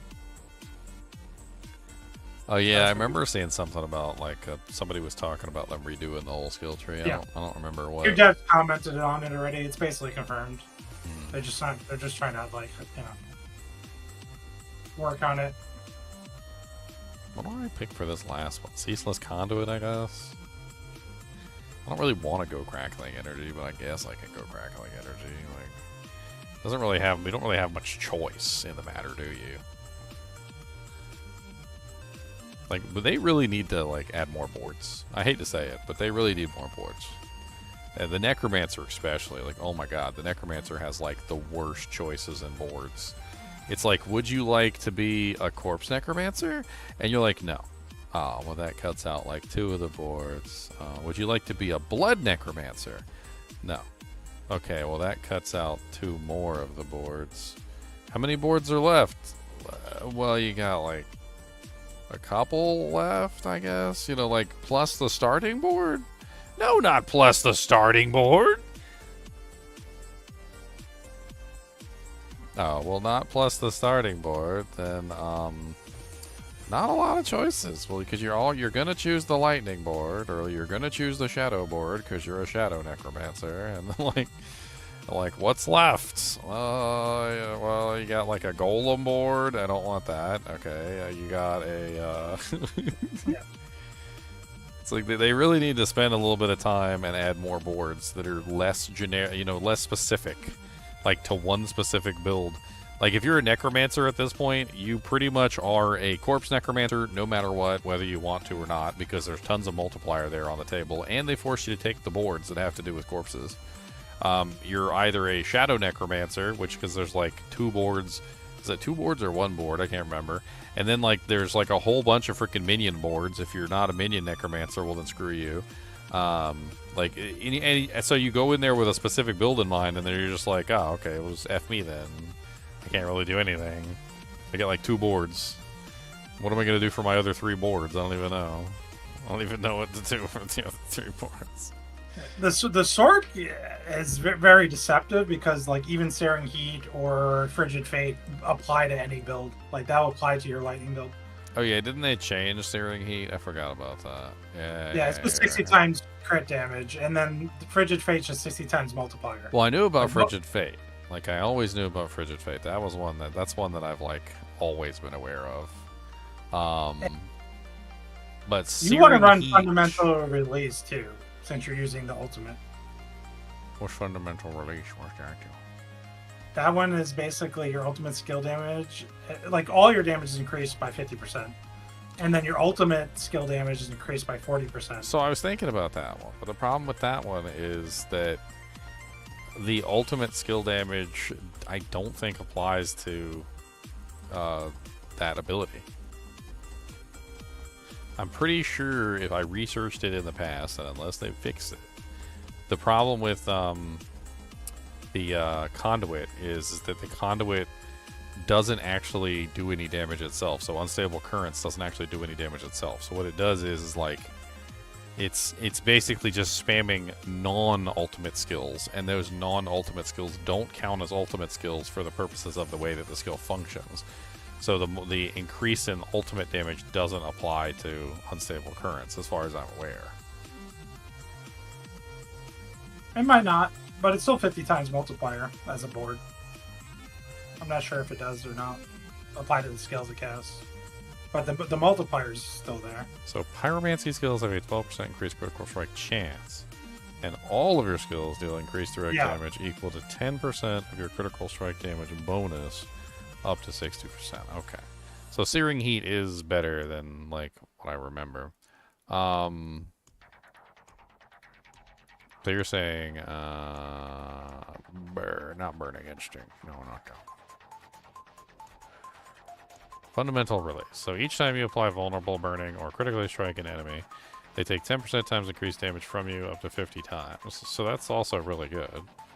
Yeah, it's just really good. Without even and the then your side. ultimate skill increases by 10% times of your non-physical damage bonus. So I don't think that side works, but I think the other side works. Searing Heat is 60 times, but it's critical strike damage. I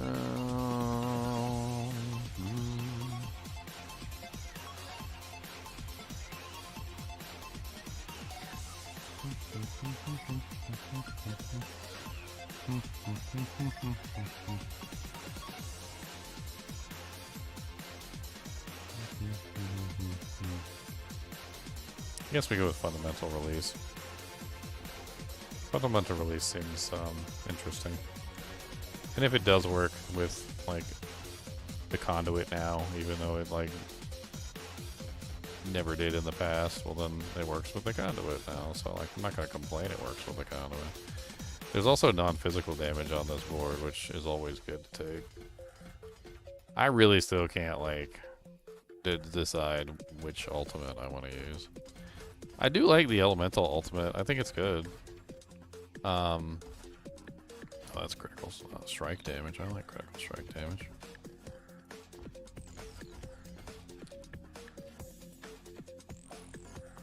Is that vulnerable and HP?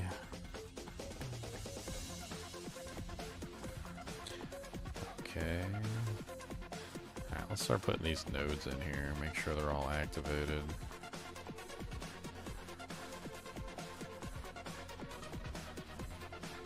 I mean, crackling energy is an option too, but I don't really see it ever doing like god tier levels of damage.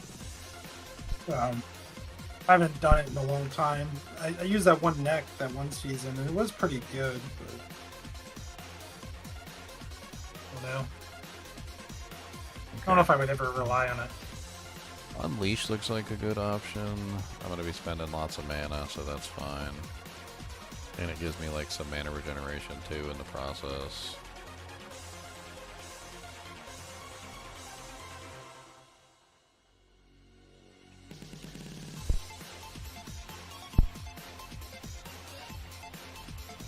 That's a lightning multiplier.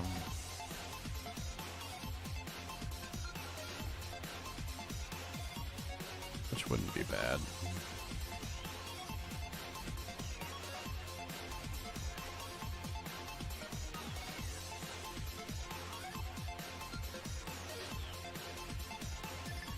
You got like destruction, which is a really good one.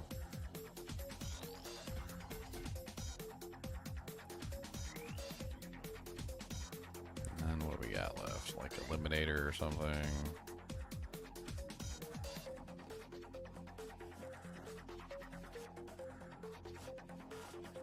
Let's just do Eliminator. Let's just keep it basic and just max out the intelligence here.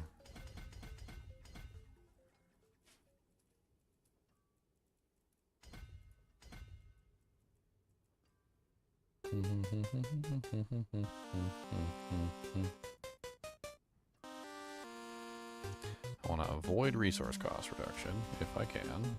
A resource cost reduction for me, please.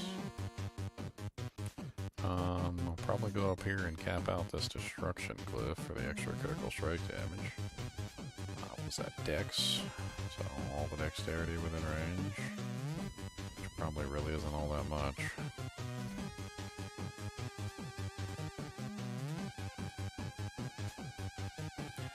And that's a rare node, and that's a bow magic node, and this one is not even like really built for crackling energies. I don't know if this is one is worth doing. I mean, granted, I'll be picking them up all the time anyway, I'm sure. I'm pretty sure, like, no matter what, I'm gonna be picking up crackling energies off the ground everywhere. Okay. So we are mostly set up here. Actual conduit pants. So do we wear the actual conduit pants? Alternates between orbiting you and seeking out 3 enemies, and when it returns, it consumes 6 mana for each of your active chain lightnings, and it explodes. Which doesn't sound awful. It also increases resource generation and maximum resource, gives damage reduction, and causes chain lightning to potentially hit twice. Sounds like it could be fun.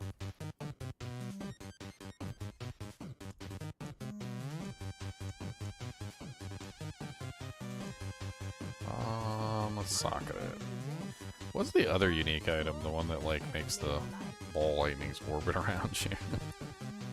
Actually, no, you can't do that with the static ball lightnings that are created from the enchantment. I remember that. I do remember that. You cannot do that with the static ball lightnings created from the enchantment. Alright, so we need a focus that's not garbage. Good luck. Pretty sure I spent forever to get that last focus. Let's just gamble one real quick. Equipment, random legendaries. Let's do that first. Maybe we'll get lucky.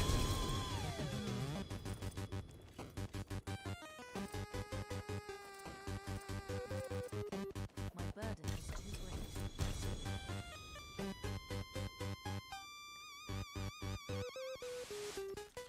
Alright, garbage. Intelligence, nice. And attack speed, nice.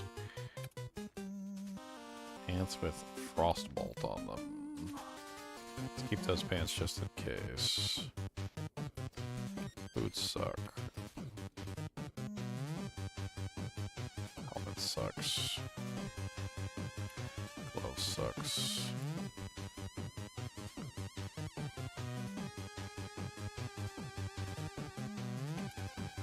Staff is kind of good. I hang on to that for like another build.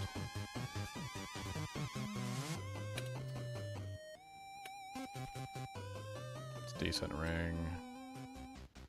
It's an okay focus, nothing fancy. kind of poopy, but whatever. It's another halfway decent amulet, just in case we need a second one for rerolling.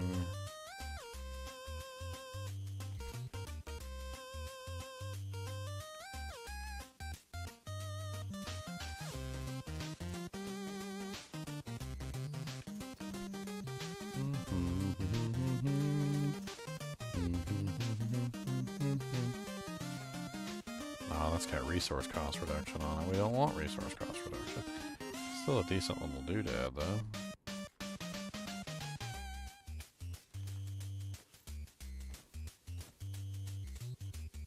Okay. So we got some decent stuff. Alright, Dizzle Dog. You have fun, man. So much harder spirit biz built up. Not sure if I could do any of them. Can you guys find the same? Yeah, they made the game a lot harder. Sorry I missed your comment, buddy. I was like lost in thought trying to plot out this build. The game is a lot more difficult now than seasons like 6 and 7. That's for dang sure. 100%. Ooh, there's some pants with +4 arc lash on them. I think it's a good thing overall because the game is just more fun this way. Like, it really is. It's more fun this way.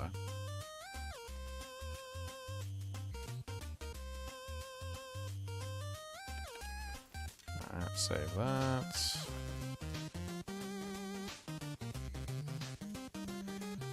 What you'll find currently is that a lot of builds are capable of doing Torment 4, but falter when they get to, like, Torment 4 bosses.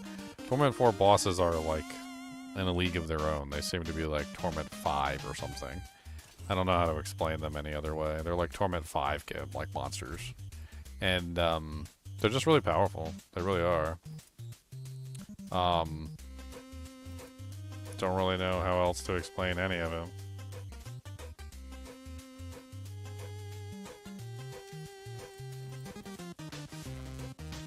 Okay, so what mythics would we even use in this build? I mean, Shroud of False Death sounds like a pretty big winner. Ring of the Starless sounds like a winner, but I don't want to reduce cost if I'm going to be trying to spam Chain Lightnings.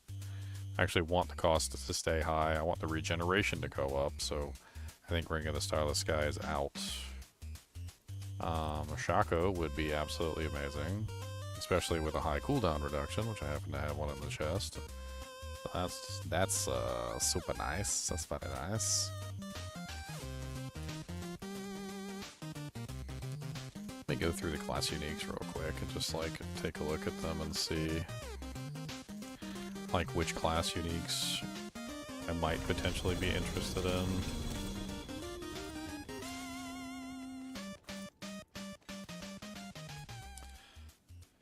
So Iceheart Bryce, most likely no. Flame Weavers, no. Firefall Coronet, no. Strike of the Storm.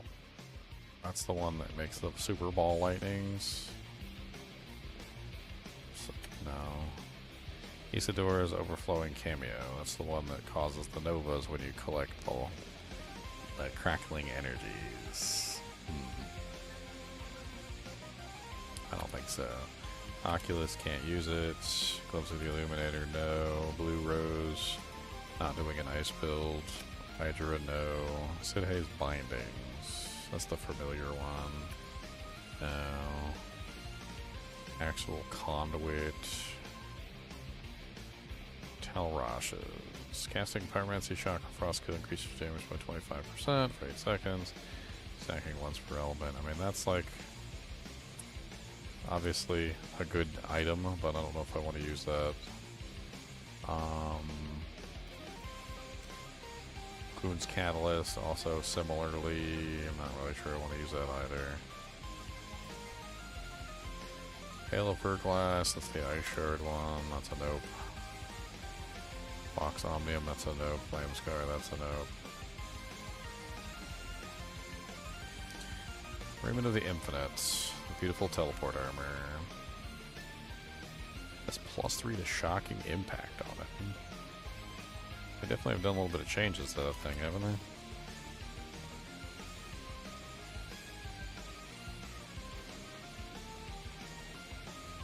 Make yourself super squishy.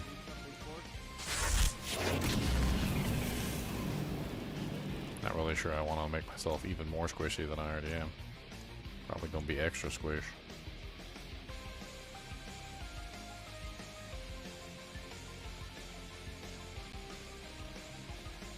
Asu's heirloom is like a free crit percentage if I wanted to get that. What's up, Arlatav? Thanks for the follow, man. I appreciate it.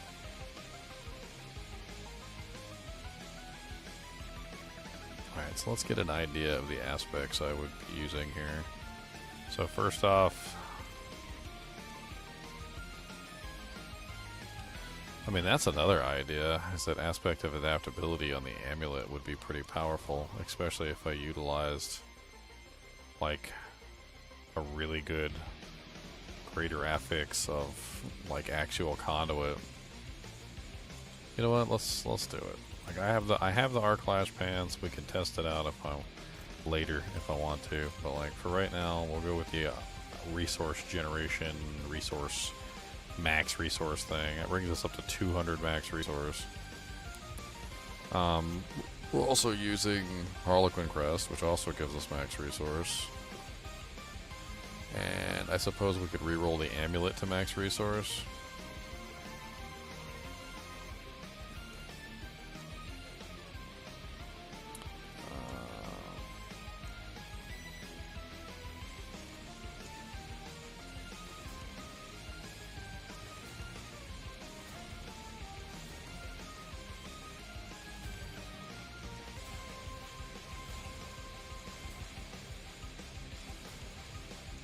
Not possible to roll max resource on the amulet? I remember. Maximum resource, yeah. 16. You can get 16 on a reroll. No greater affix.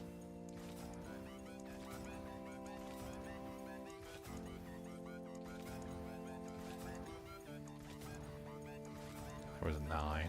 Totally just skipped right by it. It's not an amazing percentage anyway. There's 11. 9 again. 8 again. Oh, there was 16. I just went right by it. I'm an idiot. I'm so stupid. Why did I do that? I clicked too fast. I clicked too fast. I'm a too fast clicker. He's a clicker. He's a... Whoa, whoa. Hold on. I didn't like where that was rhyming.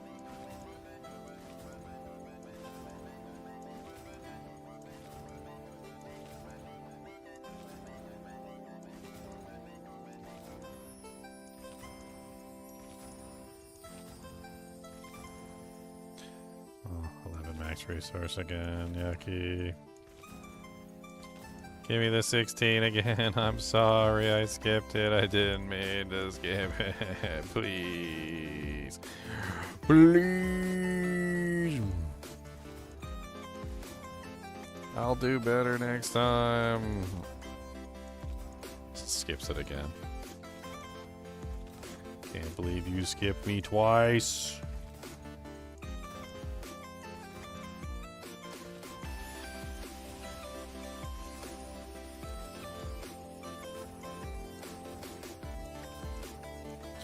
Dude, this is like so many doohickories. All the doohickories. Like, what is going on right now with the doohicks? The hickories. Doohickory, dickory dock. The mouse ran up the clock. The mouse struck 2. He made a poo. Hickory dickory dock.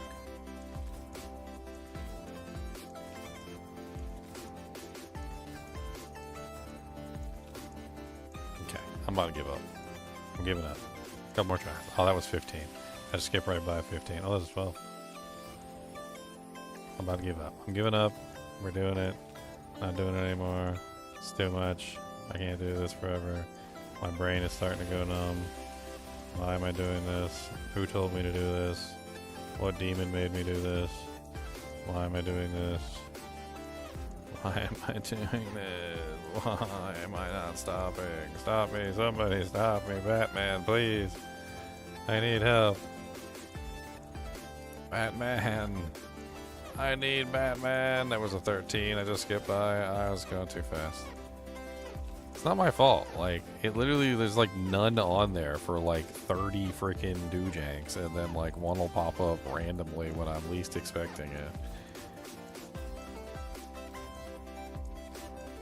I don't appreciate it. Like, I don't appreciate the way they be just like jabbing them in there when I'm not paying attention. Like, I think they know. They know I'm not paying attention. I'm an ADHD crackhead. They wait for the moment when I'm not paying attention, and then they do it. Do they do the do? They do the do. The do is done, and they do it.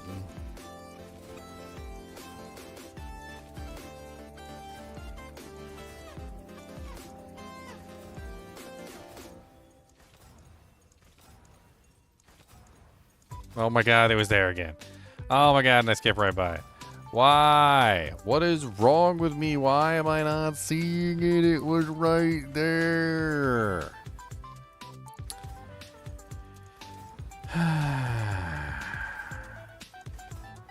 Bom bom bom. Bom bom bom. Bom bom bom. Bom bom bom. Oh my god, finally. And I didn't skip by it. I'm not doing that anymore. Okay. I need, I don't know. Let's just do attack speed for fun. Why not? Let's just get it. Let's just get our attack speed like all juiced up. We need juice. We need the juice. The juice is loose. You don't want to hear that ever in your life, but the juice is loose.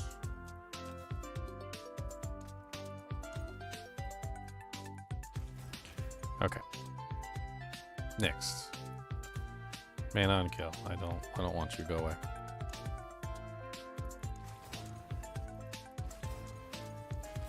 Oh yeah, you can get maximum resource on this too. I forgot. Yeah. Okay, well good. 16 maximum resource. Alright, done. Now we need aspects. So we got adaptability on the amulets. We need moonrise on like you. Once we get aspects of adaptability and we got unstable currents. So yeah, I forgot about the overwhelming currents. That's gonna be really good. So we can get all those free casts from unstable currents.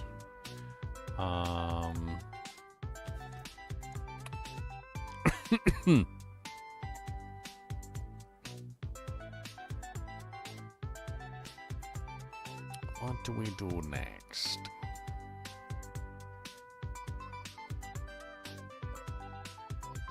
I think vehement, because we're gonna try to spam the ultimate, so I think vehement brawlers is a easy one. Also gives us more ranks to our ultimate.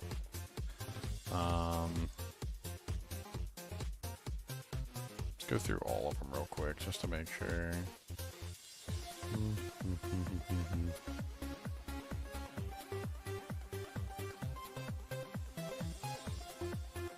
That one's nice, but we kind of want unstable currents to be active all the time.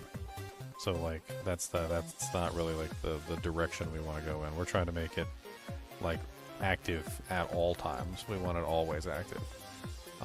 So we do probably want like hectic on the boots for the cooldown reduction if we can get it. So we can spam more cooldown reduction, and then like I'm not sure what we put in here. Might for just like the damage reduction. Bomb, bomb, bomb, bomb. Now we need some tempers, yo. Tempers, yo. Need all them tempers, ho. Come on down in. Get some tempers. We need some tempers. All the lovely tempers. Arc Lash to swipe twice. That's what we want. 26.5% chance. So because this is our only item that gives us Arc Flash twice, it's got to be higher than that.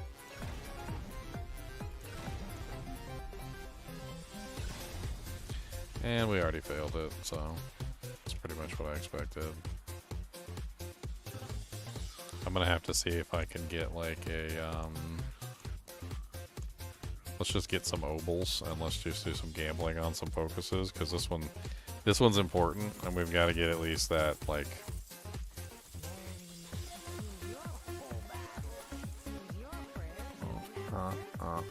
okay. That'll do for another try.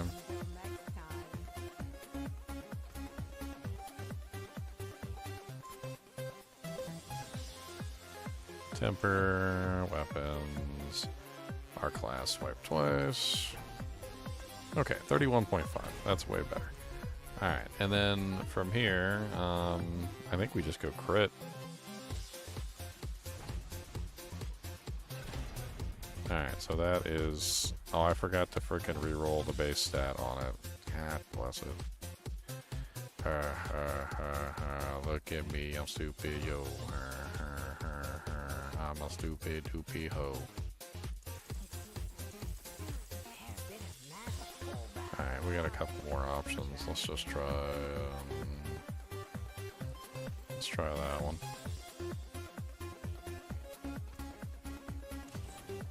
Let me actually re-roll the stat on it, because the game's broken right now, and you can't re-roll the stats unless you do it before you do everything, and not after you do everything.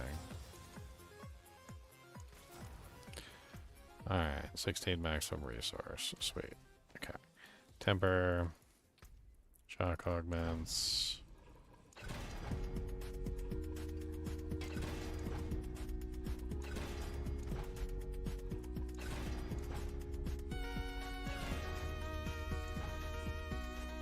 Come on, buddy. Just like...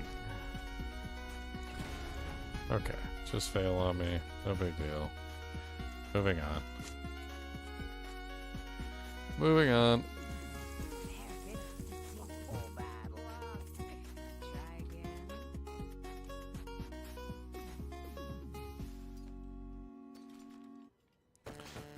Once the tempers are gone, like, that's it. You just can't do anything else. They're just borked, essentially.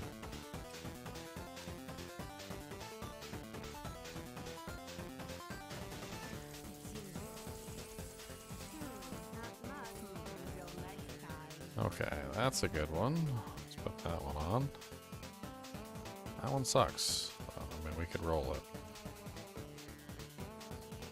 That's actually, it doesn't need to be rolled. It's already got, like, good stats on it. So we're set. So let's just temper it and see what happens.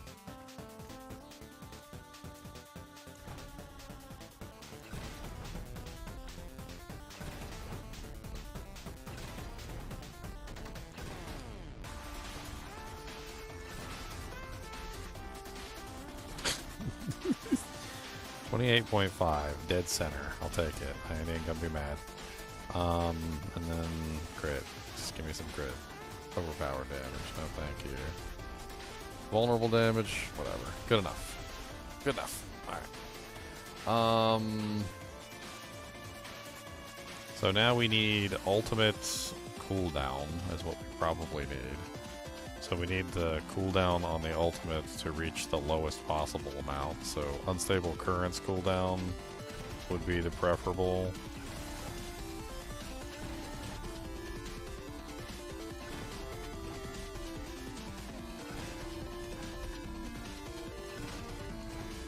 Unstable currents cooldown. Alright. But it didn't get the... It's not going to get the last one because it doesn't work. Oh, it actually works. What do you know? I've never seen it actually work before. Okay, good. Keep it. Moving on. Alright, same thing as before. Unstable currents cooldown. Nice. Worldly finesse.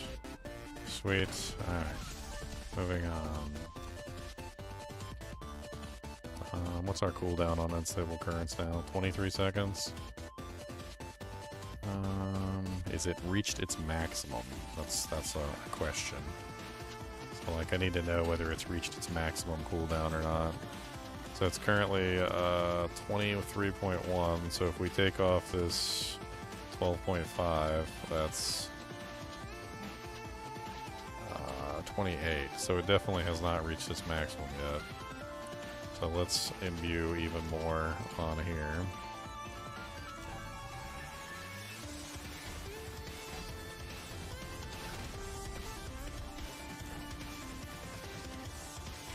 So that brings us down to 19.96.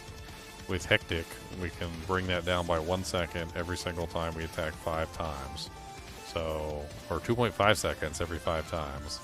So that's 2.5, 5, 10, 15, 20. So that's 5, 10. So that's 10 seconds for every 5, 10, 20 attacks. So after 40 attacks, we completely kill the cooldown of 19.96 seconds. It lasts for 10 seconds total. So in 10 seconds, we attack 5, 10. Like, we can probably attack really fast in 10 seconds. Actually, that should be fine. Like, we should be at, like, the level needed to completely and utterly just, like, reverse that. Just set it up so that we're getting all of our resource back or our cooldown back. So we should be fine. Tempering cannot be used on this type of item. Oh, because it's on resource.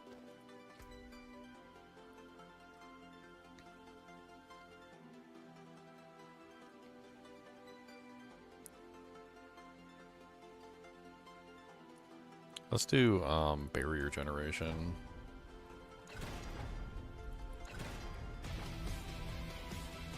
Fortify generation. I don't even think she has Fortify.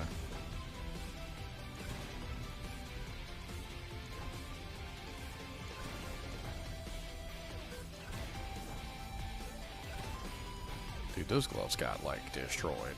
That's just the worst gloves ever. Okay. Gone are the gloves. What aspect do we have on there? The basic skills, attack speed.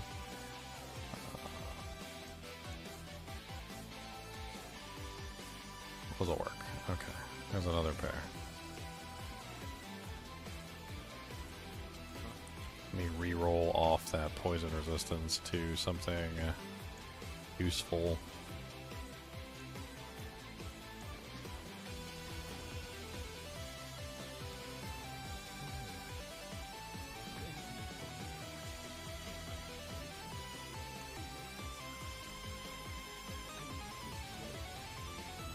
All I was trying to do was get barrier gen.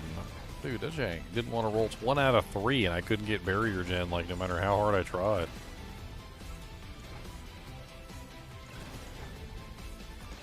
Okay.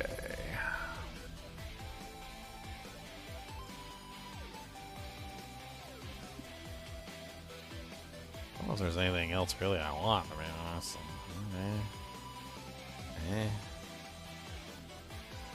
I mean, static discharge, is that the one that gives me the,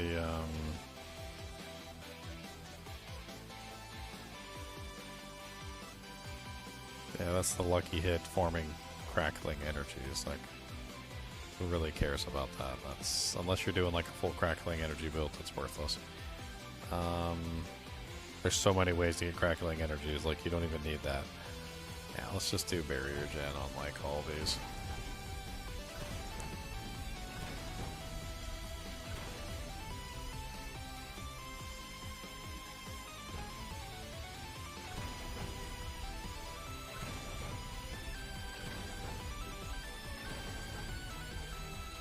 So that's stuck on dodge chance.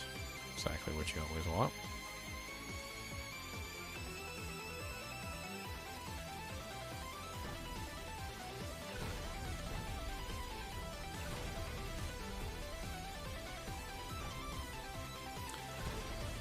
Alright, maxed out barrier generation. Good. Let's get all the items socketed.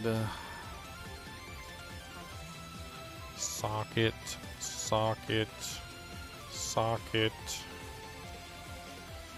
Socket. Socket. Alright, and runes. So, what I was planning was, I wanted to play around with that lightning rune for the the druid. That was like one of the things I was really interested in. Which is,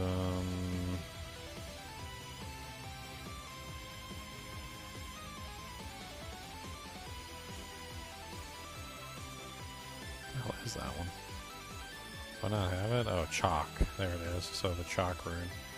I was also thinking we could probably use the reduce your active ultimate cooldown by 1 second, because we want to have, basically we want to have unstable currents active at all times. Like, we don't want it ever to not be active. That's the goal. If we can manage it. And we definitely want to manage it. I wonder if, like, I know the free casts from the enchantment don't work with the, like, Okun's Catalyst or something. But I wonder if, like, the casts from Unstable Currents work with Okun's Catalyst. That could be something that we could test just to see.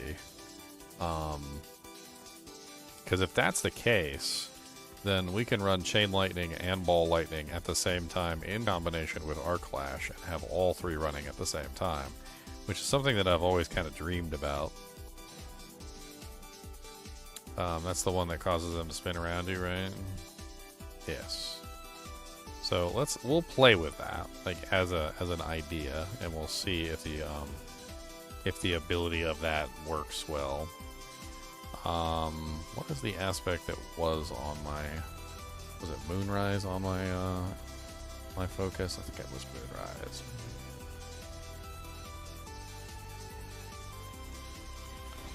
Okay, so now I'm pretty sure that we just do basic, so topazes. So 2 topazes in our equipment here. So 1 and 1. We got 2 more topazes in our helmet. So 1 and 1. And then we also need to finish up the runes. So we need the actual triggers. So the lightning bolt is cheap, and it's something that we want to like go off all the time. We want it going off like every second of every day, of every hour that we're possibly like fighting monsters. So I wonder if we just tie it together with the ultimate skill. Like that could definitely be an option. Just tie it together with the ultimate. Let it happen all the time as just a matter of course. As for the ultimate itself,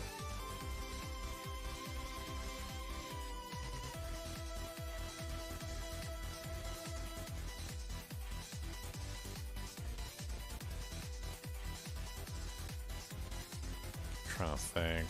There's Igni, there's a bunch of them. I think we're missing a bunch of them too.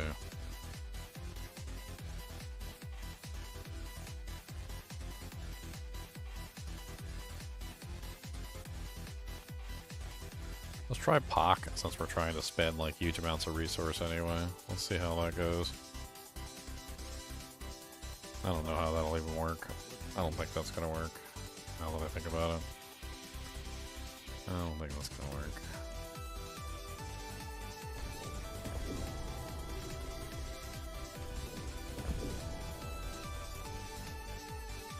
Okay, so we've got Okuns. Let's grab. We need runes.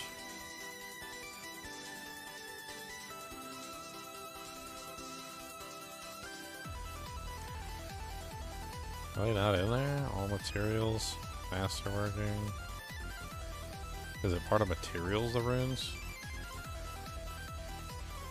I don't even know. I don't even remember which part they are. I'm missing several runes though, I know that much. I don't have them on me today. I got some on me. I got Tam, Bach, Lith. Let's just put them in the stash.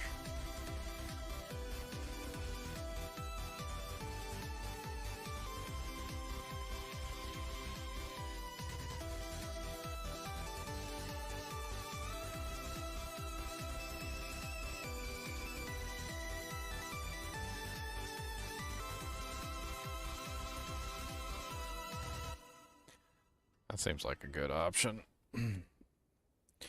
Alright, so now for the actual seasonal doojinks. We're going to put this one in there, which gives us 30% increased attack speed.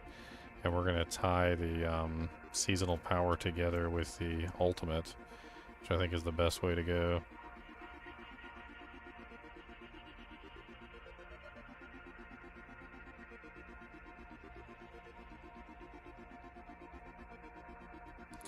Let's put this one with the ultimate, which is going to be on the right click. We're going to change this to lightning damage.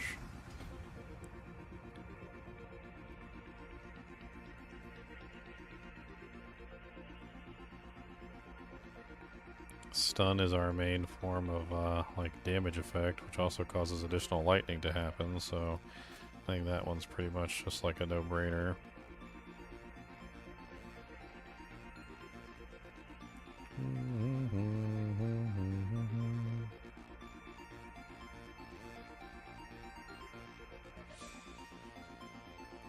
Let's do the vulnerable in there. I don't know if we have a guaranteed vulnerable method.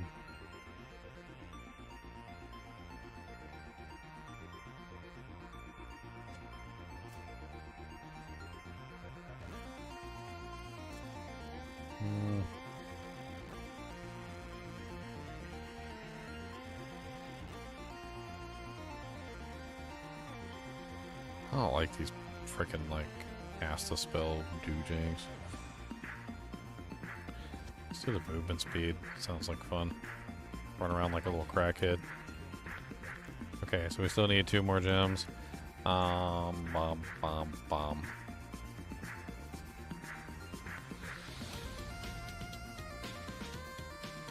Fusions are 150% more potent. That sounds like fun. And then let's do the elemental damage. Elemental damage. Alright. We got 17 Paragon points that just aren't spent.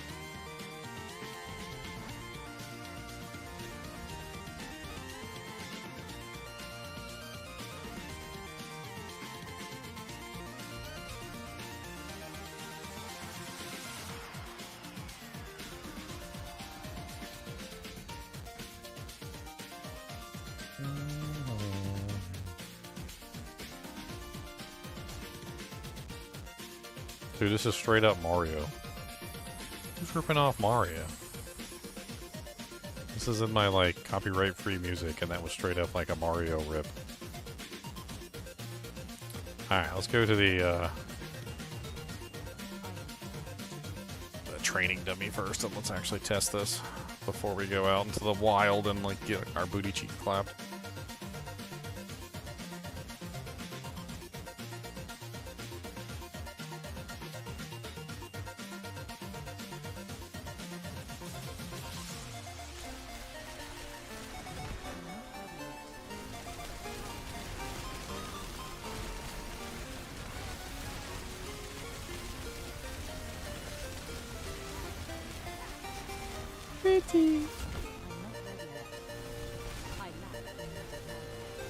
So pretty. Looks like I need more regeneration.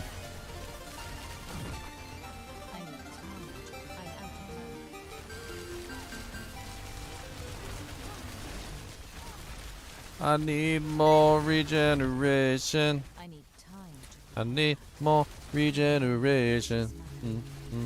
Need more regeneration. Let's try the Okun's Catalyst instead of the Arcalash bonus. I'm curious. We lose out on the Moonrise, which I'd have to put somewhere else, but I just want to see.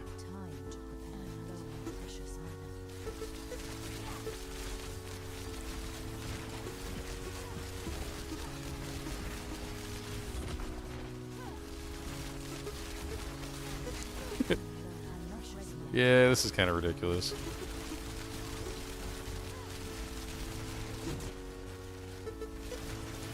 Mana issues, because of course the Chain Lightnings are sucking all my mana away, which is quite interesting. So I need more ways to regenerate mana, which I expected.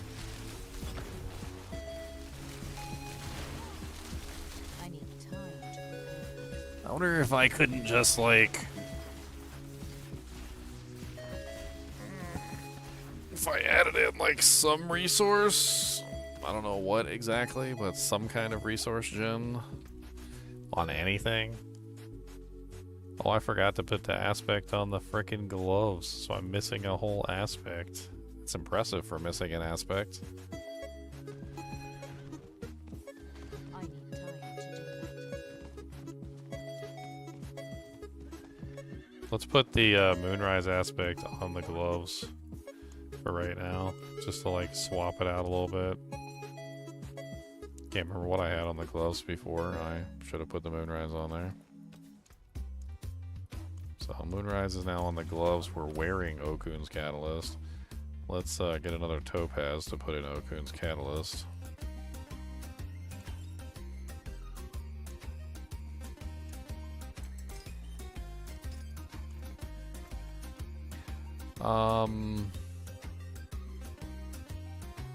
Let's do a little masterworking of like Okun's Catalyst and some of the other items that like definitely could benefit from it.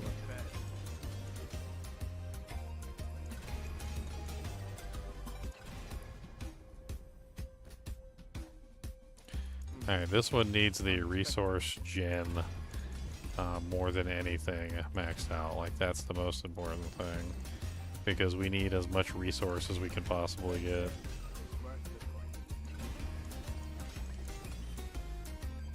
I'd like just went all over the place like a smattering of peanut butter.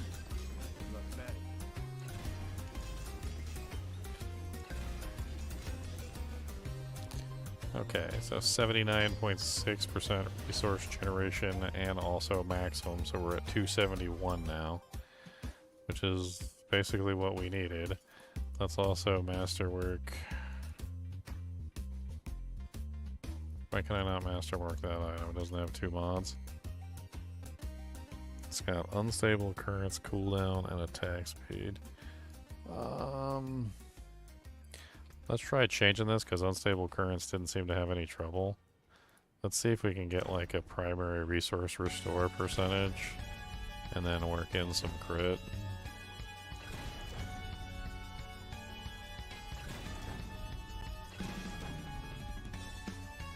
It's good enough, I don't care. Not like min-maxing it to that degree. Maximum resource, nice. Roll twice on vulnerable. Maximum resource is 17 now. Let's roll the rest of these too.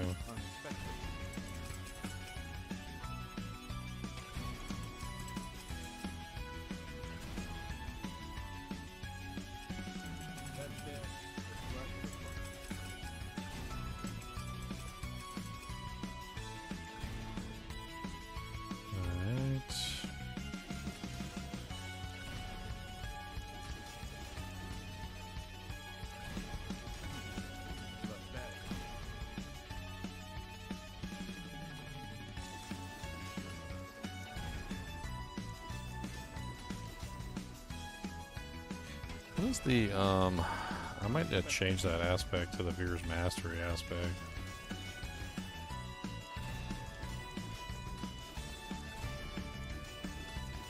I forgot about the Veer's Mastery aspect for some reason. I don't know why.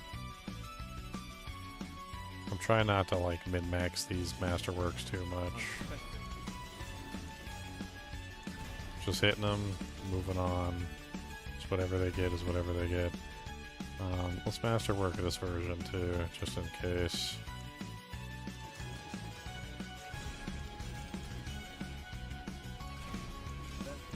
Just in case I want to like swap back to it for whatever reason. Aspect needs to be changed to like something that would actually be useful because I put Moonrise over here, which means this needs to be another item.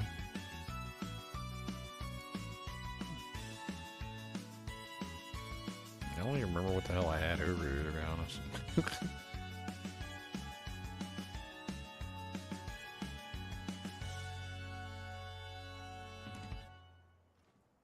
Maybe I should just go full into this, like... I was thinking about this, and like, I'm using ice armor, but like...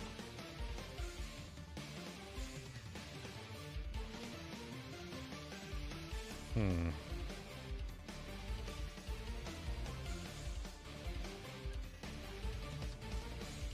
Let's just put conceded over there.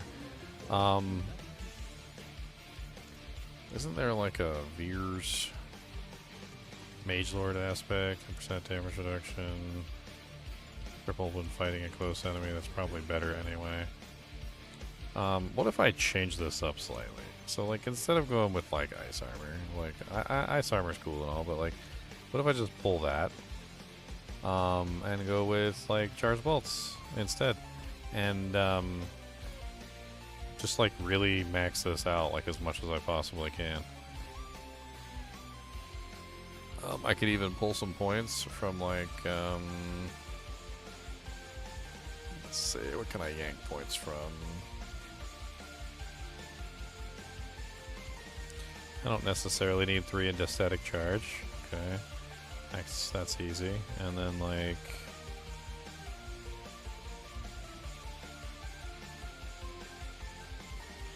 I could pull 2 out of electrocution as well, since charged bolts have also the same thing going on as electrocution.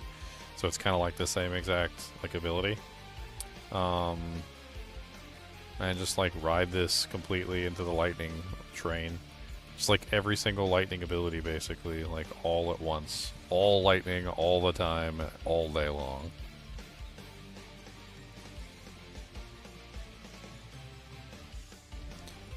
Maybe instead of running... Because I know the ball lightning doesn't work with Okun's Catalyst. So maybe instead of that, we run the charge bolts ones, which actually like releases more charge bolts when you stun enemies. So we go that way instead. And let's go multiple training dummies. Let's do bosses. Actually, no, it doesn't matter. Let's just do the regular ones. I need time. I lack the needed money.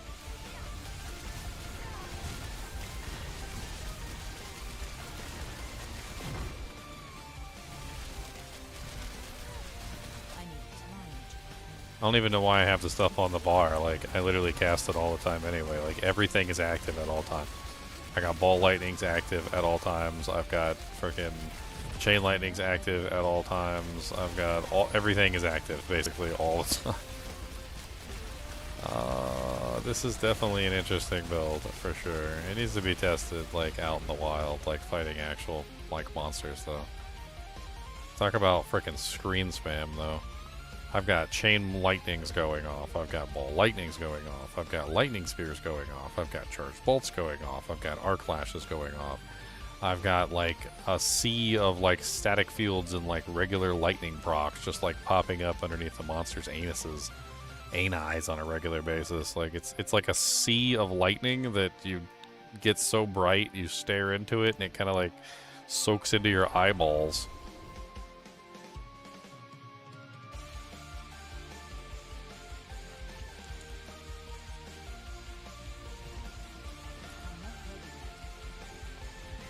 Alright, let's see how this functions in like actual combat.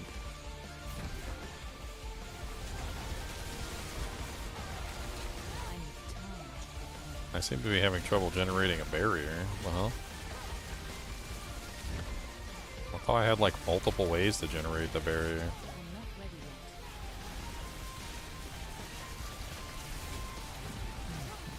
Interesting. Torment 4 capable? Yes. I don't know what else to say other than that, though.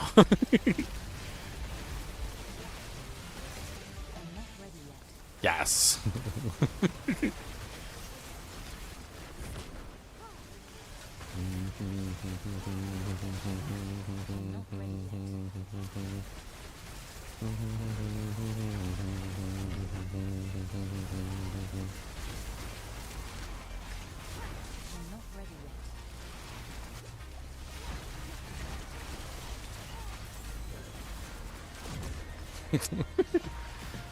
What the hell is this build? I did it though.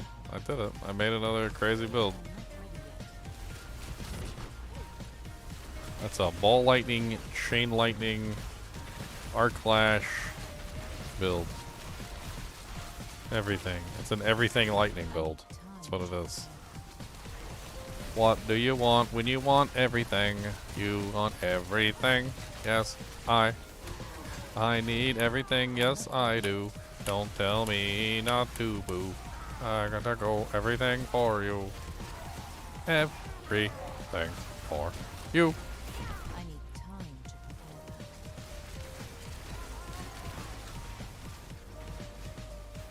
that. I've got ball lightnings. I've got chain lightnings. I've got charge bolts.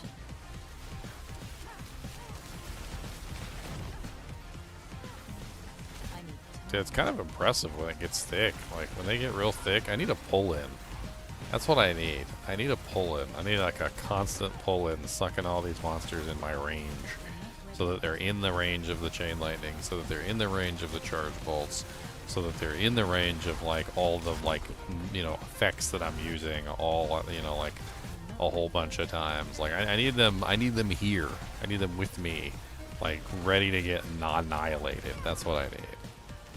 So like I need we need like the cry rune in this or something. That's what we need. We need like a constant pull in happening on a regular basis, just sucking them in.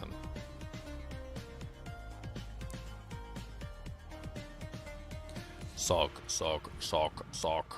We need some suckage. Alright, so how do we achieve optimal suckage? So definitely runes. We need the cry rune in here for optimal for suckage. So let's put the cry rune in. We need it to go off more than Igni is going to allow us. So we need something like Seer. That's what we need. Seer. So like once every 5 seconds. We need it popping off like once every 5 seconds. Just like all over the place. Just give it to me. Give it to me, baby. Give it to me, baby.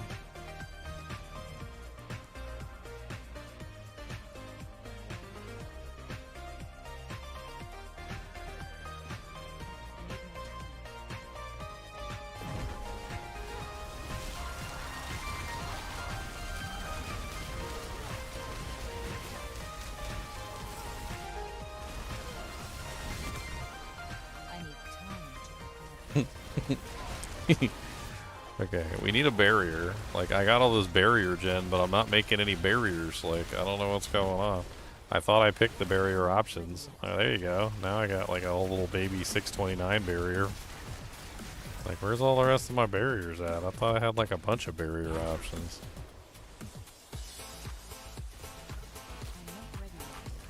I'm not ready yet. I need more barriers in my life, sir. I need more barriers in my life, sir. Oh, come on down and give me a barrier to block the damage from the frickin' aircraft carrier. Time to prepare. I'm not ready yet.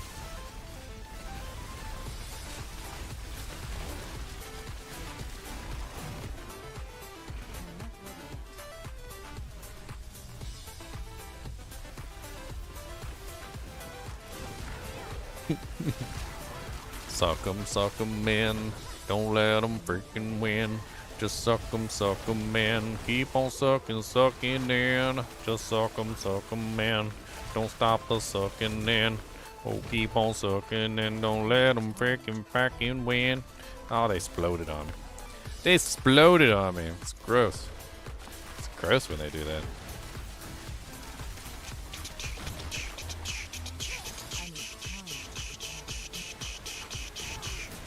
Bow, bow, bow, bow, bow, bow. Bow, bow, bow, bow, bow, bow. This is a thoroughly enjoyable build. I ain't even lying. This is actually pretty fun.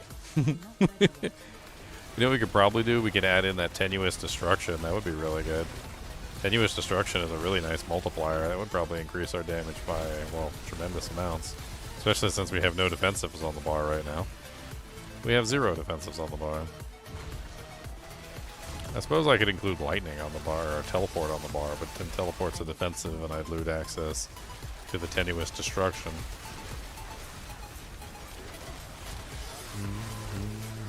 Come on down, boom, boom, boom. I'm gonna cast the chain lightnings at your butthole, sir. Oh, come on down, and you can frown. I don't care, but the chain lightning is coming down. We gon' cast all these past charge bolts, and they coming for your ass.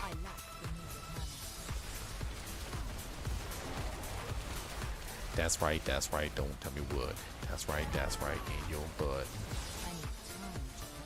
Chain lightning coming for you, gonna kill you right in the pool.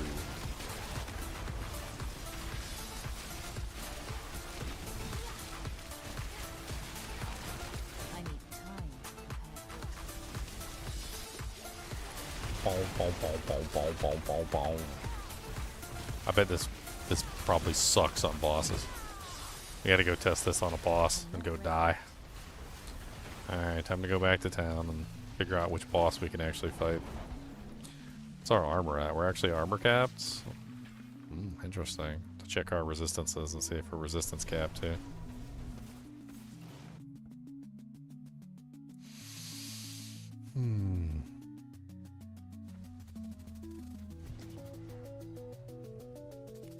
I don't know if including Okun's Catalyst is necessarily a good thing in this. I don't know.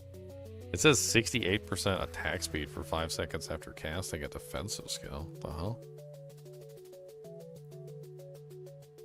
I didn't even realize it had that on there. That's pretty crazy. Let's try swapping over to Tenuous Destruction. So we're going to use Tenuous Destruction instead, which is a 50 times multiplier. It's pretty good. That's a 50 times multi that basically, because we don't have any defensives on our bar, essentially. Let's go to... How's our resistances looking? We capped out on all the reses? Okay. So we basically got everything. Let's go dominate the lightning boss with our lightning ability. I don't know. He's probably gonna smack my booty cheeks around. Get out of here. He ain't Torment 4 boss capable. What do you think he is? Get out of here. You bother me, kid.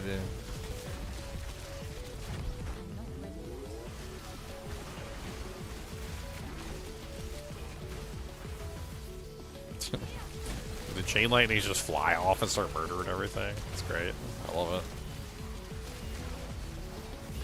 I need time to I lack.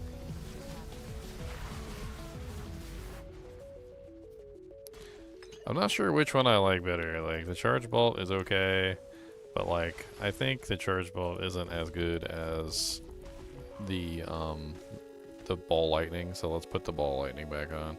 Let's recap out electrocution, and then what I could do is probably max out lightning spear. And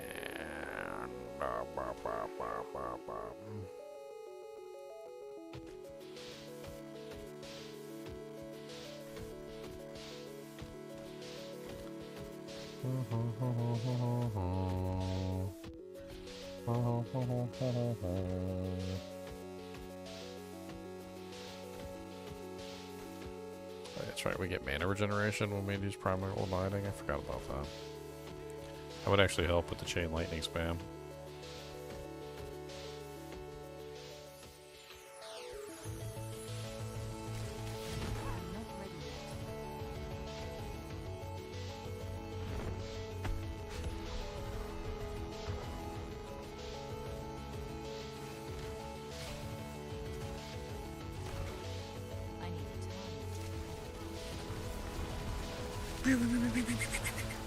Can I actually dish out damage to the lightning god? To the god of lightning!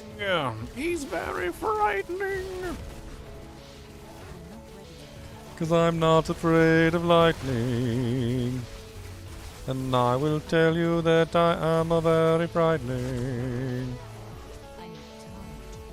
'Cause if you not immune to lightning, then you not very frightening.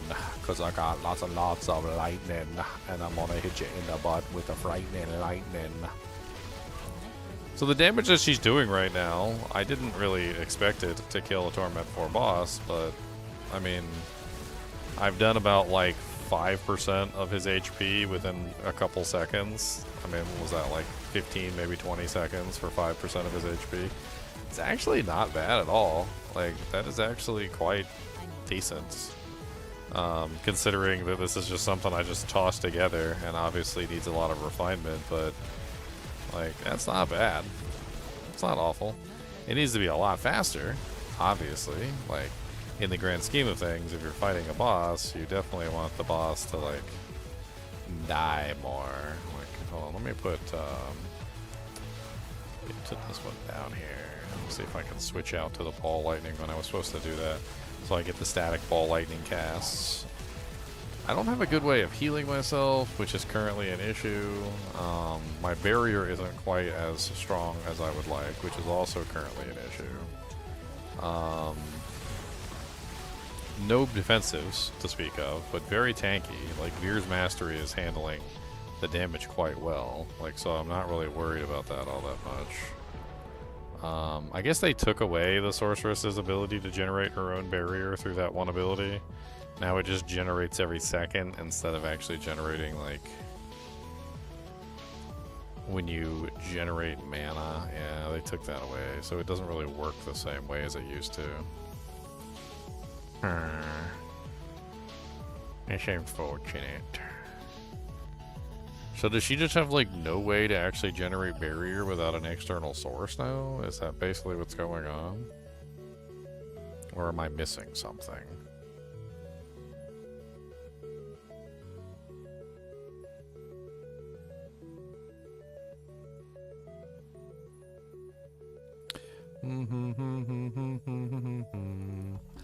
Pull those 2 points. Let's pull 2 points from there, because obviously this doesn't seem to be doing hardly anything for barrier generation. Because the problem is, like, I'm taking damage, so as soon as I take damage, I lose that barrier entirely. And you gotta be, like, not taking damage for 5 seconds to get, like, full barrier from that. So let's put ice armor back into the mix.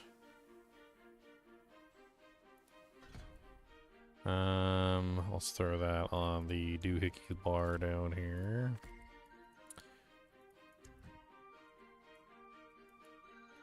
We could probably also pull Icy Veil since we're not getting anything from that. We can also grab Icy Touch, which is 4% increased damage to cold to vulnerable enemies. Which we should be making the enemies vulnerable. We should be.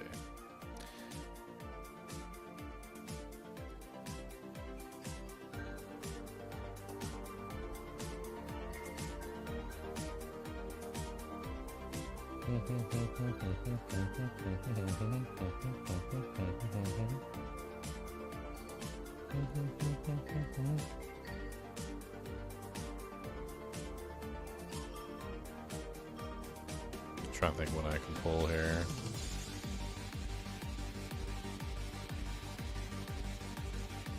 Want to put 2 more points into the multiplier there. Multiplier. Multiplier.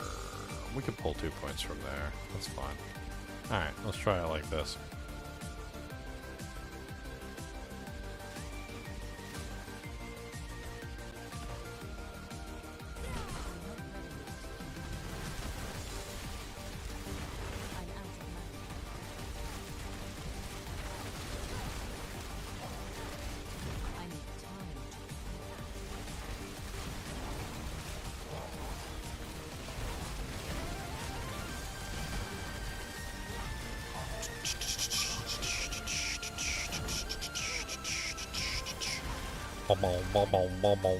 Oh yeah, that's right. We got Tenuous Destruction in, and Tenuous Destruction doesn't work because we put the defensive skill on our bar, so we lost a bunch of damage there. Which means we probably want Conceited instead.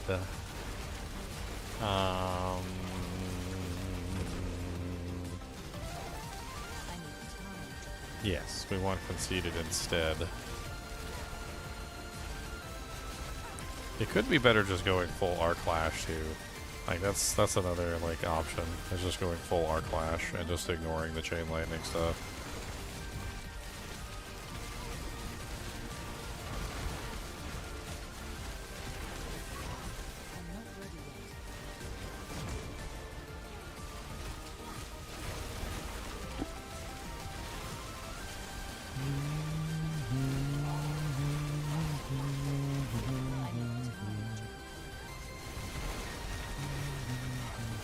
Yeah, the loss of tenuous destruction is a huge multiplier, which brought us down tremendously. You can see the kill speed is just tremendously slower. However, ice armor did like completely fix our like problem with any kind of barrier problem because we're just like spamming it now. Let's switch to Okuns again really quickly just to like see. Because Okuns does have that attack speed bonus whenever you use a basic skill or whatever, which could potentially like bridge the gap.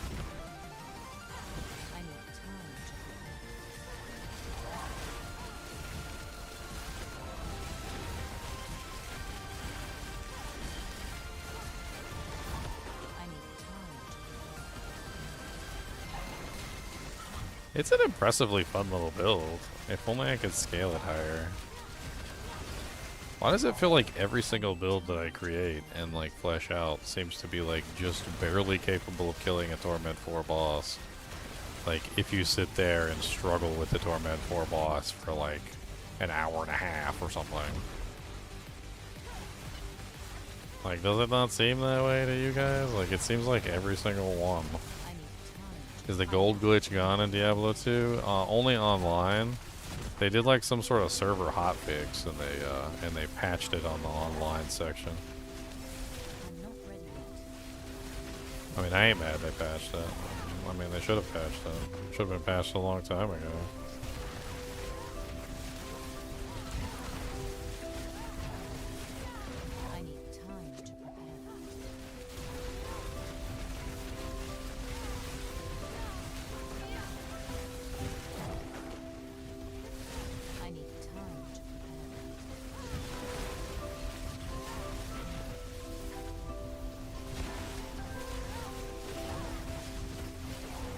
Is there trading in Diablo 4? Yeah, there didn't used to be. Like at one point all the items were locked down and it was pretty rough. But like, it opened up. They opened up like the trading pretty much completely. Main currency is just gold. Like items sell for like billions of gold. Like really good items anyway.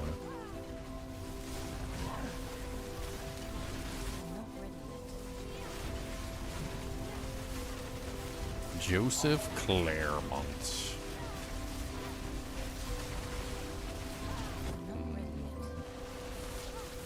Kind of want to retweak some stuff. Let's go die real quick so I can leave here so I can tweak some things. Let's put conceded on the doohickey instead of tenuous destruction. I'm trying to think of what other things I can like play with. How much gold do I have in Diablo 4? I mean, right now on the test server I currently have 17 billion 877,545,760, but this is the test server. Although honestly, I've had more than that on live server, like 25 billion or something like that. Gold capped. All right, let's do swap these again. Let's do conceded on here instead. That should be a pretty good damage bonus as well. And then now that we have our barrier uptime all the time,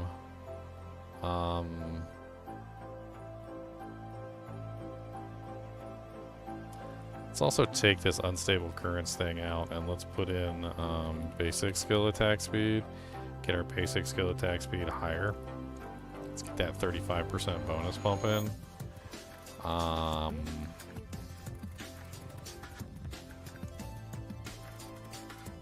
Not sure what else to do from there.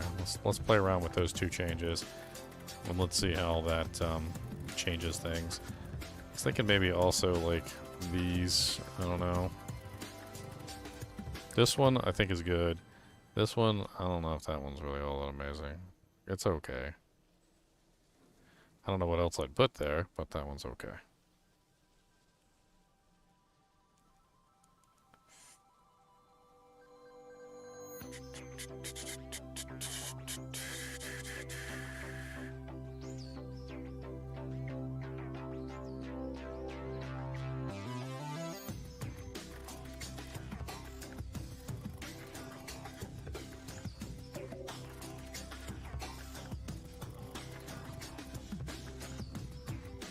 Maybe we just grab the teleport. Like the evasion teleport. That could be kind of funny.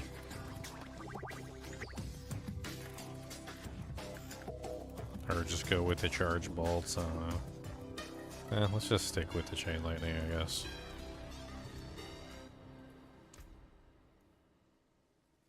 I also kind of wanted to play around with enlightenment, see if it was better than Veer's mastery, but I'd have to swap out the defensive mechanic too.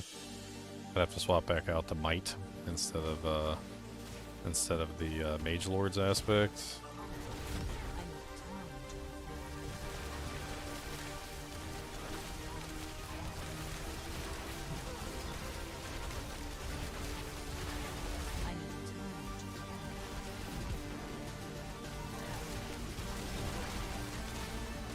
What's my attack speed at? Attack speed bonus 125.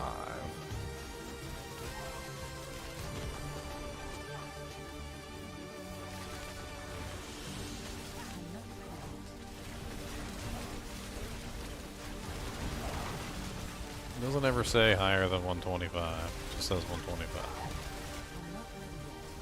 Huh. Wonder which side of the attack speed equation I'm light on. This 200% would be a huge boon as well.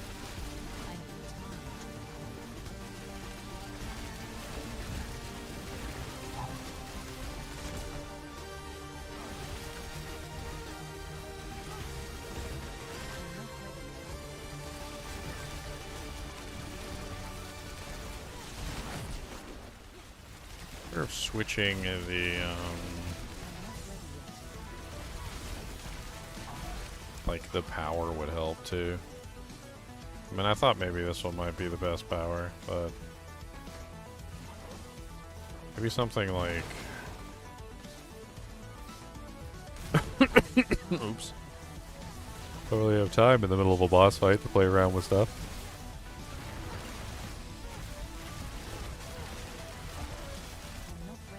Sorceress just never does well on bosses, does she?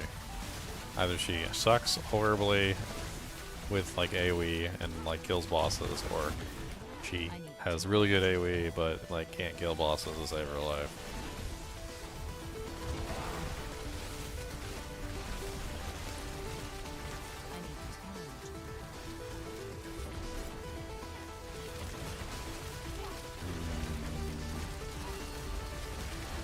What if we just focus on our clash instead of going down the like everything route if it gets better? Just focus more on our clash's individual damage output, which we can do. Like, we can try focusing more on our clash, see if that fixes things. Stand in this real quick, die, and we're gonna swap out to like a more our clash centric build, and let's see how that goes.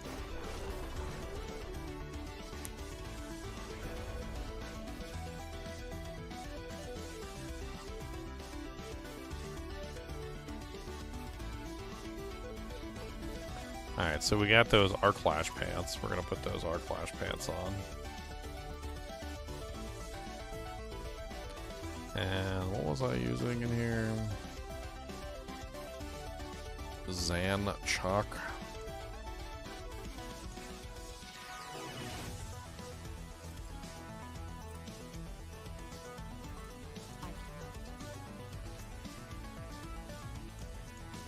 Trying to think like what else I might want to use.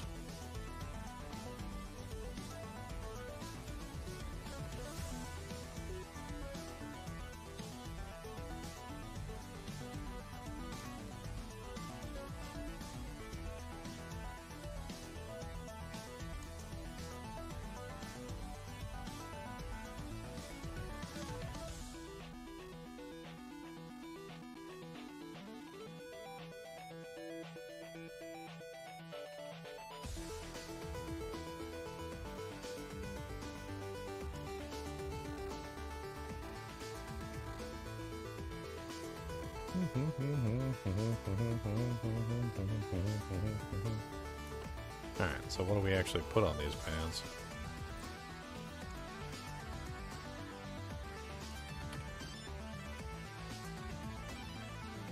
I need more damage output, but pants aren't generally for damage output unless I go a different direction.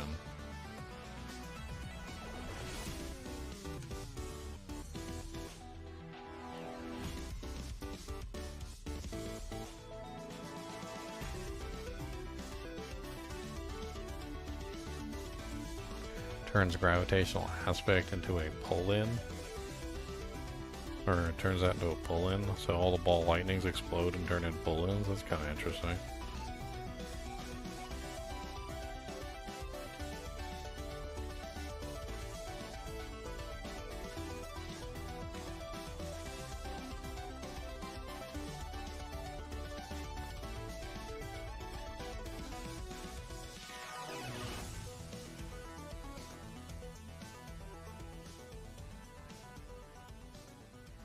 Let's try the gravitational aspect and let's see if we can drop the, like the cry. That'd be interesting. Because if we don't need the cry anymore, well, that would be good. We could put something else in its place to increase our damage further. Like maybe like Barbarian's Warcry skill or something of that nature.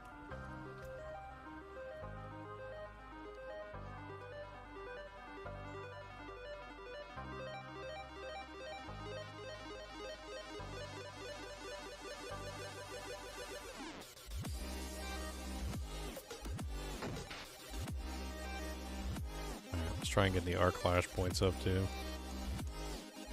Oh yeah, tempering.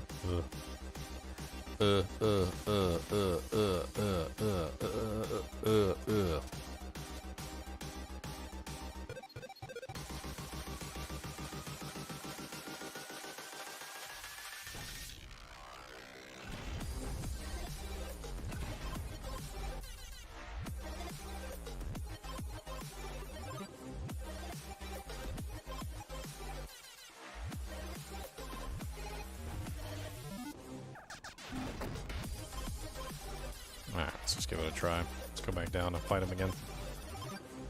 Just curious how the changes change. You know, like how the character's functioning. I don't know.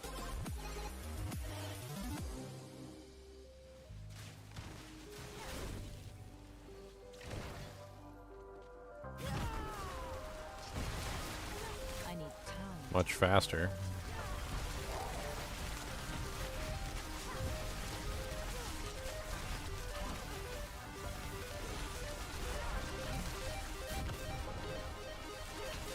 $26 million.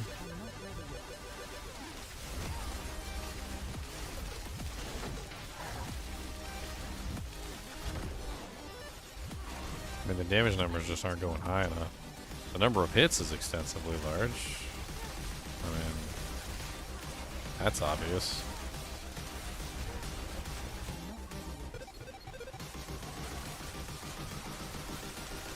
So many little baby ball lightnings.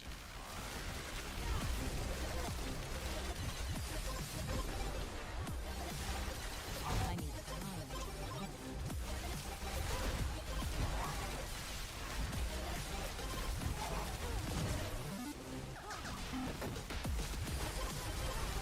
I need time.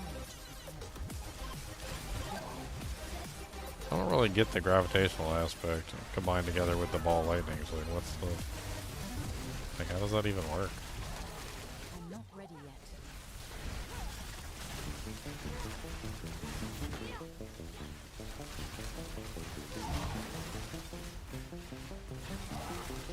I'm not ready yet. They're just flying off the screen. Huh. Wonder, like,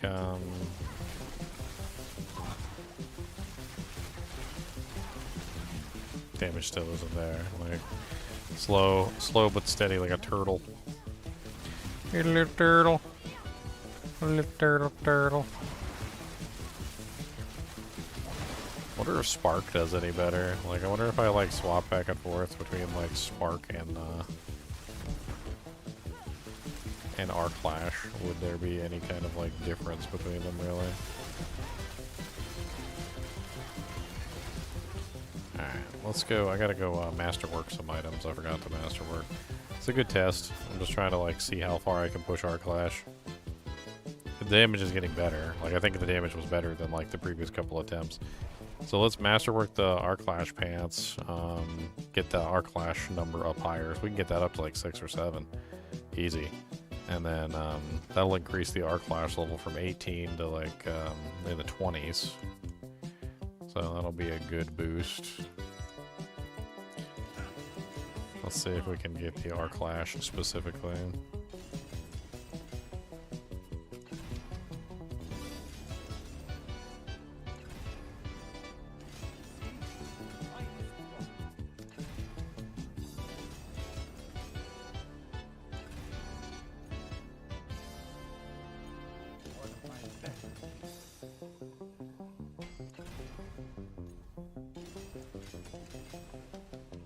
There we go. First one in our clash. Second one in our clash.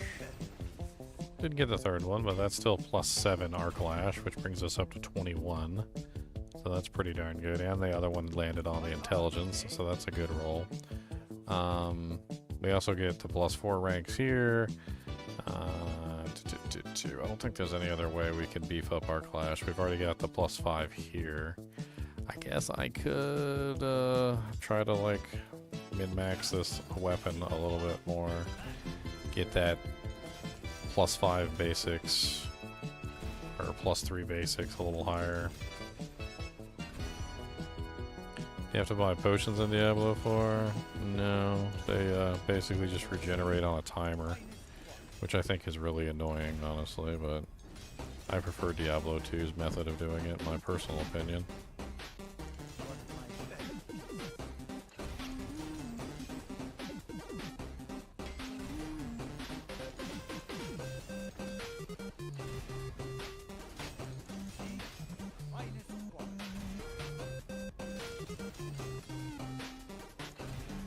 I like going back to town and micromanaging your potions. I always thought that was a good part of Diablo 2. Forces you to actually like budget your money, and your money becomes essentially the limit on how many potions you can drink. And if you are constantly like, you know, in a process where you're messing with your money all the time and you don't have a lot, then you're kind of screwing yourself over. Well, there you go. There's level 23 our clash, and now we're even higher. I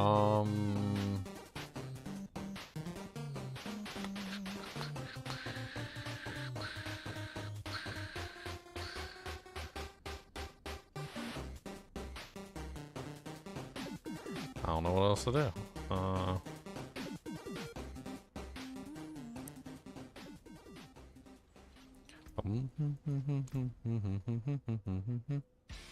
I did want to try out Enlightenment. Let's just go with these changes first, just to see how the damage goes, and then I might change over to Enlightenment real quick, just to see how Enlightenment goes versus Fear's Mastery. I don't know if there's going to be like a big difference between the two. Enlightenment does have a 70 times multi on it, which is nice, but then again, Enlightenment is not always active, so there's also that, like...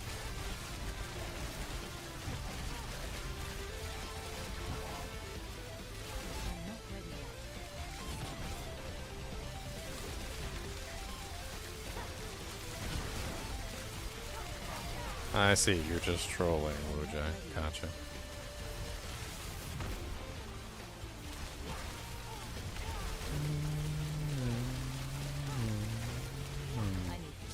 Boom, boom, boom, boom, boom, boom.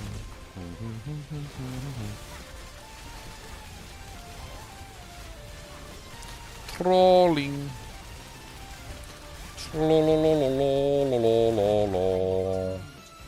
140 million. I don't know if my damage went up or just like stayed the same. Well, I don't know. I think it's I don't know. It says I'm doing 1.9 million per arc clash at the moment. I mean, it's certainly not a terrible build. It's just not amazing either. It's in the mediocre territory. It's like, hey, look, you're killing things slowly. Killing me slowly. With his arc lash, spending my whole life.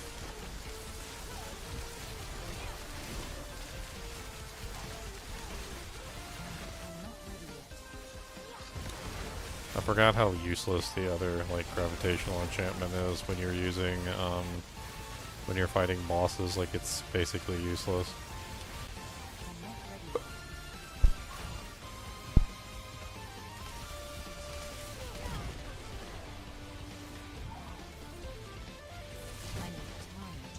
What does it say? It's lucky hit, critical strikes. No, never mind. So I should be able to spawn static ball lightnings all over the place. So why aren't they happening? That's the question.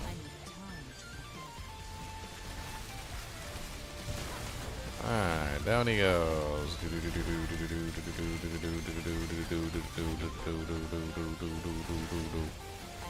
I want to kill him at least one time. We're actually going to try and kill him this time. I got one more idea I wanted to try. Like, I wanted to switch out from Fear's Mastery to Enlightenment and see how that goes.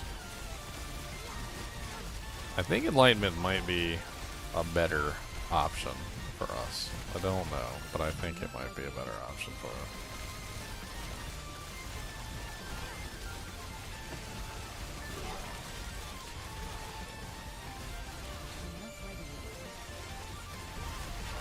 This is a very slow Grigore kill, though. This is very slow indeed.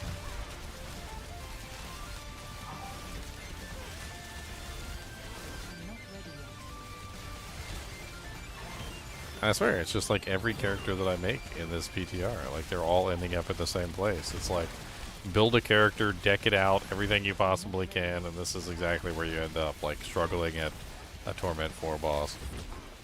Struggling. Struggling, buggling, gonna be struggling, duggling. I mean, he don't have any chance in the hell of killing me.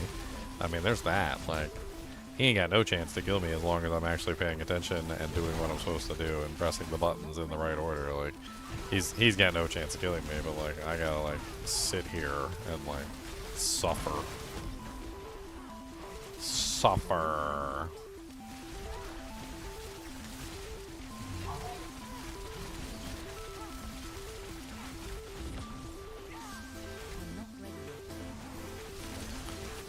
Oh, look at all your little baby monsters that just showed up. Yeah, I don't have any problem killing those guys. Like, you're the only one I have problems killing.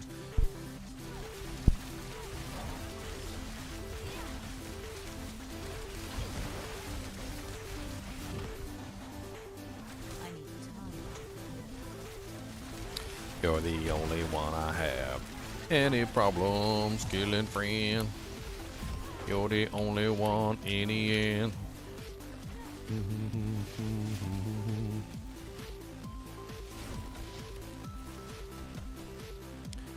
Boom, boom, boom, boom. Come on, buddy. We got money. Come on, Grigo. We got Bigo. Grigo, Bigo, come on down. Grigo, Bigo into town. Grigo, Bigo on the floor. Grigo, Bigo in your floor. Grigo, Ego. Every ego. Grigo, Bigo. Come on, Bigo. Grigo, Tigo. Grigo, Bigo. Let's go, Bigo. Grigo, Ego.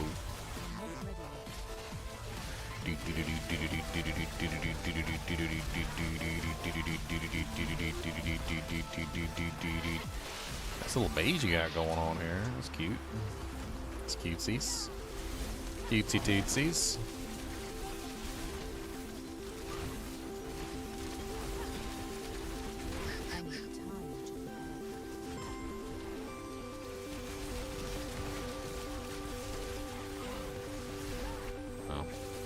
This was my kill speed, like on an actual character that I developed in a season. I would not play this character. Like, there's no reason to fight a boss that's gonna take you like 10 minutes to fight this boss, and like maybe you kill him. Like, it's I don't even know how many minutes has it even since I started fighting this. I'm gonna have to go back and take a look. Like, this is an honest attempt, like full DPS, just trying to kill this guy. You know, just like hitting the button, making it happen, and it's just, it's rough. It's very slipshod and not great. I mean, I am hitting for like half a billion. Like a lot of the times, I'm seeing like 430 millions, like 500 millions. Like there's quite a few hits in there that are like half a billion, but and there's like 1,000 million hits that are going off at any given time period. So in general, it's a lot of small hits that are adding up to a large amount of damage, like billions of damage. But then billions of damage doesn't matter when the monster has like trillions of HP. Like you're just like, okay, like how many times I gotta hit this guy, you know, for billions of damage before he eventually dies? And the answer is a lot. Like you gotta hit them a lot when they got trillions of HP. Kind of be nice if I knew how much HP he had. Like I feel like it's a little, I don't know, poopy that you gotta sit there and guess. Like how much HP does he got left? I don't know. I'm not ready yet.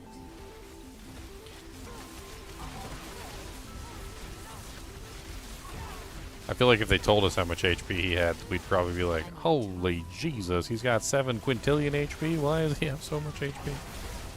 7 quintillion. Oh, thanks for the follow, Redneck. Appreciate it. I'm not ready yet.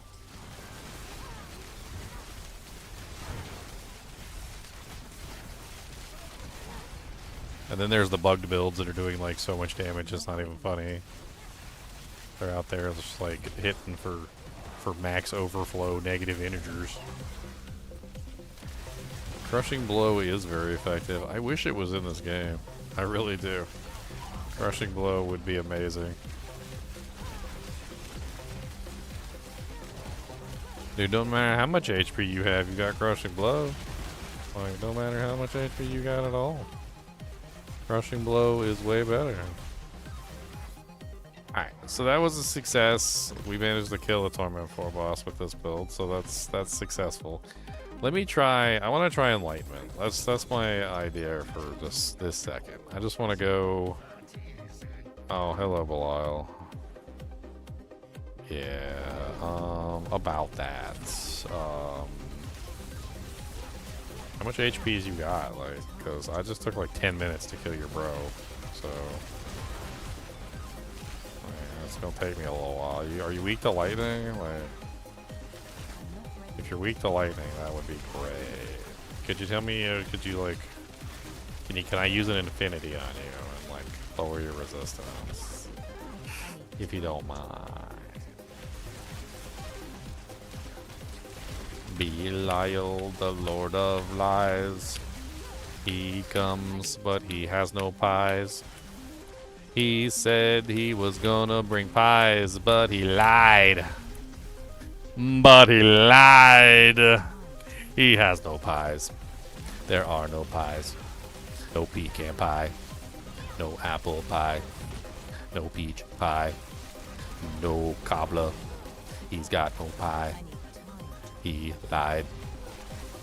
I don't know what he said to you all, but he lied. He's a liar. Got no pie. He got no pecan pie. He's got no apple pie. He's got no cherry pie. He got no pie. No pie at all. He lied. He got no pie. He's actually the Lord of Pies, but he just freaking lies all the time. There is no escape.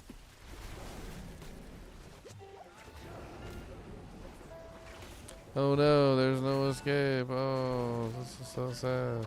I didn't want to fight you in the first place. Like, I'm not ready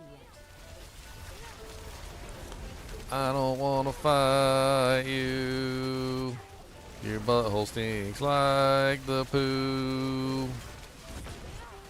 You got so much HP, as the British say. HP.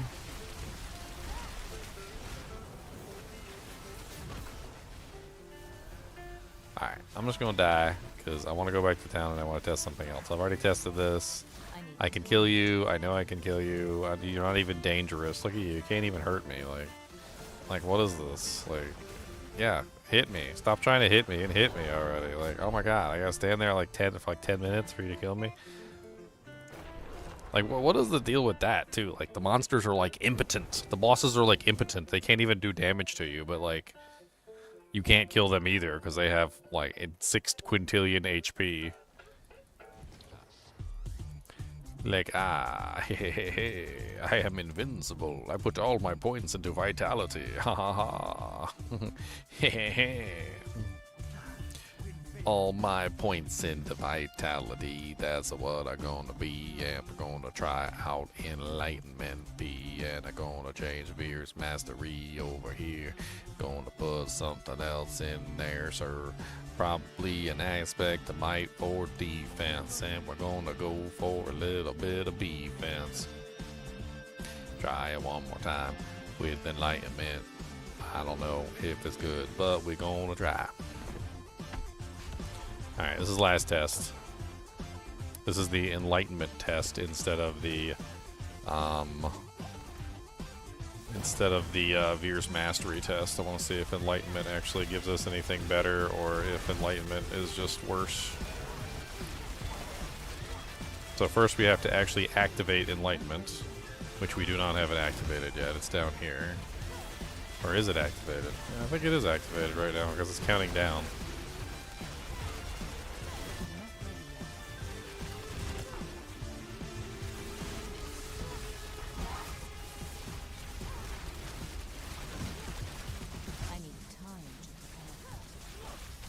Oh no, it seems to be going up pretty fast.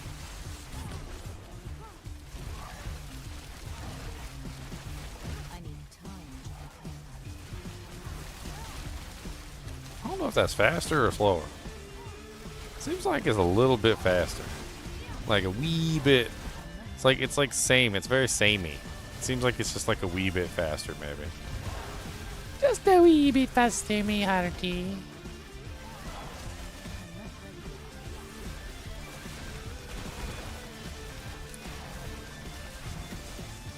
It's definitely promising. I mean, it's an interesting build. It does Torment 4. It kills Torment 4 bosses. Maybe there's something in there. Maybe there's like a build in here to make this functional, like so that it's like one-shotting or at least killing Torment 4 bosses at an acceptable rate. I don't know exactly how you pull this off. I've done a couple different variations of it, and they all seem about the same place, which is like stuck at the Torment 4 boss level.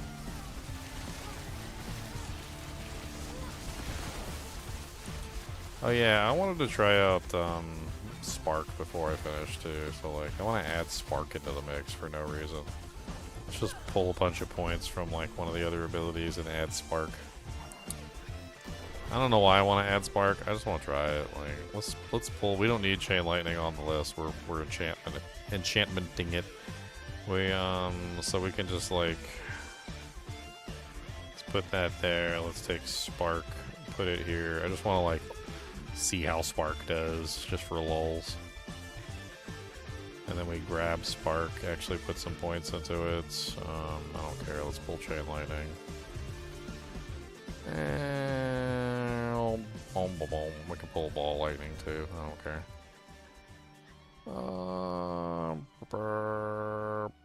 Okay, so that's fine.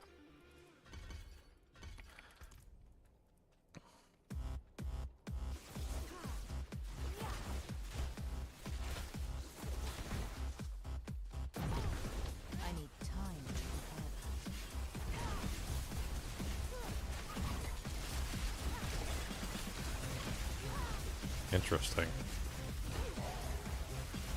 Spark is freaking fast. Look at it.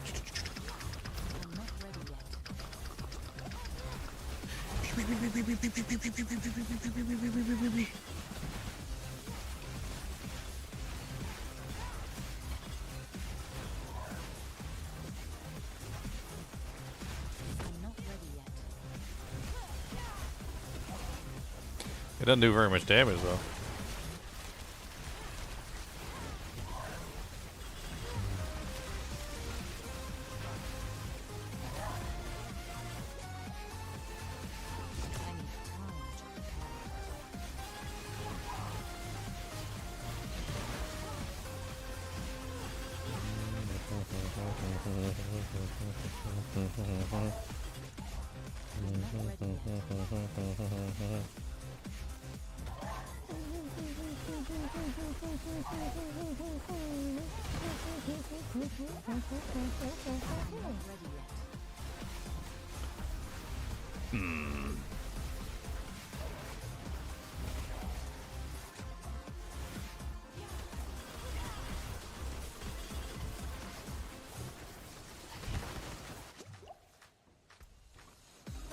Wonder if you can get any more ranks of this, and then just burn like all lightning skills.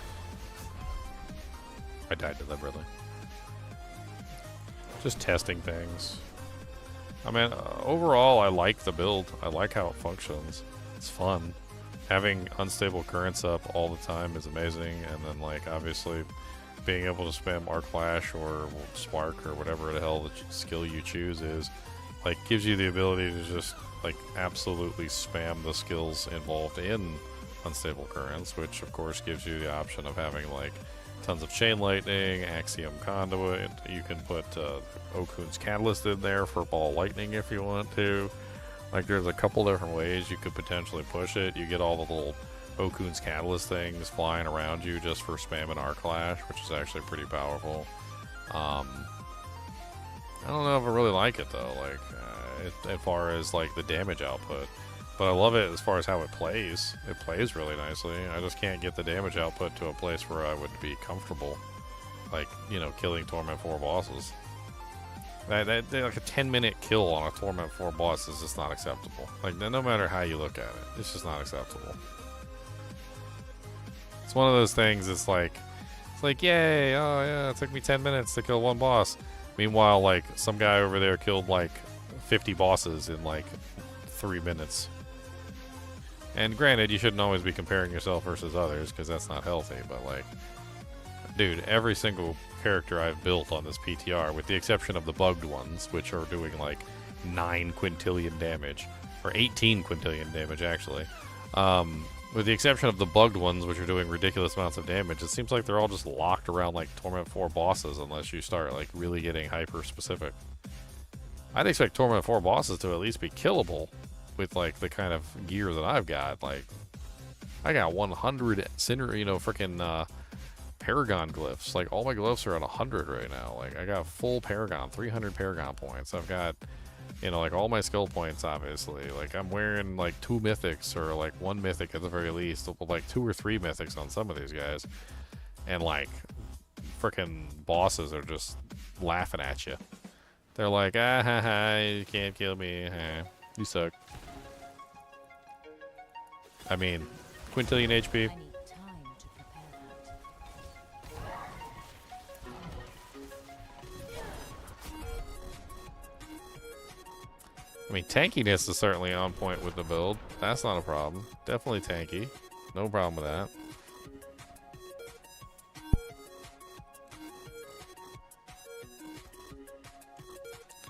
They love build diversity, you say? They love it.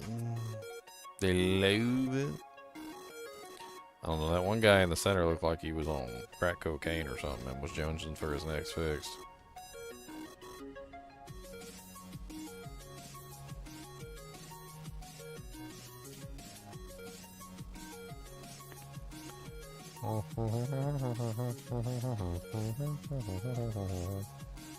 I don't know. Spark seems just as fun as like the other on single targets at the very least.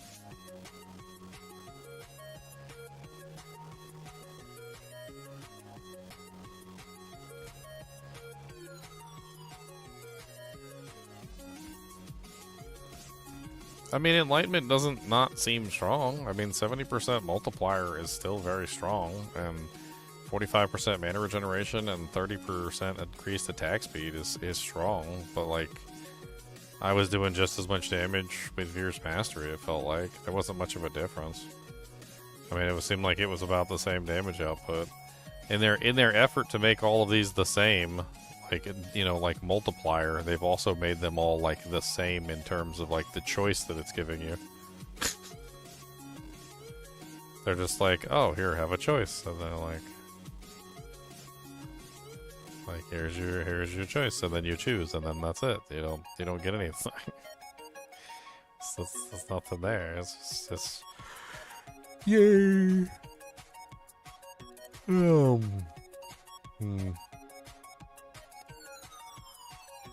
know. I think I'm gonna watch some Apothecary Diaries and go sleep. It's like 2:18. I've been streaming for like 9 hours.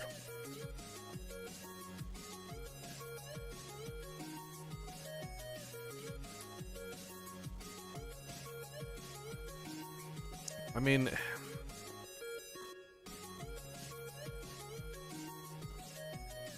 Cody, why are you looking at me with your rat roop mouth? You gotta go peppa-do? You want to go out and chase possums? That's what you want to do. You're a possum chaser. He's already picked up several possums. Just carries them around like they're toys. Like it's one of his toys he's got in the house. And I'm like, put that down. Possum's just laying in his mouth like this.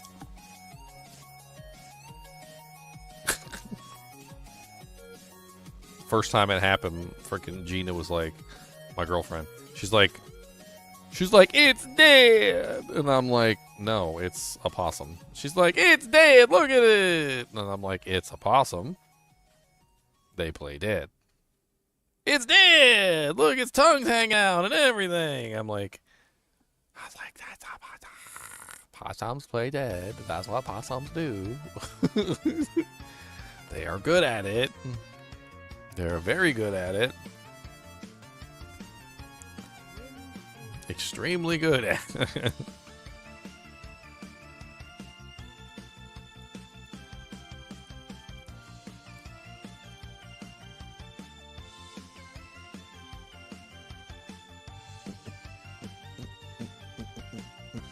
Cody, what do you want? I'ma punch you in the butt.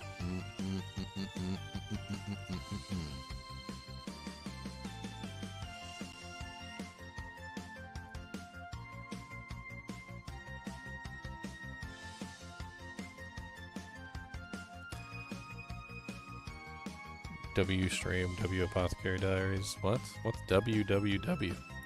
WWW. I don't know. I'm gonna like.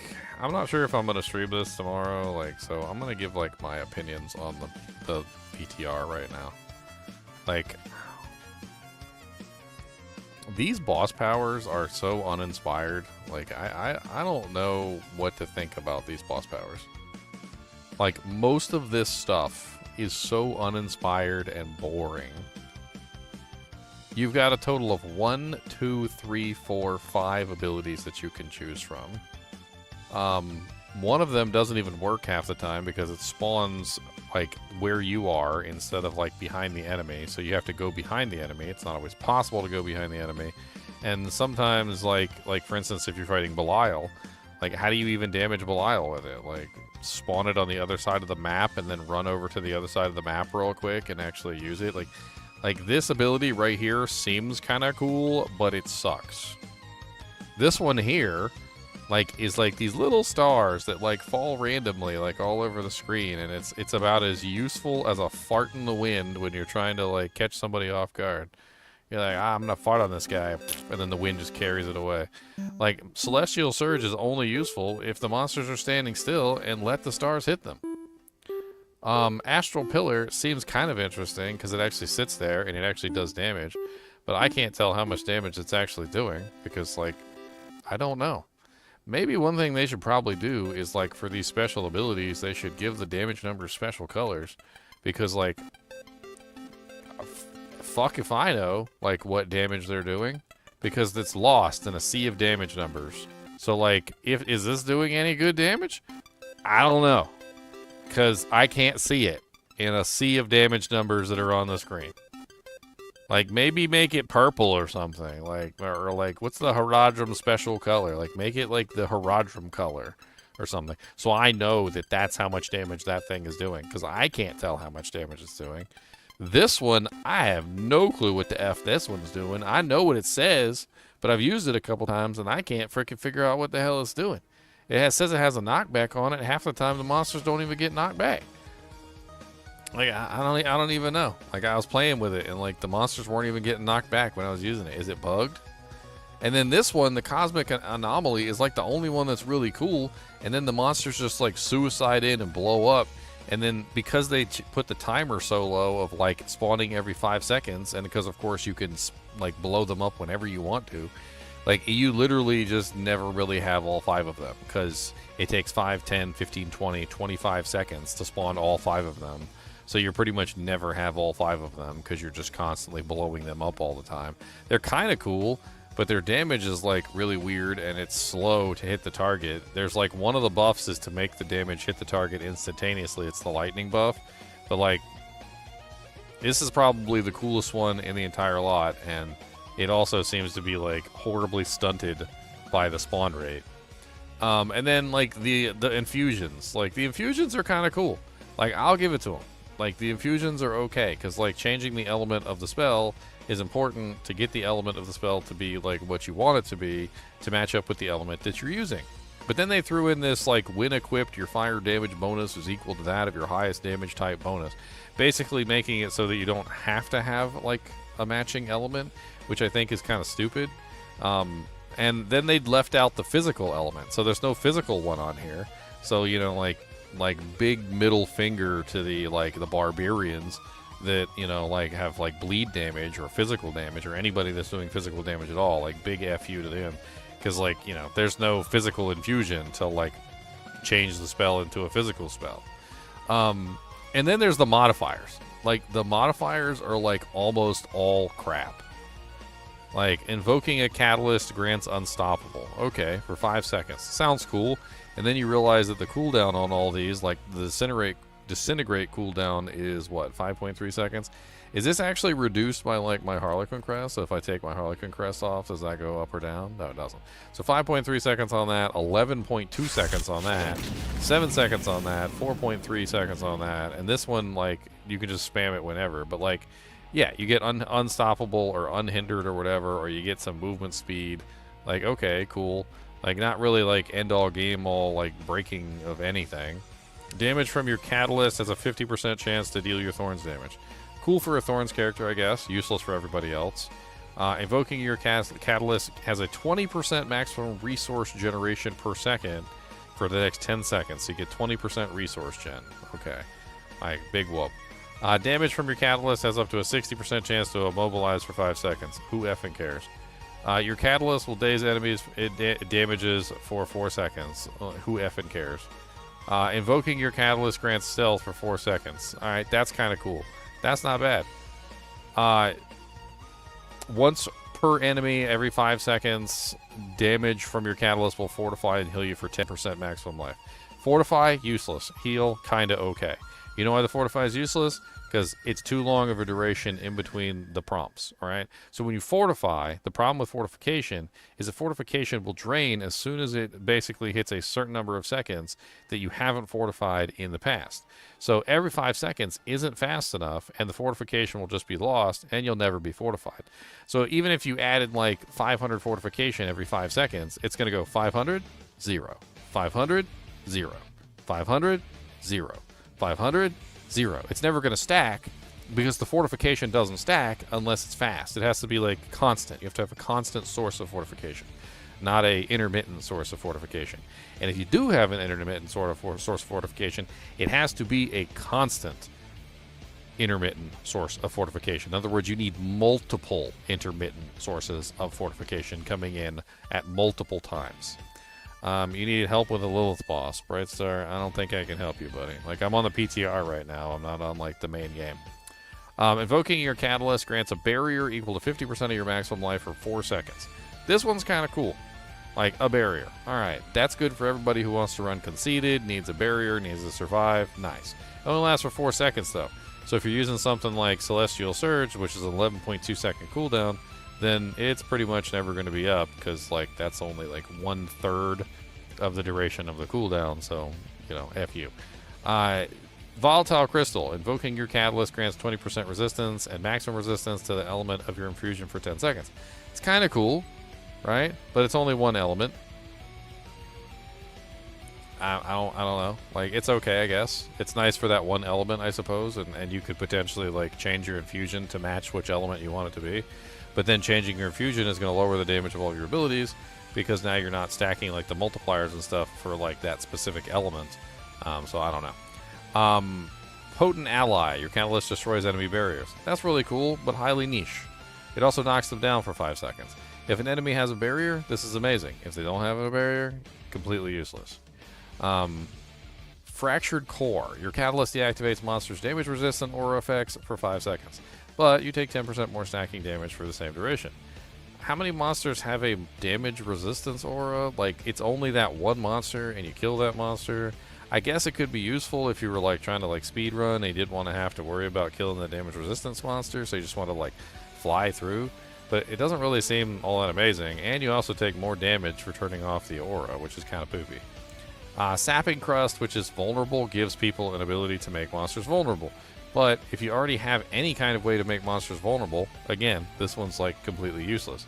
It does do it for 8 seconds, but it's also like, for instance, if you're using Celestial Surge with an 11.2 second cooldown, well, it's not going to be up all the time, so you might want to find another source.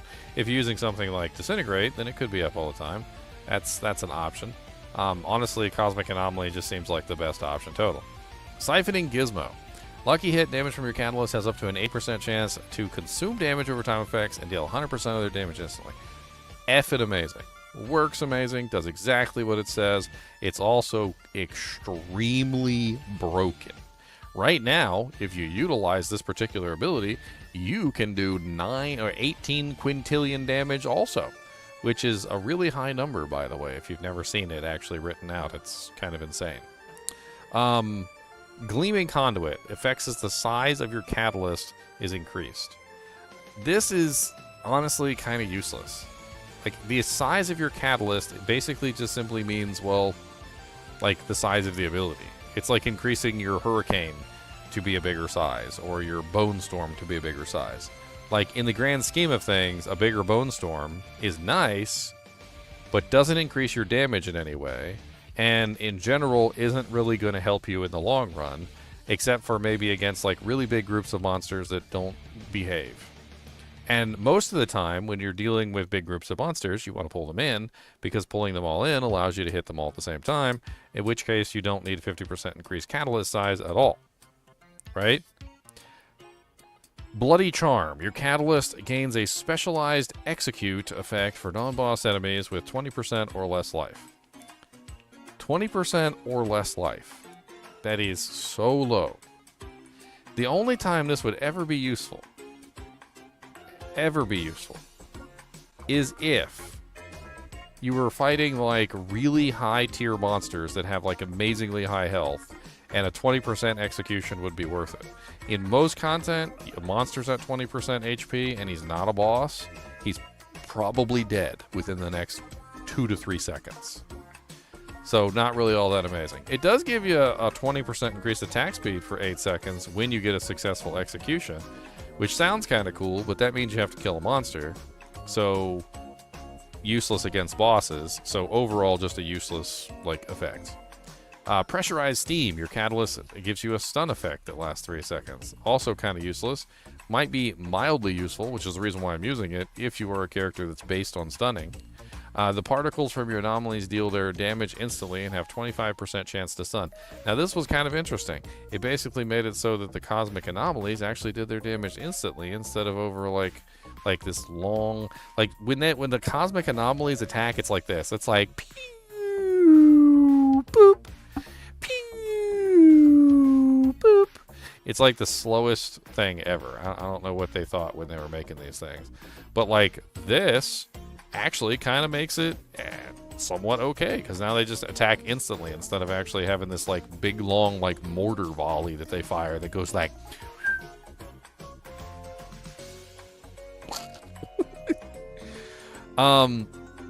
Frigid Heart. Freeze for 5 seconds. It's kind of useful as a CC, but for the most part it's useless if you're already a freeze character that already has like the ability to freeze everything anyway, like a sorceress with freeze. You can freeze everything. Anomalies have a 20% chance to preserve themselves instead of imploding and freeze running enemies. That's kind of cool. Like, again, that makes it so that your anomaly has the ability to like actually not explode, which is kind of cool. Your catalyst has the ability to fear effects. Nobody effing wants fear effects. I don't think there's like a single build in the game outside of like Butcher's Cleaver that uses any fear effects. Nobody touches the dang things. Anomalies fear and apply 80% slow to unaffected enemies they come in contact with, like Big Whoop. Floaty Bobble. Your catalyst gains a specialized blink effect that grants unhindered for 4 seconds. Unhindered's kind of nice. It lets you run through enemies. It also kind of like, it's sort of similar to Unstoppable, but not the same. Cosmic Anomaly blinks you to the implosion and grants unhindered and cleanses all your negative effects. Kind of interesting, like, you know, like pulls you around the map. But like overall, you look at the whole picture, and I'm looking at the whole picture, and I'm like pulling it in, and I'm looking at these boss powers, and you know what I'm thinking? It's crap. Like, it's basically just like glorified, like you can customize your ability, like crap. It's like you go to the ice cream shop, and they're like, pick your own ice cream, and like you go to the table, and they've got like chocolate, vanilla, earthworm, turd flavor, booger flavor, vomit flavor, cockroach flavor, and they're like, which one do you want? And you're like, well, I'm definitely not getting the cockroach, turd, booger, vomit. Like, you know what? Just give me like a chocolate and vanilla. Like, okay. Like, and don't use the same spoon you used on those other ones, please. Just like put a half chocolate, half vanilla, I guess. Do you have any sprinkles? No, well, not precisely. We don't have any sprinkles, but we do have broken glass. Would you like some broken glass? And then like, you're like, no, I'll pass on the broken glass. So you just want a plain vanilla chocolate cone. Okay. Would you like any blood syrup? Is that fake blood? No, this is real blood. It comes from like... Actually, we're not going to tell you the source because it's pretty gross. But no, I'll pass on the blood syrup. Thank you. Just give me my cone. Like, at this point, you just want to like throw the cone in the trash because it's probably touched all the disgusting things that are inside the thing. Like, I don't know what to say about the boss powers other than they just seem stupid. Like, I've played with them, I've messed with them, I've used them, I've customized them, I've used them across multiple characters. They're either extremely broken, like Siphon Gizmo, to the point of absolute insanity, where you're dishing out ridiculous amounts of damage. Cue Barbarian to show off ridiculous amounts of damage that you can do with Siphon and Gizmo. Let's pull up the ridiculous Barbarian so you can see the damage numbers. And then, or they're just like completely useless. Like, they do basically nothing.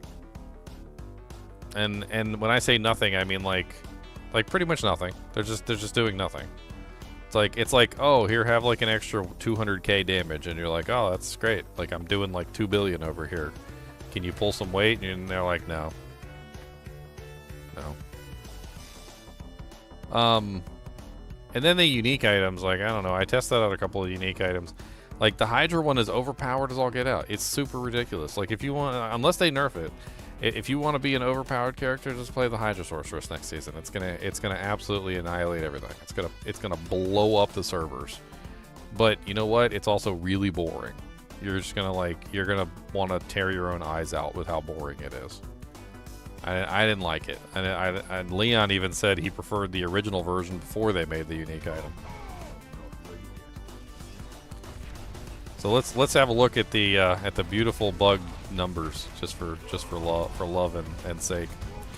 The Barbarian Cleave Boots are amazing, but like I don't know what to think about like how the game is currently running. Like, it just feels really weird the way things are going.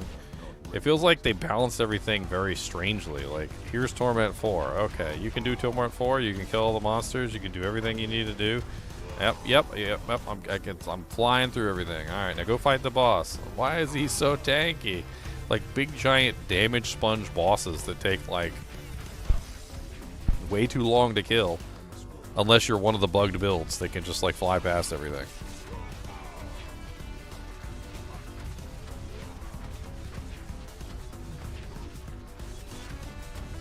I should just You know what I should do? I should just have a live stream of just this.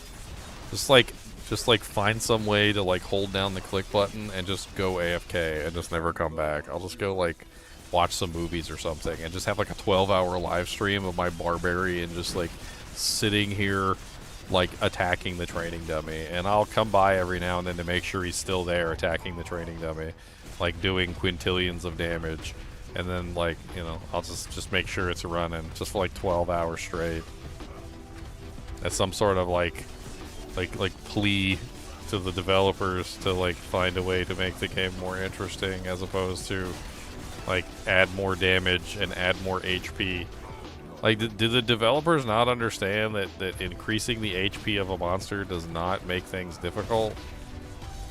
Like, and increasing the damage of the player also likewise does not make things more difficult or easier. Like, it just makes things more boring. Like, you would think, and this is a formula, right? So you would think that making the game harder equals more fun, right? And normally that's the case. But when their idea of making the game more harder just simply means more HP, that equals boring. You would think that making your character do more damage would equal more fun. But when the more damage is so high that the monsters don't even stand a ghost of a chance in hell, and you're literally swatting through everything like you're literally just like killing flies with a fly swatter, do you know what this equals? This equals boring. Like, they don't understand the difference between making the game harder and creating damage sponges. They don't understand the difference between making the game more fun by allowing us to do more damage and creating a situation where we literally have no challenge, right? You don't want no challenge, you want a challenge. You don't want monsters that are HP sponges, you want monsters that are challenging and fun to fight, right?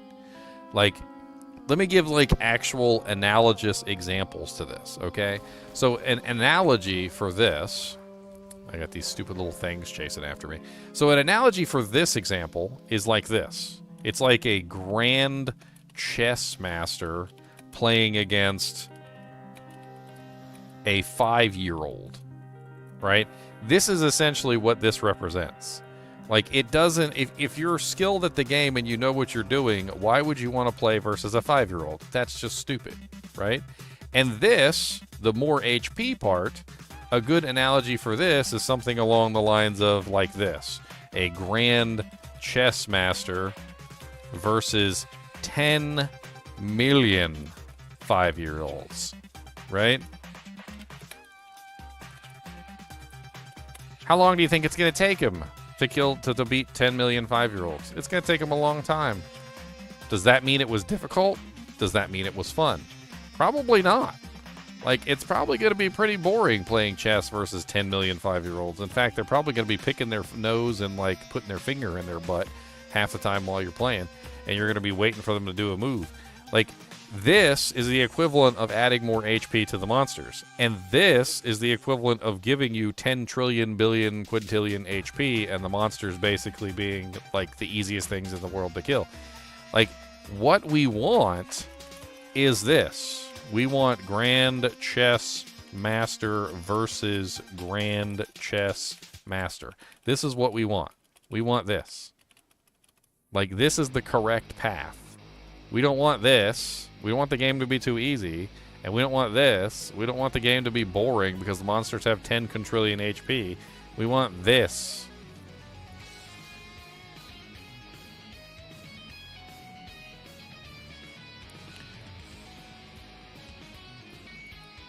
I don't know. And this PTR has been so horribly bugged. Like, I don't even want to step foot back in this PTR. Like, I really don't. Like, it's so bad. It's probably one of the, like, worst PTRs I've participated in. Like, everything in the world that could go wrong in this PTR has gone wrong. Broken masterworking. Nothing, no settings stick. They reset every time you reboot the game. Also, tempering is broken. Can't reset tempers. Temper limits. Can't enchant items that have been tempered.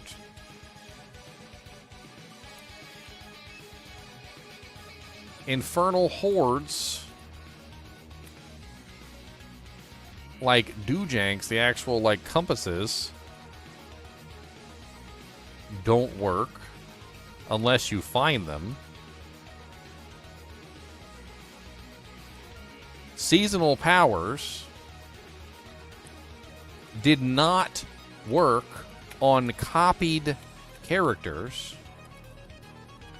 Only new seasonal characters, which asked, basically, I was then in the question, I asked the question, why the F were we allowed to copy the characters in the first place if we were going to be prevented from actually testing those characters that we copied with the new features? Like, they basically gave us the ability to copy the characters over, but then didn't give us the ability to actually use the seasonal powers on the characters we copied over, which completely defeated the purpose of copying the seasonal characters over in the first place. Right? Bugged seasonal powers, like, to the point where literally the seasonal powers either A, don't work, or B, give you literally quintillion damage. And I could go on. Like, the number of bugs that I've encountered this PTR, like, that have prevented me from being able to, like, actually do anything within the game. Like, the broken masterworking, the no settings, like, the tempering being broken, like, not being able to enchant items that have been tempered, like, it's not even been able to reset the temper limit on items. It has made everything so ridiculously difficult to test the entire time I've been doing this. On top of this, like, half the boxes given by the cheat vendor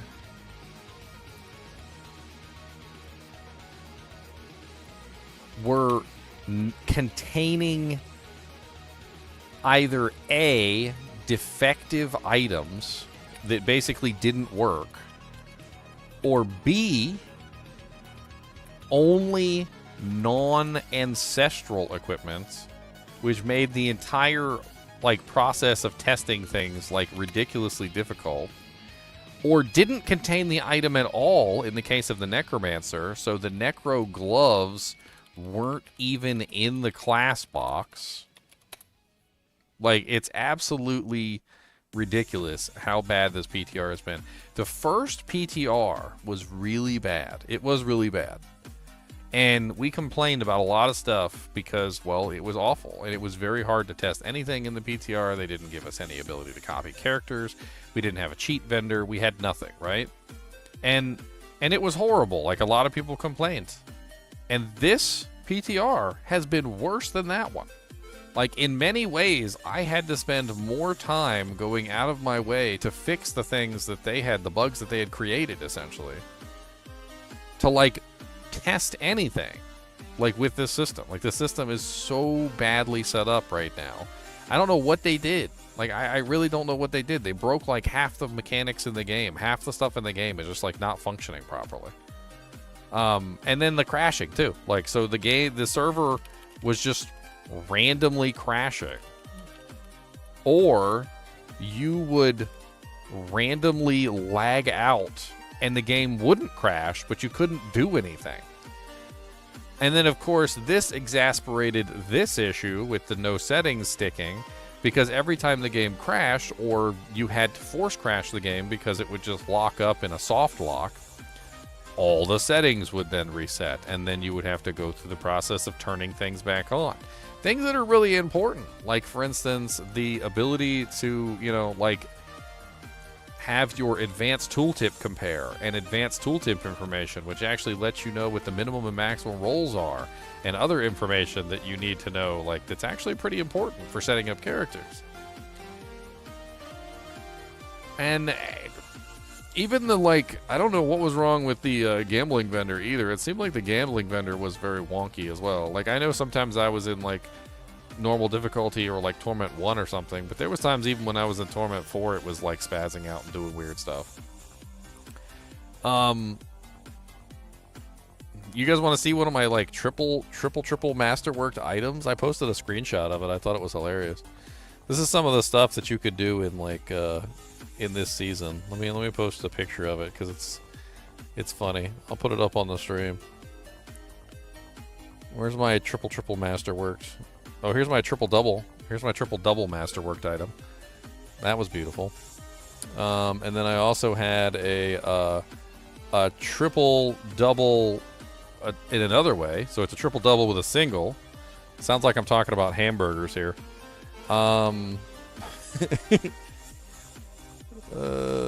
Yes, exactly.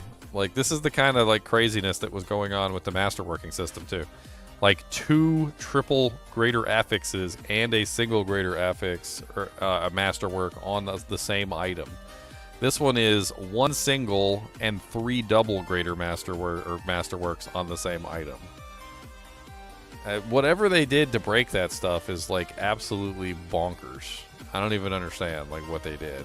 And then the whole thing with the Shard of Verithiel and not being able to get an 8th Shard of Verithiel, they literally made huge changes to all of the basic skills and gave the Barbarian an item specifically for basic skills. And then we couldn't get a freaking Shard of Verithiel, which is for the basic skills, to test out the basic skill changes that they made. I had to gamble this.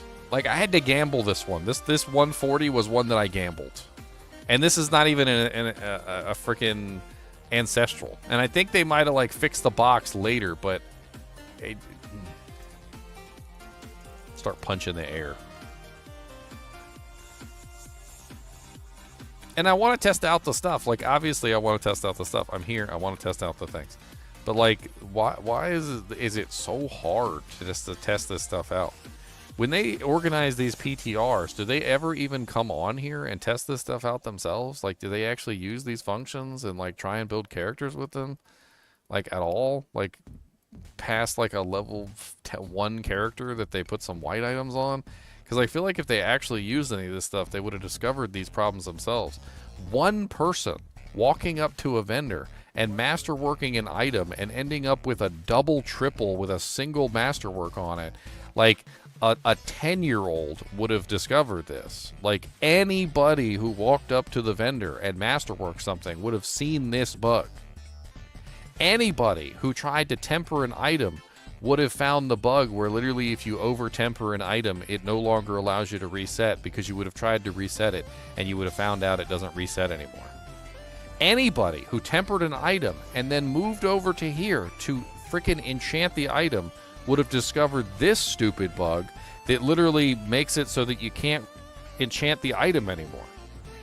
Like, these are so lowbrow, like, easy to see bugs that anybody who went into this server and did anything of merit would have discovered them in 10 to 20 minutes tops.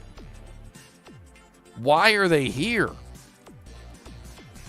It's not like it would have taken you like 3 days and a Harvard degree to discover these bugs.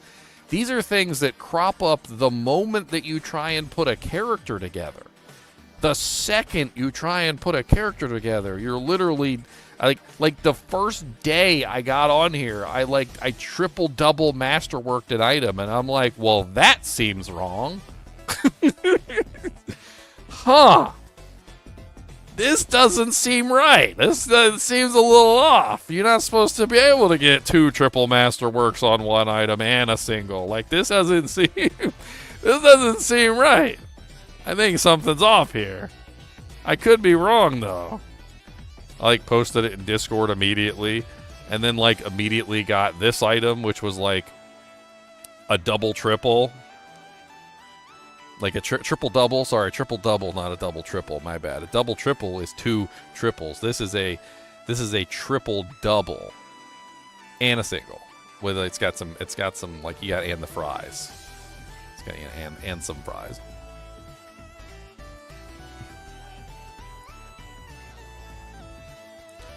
That's what I asked, Jesvin. So Jesvin just said, if there was no PTR at all, would these bugs have made it into the game? And I'm sitting here thinking to myself, I said that to Leon. I'm like, if we didn't have a PTR, would these bugs have just made it right into the server? I was like, you know, normally they catch stuff, like small stuff, but this is a lot of stuff. I'm like, would they have just launched the season with all of this broken? And you know, there was a time when we didn't have any public test realms at all. There was a time when we literally begged them. We pleaded with them. We begged and pleaded for PTRs because they kept making mistake after mistake. And they would launch the seasons and there would be these horrible bugs in every season. And we would sit there and we're just like, can you please just give us a PTR? Like, I know you want it to be a surprise, but like, you keep coming up with like these horrible surprises. You're like, oh, babe, it's your birthday. I got you a surprise. Yay. And you open the box and there's a turd in there. And you're like, babe, there's a turd in my box. But, oh, no, that wasn't supposed to be a turd. That was supposed to be a rabbit. Oh, where's the rabbit at? Oh, what a mistake. Who put a turd in there instead of a rabbit? We're going to have to fix this. You're like, but you still gave me a box with a turd in it. Like, a real big meaty turd, too, with, like, corn and peanuts in it. And Cody's, like, drooling right now because I'm talking about turds because he eats rat roop. That's right, rat roop. It's just, and then so, like, we finally got them to do the PTR, right? We finally got them to do the PTR, and we're like, okay. Finally, we can, like, fix some of these bugs. And we get in there and, like, we find the bugs and we tell them about them and they fix the bugs before the season. And, like, the first time ever we get a season that actually has, like relatively no bugs in it, right? Relatively no bugs. Even though we report some of the bugs, they just don't fix them. I guess they just decided they didn't want to fix some of the bugs. They're just like, yeah, who cares about that? I'll just let that go. Which lends into the question, like, I think maybe sometimes they leave the bugs in deliberately to, like, inspire, like, to get people excited. You know, because, like, if you put something in as a feature, it's not exciting, right? It's a feature. If you put something in as a bug and you don't tell anybody and then somebody discovers it, they're all super excited. They're like, oh, my God, I found the cure for cancer, you know, or whatever. And they're, like, screaming from the rooftops. They're like, oh, my God, you believe you do, like, 10 million damage with it? I can't believe it. I honestly think that's what happened in Season 6.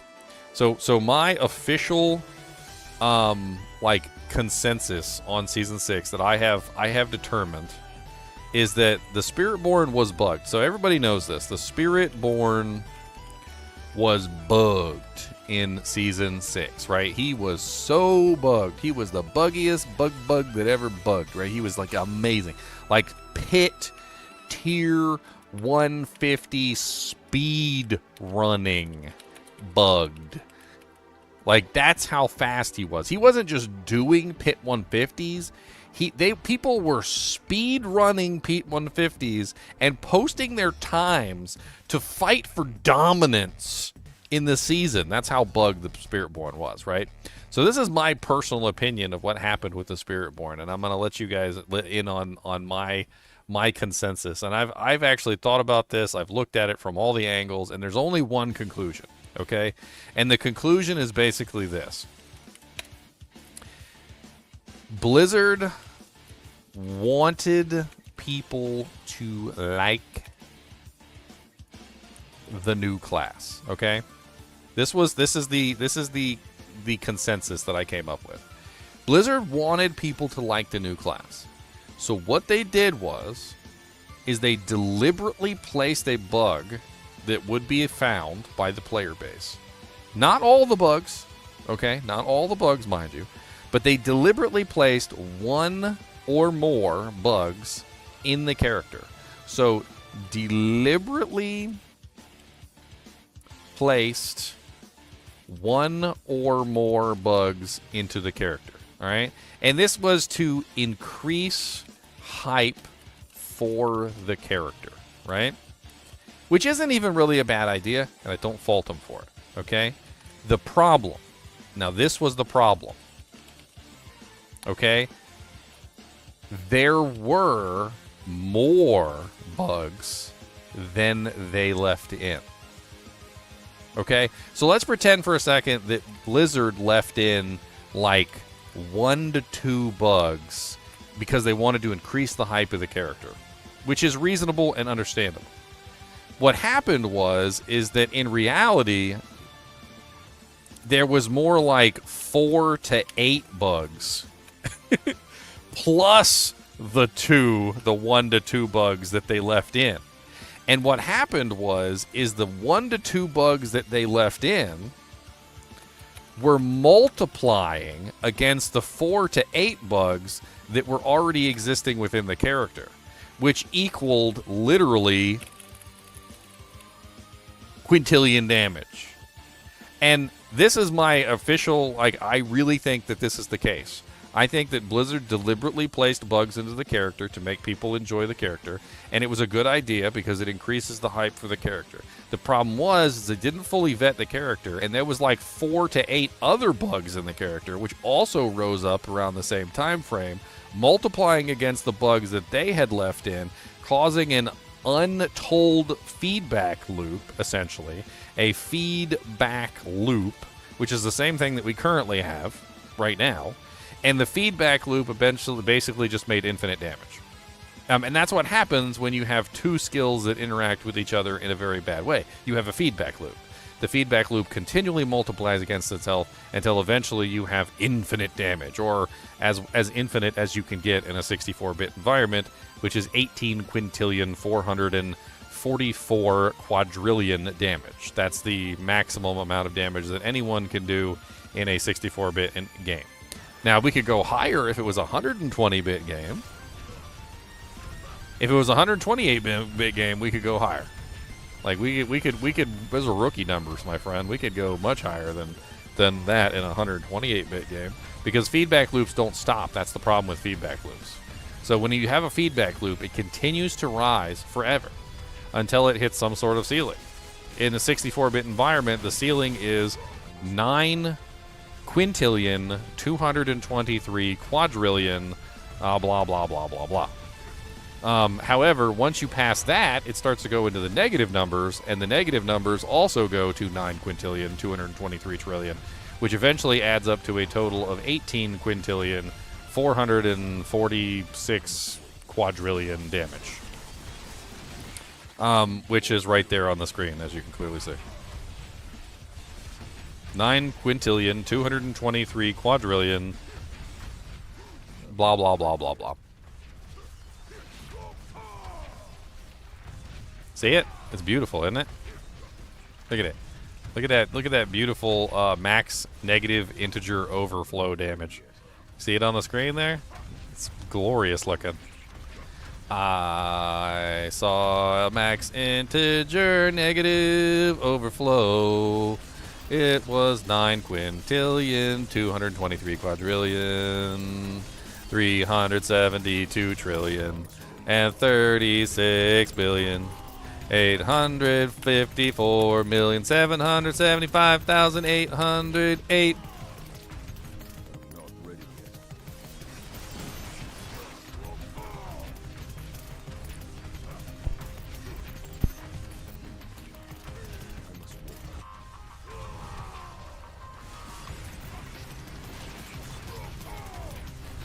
I'll make a forecast for you guys. All right, this is a forecast. I'm gonna make a forecast for you on the season coming up. Okay, here's my forecast. Hydra OP, Flay OP, probably Bear Pulverize OP. I would probably throw that in the OP category. And also like Skelly Mage OP, right? And people are gonna hate the boss powers, or hate the new boss powers. These are not the boss powers from last season. The boss powers from last season were way better. These new boss powers, the new ones, they're honestly trash. They're not very good at all, and like I don't think anybody's really gonna like them for the most part. There's very little customizability to them, despite the fact that they literally like what was it, screamed from the rooftops during the campfire chat about how customizable they are, until you realize that they're about as customizable as like a toothbrush. Like, what do you want? Red, blue. All right, we got red. Okay. What? How many bristles do you want? Like more or less? More. All right, more bristles. Do you want them long or short? You're like, okay, short bristles. All right, that's it. You're done. Here's your customizable toothbrush. You've gotten it. The game is like it's kind of like we're basically playing the same season as before. Like, I hate to say it, but like we're basically playing the same season as last season, but a little worse. it's just a little worse than last season. Like, the boss powers are not as good. They're a little worse than the boss powers from last season. Like, the Hydra is OP, but like the previous Hydra was OP too, and like so like the hybrids like it's just a little worse than last season. Like, I don't know. Like, there was a Skelly Mage build from last season too, and it's like I don't know if it's a little better or a little worse. I can't really tell. Like, it might be around the same. I don't know. Like, are these characters going to be still overpowered at the end of PTR? I don't know. Hydra might get nerfed. Like, I was looking at Hydra, and it could possibly get nerfed. Flay, I don't know if Flay can actually do as much damage as it is stating. Once they actually take care of the problem where it's literally backflowing into itself, I don't know if Flay is going to be OP. It might get nerfed unintentionally with the killing of the interaction between the boss power, which apparently has been something that was really easy to do, and a lot of people might not even realize that they were doing it until, like, maybe they saw this video and they're like, huh, maybe I'm using this too. So Flay might get, like, unintentionally nerfed. I don't even know.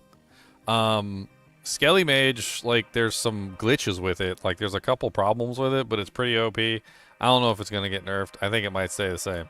I don't even know if this one's going to get touched. Skelly Mage might actually survive the PTR, like, relatively intact. Pretty much any build right now that is using, like, elemental damage plus dots can be, like, absolutely ridiculous because of the boss power, the Herodric power called Siphoning Gizmo. And when they nerf Siphoning Gizmo, which I'm sure that they are going to, Siphoning Gizmo is going to, like, bring these down as two. So these are probably also going to get nerfed if they mess with Siphoning Gizmo and completely destroy that. Oh, speaking of, I didn't go over the gems. Let's go over the gems. So, like, let's talk about the Jimmy Gems. I didn't even do the Jimmy Gems. So, Tyrant, which I thought was going to be really powerful. After you deal damage over time to an enemy, they take 0.33 more damage, multiplicative damage over time from you forever. I don't really see much damage increase from this one. I don't know why. And I've built several damage over time builds in the PTR. It doesn't really seem as powerful as I thought it was going to be. They must have put some sort of cap on it or something. I don't know. Like, it doesn't really do what I thought it was going to do. And it's not even required to cause the siphoning glitch, which causes quintillion damage. Like, you don't even need it. This one right here with the, like, extra attack speed when you use your, like, ultimate is kind of cool. But then on top of that, like, you can't really spam your ultimate on all your characters. So it's only really good for characters that can spam their ultimate. It's not bad. What is this one called? I don't even remember. This is the one where you gain primary core stat, maximum life. It's basically the same gem from the occult. Which, by the way, these are literally just, like, rehashed occult gems from the season of the witchcraft. Like, these are literally just witchcraft gems, by the way. For those of you who played the season of the witchcraft, they're literally just witchcraft gems. This was one of the more popular ones from the season of witchcraft, and they put in a bunch of guardians that come and attack you every now and then. I thought it was going to be kind of cool. I thought they'd come and attack you all the time. They don't come and attack you all the time. They seem to be on, like, a really long timer. I don't know what the timer is. I could probably sit there and, like, find out, but, like, it's not as frequent as I would have thought. They're weak and they're easy to kill, and I mean the buff is really good. It is what it is. Like, it's a good gem, but like the actual like Guardian Jewel Guardian thing is weird. Could have been better, more well done, I feel like. Your catalyst deals 33% weapon damage of your infusion element over 3 seconds. This one's kind of cool. Basically gives you the ability to kind of like add additional damage in. I wanted to use this for my Flay Barbarian to add in more bleeds or physical damage or whatever, right? But like, couldn't do it because there's no physical infusion gem. But it works good if you're doing like a build that has an element type that matches the infusion gem, and you're building that. The lucky hit dealing damage of your infusion's element type has a 33% chance to trigger its secondary effect. Kind of stupid, especially since the secondary effect is not always good. But it's like, eh. While you have 2 or more Arcana of School Denial equipped, to gain 30 times more Barrier, Fortify, and Thorns. The Thorns part is cool. Fortify and the Barrier part are kind of okay. I mean, I can see they're throwing some bones to the Thorns characters this season, but like, Thorns needs some help in some other ways. I don't know what Thorns needs, but I've done a lot of Thorns characters, and they're just never really like the best characters. They're okay. If you would take fatal damage, instead prevent that damage and invoke Propulsion and become invulnerable for 3 seconds. This can only occur once every 75 seconds. They always like make these cool things that can prevent you from death, and then put them on a long enough timer that like they're useful once and that's about it, and then you die shortly thereafter. Your catalyst deal 100% times more damage. However, you lose control over your Herodic spellcraft, causing your catalyst to inherit infusions randomly. Kind of cool, but it also like completely randomizes the elements, which makes it something that you're maybe not gonna pick. Depends on what you're doing. Infusions are 150% more potent. I mean, that one's kind of cool. The infusions aren't really all that amazing, though. Like, some of them have cool effects and some of them don't. Depends on which one you're doing. Like, this one increases the chill potential, which isn't amazing. This one, it would probably increase the poison damage, which is kind of nice. Like, it depends on which one you put it on. But, like, some of them are good, some of them are not. This one's amazing. 20% more times more elemental damage, but you also take 10% times more elemental damage yourself. After you kill or injure or kill an enemy, your summons are empowered, growing larger and dealing 30% times more damage for 4 seconds. Straight up a copy of the one from the occult. Everybody who was a summon used it. It's a good gem. I mean, it kind of sucks that you have to injure or kill something before it activates, though. Like, I feel like they nerfed it significantly by putting in that, because I don't remember it being injure or killing during the season of the occult. It was something else entirely, and I feel like they just completely like poured dog water on that. Your catalytic skills gain 25% cooldown reduction. I mean, that's kind of good because you need to spam your catalytic skills, but I don't know if I want to waste a gem slot for that. Your Arcana from a unique school, you have equipped 5% damage reduction and 1% maximum resistance to all elements. I mean, it's defensive. Most people don't want to go for defensive stuff when they're having trouble killing things. While you have 2 or more Arcana from School of Power equipped, you gain 25% movement speed and 15% critical strike chance. Movement speed and critical strike chance are thrown around like candy, like in this game. Like, you can get 100%, you can get 200% critical strike chance. I bet you I could do it. And, like, it's not really that hard to do. And movement speed also. You can get 200% movement speed easily as well. It's cool and all, but mildly useless in the grand scheme of things unless you desperately need crit chance or you desperately need move speed for some reason, which is usually not the case. After you cast your catalytic skill, gain 10 primary resource. You know how useless that is? I looked at that and I was like,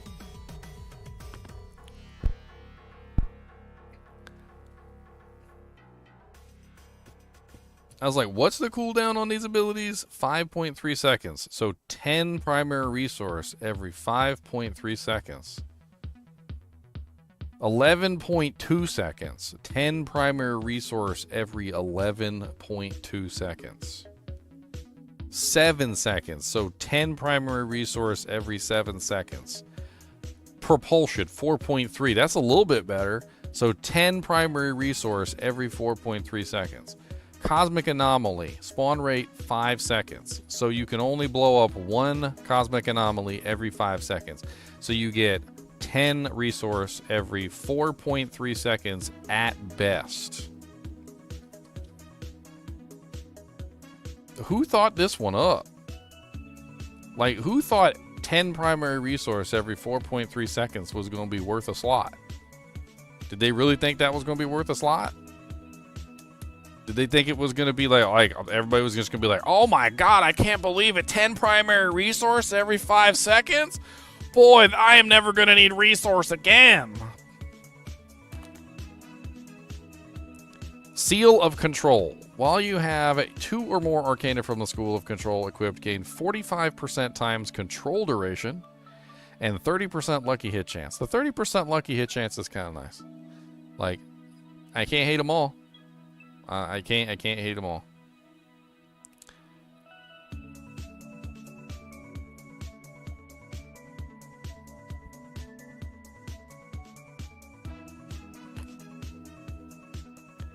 I don't know who made these. Like, I really don't. I don't know who made these and thought this was like good stuff. Like, they're just like, oh man, we're gonna give them the ability to freeze stuff for 5 seconds. They're gonna love this. Oh man, we're gonna give them the ability to be cast vulnerable on stuff for 8 seconds. This is gonna be great. You know what? We're gonna give them the ability to get 70% increased move speed for 5 seconds after doing their catalyst chain. They're gonna get 70% move speed. This is amazing. You know what? Let's give them some the days for 4 second days. Let's give them 4 second dazes. You know, monsters go unstoppable. You guys know this? Are you guys aware of this? That monsters go unstoppable, and that once they're unstoppable, you can't use any crowd control on them while they're unstoppable. Like after they've been, it's like an anti-CC mechanic, so you can't like lock down a target. So like the more CC you have, like the worse it gets. Like the monsters are just unstoppable all the time. So you generally don't want to just spam like 1,000 million CCs on a target. You kind of want to have like CCs that are actually important. CCs that are actually going to like help you. Like things that are going to be like long duration, that are going to hold the monster down for a long time. Because as soon as it wears off, they're unstoppable. And as soon as they become unstoppable, well, you can't CC them anymore. You can't crowd control them anymore. So like, I don't understand why they've got all these random crowd controls in here. Like we don't already have all these crowd controls at our disposal, except for maybe the freeze one. The freeze one's the only one that really makes any sense, because the freeze one actually gives you the ability to freeze targets, where they took that away on like everything. Like Frostburns doesn't have freeze anymore. Azur's Wrath doesn't have freeze anymore. They took away a whole bunch of like methods of freezing targets, because apparently freezing targets is like the devil or something. I don't understand why. Freezing targets is fun.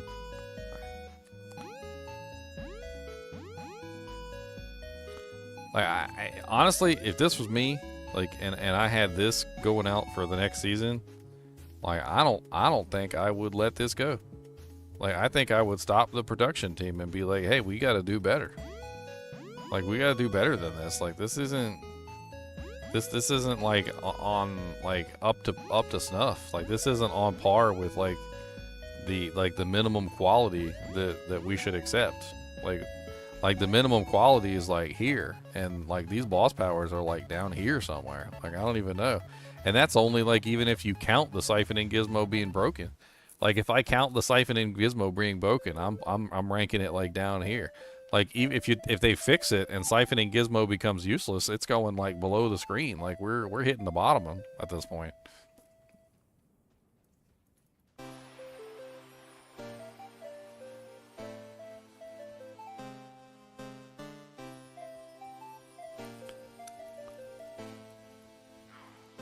I mean, it seems like we got the B team coming in. That's what it seems like. Like it seems like we had all hands on deck for season 6. And it seems like season 7 was all hands on deck too. And then season 8, it was half hands on deck. And season 9 seems to be like no hands on deck. That's what it seems like. Like we went from full hands on deck to 1 hand on deck. And now we got no hand on deck. And I didn't say dick, but I mean, there's no hands on the deck either. And that's just sad.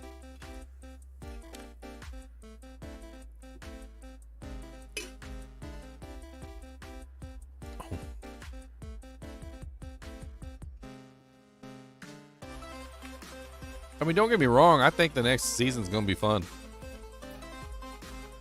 But I think it's going to be fun despite all this. Not because of all this. Like, it's going to be fun despite this. Like, you're going to have fun because you're going to find ways to have fun. You're going to make builds that you like. And you're going to find a way to, like, create your own fun in the game. I don't really think a lot of the things that are being added in the season are really going to be, like, the source of the fun that you're having. These boots are probably the best thing in the whole season.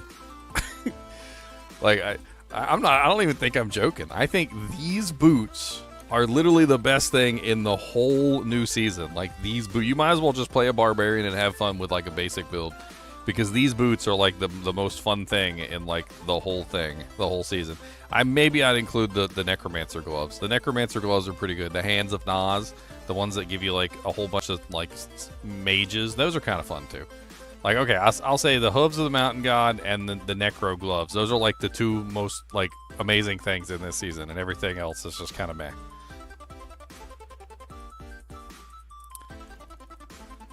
I'm going to go watch some Apothecary Diaries. I'm going to lay down and I'm going to get myself some sleep. And Kubus is going to try and steal my snacks. Because he always... You're a snack thief. You're a thiefums.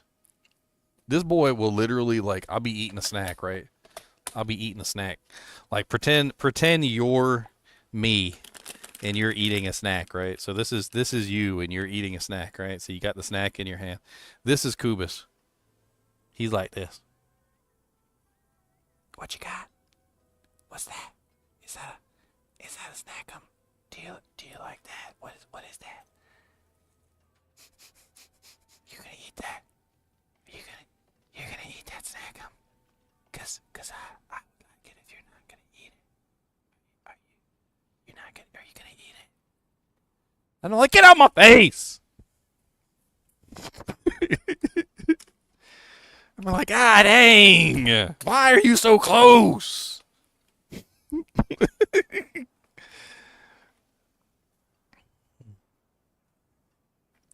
Alright, guys and gals. As always, I appreciate you guys and gals joining. Be sure to hit that like button and the subscribe button if you enjoy the content. I'm not sure what we're going to be doing tomorrow, but I know that the day after tomorrow, we're going to be playing Elden Ring Night Rain. So, there's that. As always, be sure to hit that like button and the subscribe button if you enjoy the content. And as always, keep laughing.